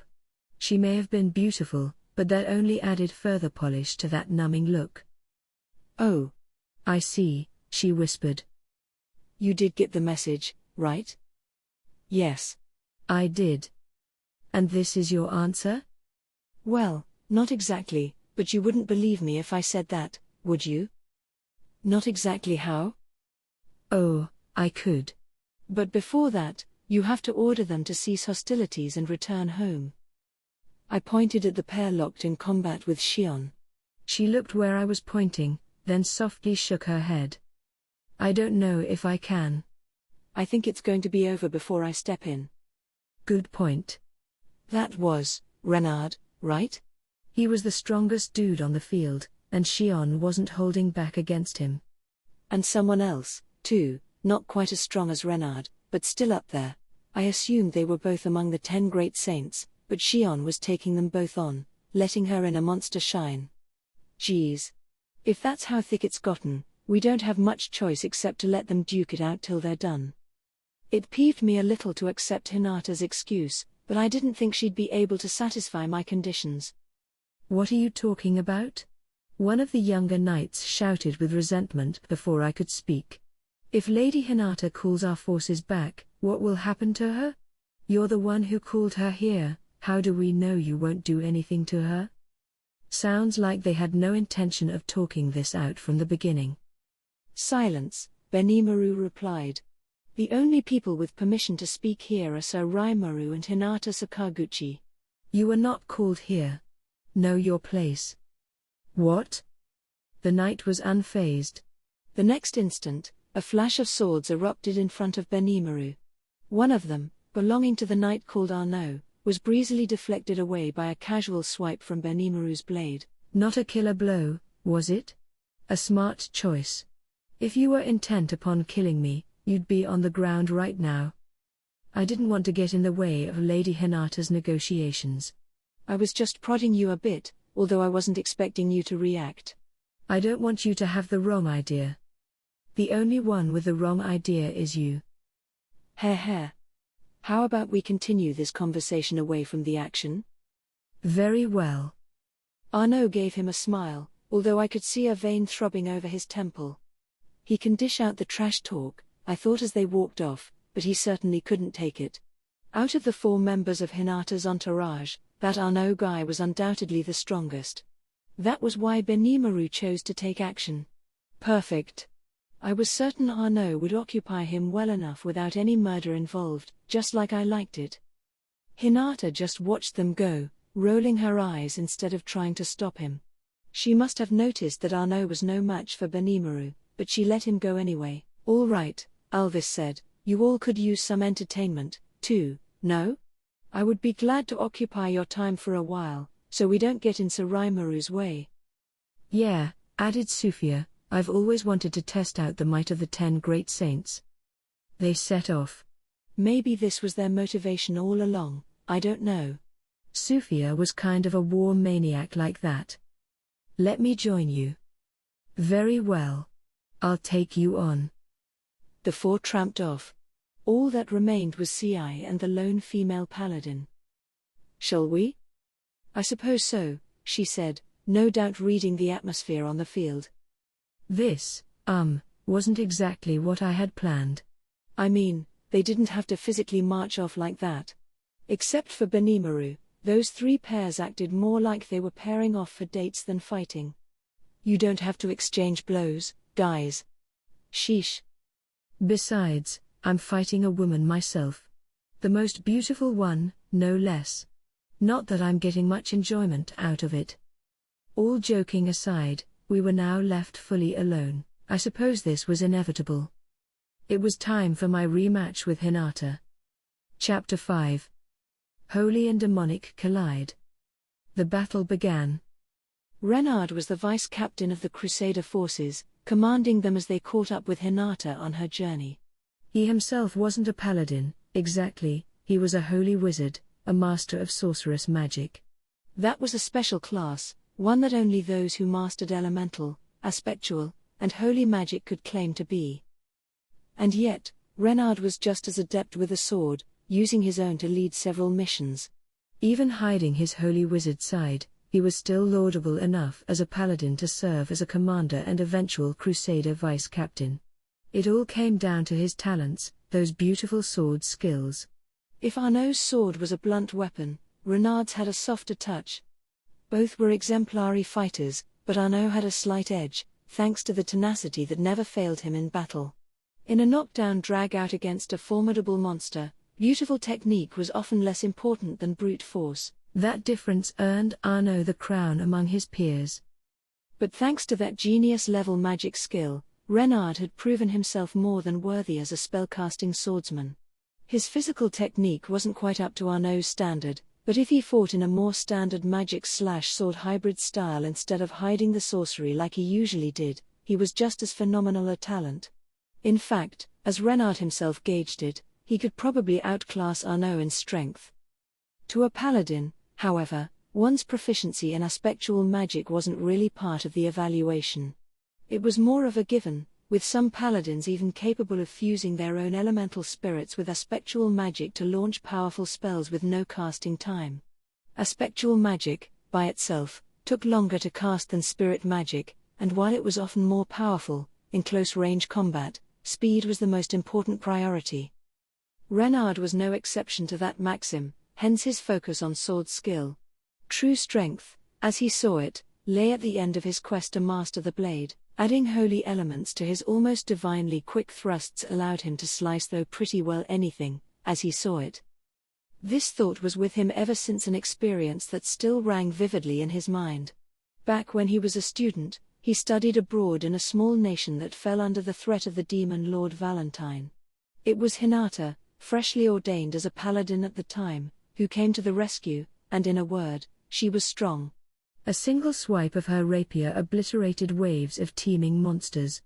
Even demons several times a human's size were helplessly mowed down. Hinata's arrival saved that nation's people from the desperation they faced, and ever since then, Renard found himself attracted to the charms of the sword. Even as he polished his spirit magic skills, he constantly recalled Hinata's rapier in action, attempting to emulate her in his daily training. Once he had gained a mastery of magical arts, he returned to his academy in Inglesia, learning about aspectual magic as he awaited a chance to move to the Holy Empire of Lubelius. This was a difficult task for outsiders, but his adherence to luminism and proven skills as an outstanding talent earned him a nod from their government. He pounced on the offer, even though it meant cutting ties with his family. Upon completing the move, he took up holy magic and earned a spot as a trainee paladin. The spirit he forged a pact with was affiliated with light, as pure and unblemished as the soul of the one they called the Paladin of Light. After joining the Paladin Guard, it took comparatively little time for Renard to become Hinata's personal aide. He took the initiative to volunteer for any mission, no matter how reckless, and the results he provided his newly adopted nation made his qualifications eminently clear. Hinata could count many people as her rivals, Arnaud and Fritz, both of whom arrived at the same time she did, even Cardinal Nicholas, who was just as cold-hearted and crafty as Hinata herself. As for her admirers, there was no way to even begin counting them. Being an aide to such a paladin was a source of boundless pride to Renard. And yet, Renard, there is something I want you, and only you, to know. Right after Archbishop Rahiam's sensational murder, Renard was beckoned by the 7 Days clergy. There, he had an unspeakable truth revealed to him. Hinata, you know. She was involved, shall we say, with the demon Lord Valentine. We were about to kill Valentine, you see, but before we could, he revealed that to us as he begged for mercy. The revelation made Renard's head go blank. Hinata, this woman he looked up to so much, in a liaison with Valentine. It meant she was pulling the wool over his eyes this whole time. If it was true, it was a betrayal the pure-minded Renard could never allow. It seemed impossible that the clergy, these great heroes, would be lying, but it seemed just as impossible that Hinata would deceive her own paladins. Perhaps, though, it is true that Valentine has been inactive as of late. Lady Hinata should be more than powerful enough to slay him, but she's shown no interest in that at all. Hinata had enough force to dispatch Valentine, Renard was sure of that much. The Battlesiege Sare's briefing made Hinata's victory all but assured in his mind. She must have her own motivations, of course, but the thought still troubled Renard. The clergy continued. Of course, it may have been a desperate lie from Valentine. But that's not the end of the story, you see. As hard as it is to believe, we have seen signs that she has attempted to connect herself to the demon Lord Rimuru. Would it not be unthinkable, normally, to see someone like the good Archbishop Rahiam killed in this holy land? What?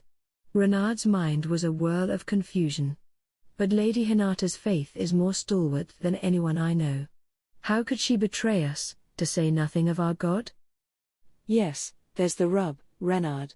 We, too, have our suspicions about that. But perhaps it is the other way around.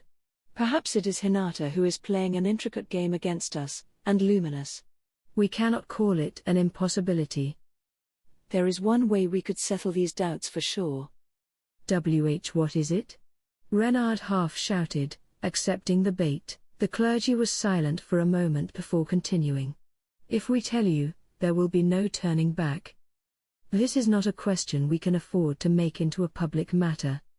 Not until we prove Hinata's innocence. But Renard's mind was already made up, led expertly into the trap the clergy laid for him with their words. I accept the risk. I promise I will prove to the world that Lady Hinata is innocent.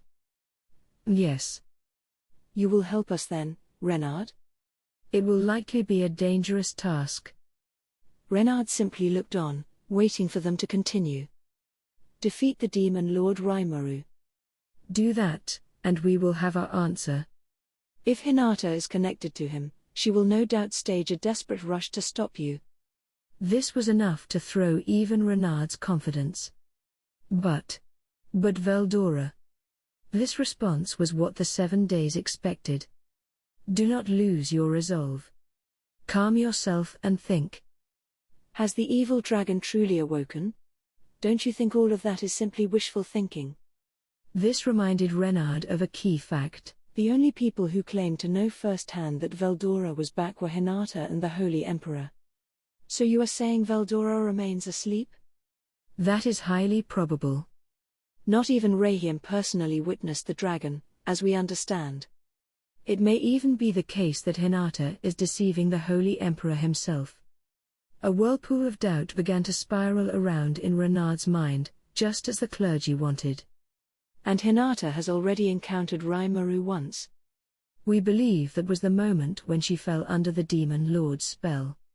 If she has been doing Rimuru's bidding ever since. The scales in Renard's heart began to tilt. Yes, he naturally began to think. Hinata needs to be saved.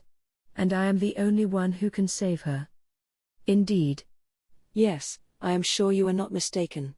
Lady Hinata would never willfully deceive us.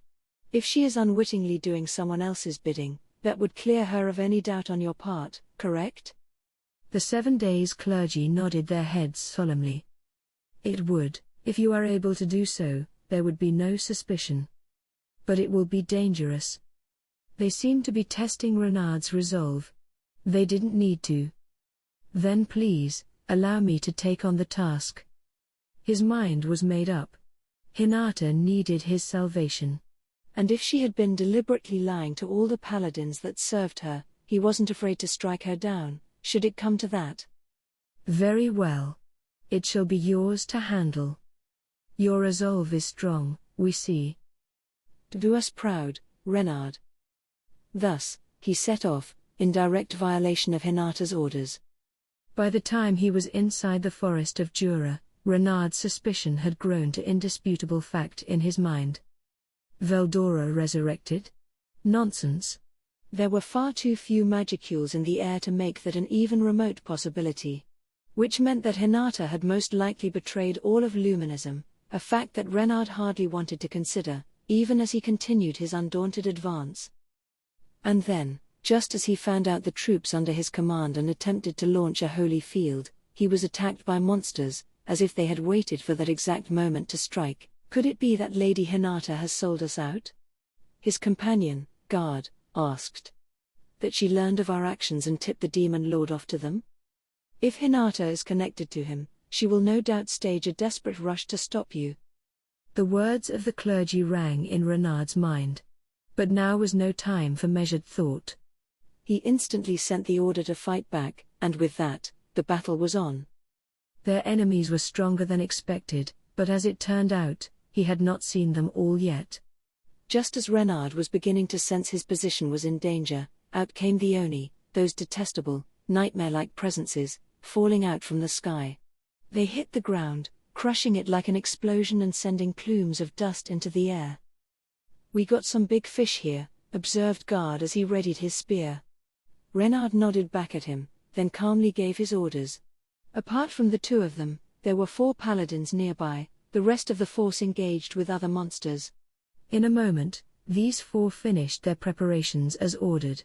The entire group was enveloped in light, forming a powerful defensive barrier, spiritual armor, the ultimate in protection for a paladin. This armor came in the form of holy mail, light as a feather and imbued with the power to summon the spirits each paladin had forged a pact with. This granted them unfettered access to these spirits' powers, and what's more, the evil-quelling abilities added to their weapons neutralized all resistances in their foes, letting them strike for damage at every opportunity. All of this consumed a great deal of energy and thus could not be manifested for very long, but with it, the paladins were the true natural enemies of all monsters. Readied for battle, the 4 paladins spread out in all directions, focused on their targets. They would be deploying a simplified holy field, and not a moment too soon, because the enemies they detected ahead were almost uncannily powerful. In particular, the magic-born standing before them had a gigantic amount of magical energy, like none he had seen before. It was an A rank, and on the higher end of that scale.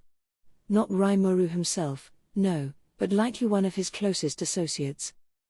It was, in Renard's mind, an appetizer before the main dish of the Demon Lord.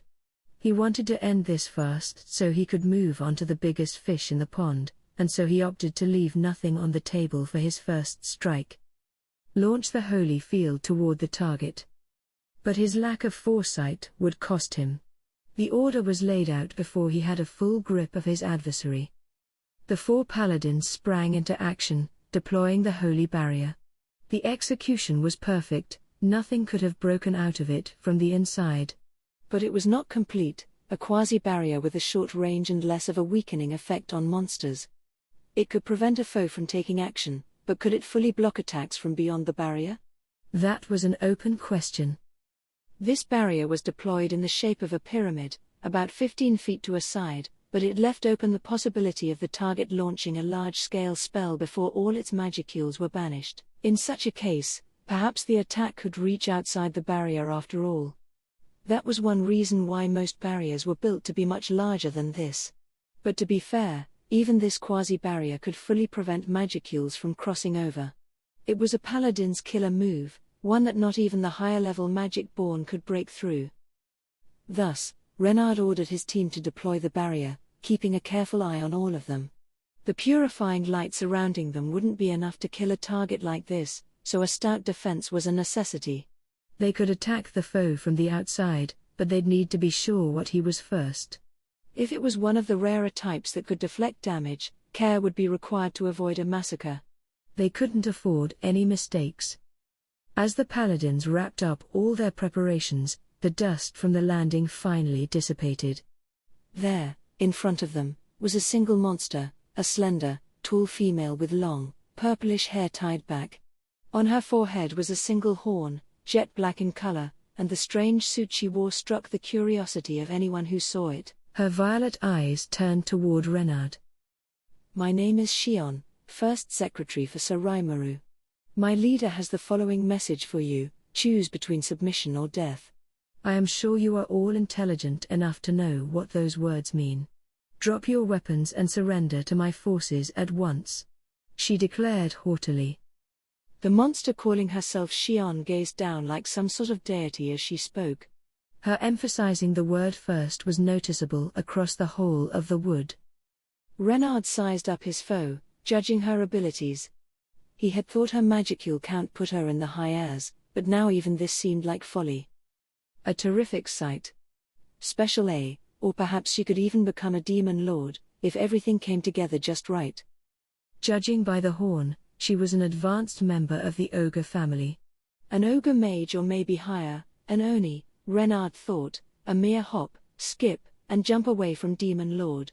And a named oni, definitely a calamity of a threat, or worse. Disaster, even, should she ever take that plunge into Lord Dom. At least one oni of the past, he knew, held a force that was divine in nature, giving them control over nature itself. They were less monsters and more low-level gods. He was plainly right to have his team treat her with extreme caution. Humph. Sorry to disappoint you, Shion calmly replied, but I am no god, as much as I may resemble one. I am an Oni, and something tells me that you think I'm a lot nicer than I truly am. Niceness is something nobody facing Shion would accuse her of right now. They had no idea what made her entertain that notion, but really, it was just Shion's way of warning them. An Oni? Perhaps there is not much difference, no, but it matters not to us. Divine or not, you are nothing but an evil monster in our eyes. The only god in our dictionary is the one god luminous. This was the core tenet of the Holy Empire of Lubelius, and it was not to be defied. They would never recognize another god, even one with some degree of regional support among the people. If they do not declare themselves to be gods, then fine, but if so, they must be destroyed. Plus, this was just a monster. No matter how much power it wields, there was no need to go easy on a minion of a demon lord. It was this belief that made Renard respond the way he did. Shion's retort to this was entirely unexpected. I don't care about your god. You have your choice, now give me your response. Submission or death? The non-offer rankled Renard deeply. Silence, evil beast. The world shall be purified of unclean creatures like yourself. Enraged, he ordered his paladins to launch a holy cannon barrage. One of the few offensive spells in the holy magic family, it worked on the magicule level, dissembling the particles to rob monsters of the very essence that formed their bodies. On a human target, it would merely knock them unconscious with its force; on a monster, it would wipe out their very existence. While it didn't work on targets imbued with holy elements, monsters were particularly weak against it, for unlike the natural elements of earth, water, fire, and wind, the darkness element was incapable of cancelling out the holy element. Without angelic holy magic, it was impossible to block the holy cannon. Accepting Renard's order, the paladins went on the attack, firing bolts of holy energy from all sides toward Shion. But she just stood there serenely, the massive blade in her hands deflecting all the energy away. Then, with a dejected "why don't they listen to me" expression, she turned to Renard once more. Is that your answer? If you refuse to submit, then that means it's time to die. Even Renard was shocked. But he wasn't about to submit to this. Whether this was some local god or not, she was already inside the holy field. All they had to do was keep that barrier going, wait for the target to falter under it, and strike the final blow. But even as he thought that, Renard had to offer Shion praise for her masterful sword skills. She had to be at least a bit weakened by now, but the speed of her moves was every bit a match for his own. Not even he could hide his surprise. That blade, whatever it was, had the ability to deflect holy energy, which was extremely unusual. Given holy cannon's magicule corroding effects, any demonic blade offered up against it should have disintegrated into dust. But that large sword looked as fine as ever. Then one of the paladins handling the barrier and defense let out a pained groan. A holy cannon bolt had struck him. No. Can anyone even do that? Renard was shocked. Here she was, apparently taking this holy energy within herself, focusing it on her sword, and literally firing it back at her foes. From a common-sense perspective, it was absolutely impossible, requiring precision on the level of single instances in time, and Shion was pulling it off without breaking a sweat. Hurriedly, he stopped the attack. The paladin, fortunately, was still conscious, albeit rattled. They would just need to stay calm and figure out another approach, but this move had rattled them all. Attacks going through a holy field and striking them were beyond their imagination, an unthinkable circumstance for any paladin. Renard had to bottle it all up as he pondered his next move. Shion, for her part, was alarmed, or really, annoyed, that she wasn't seeing the full effect she intended. She had made a clean hit on that paladin, but the damage was negligible. It made her realize that whatever this attack was, it was much less effective on humans than monsters. She had underestimated her foes, and now she was inside this barrier, a clear mistake. But she was expecting this from the start. She had her own ideas about this, and if anything, this was exactly what Shion wanted. This binding force was something akin to the holy field Rimuru warned her about.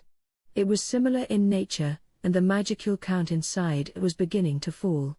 Soon, before very long, Shion's own force would be affected, and the spatial motion she surreptitiously tried out a moment ago was blocked. Still, this had all been factored into her plan. Hey! She suppressed her anger as she forced a smile. Surrender now while I'm still being nice to you. It was incredibly haughty of her, not to mention nothing that had ever shake the will of a paladin, but she was dead serious about it. That, of course, didn't come across. Fool! Guard shouted back. Enough of that bluster. You can't do a thing, locked inside that barrier. This howling did nothing to ease Shion's frustration.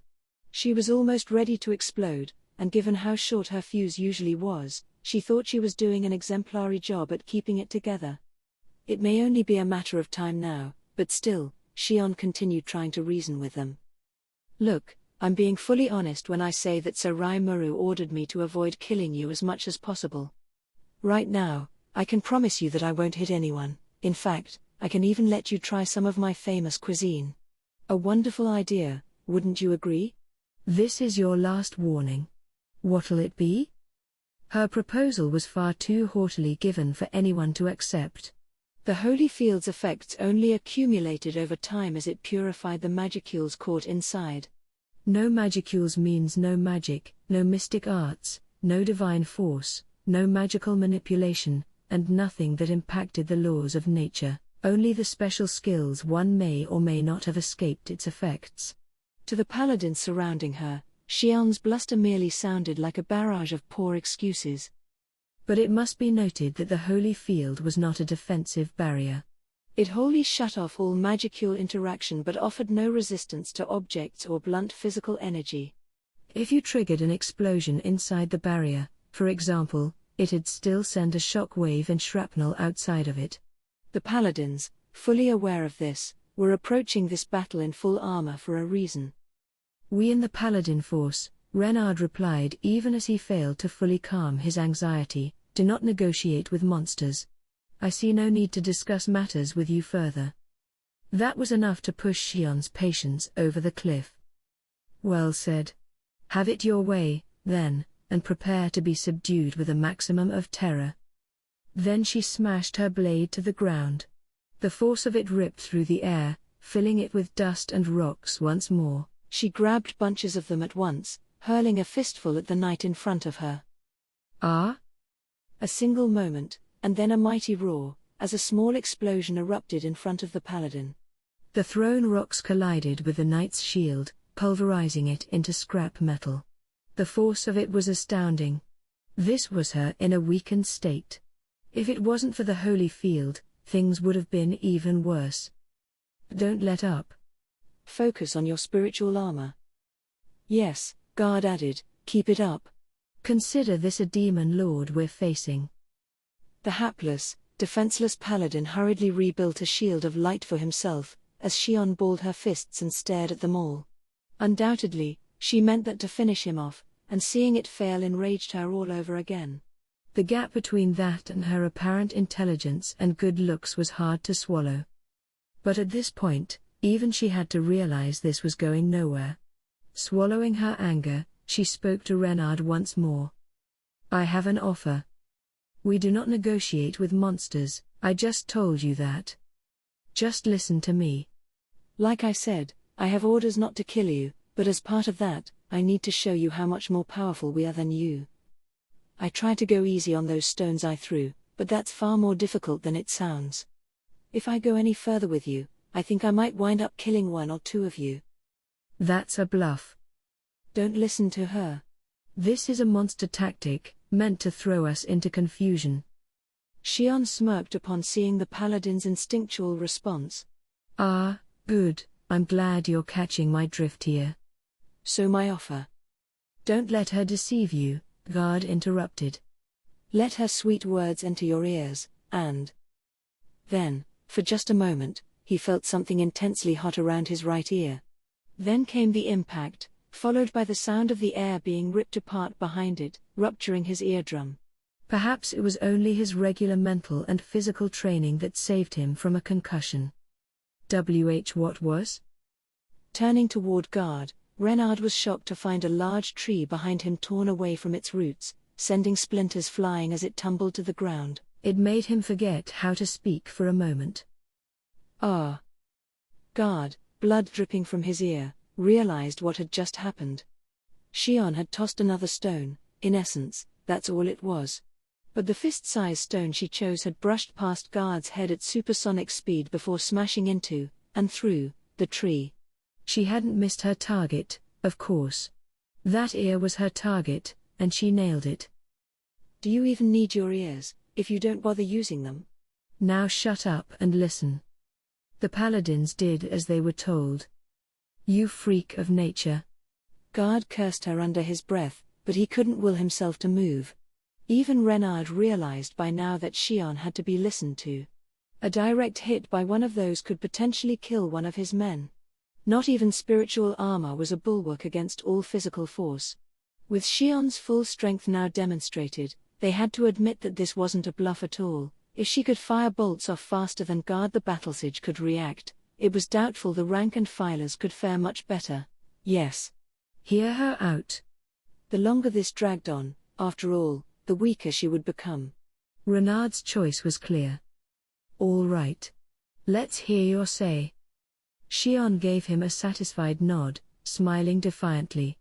Good. Listen to me.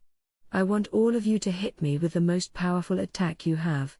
I promise you that I'll take it squarely with my own body. If I stay standing, I win, and you submit to my forces. Sound good?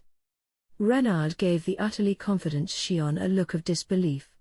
Then a small doubt raised itself in his mind. Does she really not want to kill us at all? Because that was exactly how Shion had been acting this whole time. What for, though? But Renard didn't have time to think about it. Guard, half deaf, was already pointing his rage at her. All right. We'll take that offer. Men, sync up your spiritual force with me. Renard, you take control of it. That monster's too dangerous to keep alive. Hearing his own name, Renard snapped out of it. Wait. We need to talk it over. Silence. Let's do it. The other paladins began to pool their forces together as instructed, a torrent of holy power right at the apex of the holy field. This was then reduced to pure magical energy, amplified by an injection of Guard's own strength. Without Renard's guiding hand, the force of these four paladins would fall out of control. The midst of battle is no time to wallow in uncertainty. She deliberately requested this from us. She can't complain about what comes of it. If she wanted their full strength, he wanted to stake his pride as a paladin to provide it. Calling this a cowardly move, 6 fighters piling up against one, would be a cop-out. Against a monster, victory was the only thing that mattered. All right, Guard. I'll guide it. Right. Here we go. Infernal flame. With a spiritual force that blazed like a pyre from the underworld, Guard controlled the towering flames. This was an ultimate form of spiritual magic, borrowing the powers of an elemental lord for the job. It was more power than Guard could control by himself, and now it was all being slammed down into Shion's body. It was even more powerful than nuclear cannon in terms of heat, a pure wave of destructive energy powered by the spiritual particles that formed magic itself. As for Shion's response, that certainly fit the bill. Not the attack I was expecting, but so be it. This ought to be the best way to strike fear into your hearts. She beamed with glee as she readied her enormous blade. The next moment, she mercilessly cut right through the infernal flame, a side effect of her Master Chef unique skill. Although Shion's behavior usually indicated no rational planning whatsoever, she had been utilizing multiple skills to produce this moment. First, she invoked the extra skill multilayer barrier to protect herself, keeping all seeing eye and magic sense active to probe her opponents for weaknesses. Then, using Master Chef's optimal action skill, she read the flow of those heat waves in a single, natural motion, cutting through them to avoid the direct attack. That, of course, didn't mean the attack failed to burn her skin off and put her in a terrible state. Ultra-speed regeneration, however, made that no sweat for Xion. Her skin instantly began to fix itself up, returning to normal in the blink of an eye. As brash and reckless as her actions seemed, they were all based on sane, even laudable, logic. A promise is a promise. Surrender to my forces and release this barrier. Nobody found a ready response to Xion's declaration. The paladins just nervously glanced at Renard and Guard. Seeing such unrealistic sights in rapid succession froze their brains. Their pride as paladins had just been crushed. Only Guard remained unconvinced. Don't trifle with us, monster. As long as that barrier remains in place, you are completely helpless. It peeves me to suggest this, but I'd say we should turn this into a battle of endurance. Guard? Renard was shocked. Guard was a man of reason, even if his anger sometimes got the best of him, but here he simply didn't know when to quit. As a paladin, that was perhaps the right choice, but it didn't seem at all like the Guard he knew. But time had run out on that proposition. Xion's aura surged, projecting danger across the woods. Ha! You still refuse to accept it? I really will need to kill you now. Renard shuddered. All that force? If this monster willed it, we would all be dead in an instant. Holyfield or not, we can't anger her. We can't anger her. Stop with the provocation. Put your weapons down and... You fool. A paladin never accepts defeat. Have you forgotten that as well? Guard promptly shot him down. This display from him was unimaginable. If anything, he seemed like a different person. Why you? But before Renard's confusion could fully transform itself into doubt, he was interrupted. HNGH. With that grunt of force, accompanied by a sharp creen echoing across the sky, Xion's blade cut through the barrier. The holy field, the source of confidence for all paladins, was shattered. No. That is a holy barrier. Is this some kind of nightmare? How can a monster destroy a holy field? It blocks all magicules. The paladins murmured among themselves, their words and faces full of gloom. Xion, on the other hand, treated all of this as the obvious result.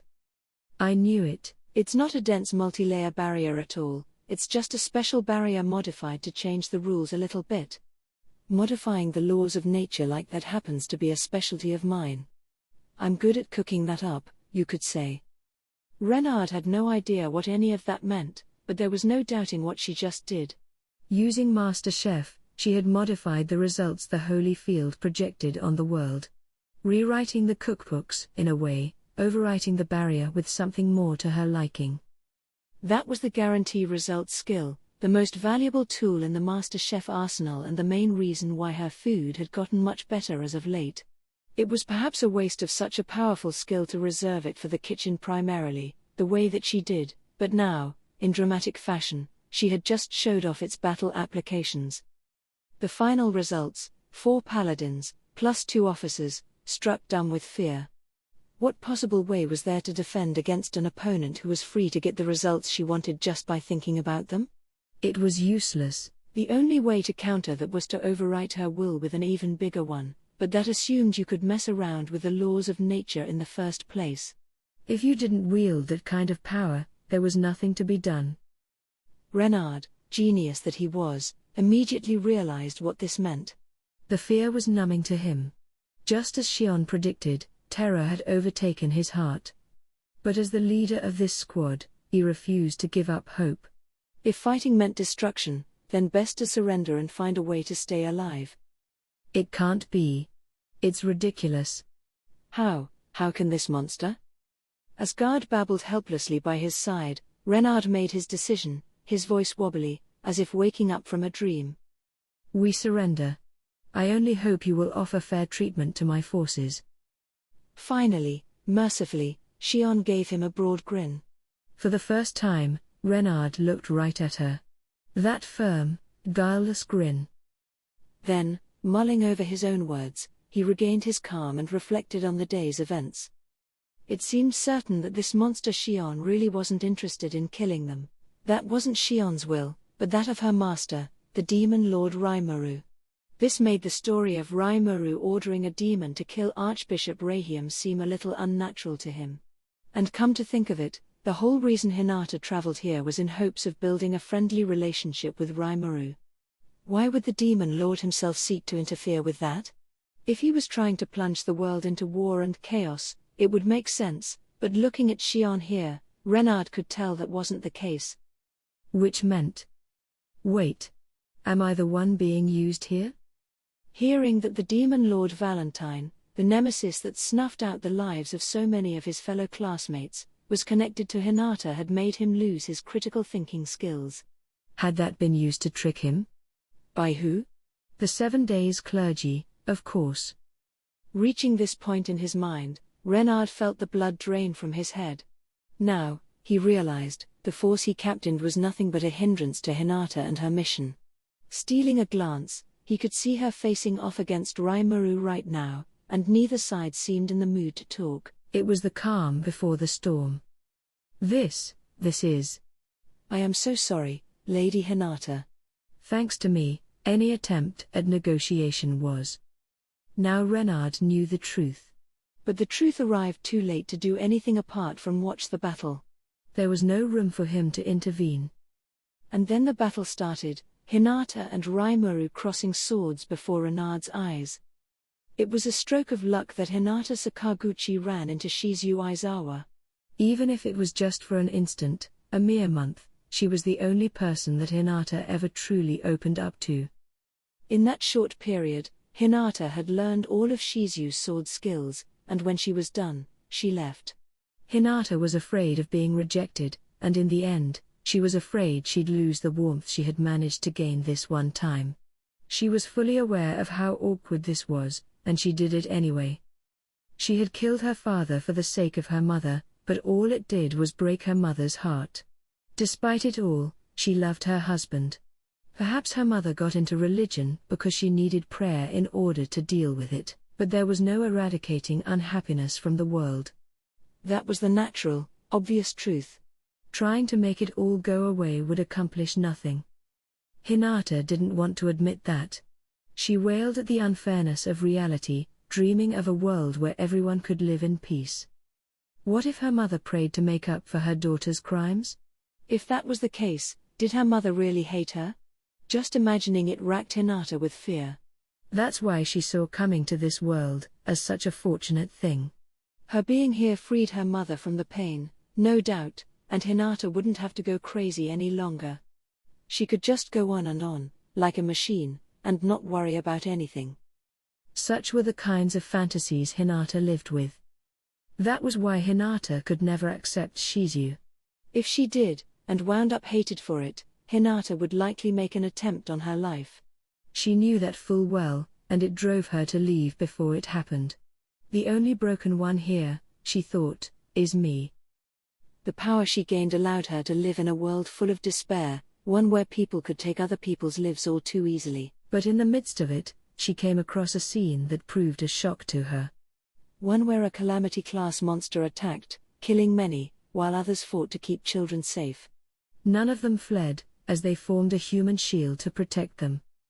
And here she thought the world was full of nothing but people who cared only to keep themselves alive. It left an impression on her. In this world, those who fight were called paladins. Individuals who put their bodies on the line for other people, even it meant the ultimate sacrifice. People who patrolled the area around this city, shouldering the duty of protecting humankind. That way of life resonated with Hinata. She decided to become a paladin herself, taking advantage of her own power. If she could devote herself fully to battle, there was no need to worry about anything else. Thus, Hinata found a way to atone for her sins. And now, 10 years later, Hinata was another protector of humankind. The days were packed with monster combat. She couldn't really say when these constant moments, the same thing happening over and over again, began to bore her. Once she became captain of the Crusaders, the measures she enacted had reduced casualties down to astonishingly low levels. They could make accurate predictions of where monsters would appear, and how much damage they'd cause. They worked better as teams now, revising their patrols for optimum efficiency. Reworking the system had reduced the mayhem, producing results that were nothing short of impressive. Hinata could point to that as the reason the knights trusted her so much. She had to laugh at the irony of her behind-the-scenes connection to the demon Lord Valentine, but she could see that was the best, most rational way to keep the peace in this land. She didn't let it bother her. She had no regrets. Under the god Luminous, all were equal, and only in a fully managed world can people enjoy true happiness. Now, though, the situation was poor. Laughably poor. But it had also led to a breakthrough. There was no longer any room for negotiation. She had to win, or else she wouldn't even have the chance to explain her actions. It didn't seem like he was willing to listen to her, perhaps as payback for ignoring him so willfully last time. The shoe really is on the other foot this time around. Hinata chuckled at herself. Things had changed so much that she began to miss those days of boredom. There isn't a single shred of kindness in this world, is there? She could whine about it all she wanted, but her mind was already made up. There was no point worrying, or even thinking, about it. Victory was the only way she could break out of this. Were her beliefs right or wrong? That hardly mattered any longer, as her mind shifted solely to how she could win this. Hinata sized up Rimuru. Arno and the others had moved away with their own opponents, it was just the two of them now. Silently, she invoked her measurer unique skill to look him over. He may as well have been a different person from before. Rimuru was a demon lord, and there was no telling how deep these waters went. Oh boy! Look at all that growth. The idea of him warring with humankind makes me shudder. If not even Measurer could fully gauge him, it meant Rimuru was either at her level or higher. She moved on, invoking Usurper, her other unique skill and the one absolute advantage she could always enjoy over those superior to her. It let her effortlessly see through and steal the target's skills and arts, and while that didn't mean she could use them all to their full potential, taking away the skills her opponent worked so hard to obtain was, in its own way, a cruel and merciless gesture. If the target was below Hinata in skill, the evaluation results provided were always not applicable. It meant she couldn't take that target's skills, even though that had no effect on her eventual victory. If the target was better than her, Usurper could either fail or succeed. Ending with one of those results meant this was a pretty strong foe, but success meant she knew all the target's skills and arts, and if it failed, she could just try again, as many times as she wanted. No matter how formidable the foe, she could always make the skill succeed given enough tries. It was just a matter of staying on guard, buying time, and waiting for the right moment. Pull it off right, and Hinata's victory was assured. When she fought Rimuru for the first time, Usurper came back with a not applicable for her. It convinced Hinata that she had nothing to worry about. She totally downplayed his chances, and while having Ifrit summoned on her was a bit of a surprise, it still wasn't a serious problem. She had honed her skills to the point that she had forced takeover, a rule-breaking skill that was fully effective against weaker foes. Forcing her to turn to that, Hinata had thought, was impressive of Rimuru. But that was all. Hinata thus invoked Usurper as a starter, just to see what kind of enemy she was dealing with. This time, though, it failed her. The skill went through the motions, and once it was done, the result it returned to her was blocked. That was the second time she had seen that. The first was against Luminous Valentine. So you're in the same lofty heights as Luminous? Hinata was impressed. And in such a short time, too. Trickery wasn't going to achieve much here. She took the hefty Dragon Buster sword off her back and tossed it aside, realizing it would be no help at all to her. Instead, she drew the weapon Luminous gave her, Moonlight, a legend-class blade. Protecting her was her Holy Spirit armor, the original that was granted to her other paladins in spiritual form. It was one of the Western Holy Church's greatest countermeasures, an item wielded by the great heroes of the past, built for tackling dragons and monsters. Only those truly beloved by the spirits could use it. The light shrouded Hinata, settling itself into the shape of glowing armor over her form. Now she was free of all restrictions and stronger than an enlightened, a saint in terms of force. Now, it was a clash of power against power, and she was willing to put it all on the line. The boring routine her life had become had just reached its end. Waging war without any hope of winning was the work of a madman, but here, Hinata's heart was singing. She smiled a little. Raimuru asked if she had received the message, which meant he was ready to settle this with a duel. I suppose I can absolve myself with a victory here. Her mind and heart made up, she let it beat out its frenetic rhythm as she pointed her blade at Raimuru. Hinata pointed her sword at me. She heard the message, and she still decided to tangle with me? I thought she wanted to talk when she threw that weapon away, but I guess not. She just whipped out an even meaner-looking one, eyes boring down upon me. Ah well. Let's win this, and have her give me the story then. Facing off against her like this, I couldn't help but remember that this lady had no weaknesses at all. Out of any existing weapons in this world, the ones I had seen anyway, this had to be a far cry above anything else. I took out my katana to address it. If I knew it was gonna shake out like this, I should have had Kurobe finish up the katana I had cooking for my own personal use. One had been sitting in my stomach for a while, steeping in a steady stream of magicules and now a healthy-looking shade of black from tip to handle, but it was in Kurobe's workshop right now. I had waited so long for it, I figured there was no major rush. Faced with Hinata's blade, though, this substitute I had in my hand seemed a little lacking. Better keep it within my aura for protection and try to avoid a lot of swordplay. So I had Uriel take control of my magic aura skill, covering the blade in dark, thundering flame. All set now. Let's see what Hinata does. We kicked off with a few ultra-high-speed exchanges. It had only just started, and she was going all out. The speed of Hinata's sword was staggering. Mind Accelerate raised my brain's computational speed to 1,000,000 times normal, and it still just barely let me react. It even reminded me of my fight against Milim. But I wasn't losing. I'd deflect the blow, then return with a slash of my own. We had exchanged a few blows at this point, but none of us had landed a strike. No grazing blows to my body, either, which I was glad for.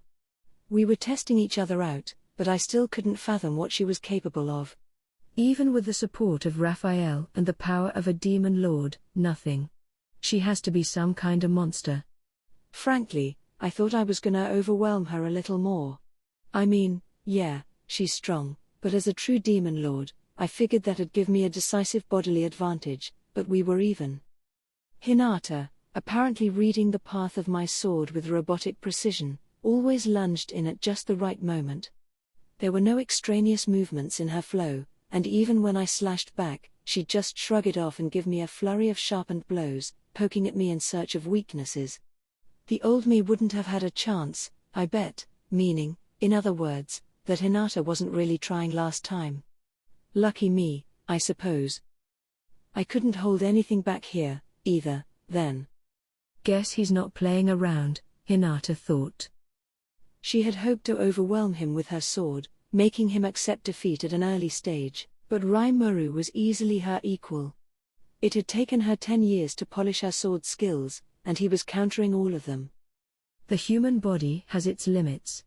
Only by using magic and skills and arts to their fullest could you finally duke it out against monsters. And Raimuru didn't even need to breathe. His endurance would never wane, his muscles never ache, and no magic healing was required to ensure that. Hair. Standing in the same ring like this makes me realize all over again how unfair this is. She understood the disadvantage she faced from the start, dealing with monsters. Survival of the fittest was the rule of law in this world, making it vital to set up all the conditions you needed for victory in advance. She revved up Measurer, speeding her mind 1,000 times, even pushing it past the limit as she gauged her surroundings. It placed maximum pressure on her brain, even bursting capillaries, something she handled with self-regenerative magic before the enemy could enjoy a single glimpse of weakness. In this state, the world seemed to be frozen to her, but it still wasn't enough. She used Measurer's compute prediction skill to figure out the paths of Raimuru's attacks. That was how cornered she felt. Every arrow in the quiver needed to be used, but Rimuru still looked like he was taking it easy by comparison. She wiped away the drop of blood that just dripped from her nose, ensuring it wasn't noticed by anyone, and gathered her breath. If this went on for too long, defeat was guaranteed. Even in her present saint-level status, Hinata's human body limited her. If she wanted to become a demi-human spiritual body, she still had one more wall to overcome. Usurper, her main lifeline, was blocked and useless. The one advantage she could always count on against stronger foes was gone. Instead, she had to overwhelm Rimuru with all the technical skills she had cultivated over the years, and this was the result? The sword Luminous granted her housed a scary amount of power. Using her magic force to impart an aura into it let her pelt foes with the kind of lethal damage basic regeneration skills couldn't cope with. Even foes with ultra-speed regeneration could be cut in half with this thing. If she could just take an arm off with it, Hinata thought, this would be over. No killing. If she could have Rimuru accept her victory, then it'd be settled. But she just couldn't land that strike. Rimuru's masterful grasp of the air around them, plus his honed physical skills, let him accurately predict every motion of her sword. I can't get over his growth, but only in terms of physical ability. I'm not so sure his technical skill has kept up. He had evolved, and greatly so, but his innate talents hadn't changed that much from before. Even if he could steal arts the way Hinata could, all that involved was grasping the fundamentals, and having your body remember the moves. Making full, actual use of them took years of repetitive practice.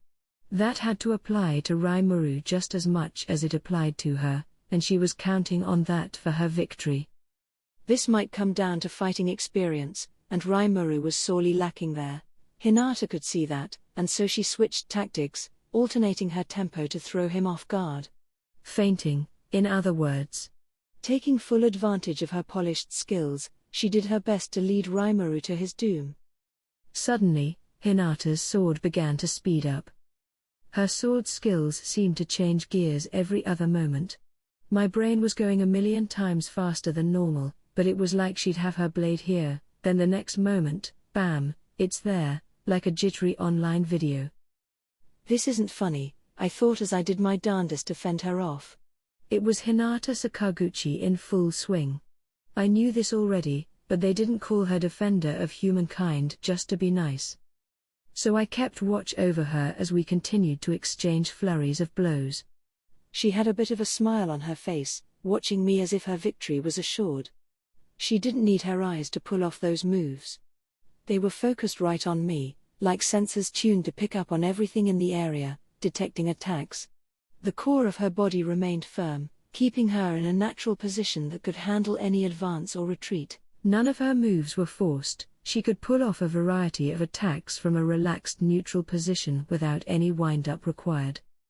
How she was reading all my attacks, I didn't know, but I was clearly an open book to her.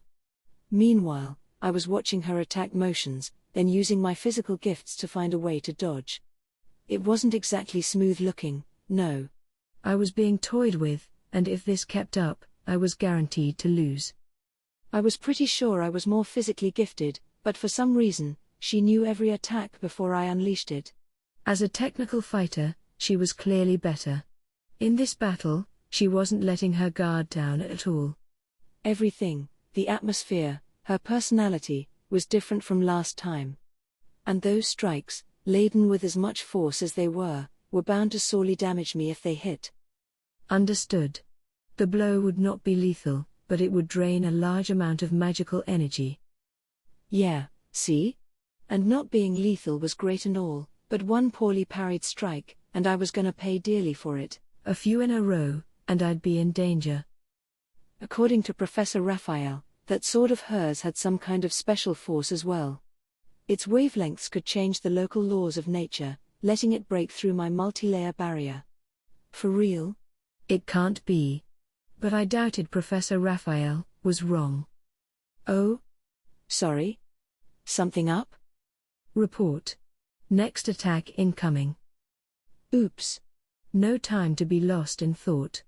Hinata had a sharp sword on her, and she worked it freely, moving from jabs to sweeps in a single, dance-like motion. She was nothing if not steady, shunning all magic or fancy moves and relying on textbook swordplay to engage me. To be honest, the only other person in this world who could take on Hinata in a sword fight was Hakuro, and unfortunately, Hakuro would probably lose. The difference in potential was just too great. Looking at it like this, Hinata was truly a combat genius. No half-hearted attacks would ever work on her. For example, summoning a replication of yourself to fight her was pointless, because ultimate skills could only be used by the original body, while replications could only use up to unique skills. Hinata would just mow those clones down pronto. Even if you took CI's approach and assigned each copy only the skills they needed, that gave you no freedom to change your tactics midway, which meant you'd never keep up with her. Tricks like that could leave you open, which was taboo. Perhaps it wasn't the most exciting strategy, but it'd be wisest to wait Hinata out until she got fatigued. Fatigue never happened to me, after all. But now look at her, she's speeding up her slashes. Wait, no. Hang on. I can't read her anymore. I was watching her motion, taking evasive action, but now she was pursuing me with follow-up strikes, anticipating where I'd land each time. Wait, this can't be right. Understood.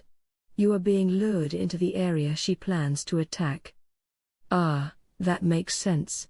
Wherever I try to escape to, Hinata's always there with the perfect attack. In other words, she can make me go wherever she wants. My clothing got ripped.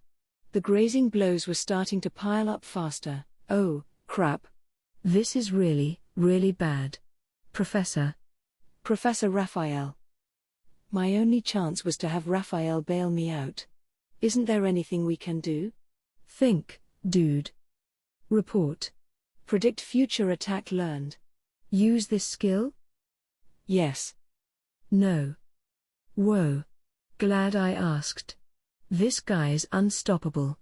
I always knew the professor would come through in a pinch. I had trouble figuring out what it said out of nowhere, but that sounded like one hell of a skill I just acquired, so. Report. It was not acquired. It was learned. Okay? I don't care, I grumbled to myself. As the professor put it, observing Hinata's movements, it reasoned that she must be predicting my attacks in order to dodge them all so well. Meaning it had learned from watching her during our battle together. Wait, it can do that? Understood. Yes, it is possible. Huh. Guess so.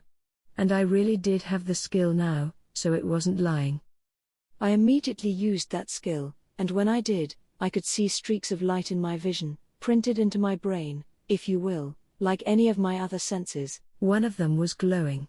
I brought my sword up to block its trajectory, then marveled at how effortlessly it let me block Hinata's blade.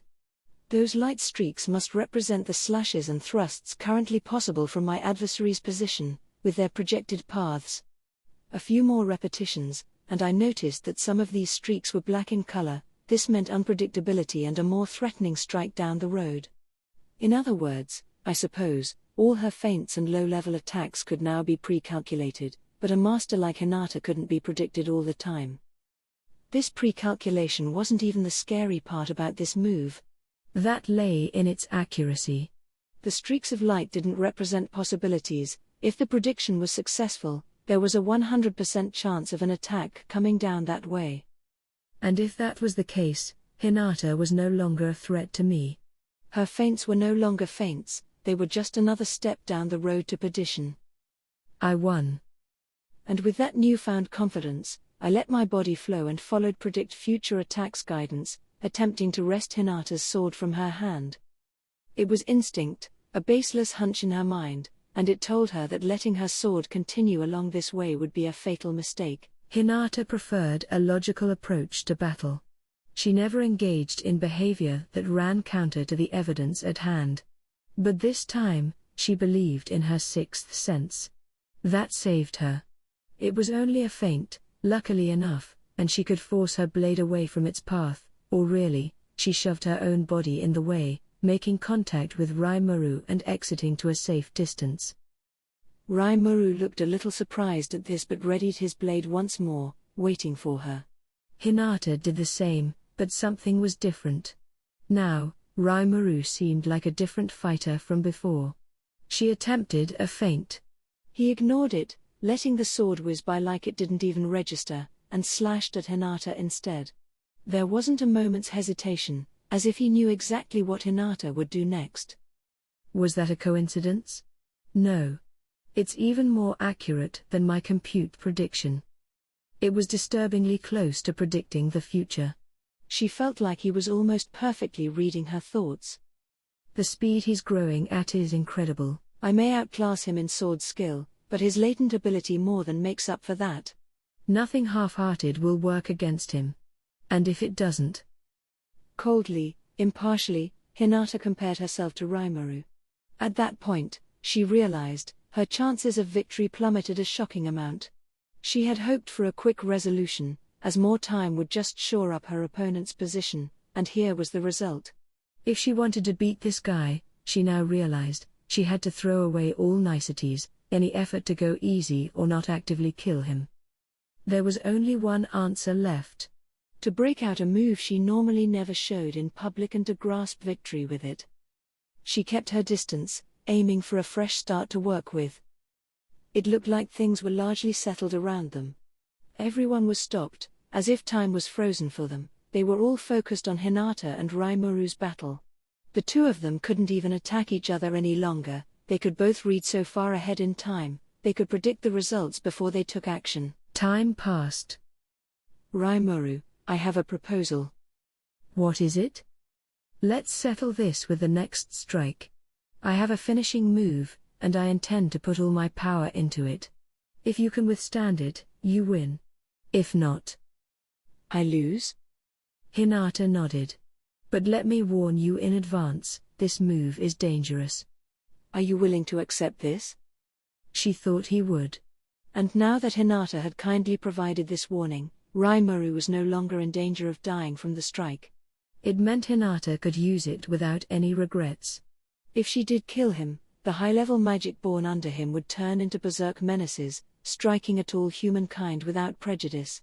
Hinata, her strength exhausted, would be killed at once, followed by all her weakened paladin fighters. To avoid that, Rimuru needed to be kept alive. This move was called Melt Slash, part of the Overblade family, and normally, she'd prepare it on the sly, not letting anyone notice it in advance. It was a combination of magic and swordplay, and its force was massive. There was no way to temper it in a feeble attempt to reduce its lethality. That's why she could only rarely use it. Besides, if I showed this to you, you'd just copy it like it was the easiest thing in the world, wouldn't you? She had reserved Melt Slash only for foes she intended to kill. Revealing it to Rimuru, who could learn anything after a single repetition, frustrated her. But so be it. Nothing else was holding her back. I need to settle this here. The only way to make Rimuru admit defeat was to show him just how overwhelmingly outclassed he was. But let me warn you in advance, this move is dangerous. Are you willing to accept this? She must have been pretty darn confident about this finisher of hers. But it didn't make sense to me. Why would she give me advance warning? Understood. No desire can be detected on Hinata Sakaguchi's part to kill you. If she is cautioning you, it indicates just how dangerous a move it is. I see. She doesn't want to kill me. Wait, what? Didn't she come to do just that? I mean, yeah, something about this did seem kinda weird to me. Too late to stew over it now, though. There'd be a lot more time later, all the time in the world, in fact, once I win this. Sure. I accept your challenge. Hinata smiled at me. Heh. I thought you would. There was something really pure to that smile. It made her look younger than her years. In fact, she could almost pass for being in her teens. It felt much more natural than the usual, battle-hardened Hinata I was familiar with. This wasn't some grin of cruelty, no derisive snickering. Maybe this was the real Hinata. But no hard feelings after this, okay? I warned her. If you lose, promise me you won't mess around with this nation any longer. Hinata gave me a quizzical look, then nodded. shaking off her indecision. All right. I promise. I agreed to this duel because you requested it. I want to discuss the future with you as well. She seemed up to the thought, at least, but hang on. Something she said didn't seem quite right. You accepted it because I wanted it? Yes, she nodded. I received your message. My message had started with a few polite greetings, then moved on to the topic of Shizu and the children stranded on this planet, in an attempt to ease our misunderstandings. In addition, I offered her a forum where we could discuss our issues calmly with each other. In the end, I capped it off with this. So I hope you will agree to come to the bargaining table, but if I fail to convince you, I'll take you on. It can be you and me, in a one-on-one duel, so nobody else will have to be involved. If possible, though, I'd like to end this with verbal discussion, not physical destruction. So give it all the thought you need, and I'll be waiting for what'll hopefully be a positive response. For now, see you later. Or something close to that anyway. I forgot the exact words. I definitely wasn't gunning for a duel, it's just that Hinata's so stubborn that I figured I should throw that in or else she'd tune the whole thing out. Here I go. Whoa. Oops. As I was pondering all this, Hinata had readied herself for the strike. We definitely still had some misunderstandings between us, but with things how they were, I could say nothing to stop her now. It was crazy, how focused she looked, no words would ever reach her brain. Ah well. If I hold out, I win. Simple. It appeared that Benimaru and the rest had secured victory while I was busy. Some of them were lying on the ground, some seated, and few had the energy to do much else. Only Benimaru and Ci looked like they had any gas left in the tank. Even the three lycanthropeers were as spent as the paladins. I guess they never got around to animalizing for this fight. Ci, though. What was he doing? The female knight he was engaged with seemed to be unhurt, but for some reason, she was looking at Ci and visibly blushing. I could see her fidgeting nervously on her feet, even, which only added to the mystery. It was like she had a crush on the guy or something. What's up with that? Aren't we kind of all locked in combat right now? I'll need to inquire about that later. Then we had Shion. She must have totally stormed through her battle, and she even had paladins meekly following behind her. Prisoners? Some of them looked wounded, but none fatally. A little recovery potion, and we'd be all good. I'd need to dole out some praise for that performance. They just left Hinata and me. And we were just one attack away from wrapping up. Benimaru. Yes? If, by some chance, this fells me, you're taking my post. Ha. Surely you jest. Nobody here would ever doubt your victory, Sir Raimaru. I shrugged at his cheerful evaluation. Yep. I had people here that really loved me. Unlike my stash of special videos I kept in a hidden directory on my computer back home, this was one treasure I couldn't afford to leave behind. I wasn't that irresponsible. All right. In that case, wait for my victory right there. Yes, sir. Be brave. I nodded and turned my gaze to Hinata. Looking around, it seemed to Hinata like the stage was set. She could see her exhausted squad mates nearby, but they appeared to be receiving better treatment than she'd expected. Prisoner abuse must have been strictly prohibited.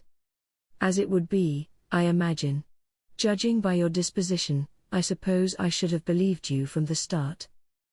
The thought certainly took some time to occur to Hinata, but it was a sincere one. And it still wasn't too late. She could just win this fight, and they could build a new relationship. She corralled her rising excitement, turning it into a prayer as she began to chant a spell in her clear voice. That wasn't strictly necessary, but she wanted to show it off to Raimaru. If he was going to steal it anyway, she wanted to be sure his copy was a perfect one.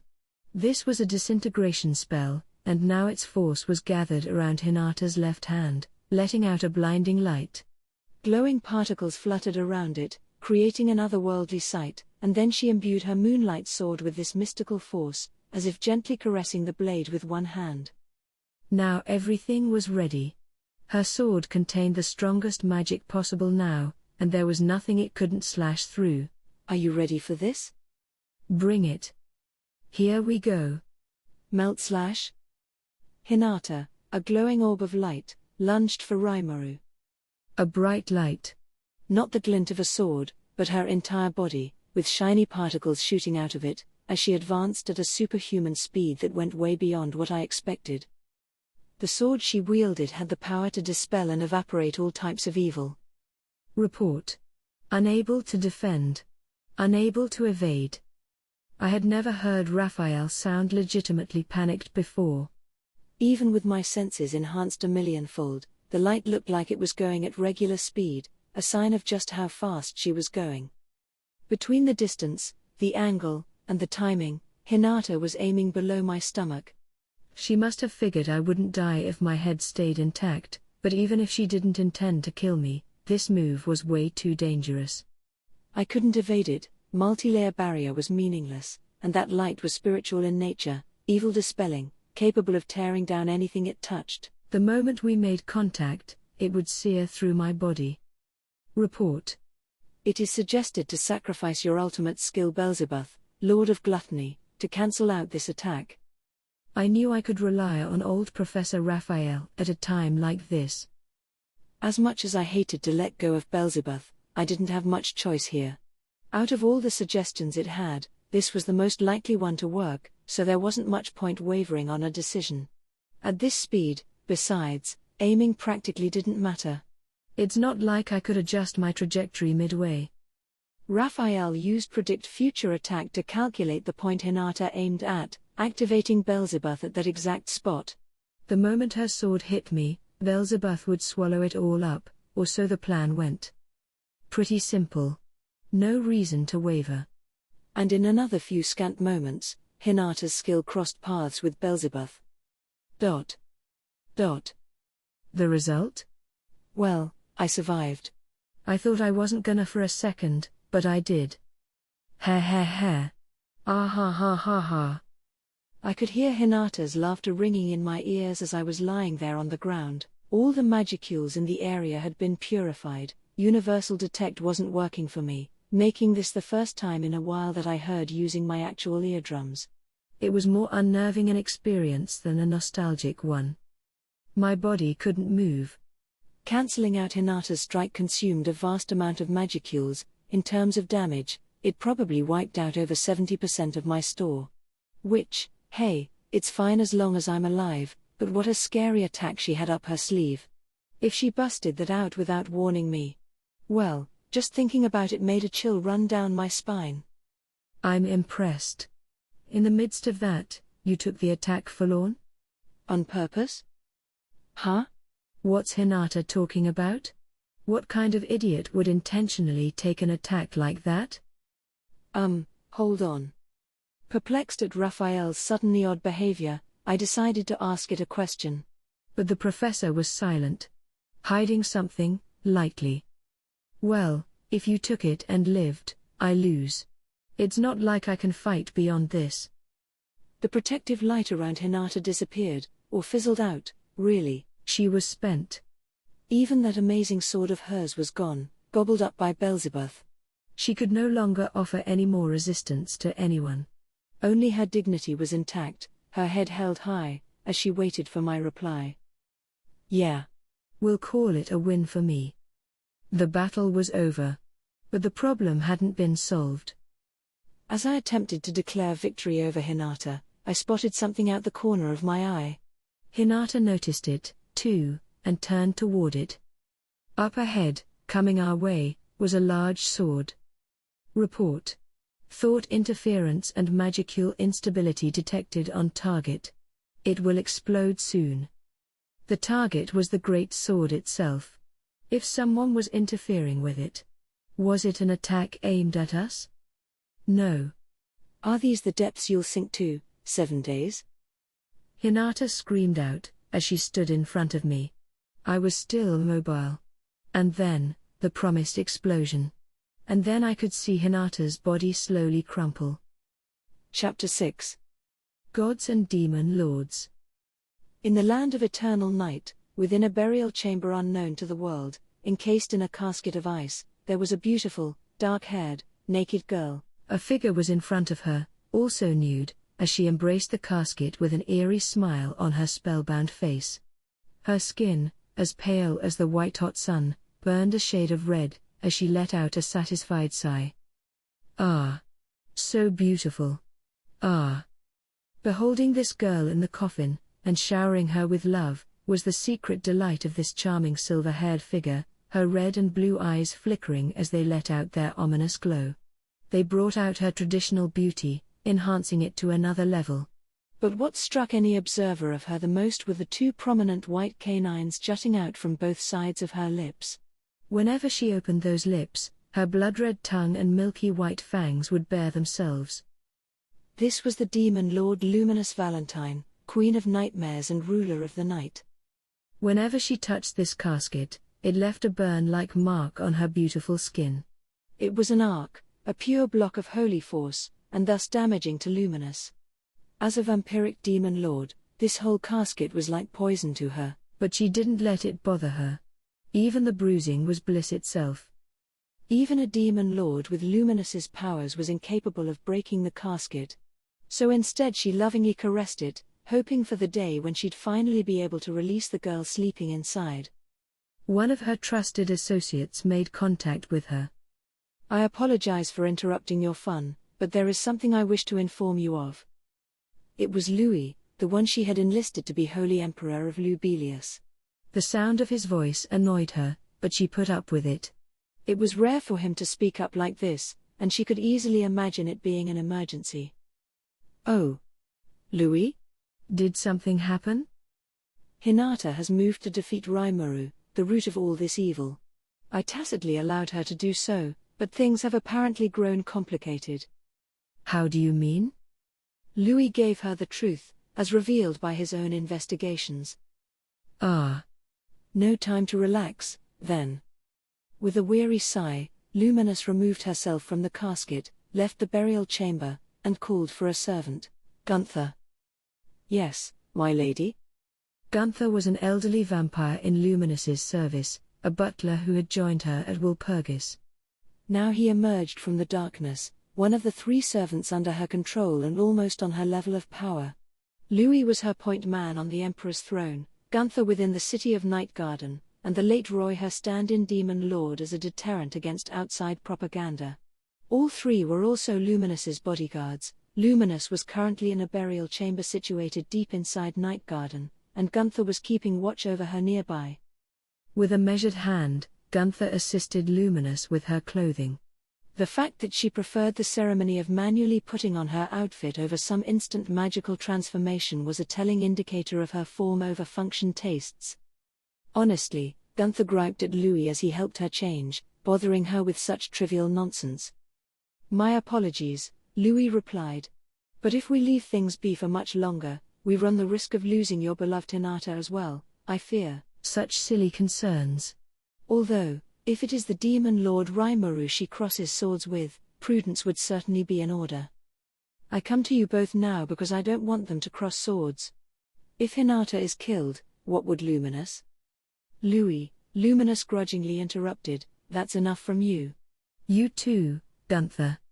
A single appearance from me is all this needs, no? Then we can eliminate the source. The 3 servants hated it when one of them horned in on the territory of another, which was a source of frustration for Luminous. Louis knew that, which was why he deferred to Gunther this time. Yes, my lady. I apologize. The 2 of them bowed their heads meekly. Luminous gave them a snort. With Roy gone, I'll need to rejuggle your assignments. Right now, though, I don't have the time for it. Both of you, follow me. She began to walk, in all her solemn majesty. The 2 magic-born were ready to follow her. Yes, my lady. Allow me, my lady. Then Luminous stopped for a moment, turning back toward the casket her beloved slept within. Wait for me, all right? She then whispered the name of the precious girl inside, before grimly caressing the chamber's door and closing it behind her. Soundlessly, shut away by Luminous's massive magic barrier, the chamber slipped down into true darkness. Damrida the Gold, one of the leaders of the Cerberus secret society, had finally made it back to Farmus from his clandestine meeting with the 5 elders. He was now in Megum, out in the countryside, and given how well he knew the money-hungry El Nidal of Megum, he hadn't forgotten to placate him with enough presents to earn his trust.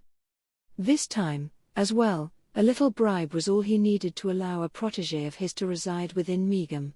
Edmaris, too, was there now in an undisclosed location, and Damrida knew this domain would become the eye of the storm before long. Edward, the new king, had dragged a force of 20,000 toward this domain's borders. Damrida knew that, too. His spreading the word that the hero Yum was keeping the old king, Edmaris, safe was enough to convince Edward that the two were conspiring against him. That armistice, after all, was unilaterally signed by Edmaris. There was no need, Edward had made it very clear, for the new administration to honor it.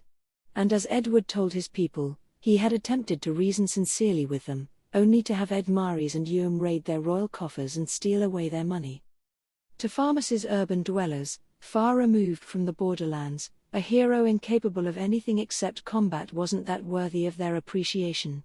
Being so safe in their cities, after all, made them underestimate the need for such stout defense. Some even questioned the need to keep people like Yum and his force fed on the public dime. It was funny to see how such a large swath of people failed to realize that safety came at a price. In the midst of this, the announcement that the hero Yum and the old king, Edmaris, had embezzled the reparation funds infuriated Farmus's upper class. More and more of them volunteered their support for Edward. Nobody doubted his moral superiority on this question, and with that support egging him on, Edward had deployed his troops. If current trends continue, it wouldn't be long before Yum and Edmaris were arrested on trumped-up charges and executed. They wouldn't be willing to accept that, of course, which meant war was on the horizon, just as Damrida drew it up. Yum had only about 5,000 troops here in Megum, but they had been taking in reinforcements for the past 3 days. So Rimuru hasn't abandoned Yum after all. How terribly naive of him. Now Hinata the Enlightened has a better chance of victory than ever before. Perhaps now is the time to move. This, too, was within Damrida's realm of imagination. On a wholly personal level, he would love it if Hinata could be taken out of the picture for good. It was likely that she knew she had been taken advantage of by her lies, so it was best to eliminate her before she got in the way. Damrida doubted she'd ever forgive him for it, and he needed to keep that in mind during his operations in the Western nations. For now, though, he would have to leave Hinata in the hands of the 5 elders. Any more direct intervention with her would be too dangerous. Well. Not like this mission will end in failure. The leader of Cerberus ordered him to trigger a war in this region. Nothing else. As far as Damrida was concerned, his job was already done, so it'd be a smarter bet to pull out before Hinata got back. But there was just a bit of unfinished business left. Damrida didn't care who won between the hero and the new king, but if he wanted to secure future profits, he had a promise with the 5 elders to fulfill. The demon had to be killed. This, however, was where his plans began to go awry. El Nidal Megum had tipped Damrida off on an internal meeting held in his domain, and judging by the report, this demon was aiming for a quick end to the battle as well. What would this mean to him? It meant that the new king and the demon wanted 2 completely different things for Farmus. Edward had no intention of hostilities against Rimuru. The monster forces clearly outclassed his, and there was no way Farmus could beat Tempest alone. But despite that, Rimuru had still sent reinforcements to the hero Yum. That indicated to Damrida that he wasn't afraid of war, should it come to that. All that talk about a just cause was turned on its side the moment the demon lord sided with Edmaris. He had changed his mind, it seemed. This gave Damrida some concern. In the midst of his investigations as he sought the demon, he had come to learn that the magic-born Razin was now serving the demon Damrida was trying to kill, not Edmaris. Which meant? Was it that demon who defeated Razin, not Rimuru himself? This is no Johnny-come-lately demon given physical form on this world, then. Perhaps an older demon has been revived. The thought made him grimace. There wasn't enough intelligence to work with, not even the Cerberus leader provided any information about the demon. This adversary, he reasoned, would have to be considered at least an early modern archdemon, possibly older. The strength of this type of demon depended greatly on their age, and while modern ones were one thing, early modern archdemons, 200 or 300 years old, were a calamity class threat. A medieval one, pushing nearly a millennium in age, could be powerful enough to serve as a demon lord's aid. It was a completely different level of strength from some lower-level evolved demon. If an archdemon like that was on this world, it was devastating news, a threat to humankind as an ongoing concern. It was worth noting that human beings had only successfully summoned demons up to the medieval level of age. That was as far as the records showed, and it made sense, because anything more powerful than that would mean the end of the summoners' souls. They'd be immediately consumed. That was why the Eastern Empire's latest research regularly called for limitations on demon summoning, although it took a hero-class summoner to make an archdemon do their bidding in the first place. The magic-born Razin, though? Damrada murmured. Yes, Razin's name was known far and wide across the Empire. Power like his was easily the match for a medieval age demon. If there was a demon out there who could defeat the likes of him. Plus, the 5 elders seemed to be fairly blatantly scheming with one another. That piqued his curiosity a bit as well, but his instincts told him this was one wasp's nest he was better off not prodding. Best to make good my escape, he thought, before I am caught up in anything else. Is something the matter, Sir Damrada? His servant said, responding to the words he spoke to himself. Damrada weakly smiled back. Ha. This is too hot to touch. No more of this. We have word to lie low for now, and I'd consider it wise to heed that advice. Pardon? We are retreating. Leave 2 or so observers behind and order everyone else to leave this nation. Yes, sir. What about you, Sir Damrada? I will extend my formal greetings to King Edward, then pay a visit to Tempest. But I thought you were advised to lie low? Ha. Oh, I will. For now, I will cease my behind-the-scenes maneuvering, in favor of other advances. There's no law against a proper merchant requesting an audience with the demon lord Raimaru, after all, in order to improve his business. I see. Very well. And what should we do with the 6 contractors we brought over from our homeland? We'll bring them to the new king. They will be a fine souvenir for him. So it'll all be pushed on King Edward's shoulders, then? If you want to put it that rudely, yes.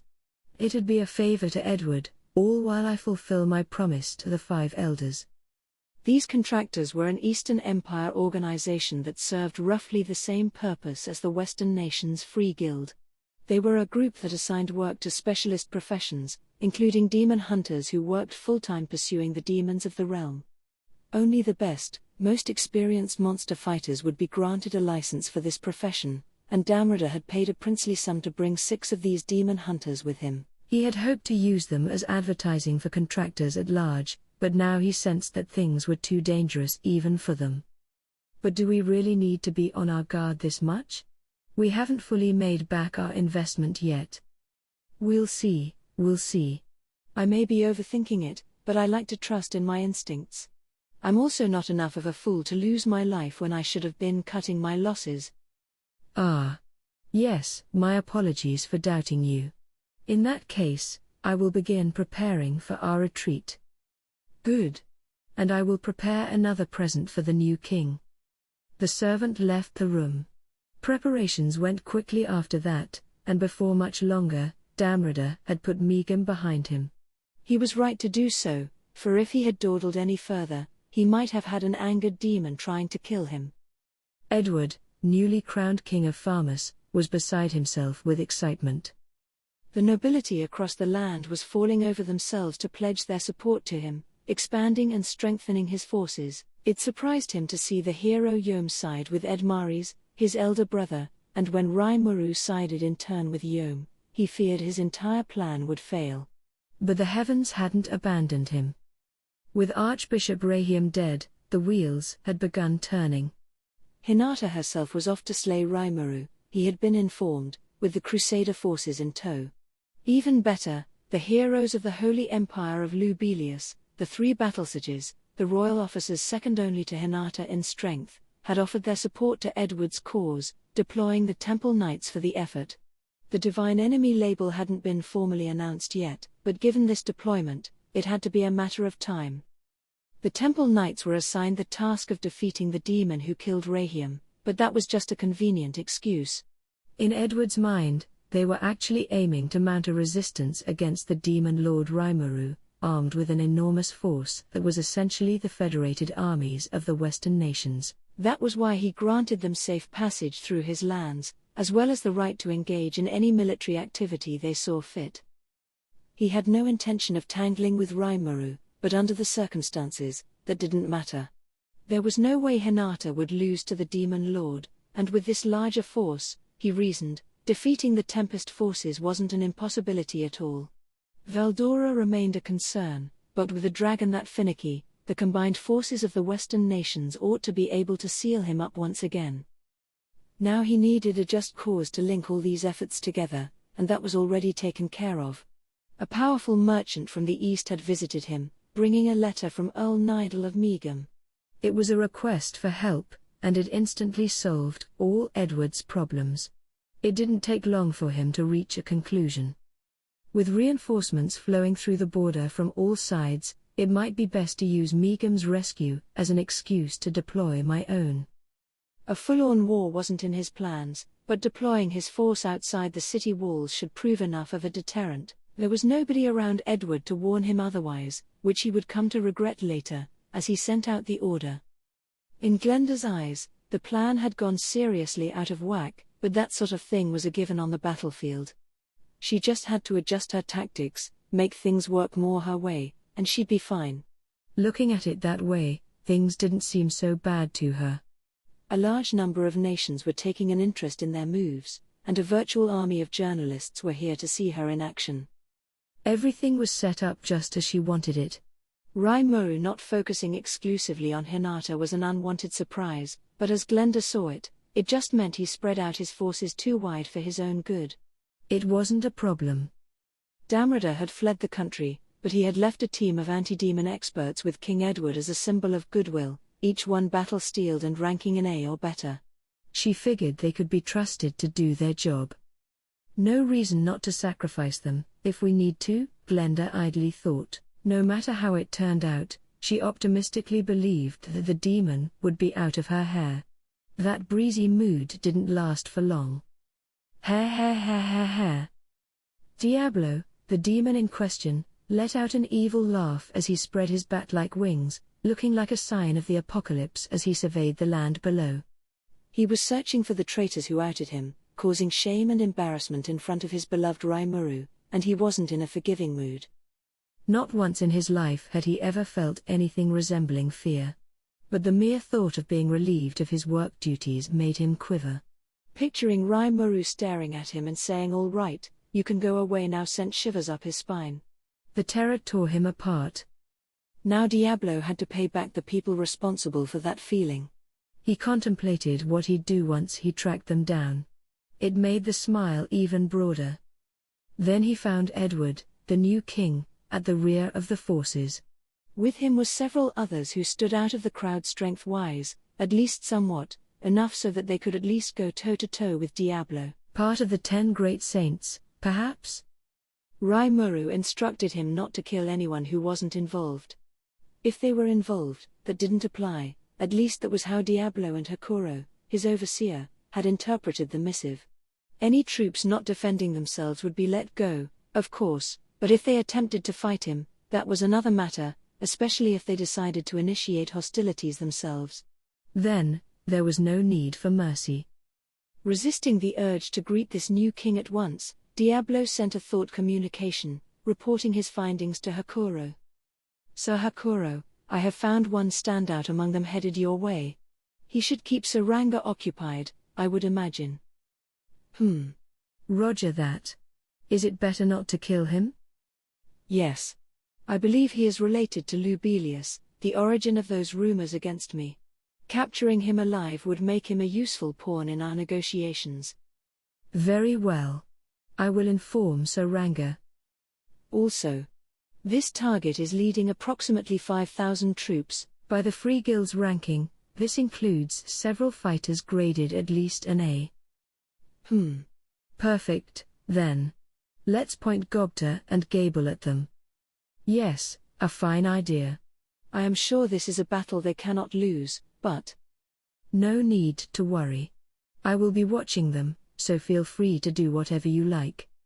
It relieves me to hear that from you. Excuse me, then. Don't overexert yourself. With his report given, there was now no need for restraint. He flew down toward his prey. The sight of Diablo swooping in from out of nowhere froze the blood in Edward's veins. Sare, enjoying a cup of tea with him, was barely able to react at all. Hello there. I believe we have met before, King Edward? My name is Diablo. He gave them an elegant bow. Before he could even finish his greeting, Edward's knight captain was barking out orders. Fan out. Take defensive positions. Protect King Edward. The royal guard jumped into action, grabbing Edward and trundling him toward the rear. The guard instantly formed a line of defense to cover Edward and create a wall of humanity between the devil and the king. Diablo took his time to react, simply standing there while all these troops scurried around. As far as the demon was concerned, his target was in sight. The hard work was all done. There was no reason for undue haste. In another instant, Diablo found himself surrounded by Sare and his forces, covering the large, opulent royal tent the demon had landed in front of. He looked at them all, enjoying the sight, but although nobody noticed it, his eyes were burning with rage. Soon, a group of journalists was on the scene, curious to see what was going on. Diablo kept smiling. I will not harm any of you. Just stay over there for me, please. Then, with a snap of his fingers, the press corps was covered in a barrier, a bit of helpful consideration on Diablo's part, to ensure against collateral damage. He also meant to suggest that exiting the barrier would be seen as hostility punishable by death, but the journalists, luckily for them, never even entertained that thought. By the time the forces were all in position, Edward had regained some of his composure. Well. The agent of the demon Lord Rimuru, then? May I ask what brings you here? The greeting may have lacked much in the way of royal majesty, but it certainly succeeded in sounding pompous. Ha. Oh, just a warning for you. A warning? What kind? Send your troops back immediately and hold talks with Sayom. Then you will not have to taste the kind of fear you are better off not knowing about. For appearances, at least, he began by recommending talks. That, however, was not what Diablo really sought. If anything, it'd be a pain for Diablo if Edward actually agreed to them. Ha. What a strange proposal this is. Besides, all of this began when my brother embezzled the reparation money from our accounts. We are simply trying to recover these funds, in a gesture of sincerity toward your nation. I see no need for you to meddle in our affairs. I see. So you're stating your intention to adhere to our peace accords? Of course. Although I now see there was no need to, I was almost tricked myself. Meaning? Humph. Enough playing dumb. You are conspiring with my brother Edmaris to charge us for double the reparations, are you not? Don't think I haven't seen through your little schemes. Nothing to defend yourself with, is there? Whether he calls himself a demon lord or not, this Rimuru fellow has already demonstrated just how shallow he is to me. He seeks to plunder us, by fair means or foul, and he's spreading the seeds of war across the land, is he not? But what a pity, isn't it? You may have killed Archbishop Rahim in a bid to keep him quiet, but his words are recorded right here. Edward took Diablo's silence as an invitation to chatter on and on. The crystal ball he took out was held high above his head, ensuring the press on hand could see it. It depicted a very haggard-looking Rahim, perhaps after a torture session or two. I had no intention of betraying you. He shouted. Please forgive me. One could tell any viewer that this was footage of Rahim's final moments in this world, and they'd believe it. And what does this piece of evidence prove? Diablo asked. Edward laughed back, clearly considering it a foolish question. Don't you see? Lady Glenda over there brought this to us. You infiltrated Lubelius and killed Sir Rahiam, did you not? Perhaps you thought mere threats would cow him into doing your bidding, but his faith outclassed your terror. So you feared him telling the world about your crimes, and it led you to do this. He looked down at Diablo, all but daring him to respond. Diablo's smile remained intact. How impressive. A mere human being able to overcome his fear of me? That's a rather funny joke. Don't dodge the question. You've seen the evidence against you, you cannot merely talk your way out of it. Enough. Silence. Diablo's quiet voice cut off the new king as he was trying to show his full dignity to the press. For a single moment, his smile disappeared. Replacing it was a hideous, barren, unfathomable terror. This charade is over. I cannot enjoy a battle of wits if you neglect to bring any with you to the contest. The words were enough to freeze Edward where he stood. I had thought about explaining the truth in detail to prove my innocence, but I see that would be a waste of time. Humans are wired, after all, to believe only what they want to believe. But there is an easier way to prove my case. What are you saying?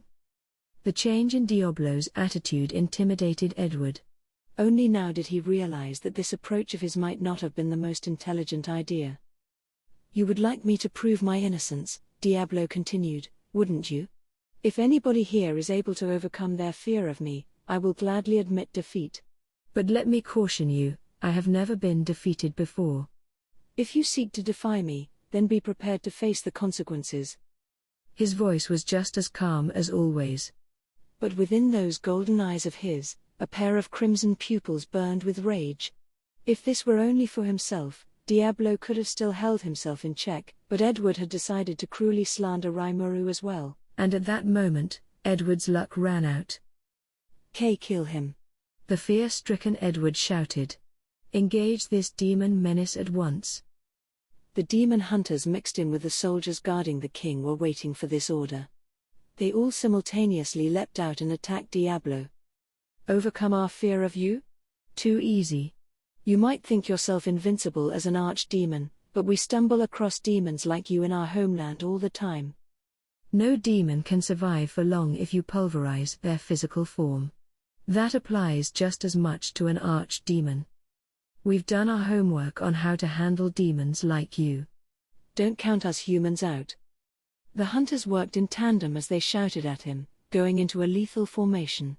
They had a laser focus on Diablo, despite what their bold insults would imply. Diablo, after all, had a name, and a named archdemon was a level above the norm threat-wise. What? No response, then? All bark and no bite, eh? Swinging special compound alloy chains imbued with the holy element, they pinned Diablo down, binding his arms and legs. Their very first move had succeeded, and it made them let up on their caution just a bit. The Eastern Empire, for better or for worse, had more experience with marauding demons than the Western nations. This was supposedly because of a demon stronghold in the East that held sway over a gigantic amount of power, but either way, it also meant that demon hunters really were well-trained fighters in the art of anti-demon tactics. An archdemon was strictly the stuff of legend in the West, but eastward, they had conducted extensive research on demons, dividing them into categories and coming up with strategies for each type. The leader of the demon hunters had pegged Diablo as a medieval age demon, but considering his named status, it seemed sounder to treat him as an ancient one instead. A member of the demon nobility, gifted with massive power, intelligence, and perhaps even a vast army of kin. The threat could not be underestimated. But the leader still believed in their chances at victory. He had experienced several archdemon fights himself, and he never doubted the decision-making skills he learned from those battles. Are you ready, then? That was why Diablo's question seemed so befuddling to him. What? I mean, if you have made your preparations, I would appreciate a starting signal. The leader failed to understand what the serene demon meant. Huh? He hid his concern, trying to sound as defiant as possible. Are you saying you won't get in our way, no matter what we do? Why would I? With all the effort you are clearly putting in, I don't want to interfere, you see. This will just make the fear that much more vivid. Heh. Don't toy with us, demon. Your arrogance will be your end. Diablo's joking around sent a slight chill across the demon hunter's minds. Demons like him often looked down on people, overestimating their own skills. With that knowledge in mind, Diablo wasn't venturing far from the typical demon script. This time, though, he was delivering these lines while already chained to the ground. Even a seasoned demon hunter would be put off by this much confidence. Still, these were professionals. They didn't delay a single beat, executing on the training routines they repeated day after day. You shall regret your arrogance in hell. Vanquish him now. Thunderbolt. As King Edward, journalists from nations worldwide, and Sare and the rest of the Lubelian royal guard looked on, Diablo was roasted by blinding flashes of electricity. How about that? What does natural, non-magical infused lightning taste like to you? A demon like you is protected by layers of barriers, we know. We're too bad for you. With our imperial technology, we can break right through your defenses. Demons must be granted physical form to impose their will upon this world. With your body destroyed, there is nothing you can do. The demon hunters seem to treat their victory as a given. Any magicule-driven force could be easily blocked by a barrier built for the purpose. In response, the Eastern Empire had researched weapons that didn't rely on magic to work. This lightning trick was one of them, the latest in anti-demon tech, and hearing that made Edward's terror ease a bit. Wonderful. He shouted, relieved. Truly, you are the heroes of the East. I must raise my reward for that merchant. His face was twisted in glee as he looked at Diablo. The lightning was roasting the demon alive. Or was it? The flashes of light had fully enveloped his body by now, but that smile was still on Diablo's lips. Only Sare and Glenda picked up on this at first. It worried them. The demon hunter's leader, however, was puzzling over something else. This shouldn't be happening. This shouldn't be happening. Why isn't there a single burn mark on his clothing? Then he saw it. That evil smile. Why you? Ha. A rather meager effort. Too meager, in fact.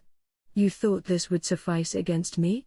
After all that hard work, I can't help but call it a disappointment. Diablo casually brought an arm up. The moment he did, the chains binding him shattered. Whoa. NNGH. With unbelievable force, Diablo ripped the reinforced alloy chains off his body. Why, you monster? He laughed at the words of shock from the leader's mouth. Right, then, Diablo said, as if nothing had just happened. Now for the selection test. Wait. This is insanity. Why didn't the lightning work on you? Out of disbelief, or perhaps to divert his impending terror, the leader had to ask the question. Diablo was kind enough to provide a detailed reply. Why, you ask? It's simple. I am equipped with a strong resistance to natural influences, electrical discharge included. Your attack just now was such a meager strike at me, it didn't even merit building a defensive barrier to counter it. Is that satisfactory? The leader began to visibly shake. If anything, that was brave of him. The rest of the hunters, realizing the portent behind Diablo's statement, had already fallen screaming to the ground. Ah! Get away. Stop. Get away from me. No. Help me. These were first-class demon hunters, fearless, battle-trained warriors, and they weren't alone. Except for the protected journalists, everybody witnessing this scene felt their spines freeze solid. Edward fainted right where he stood, foaming at the mouth, and so did his royal guard. What just happened?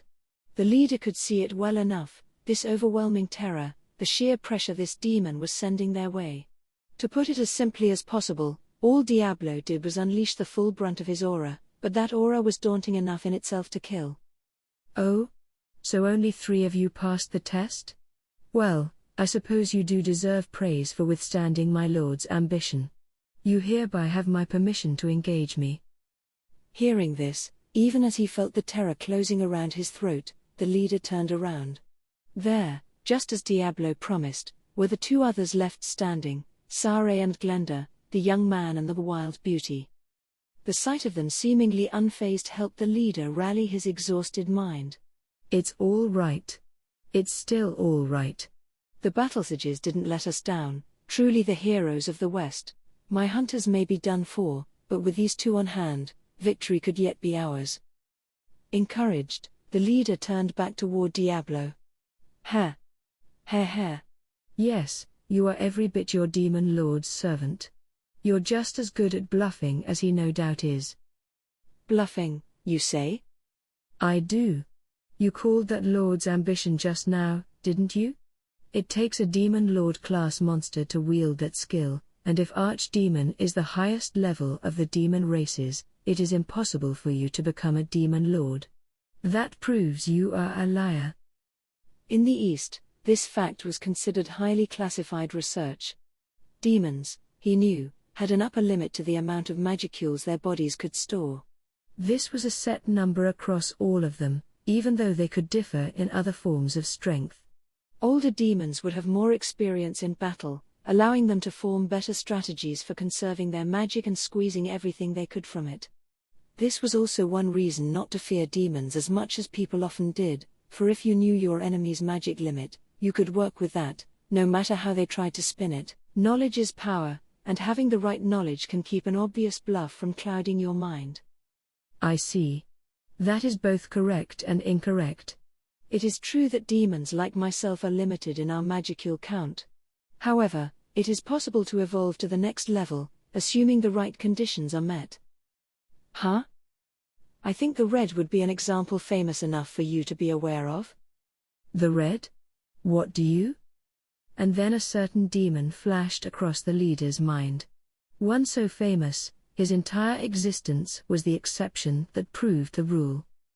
It would be simple enough to obtain the title of Demon Lord, you see. All it takes is for one of us to build our strength up to the maximum level, then live for at least 2,000 years. One hardly needs to even work for it. Diablo made it sound easy, but in reality, it was fiendishly difficult.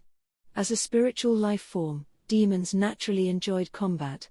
Even if they were never summoned to the physical realm, battle was a constant part of life in the spiritual one. Losing a fight over there would dock magicules off your upper limit, which meant that some demons actually devolved over time. Reaching one's maximum, then maintaining it for 2 millennia, basically meant evolving into an archdemon and building an unbeaten record that entire time, not even a single loss. The demon hunter's leader wasn't aware of that per se, but even he had a hunch that Diablo was heavily downplaying the stakes involved. But the offhand reference to the red was what attracted his attention. Diablo was speaking of that absolute ruler, the famous demon, as if they were casual buddies. It couldn't be. Out of all the things, it couldn't be that. Demon society worked in a strictly hierarchical relationship, according to a theory first advanced by Lord Ghidorah, the great sorcerer from the Eastern Empire. This hierarchy was punishingly strict in nature, applied equally both to the primal demons and the higher-level members of each demon type. A lower-level one referring to a higher-level one without some term of respect was as unthinkable as the end of the world. But perhaps the white would be more famous in the East, where you grew up? I observed her using Lord's ambition over there just the other day. The remark cleared the haze from the leader's mind. He recalled the events of several years ago, just before Blanc, the fearsome original white, took form in this world. They called the event the Bloody Shore, and if it had turned out the wrong way, it would have marked the birth of a second Guy Crimson, disrupting the balance of demon lords and dooming the planet to chaos. The Empire used its clout to bury the events of that day, ensuring the public didn't know about them. The leader turned pale. Now he knew. The demon that casually called them red and white had to be at least as powerful as the one that caused the Bloody Shore. That just can't be possible. There's just no way for us to win. It's ridiculous. How could any of this happen? The leader screamed internally, and then, all too easily, something snapped.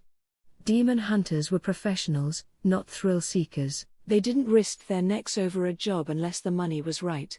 If it involved protecting their own family, That was one thing, but nobody wanted to die in a faraway foreign country like this. And now that the leader understood how desperately outclassed he was, he abandoned all resistance as futile. Please, save me. He let go of all shame and honor, pleading with Diablo. At least spare my life. Help me, please. Diablo rewarded the display with a gentle smile. Oh, what's wrong? You passed the test for me. Why don't we have some fun? Don't you want to find out whether I'm bluffing or not? You should see it for yourself. The leader was desperate. There was no more doubting Diablo. He realized fully now that this was a supreme danger to himself and the rest of the world. Bluffing? Don't be ridiculous. Please, forgive me. I only came here for the money.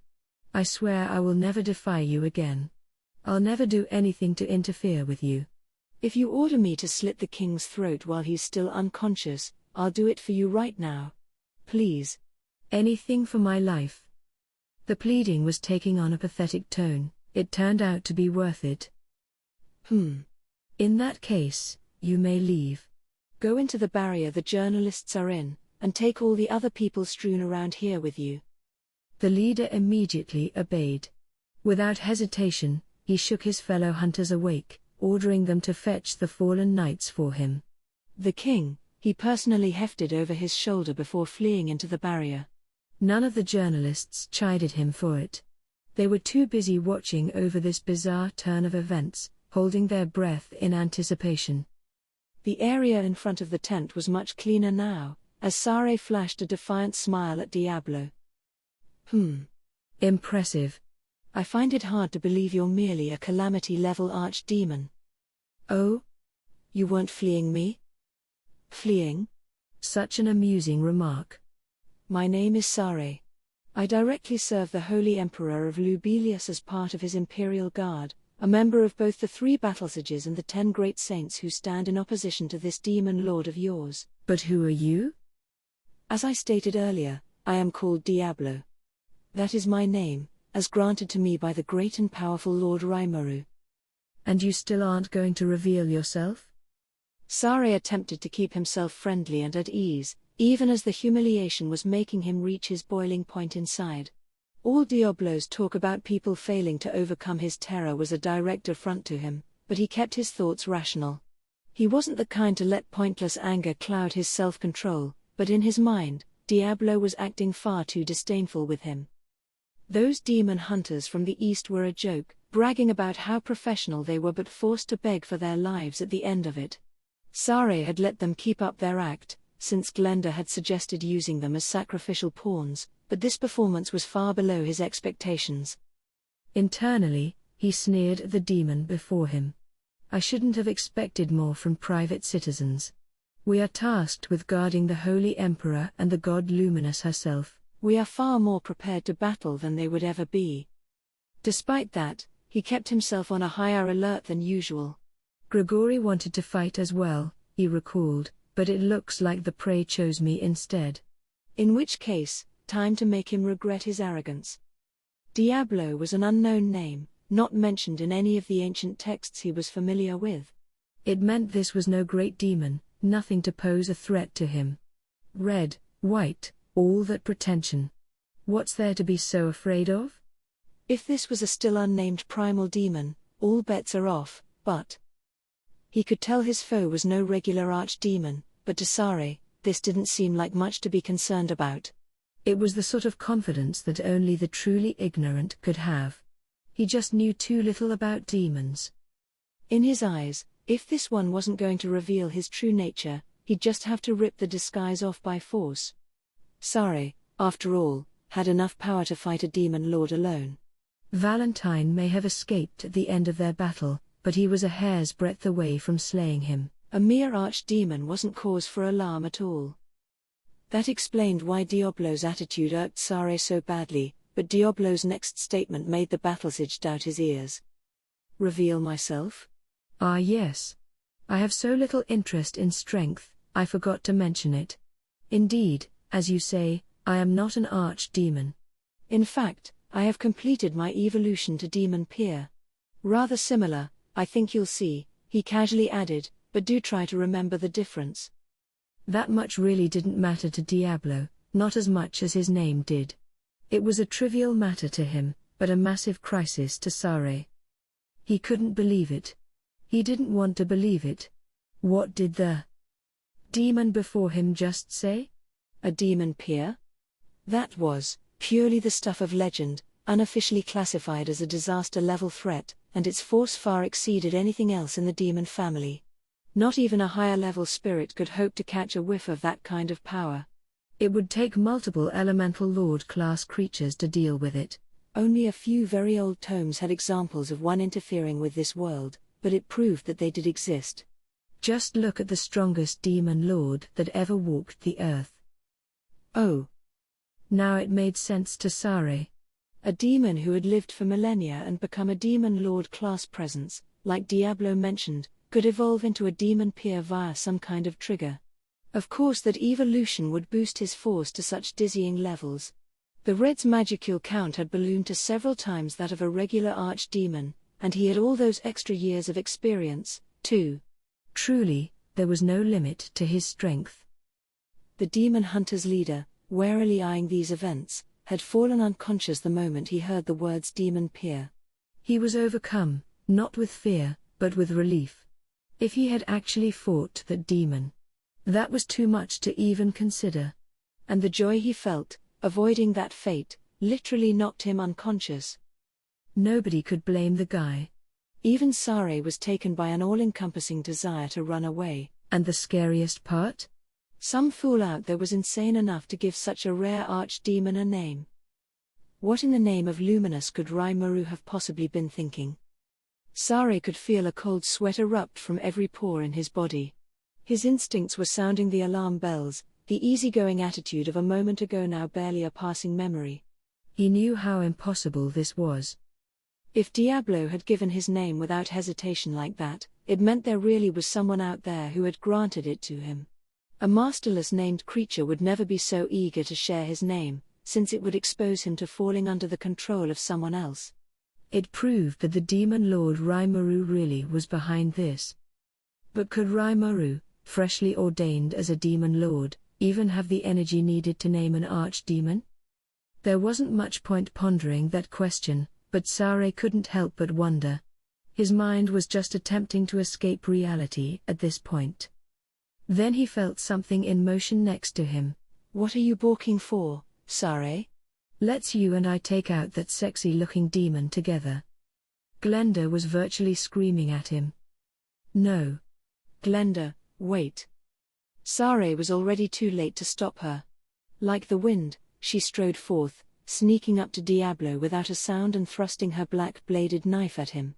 It plunged straight into Diablo's undefended heart. Ha!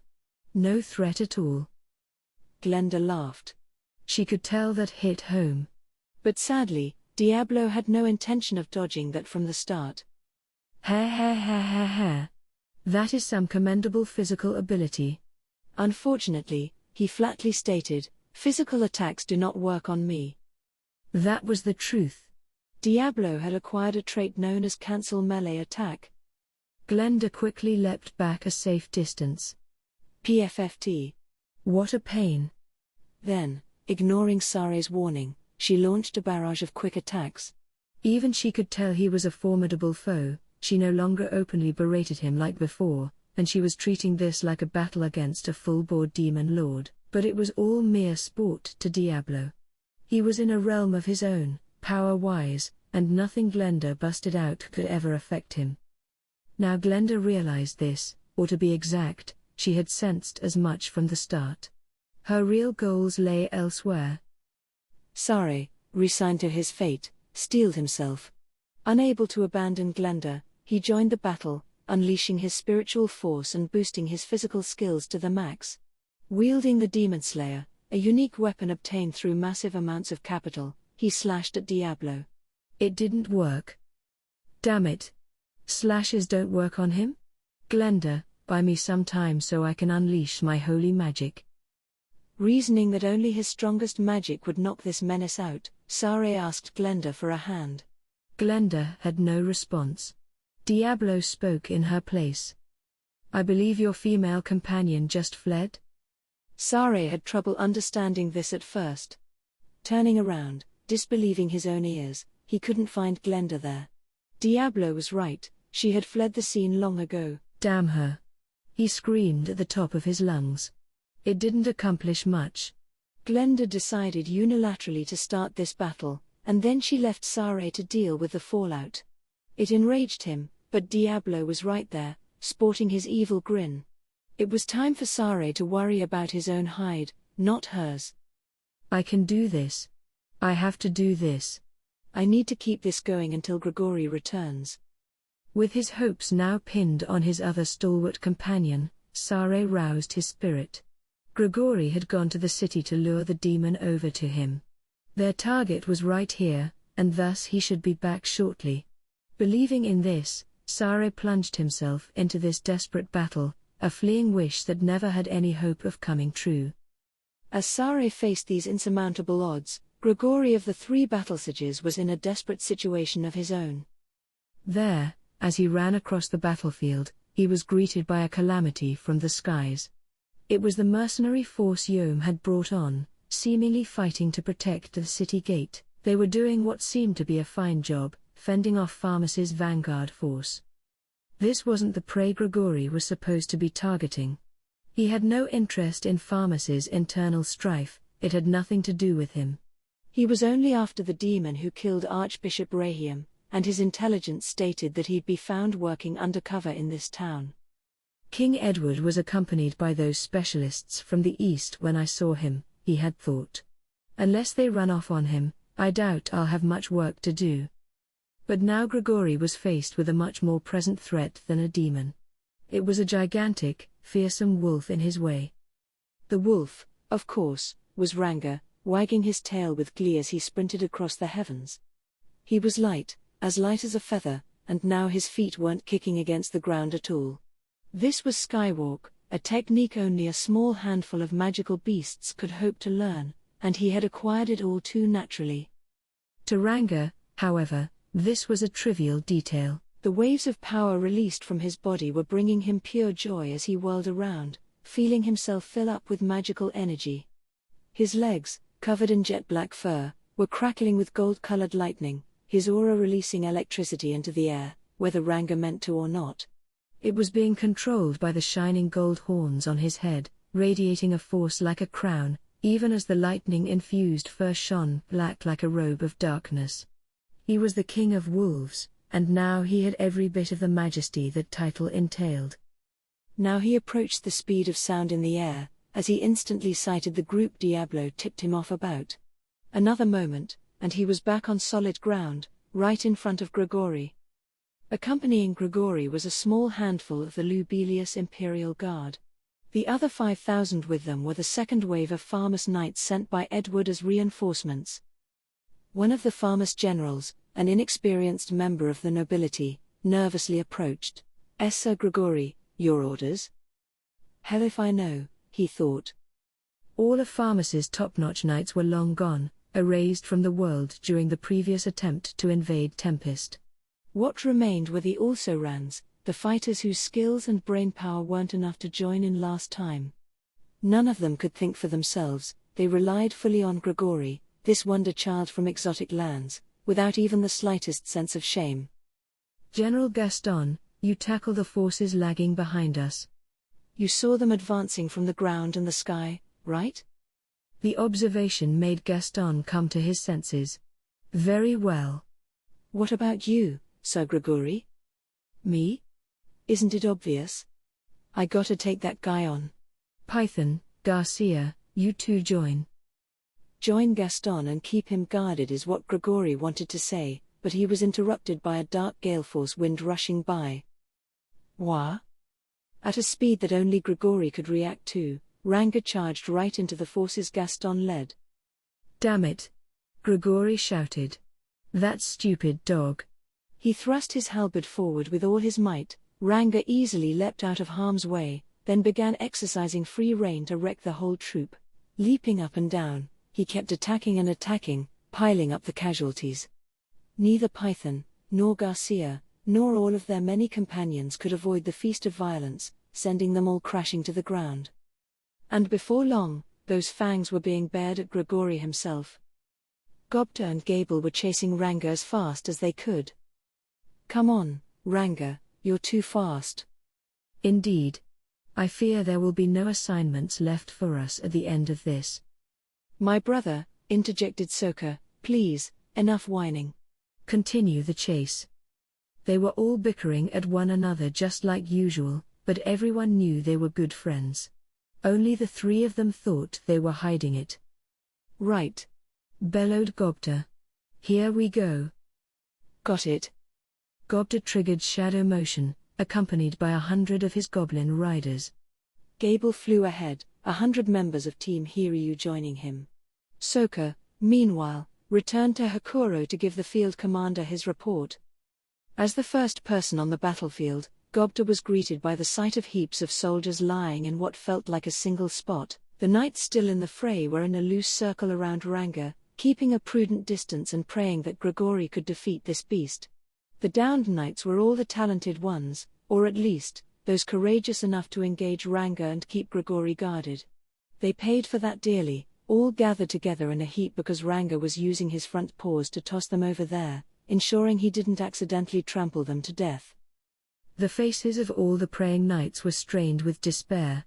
Their cheers, loud and enthusiastic at first, were now replaced with stony silence. Grigory was already covered from head to toe in wounds. Victory, at this point, would be a dream wrapped within a dream. Even with impervious, the steel-like protection covering Grigory, in Ranga's eye he was just a slightly tougher chew toy than usual.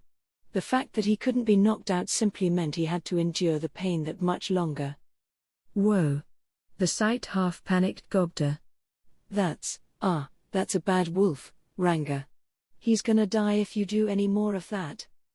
"Yes," Gable agreed, "we must heal him at once." The order made Ranga freeze in place. Noticing the sorry sight around him, he hunched over, tail pointed straight down, shrinking down in size. Right.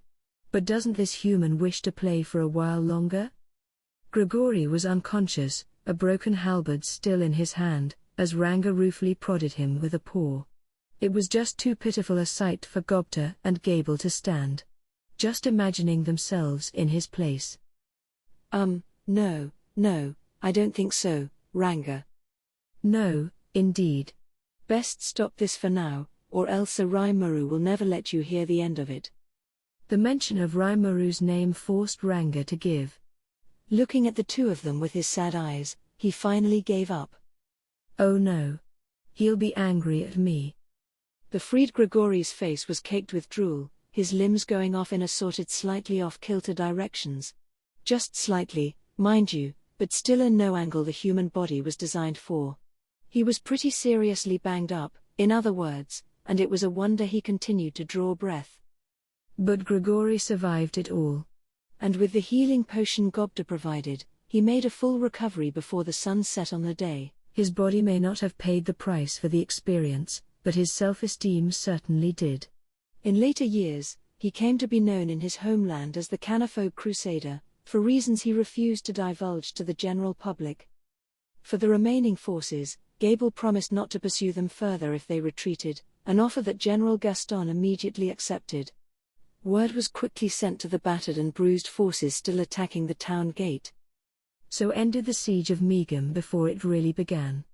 And as he left the scene, Gaston could be heard shouting, "Beat them? How could we possibly beat them?" A quote that became far more famous worldwide than he probably intended. "Come on, Grigory. Come on. Get over here." Sare couldn't have wished that any harder for himself.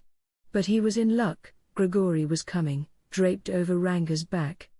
In fact, Sare's wish was about to come true in just a few more moments. Grigory probably wasn't going to provide the services he was looking for, but for Sare right now, ignorance was bliss. Besides, he reasoned, this Diablo was just too ridiculous a demon to deal with. Here he was, one of the most powerful human beings on the planet, and not even he could fully plumb the depths of this guy's force. There was no doubting Diablo now. He really was more powerful than the demon Lord Valentine. Why would he bother going out of his way to kill Archbishop Rayhium? A few well-planted threats from Diablo, and he could get literally anyone to worship the ground he walked on. So why did I even have to deal with this? Sare was still expending every effort possible to fend off Diablo's barrage, but he knew the end was near. His endurance, and his mental acuity, were about to be exhausted. Come on. Put in some more effort. Show me an interesting skill or two. And the demon was gleefully enjoying the sight, too. Sare just wanted to cry. From the bottom of his heart, he wanted to go home. He had been praised as a genius. He was long-lived, thanks to his elven blood, and his dauntless effort helped him sharpen his fighting style to a fine point. His reward for this was the unique skill all-rounder, which let him fully understand and acquire an opponent's art after seeing it only once. It worked on the same principle as Hinata's usurper, just geared specifically toward arts. It went without saying that actually using these arts required superior physical ability. Sare knew that well, and thanks to that, he had mastered a wide variety of skills, including complex magic/arts combinations that were among the trickiest moves out there to perform. Adding magical effects like that to his own aura unlocked access to some incredibly powerful sword slashes. Thus he preferred to use Spirit Slash, a basic battle will move and also the ultimate way to enhance one's physical ability. To this he would add whatever element his current foe was weakest against, letting him unleash a strike that could rip through almost any enemy. That was a source of pride to Sare, and none of that worked here. Before he could even deploy the magic, Diablo analyzed its structure and disassembled it. It robbed Sare of his ability to bend the laws of nature, and without that, there would be no miracles today. Instead, giving up on magic, he opted instead to just fight with the battle will art or a sword. Damn it, he bitterly whispered. The most frustrating thing about all this was how Diablo wasn't even seriously trying yet. He could tell.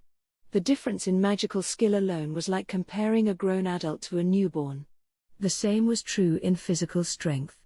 Only in tactical skill, something that could be learned on the battlefield and nowhere else, could Sare safely consider himself close, but even then, Diablo was already closing the gap within the space of this fight. The speed of his growth was dizzying. If he wanted to, Diablo could have easily killed Sare right now. And if he's not, that must mean Diablo had no intention of ending his life. Which meant that someone else out there must have killed Rayhium. But who? Yes. Hinata never wanted to be involved with all this, and the incident occurred after she left, as if aiming for that exact moment. It's so suspicious. Wait. Not even suspicious. It had to be the 7 days clergy behind this. Sare was sure of it. And just then. Sare, we've come to give you aid. Rejoice. We shall destroy this demon together. Hold the demon back for us. Our magic will take care of him. The air warped behind him as Sare felt a new presence, one bearing a stupefying amount of force. They were the members of the 7 days clergy, 3 of them in all, and despite the way they put it, the magic they were attempting to cast was far too dangerous to use in this space. A good criminal always knows how to destroy the evidence. And in this case, the evidence was anyone who knew that Diablo didn't kill Rayhium. Which included the journalists on hand. They weren't idiots, many of them had come to the same realization as Sare by now. It was the whole reason Diablo kept them around. So if the clergy wasn't aiming for Diablo at all. Run. Get away. Just as Sare turned toward the press and gave that warning, a massive fireball engulfed the entire area. A white-hot bolt of force penetrated Hinata's chest. Hurriedly, I came over to help her up. Hey, you all right? NGH. Gar. She was coughing up blood. But through the pain, she still brought a hand to her chest, attempting to cast a spell. It failed, as it would, given that she couldn't speak any longer. Instead she eased herself down, lying limp in my arms. The blood from her began to stain my clothes a bright shade of crimson. Unless I did something, Hinata was going to die without ever knowing what happened. We could work out the timeline that led to this later. I took a potion out of my stomach and sprinkled it over her chest. But while this would normally begin the healing process immediately, now, of all times, nothing happened. Understood. The subject Hinata Sakaguchi possesses high resistance to magic. Her body automatically disassembles magicules, neutralizing their effects. It cancels out magic? Magic won't work on Lady Hinata, her assistant Arno said, shaking his head as he ran up to me. Any recovery magic has to be wholly in its alignment, or else it will be neutralized on contact. Ah. So holy magic, which didn't work through magicules, was okay. A lot of good that did me. These potions were useless, then. In that case, don't just stand there. Cast some holy magic on her. We needed something more effective. Hinata was still alive. If we used holy magic to heal her, she ought to be able to recover. After I shouted at them, Arno and the other paladins began to act. But they couldn't move. Something was blocking them, a ring of light, binding all the paladins. A group of people, each bearing a huge amount of power, had used a high-level teleportation spell to jump into our area, restraining Arno and the rest. The two mystery visitors kneeled before me. Demon Lord Rimuru, it is a pleasure to meet you. We are members of the 7 Days clergy, and we have come here to punish Hinata Sakaguchi for violating our orders. It sure was brazen of them. Hinata was on the ground, barely conscious. Arno and the other paladins were all tied up, and then these guys show up. And I had heard of the 7 Days clergy before. Adalman didn't seem to appreciate them too much. Very suspicious. I wanted to learn more from them, but things were kind of urgent right now. I don't know what's going on with you guys, I said, trying to sound as annoyed as possible, but don't get between Hinata and me. We already settled things between ourselves, so I'm not gonna let her die. The clergy raised their arms up high, making their disagreement clear. Unfortunately, we must insist. Hinata, the woman there, has ignored the will of the god Luminous. This is blasphemy, and we must issue divine punishment in response. The gall of these guys. They teleport right into my backyard, and think they can just say anything they want. But please, forgive Lady Hinata. She had her own motivations for this. The clergy had no interests in the pleadings of the paladins. Don't give me that crap. One of them suddenly shouted. You tricked all of us, didn't you? You wanted Lady Hinata dead from the start. This was the captain of that band of 100, the one who'd faced off against Shion. Then, suddenly, things began to get a little hectic, by which I mean, the paladin standing next to him took out his sword and plunged it into that captain's body. Wah? Guard, why you? The captain gasped. Such insolence, Renard. I refuse to allow you to speak so ill of the 7 Days. You were conspiring with the rebel Hinata all along, weren't you? You're the one who tricked us. The shouted accusation created a stir among the rest of the paladins. They had no idea who was telling the truth, I figured. That was how much political power this clergy must have had over them. But that wasn't true, was it? I mean, that a heat beam or whatever came from guard's direction. Which meant? Well, it meant I had no idea what to do next. Things were so chaotic, there was no hope of putting them back in order.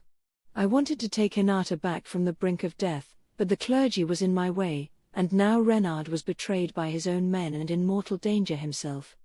And then the clergy says they want Hinata dead for defying them, although they don't seem to be hostile to me. So now what? Job 1 was to save Hinata. You asked me to, for one, but beyond that, I think we were just a few steps away from working everything out with each other. If we could make up, I figured that could lead to friendlier relations with both the Western Holy Church and the nation of Lubelius. Abandoning her was never an option for me. Look, I'll hear all of you guys out later. This is my nation, and you need to follow my laws while you're here. You're Arno, right? Cast your healing magic on Hinata now. My nation didn't have laws, really, but I still had executive power, and I meant to wield it. But the 7 days clergy wasn't impressed. We cannot allow that. The followers of Luminism have sworn absolute allegiance to the god Luminous. Even if the demon lord Rimuru wishes it, no one here will execute your request. They were keeping all the paladins from doing anything. It was so annoying. There was no time to try reasoning with them.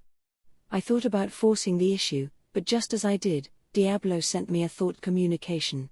So Rimuru, I have an emergency report. What is it? Keep it short, I'm kind of busy. Pardon me. I have discovered Rahiam's killer. It is a group known as the 7 Days Clergy. They appear to have devised all these events behind the scenes. Ho! I am faced with 3 of them right now, and I fear that leaving them alive might cause harm for us later. Can you provide evidence that they're the killers? We have a press corps full of journalists from around the world here as eyewitnesses, my lord. All right. Permission granted. Rub 'em out. Yes, sir. What impeccable timing. Diablo definitely earned a nomination for Most Valuable Butler with that show. I had no idea how he had engineered this to work out so well, but I guess I had the right man for the job. This solved a lot of riddles on my end. So the 7 Days Clergy were the bad guys here? Their motives were unclear to me, but I guess they were after Hinata, not me. They wanted her dead, presumably because she'd be trouble for them alive, and since she'd be too formidable a foe for them, they had hatched a scheme to turn the rest of the world against her. The dude who just stabbed the paladin Renard must have been connected to them, too, or maybe he was a 7 Days member himself, but either way, this guard guy was the real hitman here. He must have wanted a clean kill, but performing the crime right in front of me was a mistake. My universal detect was in operation, so doing the deed with me around was like shouting I'm the killer. As you pulled the trigger. I suppose these were the guys who fiddled around with my message for Hinata, and I had to assume they interfered with Diablo's plans, too.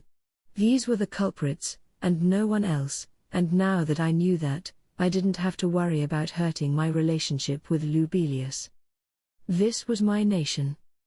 Originally, I had thought it best to leave them alive, but they had been a thorn in my side as well. I didn't see much need for that now. If they were going to run on me, let's just kill 'em off instead. So leaving Diablo to take care of his own business, I began to take matters into my own hands. Time to let off a little steam. Benimaru. CI.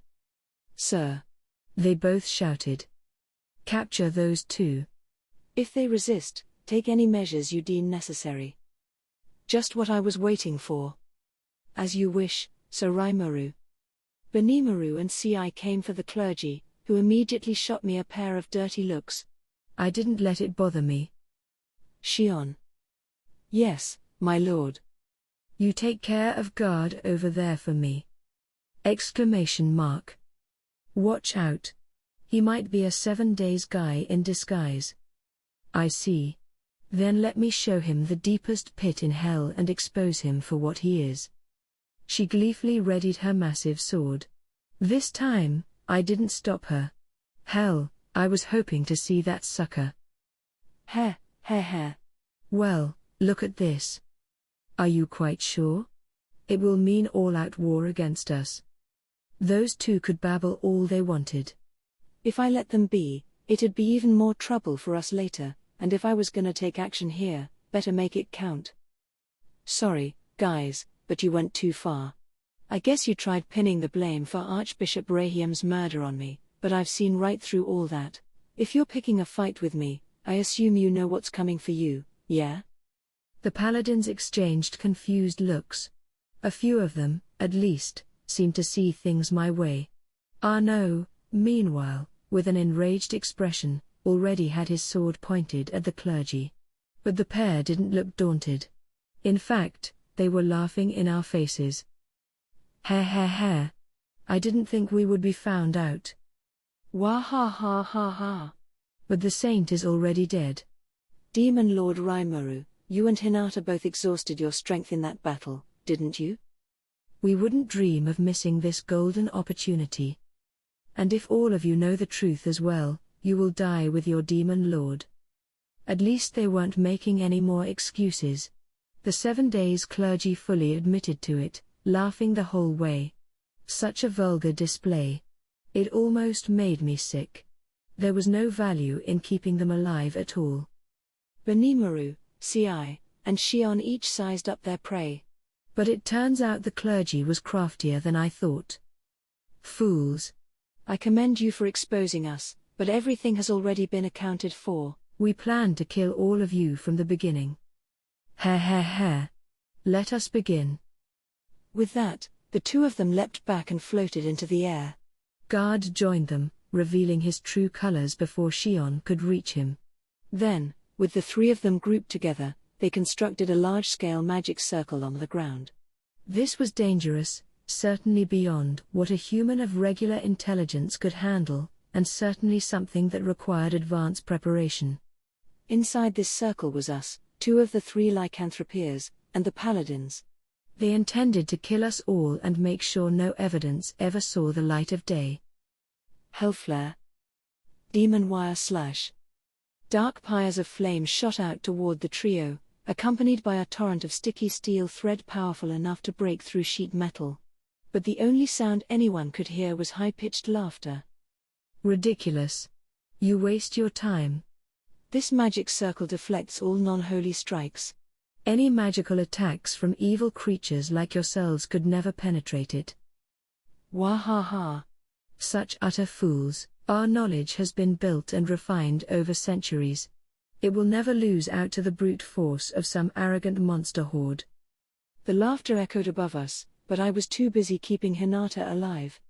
She had a temporary heart, made from my own body, but it took up a ton of magicules. I wasn't used to pulling this off, and it wasn't exactly a very compatible donor organ for her, so it wasn't working as well as what I concocted from Juran. Then Shion charged forward, ready to push all my concerns away. Shut up.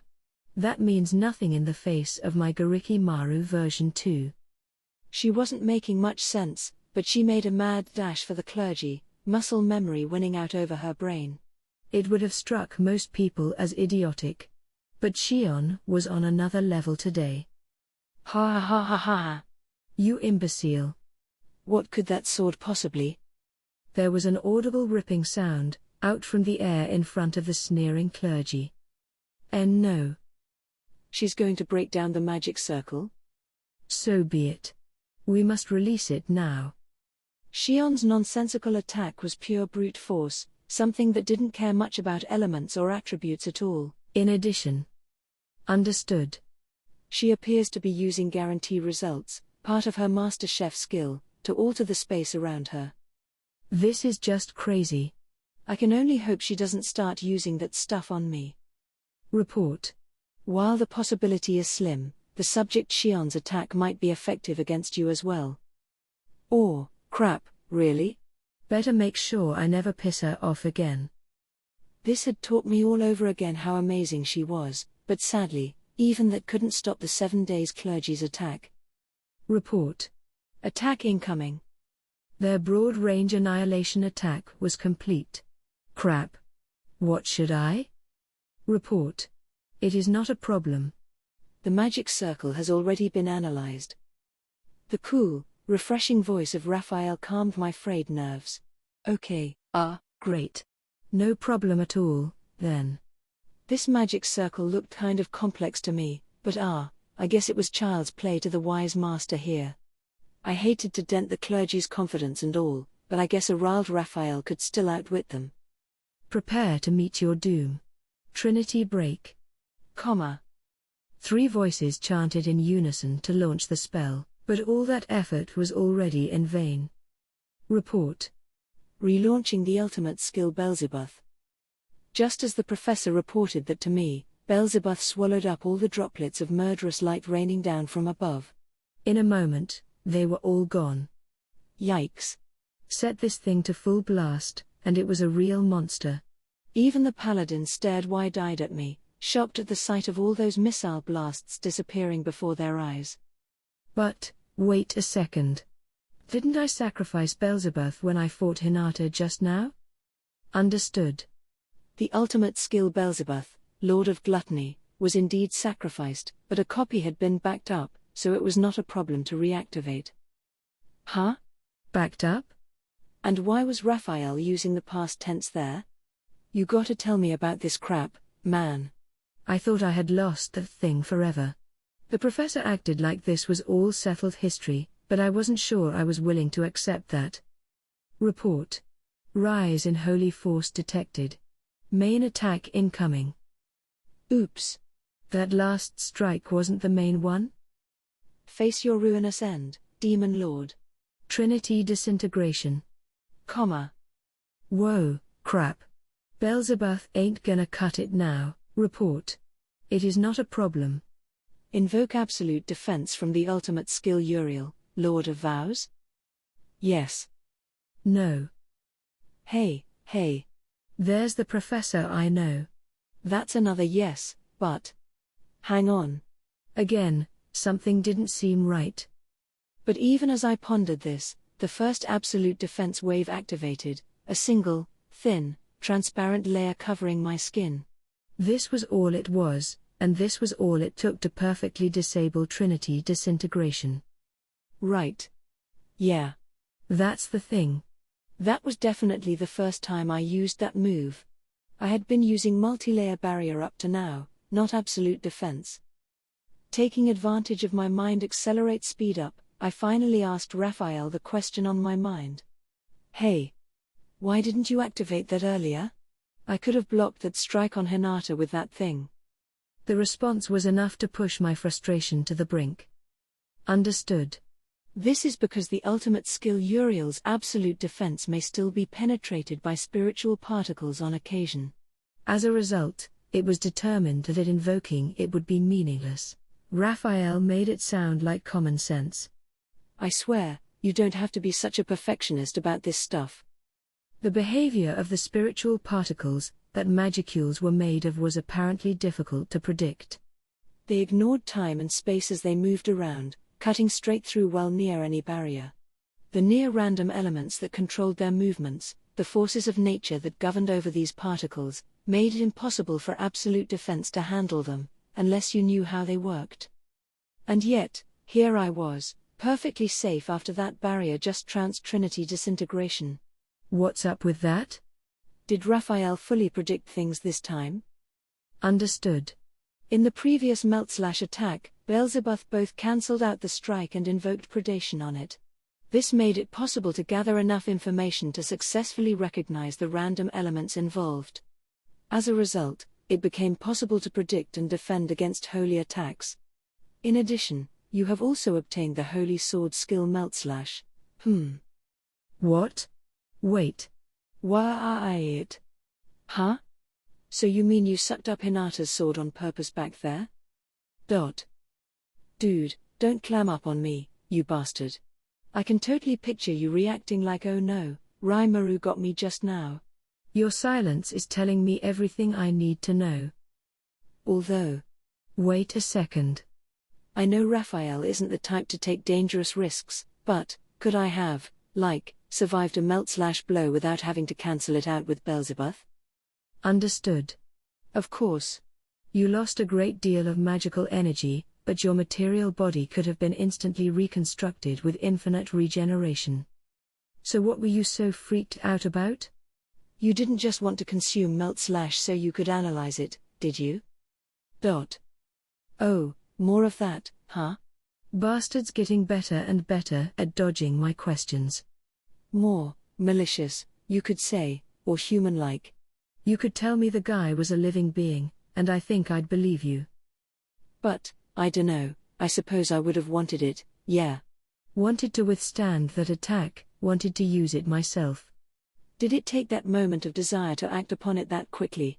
What a crazy ability I had, it almost felt like it was going to waste on a bum like me. Negative.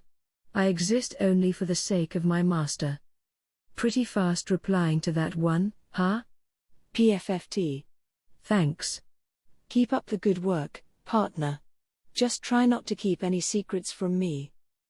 Thus, within the dilated time Raphael and I bickered with each other, our entire conversation ended in a single real-world instant. No. That couldn't. No. It is impossible. Such a ridiculous feat should never happen. There could be no creature in this world who could withstand a direct blast of disintegration. And so on and so forth. All three of them were mightily confused, and, I could see why. Even I thought it was kind of freaky, and I allegedly cast it. The ultimate in holy magic, cast in triplicate no less, and I blocked it like a spit wad.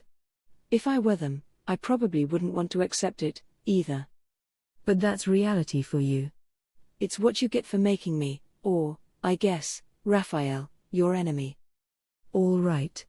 Now it's our turn. Benimaru, Ci, and Shion nodded. Your fancy magic circle seems to have disappeared, Benimaru said, a ball of flickering black flame in his hand. Think you can withstand this a second time? The 7 days clergy visibly recoiled at the sight of this.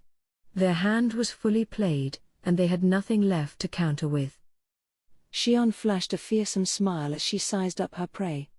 You can't escape us, you pile of garbage. Prepare to die. Ci was silent, watching the clergy's movements with an unblinking eye. Alvis and Sufia, the lycanthropeers, were watching over the paladins, making sure none of them stepped out of line. There were unlikely to be any more real threats among them, but no harm in being sure. Not like any would-be assassin among them could do much of anything now. NGH. The 7 days trio had now been herded into a single location. But they still refused to give up. Think this over carefully. We are the guardians of humankind. If you kill us, the followers of the god Luminous will not take it sitting down. Exactly. Luminous's rage will burn all of you to ashes. We will step back this time. Now that we know you are not evil, I am sure talks will proceed smoothly with the Western nations. You will be good neighbors to each other. With a mix of intimidation and flattery, they deigned to negotiate with us. This was really starting to piss me off. It was time, I thought, to end this. I seem to have caused quite a lot of trouble for you, Demon Lord Rimuru. But then a cold, bracing voice echoed over us as a massive gate appeared, cutting through the air. The door opened, revealing a beautiful young woman. Between her unique silver hair and her heterochromatic eyes, there was no mistaking it, she was the Demon Lord Valentine herself, and I probably didn't need to ask why she came. Gar. My lady? What are you doing in a place like this? The clergy visibly withered in her presence, cowering in fear. Then they kneeled before her. Well, then. I guess Valentine was actually the god Luminous this whole time. The realization struck me dumb. Diablo, almost shaking with glee, let out an evil laugh. All right. Permission granted. Rub 'em out. With those simple words from Rimuru, he had full permission to do as he pleased. He wanted these fools eliminated as quickly as possible, yes, but before that, there was some business to take care of. He turned toward the press corps. Now, everyone, are you all right? The fireball was blocked by the barrier Diablo built, keeping all the journalists unscathed. This barrier also kept all the demon hunters, as well as King Edward and his knights, safe from injury. Nothing based on magicules, including aspectual and spiritual magic, could penetrate it. TCH. Annoying little demon. You are capable of that much? A fearsome foe, indeed. It is time to show off our own holy force. Prepare to launch. The clergy, expecting to wrap this whole thing up in a matter of seconds, had to be surprised. No matter how powerful this demon was, destroying his physical body would eliminate any influence of his on this world. The moment he could no longer maintain his magical form, it was back to the spiritual realm for him.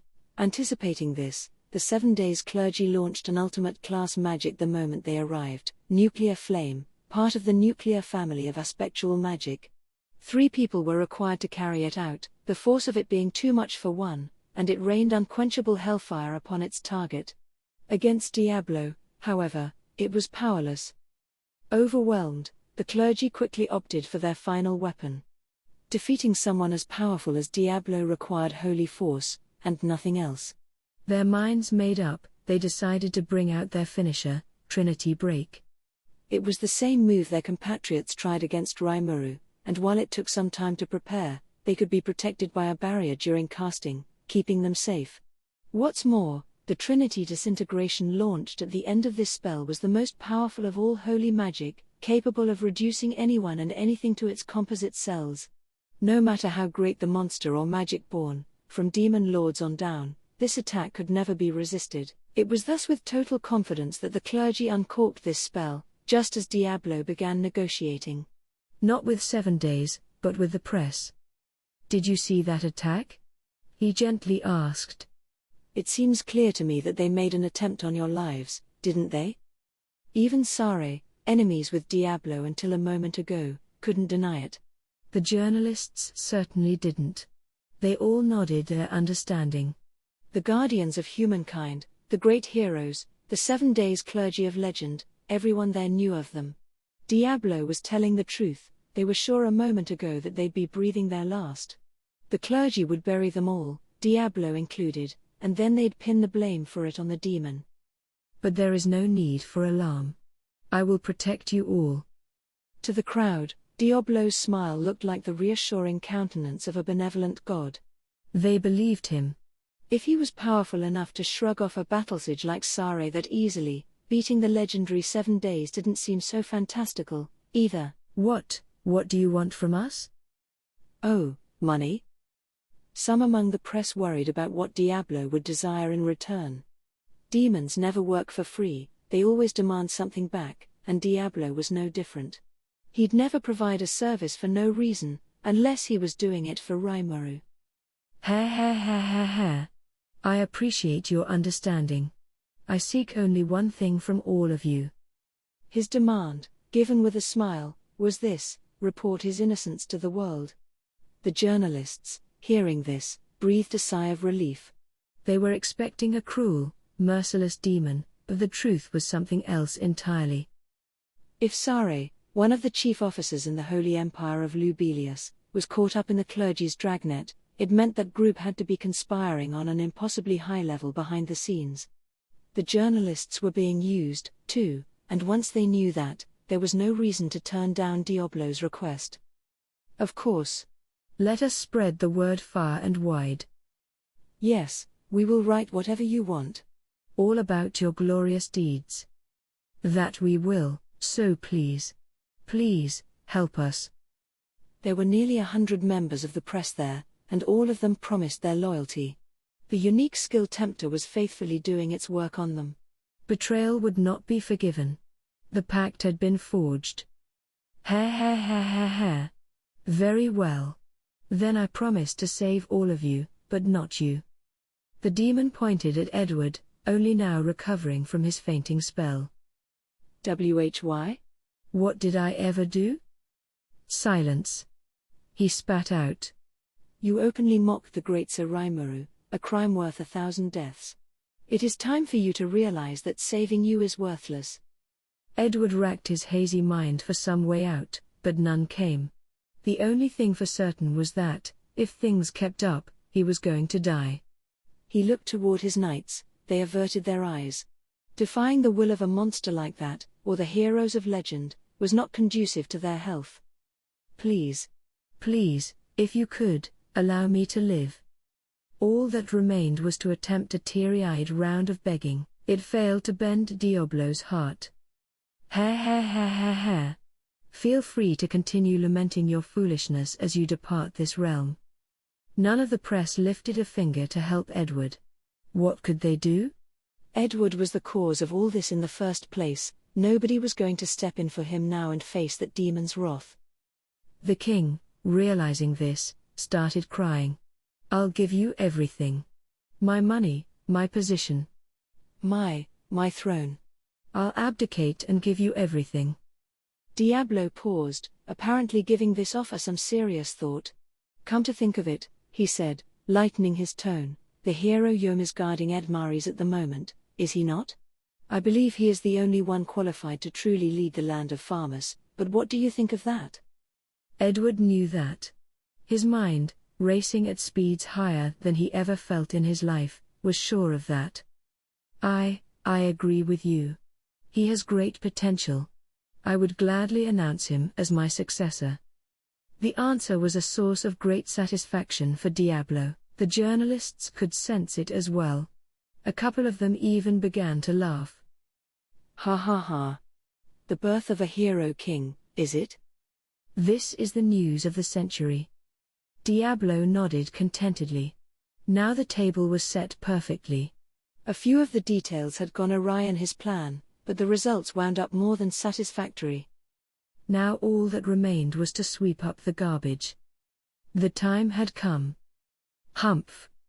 Are you ready for this? In just a few more moments, a rain of light will cleanse this realm of evil. Enjoy what few remaining seconds you have left to. The clergy had been watching these events from afar, assured that their upcoming spell would win the day for them. What arrived instead was a single moment of despair. Am I ready for what, exactly? Don't make me laugh, you scum. You meddled with my plans and shamed me in front of Sir Rimuru, both serious crimes.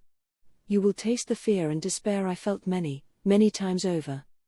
There wasn't a trace of a smile on Diablo as he regarded the 7 days. His face was expressionless, the beauty to it only adding to the fear factor. What? What are you saying? Have you lost your mind? This spell could never. The clergy was cut off by a snap of the fingers, and then the world was enveloped in horror. Enjoy the sensation of powerlessness in a crumbling world, moment of despair. This was Diablo's power, taking advantage of tempting world, one skill in the tempter repertory. Normally, it worked directly on the target's subconscious to affect their mental state, but Diablo had improved on it. It let him materialize a virtual world for its hapless victim, then exercise absolute control over that world. Diablo could even dictate who lived and died in this virtual realm, and then, with the help of the truth twist skill, he could switch out the pretend world for the real one. The phantoms and monsters crafted by him would take on real form in the physical plane. It was as unfair a skill as it was inhumane. Breaking out of it could only be done with sheer willpower and a well-trained spiritual body, but almost nobody could defeat the spiritual life form of Diablo in that contest, and not even the 7 days clergy was an exception. What is this? Our magic is disappearing? No. The three of them struggled in abject surprise, but there was nothing they could do. The clock ticked on their personal hell, and after a short while, their world collapsed. Enjoy reflecting upon your foolishness in the deepest pit of hell. It was time for the final flourish, end of the world, the final snuffing out of the tempting world he created, taking everything inside with it. It swallowed up the 7 days clergy's full despair, taking it all the way to the final second. And then the promises made in this battlefield were safely carried out.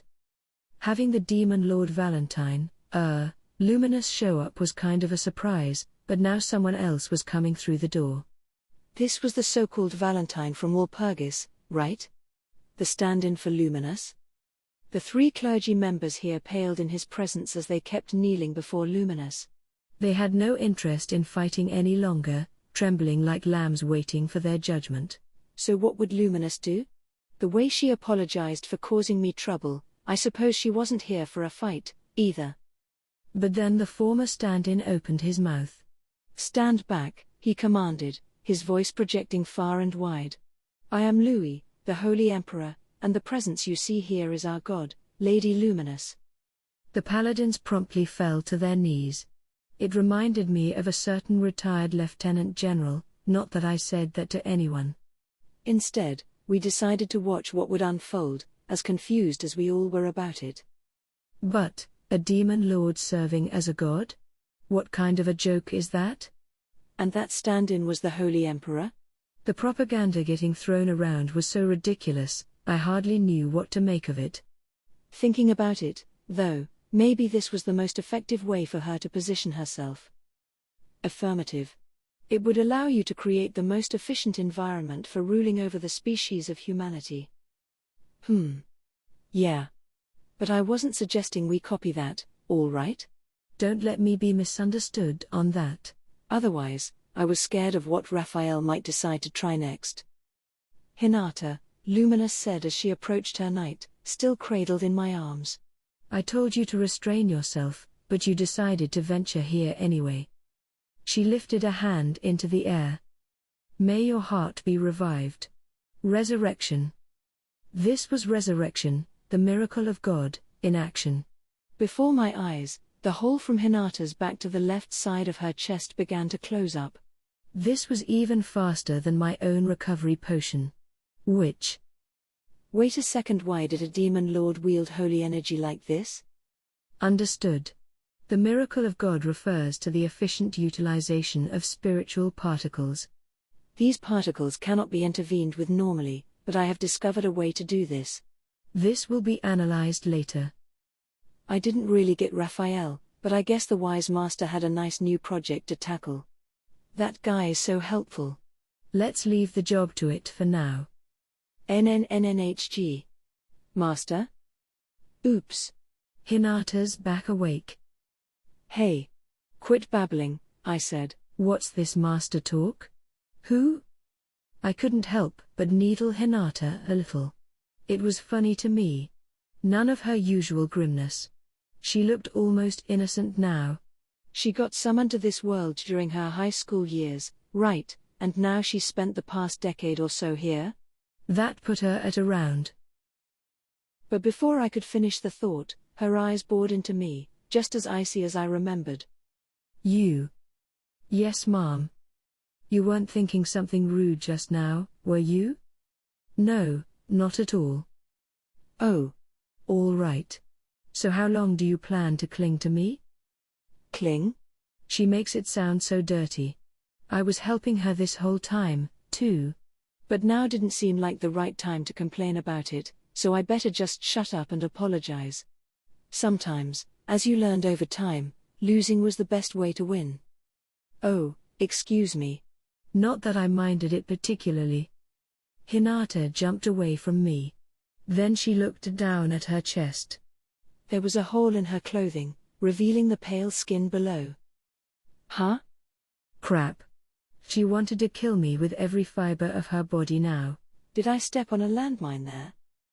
Has anyone ever told you, she asked as she glowered at me, that you're completely tactless? You're the one staring daggers into me right now. Why do you have to be so stubborn? You never listen to people. I didn't mean to mouth off like that.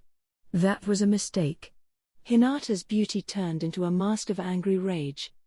I could hear her give me an exasperated TCH. But she simply took a breath, bottling it up, and flashed me a smile, which was scarier, in a way. Look. I'm just short-sighted sometimes, that's all. You are tactless, aren't you? I bet you had trouble getting dates your whole life. Her words pierced straight through my heart. A critical hit. Shut up, lady. Quit making me remember my forgotten past. I did not. People thought I was considerate and reliable. Oh? Well, great, she replied, giving me a look of pity as she chuckled. God, I hate her. Right at the end, she beat me good. I won the battle, but now I felt like such a loser. And, oh, wait, I never declared victory anyway. Leaving me to deal with my shock alone, Hinata used her own healing magic to take care of Renard. Her spell did a hell of a job as well. I thought Luminous might have helped him out, but she couldn't have cared less. I guess she's the type to pretend people didn't exist if she wasn't interested in them. Hang in there, Renard. Guess he's got it worse than I do, in a way. By healing Hinata, Luminous had restored the paladin's confidence in her. Some of them knew the Holy Emperor Louis's name, too, and none seemed to question his presence here. Seeing Renard come back to life sent up a cheer among the troops, many shouting Lady Hinata. And crying their eyes out. She punched out one dude she caught staring at her chest, though. That's Hinata for you. Can't let your guard down. What's she talking about, being short-sighted? It's not like she didn't have magic sense on all the time. But I guess she was particularly sensitive to the wandering eyes of men, huh? Better be careful. Kinda too late for me, but... After the commotion calmed down a bit, Luminous slowly opened her mouth. Now, 7 days clergy, what excuse do you intend to make for this?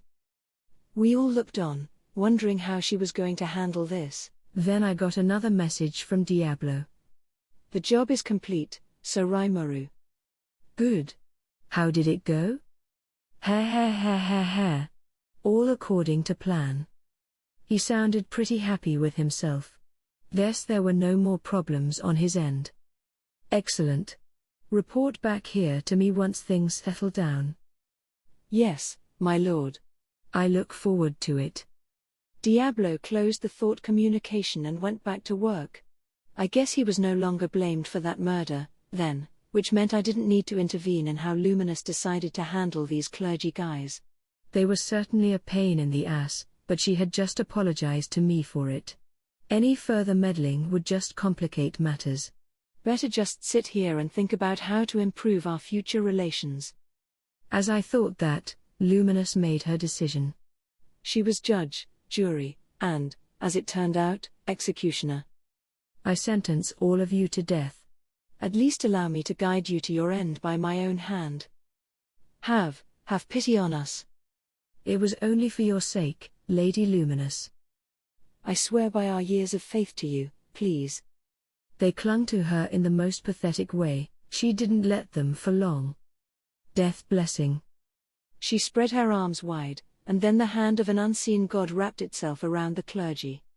It was, I suppose, one final act of pity for her servants. A warm embrace of pity is all I could call it, but apparently it was much crueler than that, turning the living into the dead as it did. It was my first glimpse of the extent of Luminous's power. Thus, painlessly and all too easily, the 7 days clergy, who had attempted to trap us all in their cruel schemes, met their end. It came so quickly, I have to say. And here I was bracing myself for full war against the Holy Empire. Instead, it was now time to negotiate our future relations. It wouldn't do to stand around outside like this, so I decided to change locations, staging a sort of victory march back to town as I guided Luminous, Louis, and Hinata along. Soon, I spotted Veldora back in town, and then I remembered. Sorry, the final defense line turned out to be unnecessary. Or, damn it. I was waiting here with bated breath, all this time. The news didn't exactly thrill him, but he'd have to deal with it. Thus, everything was settled, or so I hoped. But the moment Veldora laid eyes on Luminous, he dropped another bombshell. Whoa. You. I remember you. I know I do. You're Luminous, the demon lord Luminous. That vampire whose castle I blew to splinters. Wow, I'm glad I remembered. Otherwise, it'd be bothering me all day. He was stopped by the tip of a sword Luminous produced out of nowhere tapping against his neck. But, too late now, huh? He just went and proved to the world that the god Luminous was the demon lord Luminous Valentine. The paladins were, nonplussed. They fell silent, unable to pass this all at once. Hinata, apparently aware of this before now, put a hand to her forehead and sighed, while Louis just stood there like he was above it all. Hoo boy. Time and time again, Veldora proved himself the biggest troublemaker I ever knew. We all had to team up to restrain the enraged Luminous after that, this accursed lizard. Getting in my hair every single damned time. But that's a story for another day. Epilogue. A new relationship. Deep inside the inner cloister, Gren, the Sunday priest of the 7 days clergy, was waiting for his comrades to return from their mission. There had been some complications with the elimination of Hinata, leading to an emergency request from Arze. Failure wasn't an option here, so DNA and Vina went out to join them. That woman has too keen a mind for her own good. We need her out of the picture before she obstructs our plans any further. We must use that demon lord, that god Luminous, if we wish to become the true rulers. Gren had served Luminous for several hundred years with that secret ambition in his mind, weeding out anyone too talented, and therefore dangerous, for his liking. The fellow clergy under him did their jobs well, portraying him as a loyal servant to the faith, and it was easy to make them move on his behalf. Luminous liked him, and if he could appeal to people's sense of jealousy about that, they did whatever he wanted them to do, just as he knew they would this time. Arze was on his way to assassinate Hinata, disguising himself as the paladin guard after the original one had been dealt with on the sly. Everything was in place. The disguise was the product of Dina's own sorcery, nobody could see through it. The Dragon Buster he gifted Hinata was equipped with a device that caused it to self-destruct anytime he wanted. If it broke right when the demon Lord Rimuru attacked her, that would be enough to ensure her defeat. But she didn't use it, and even worse, she started with a leg up in the fight. Hearing that, Gren decided a change of plans was in order. If Rimuru killed Hinata, then great. If he didn't, Arze could seal the deal instead. Then the clergy could move to kill any eyewitnesses and assuage Rimuru, earning his trust and ensuring things would go in the right direction. But the problems just kept piling up. The demon in the farmer's province of Megum proved much stronger, and craftier, than predicted. Throwing that strength around, that forceful, almost unfair strength, had planted doubts in the minds of the journalists. Gren went through the trouble of assembling for the event. A frantic report from the Saturday priest, Zeus, who was observing the fray, convinced him to send out the Wednesday priest, Melis, and the Thursday priest, Thalon.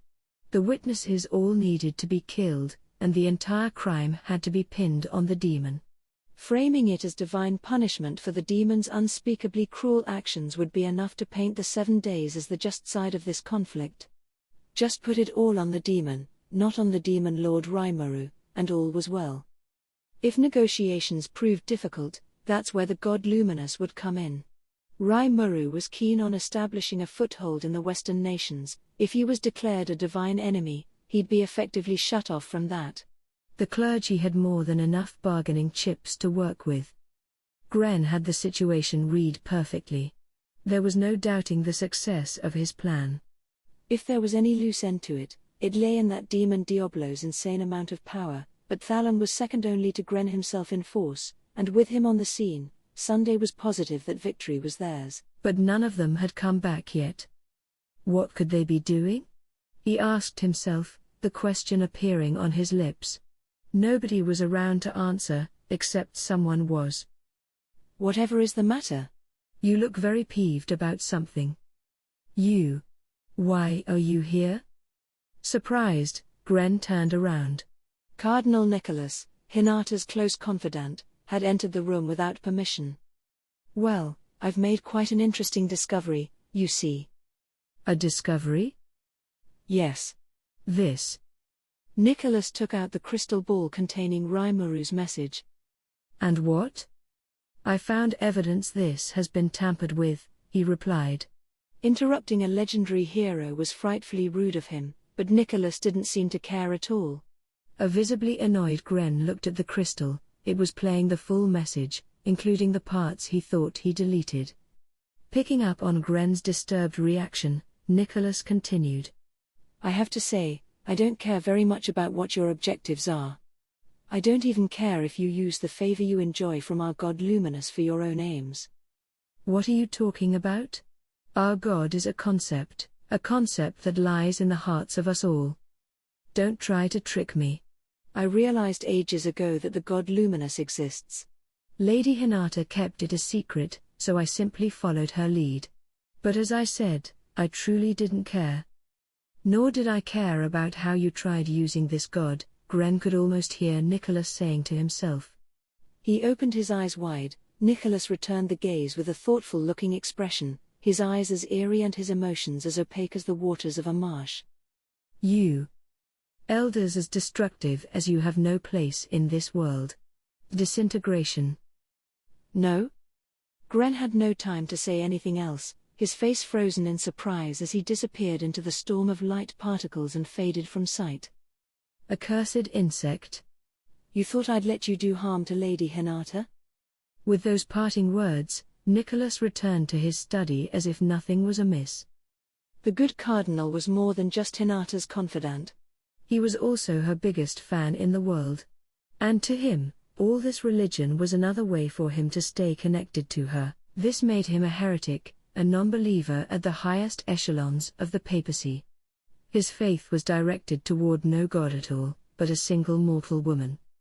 Inside a warm, firelit room, Granville Rotso sat on a heavy, padded chair and meditated. Nicholas. Curse you. He opened his eyes, the blinding light of the disintegration burned into his mind. As well it should. For Granville Rotso was none other than Gren himself, the Sunday priest and leader of the 7 days clergy. He had the ability to send his spiritual power into other people, possessing their bodies, and he had just transferred himself to another host the other day. Now all that effort was wasted. Today's experience was a chilling one, even for him. If that had been his actual body, the Cardinal really could have ended his life. That only added to Granville's rage. But perhaps the time was ripe to pull out anyway. As he opened his eyes, he sensed Glenda approaching his mansion. It meant things had not gone according to plan, it was all a failure. The moment she stormed into the room and saw Granville, Glenda began shouting. "Sir Granville, we couldn't do it. There's no way I could handle that monster. It's crazy." She looked exhausted, like she ran all the way here from the battlefield. There was no doubting her. It was the truth. "What about the other battle sages? If you took him on as a team?" "No, I tell you, he's just not on that level. In battle, you know, my nose is highly sensitive to the smell of death. I decided this was all trouble for me, so I pushed the battle on Sare's shoulders and ran off. That guy's a demon lord class foe, maybe even stronger, for all I know." It sounded like an exaggeration to Granville, but he had still received no contact from his 7 days companions. He even sought out their presences, somewhere in the battle over there, and found nothing.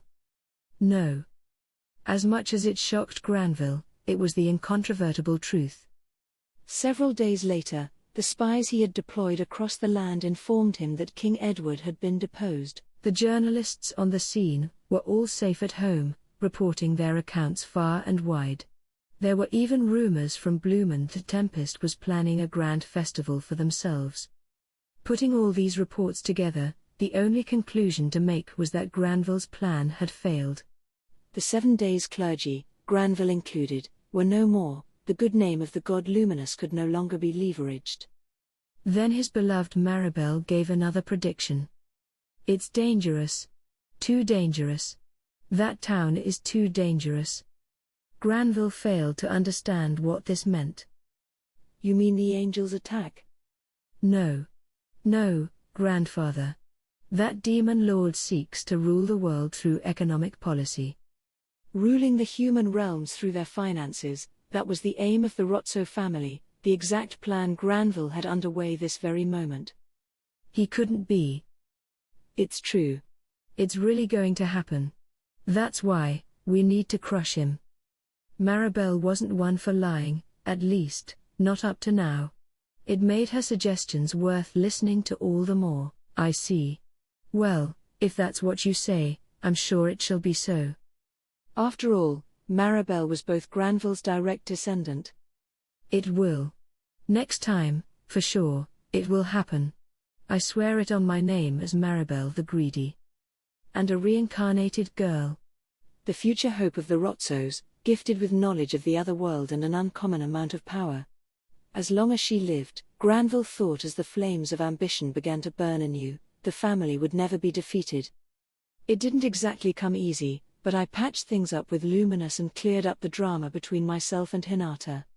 In exchange, as a sort of apology, they agreed to send out a Western Holy Church missive declaring us to be harmless. All this came about because of how hard it was for us to understand each other. I'm sure it wouldn't be the last time, either. But I think this was also a lesson for both sides, a trial we should strive to overcome and improve ourselves with.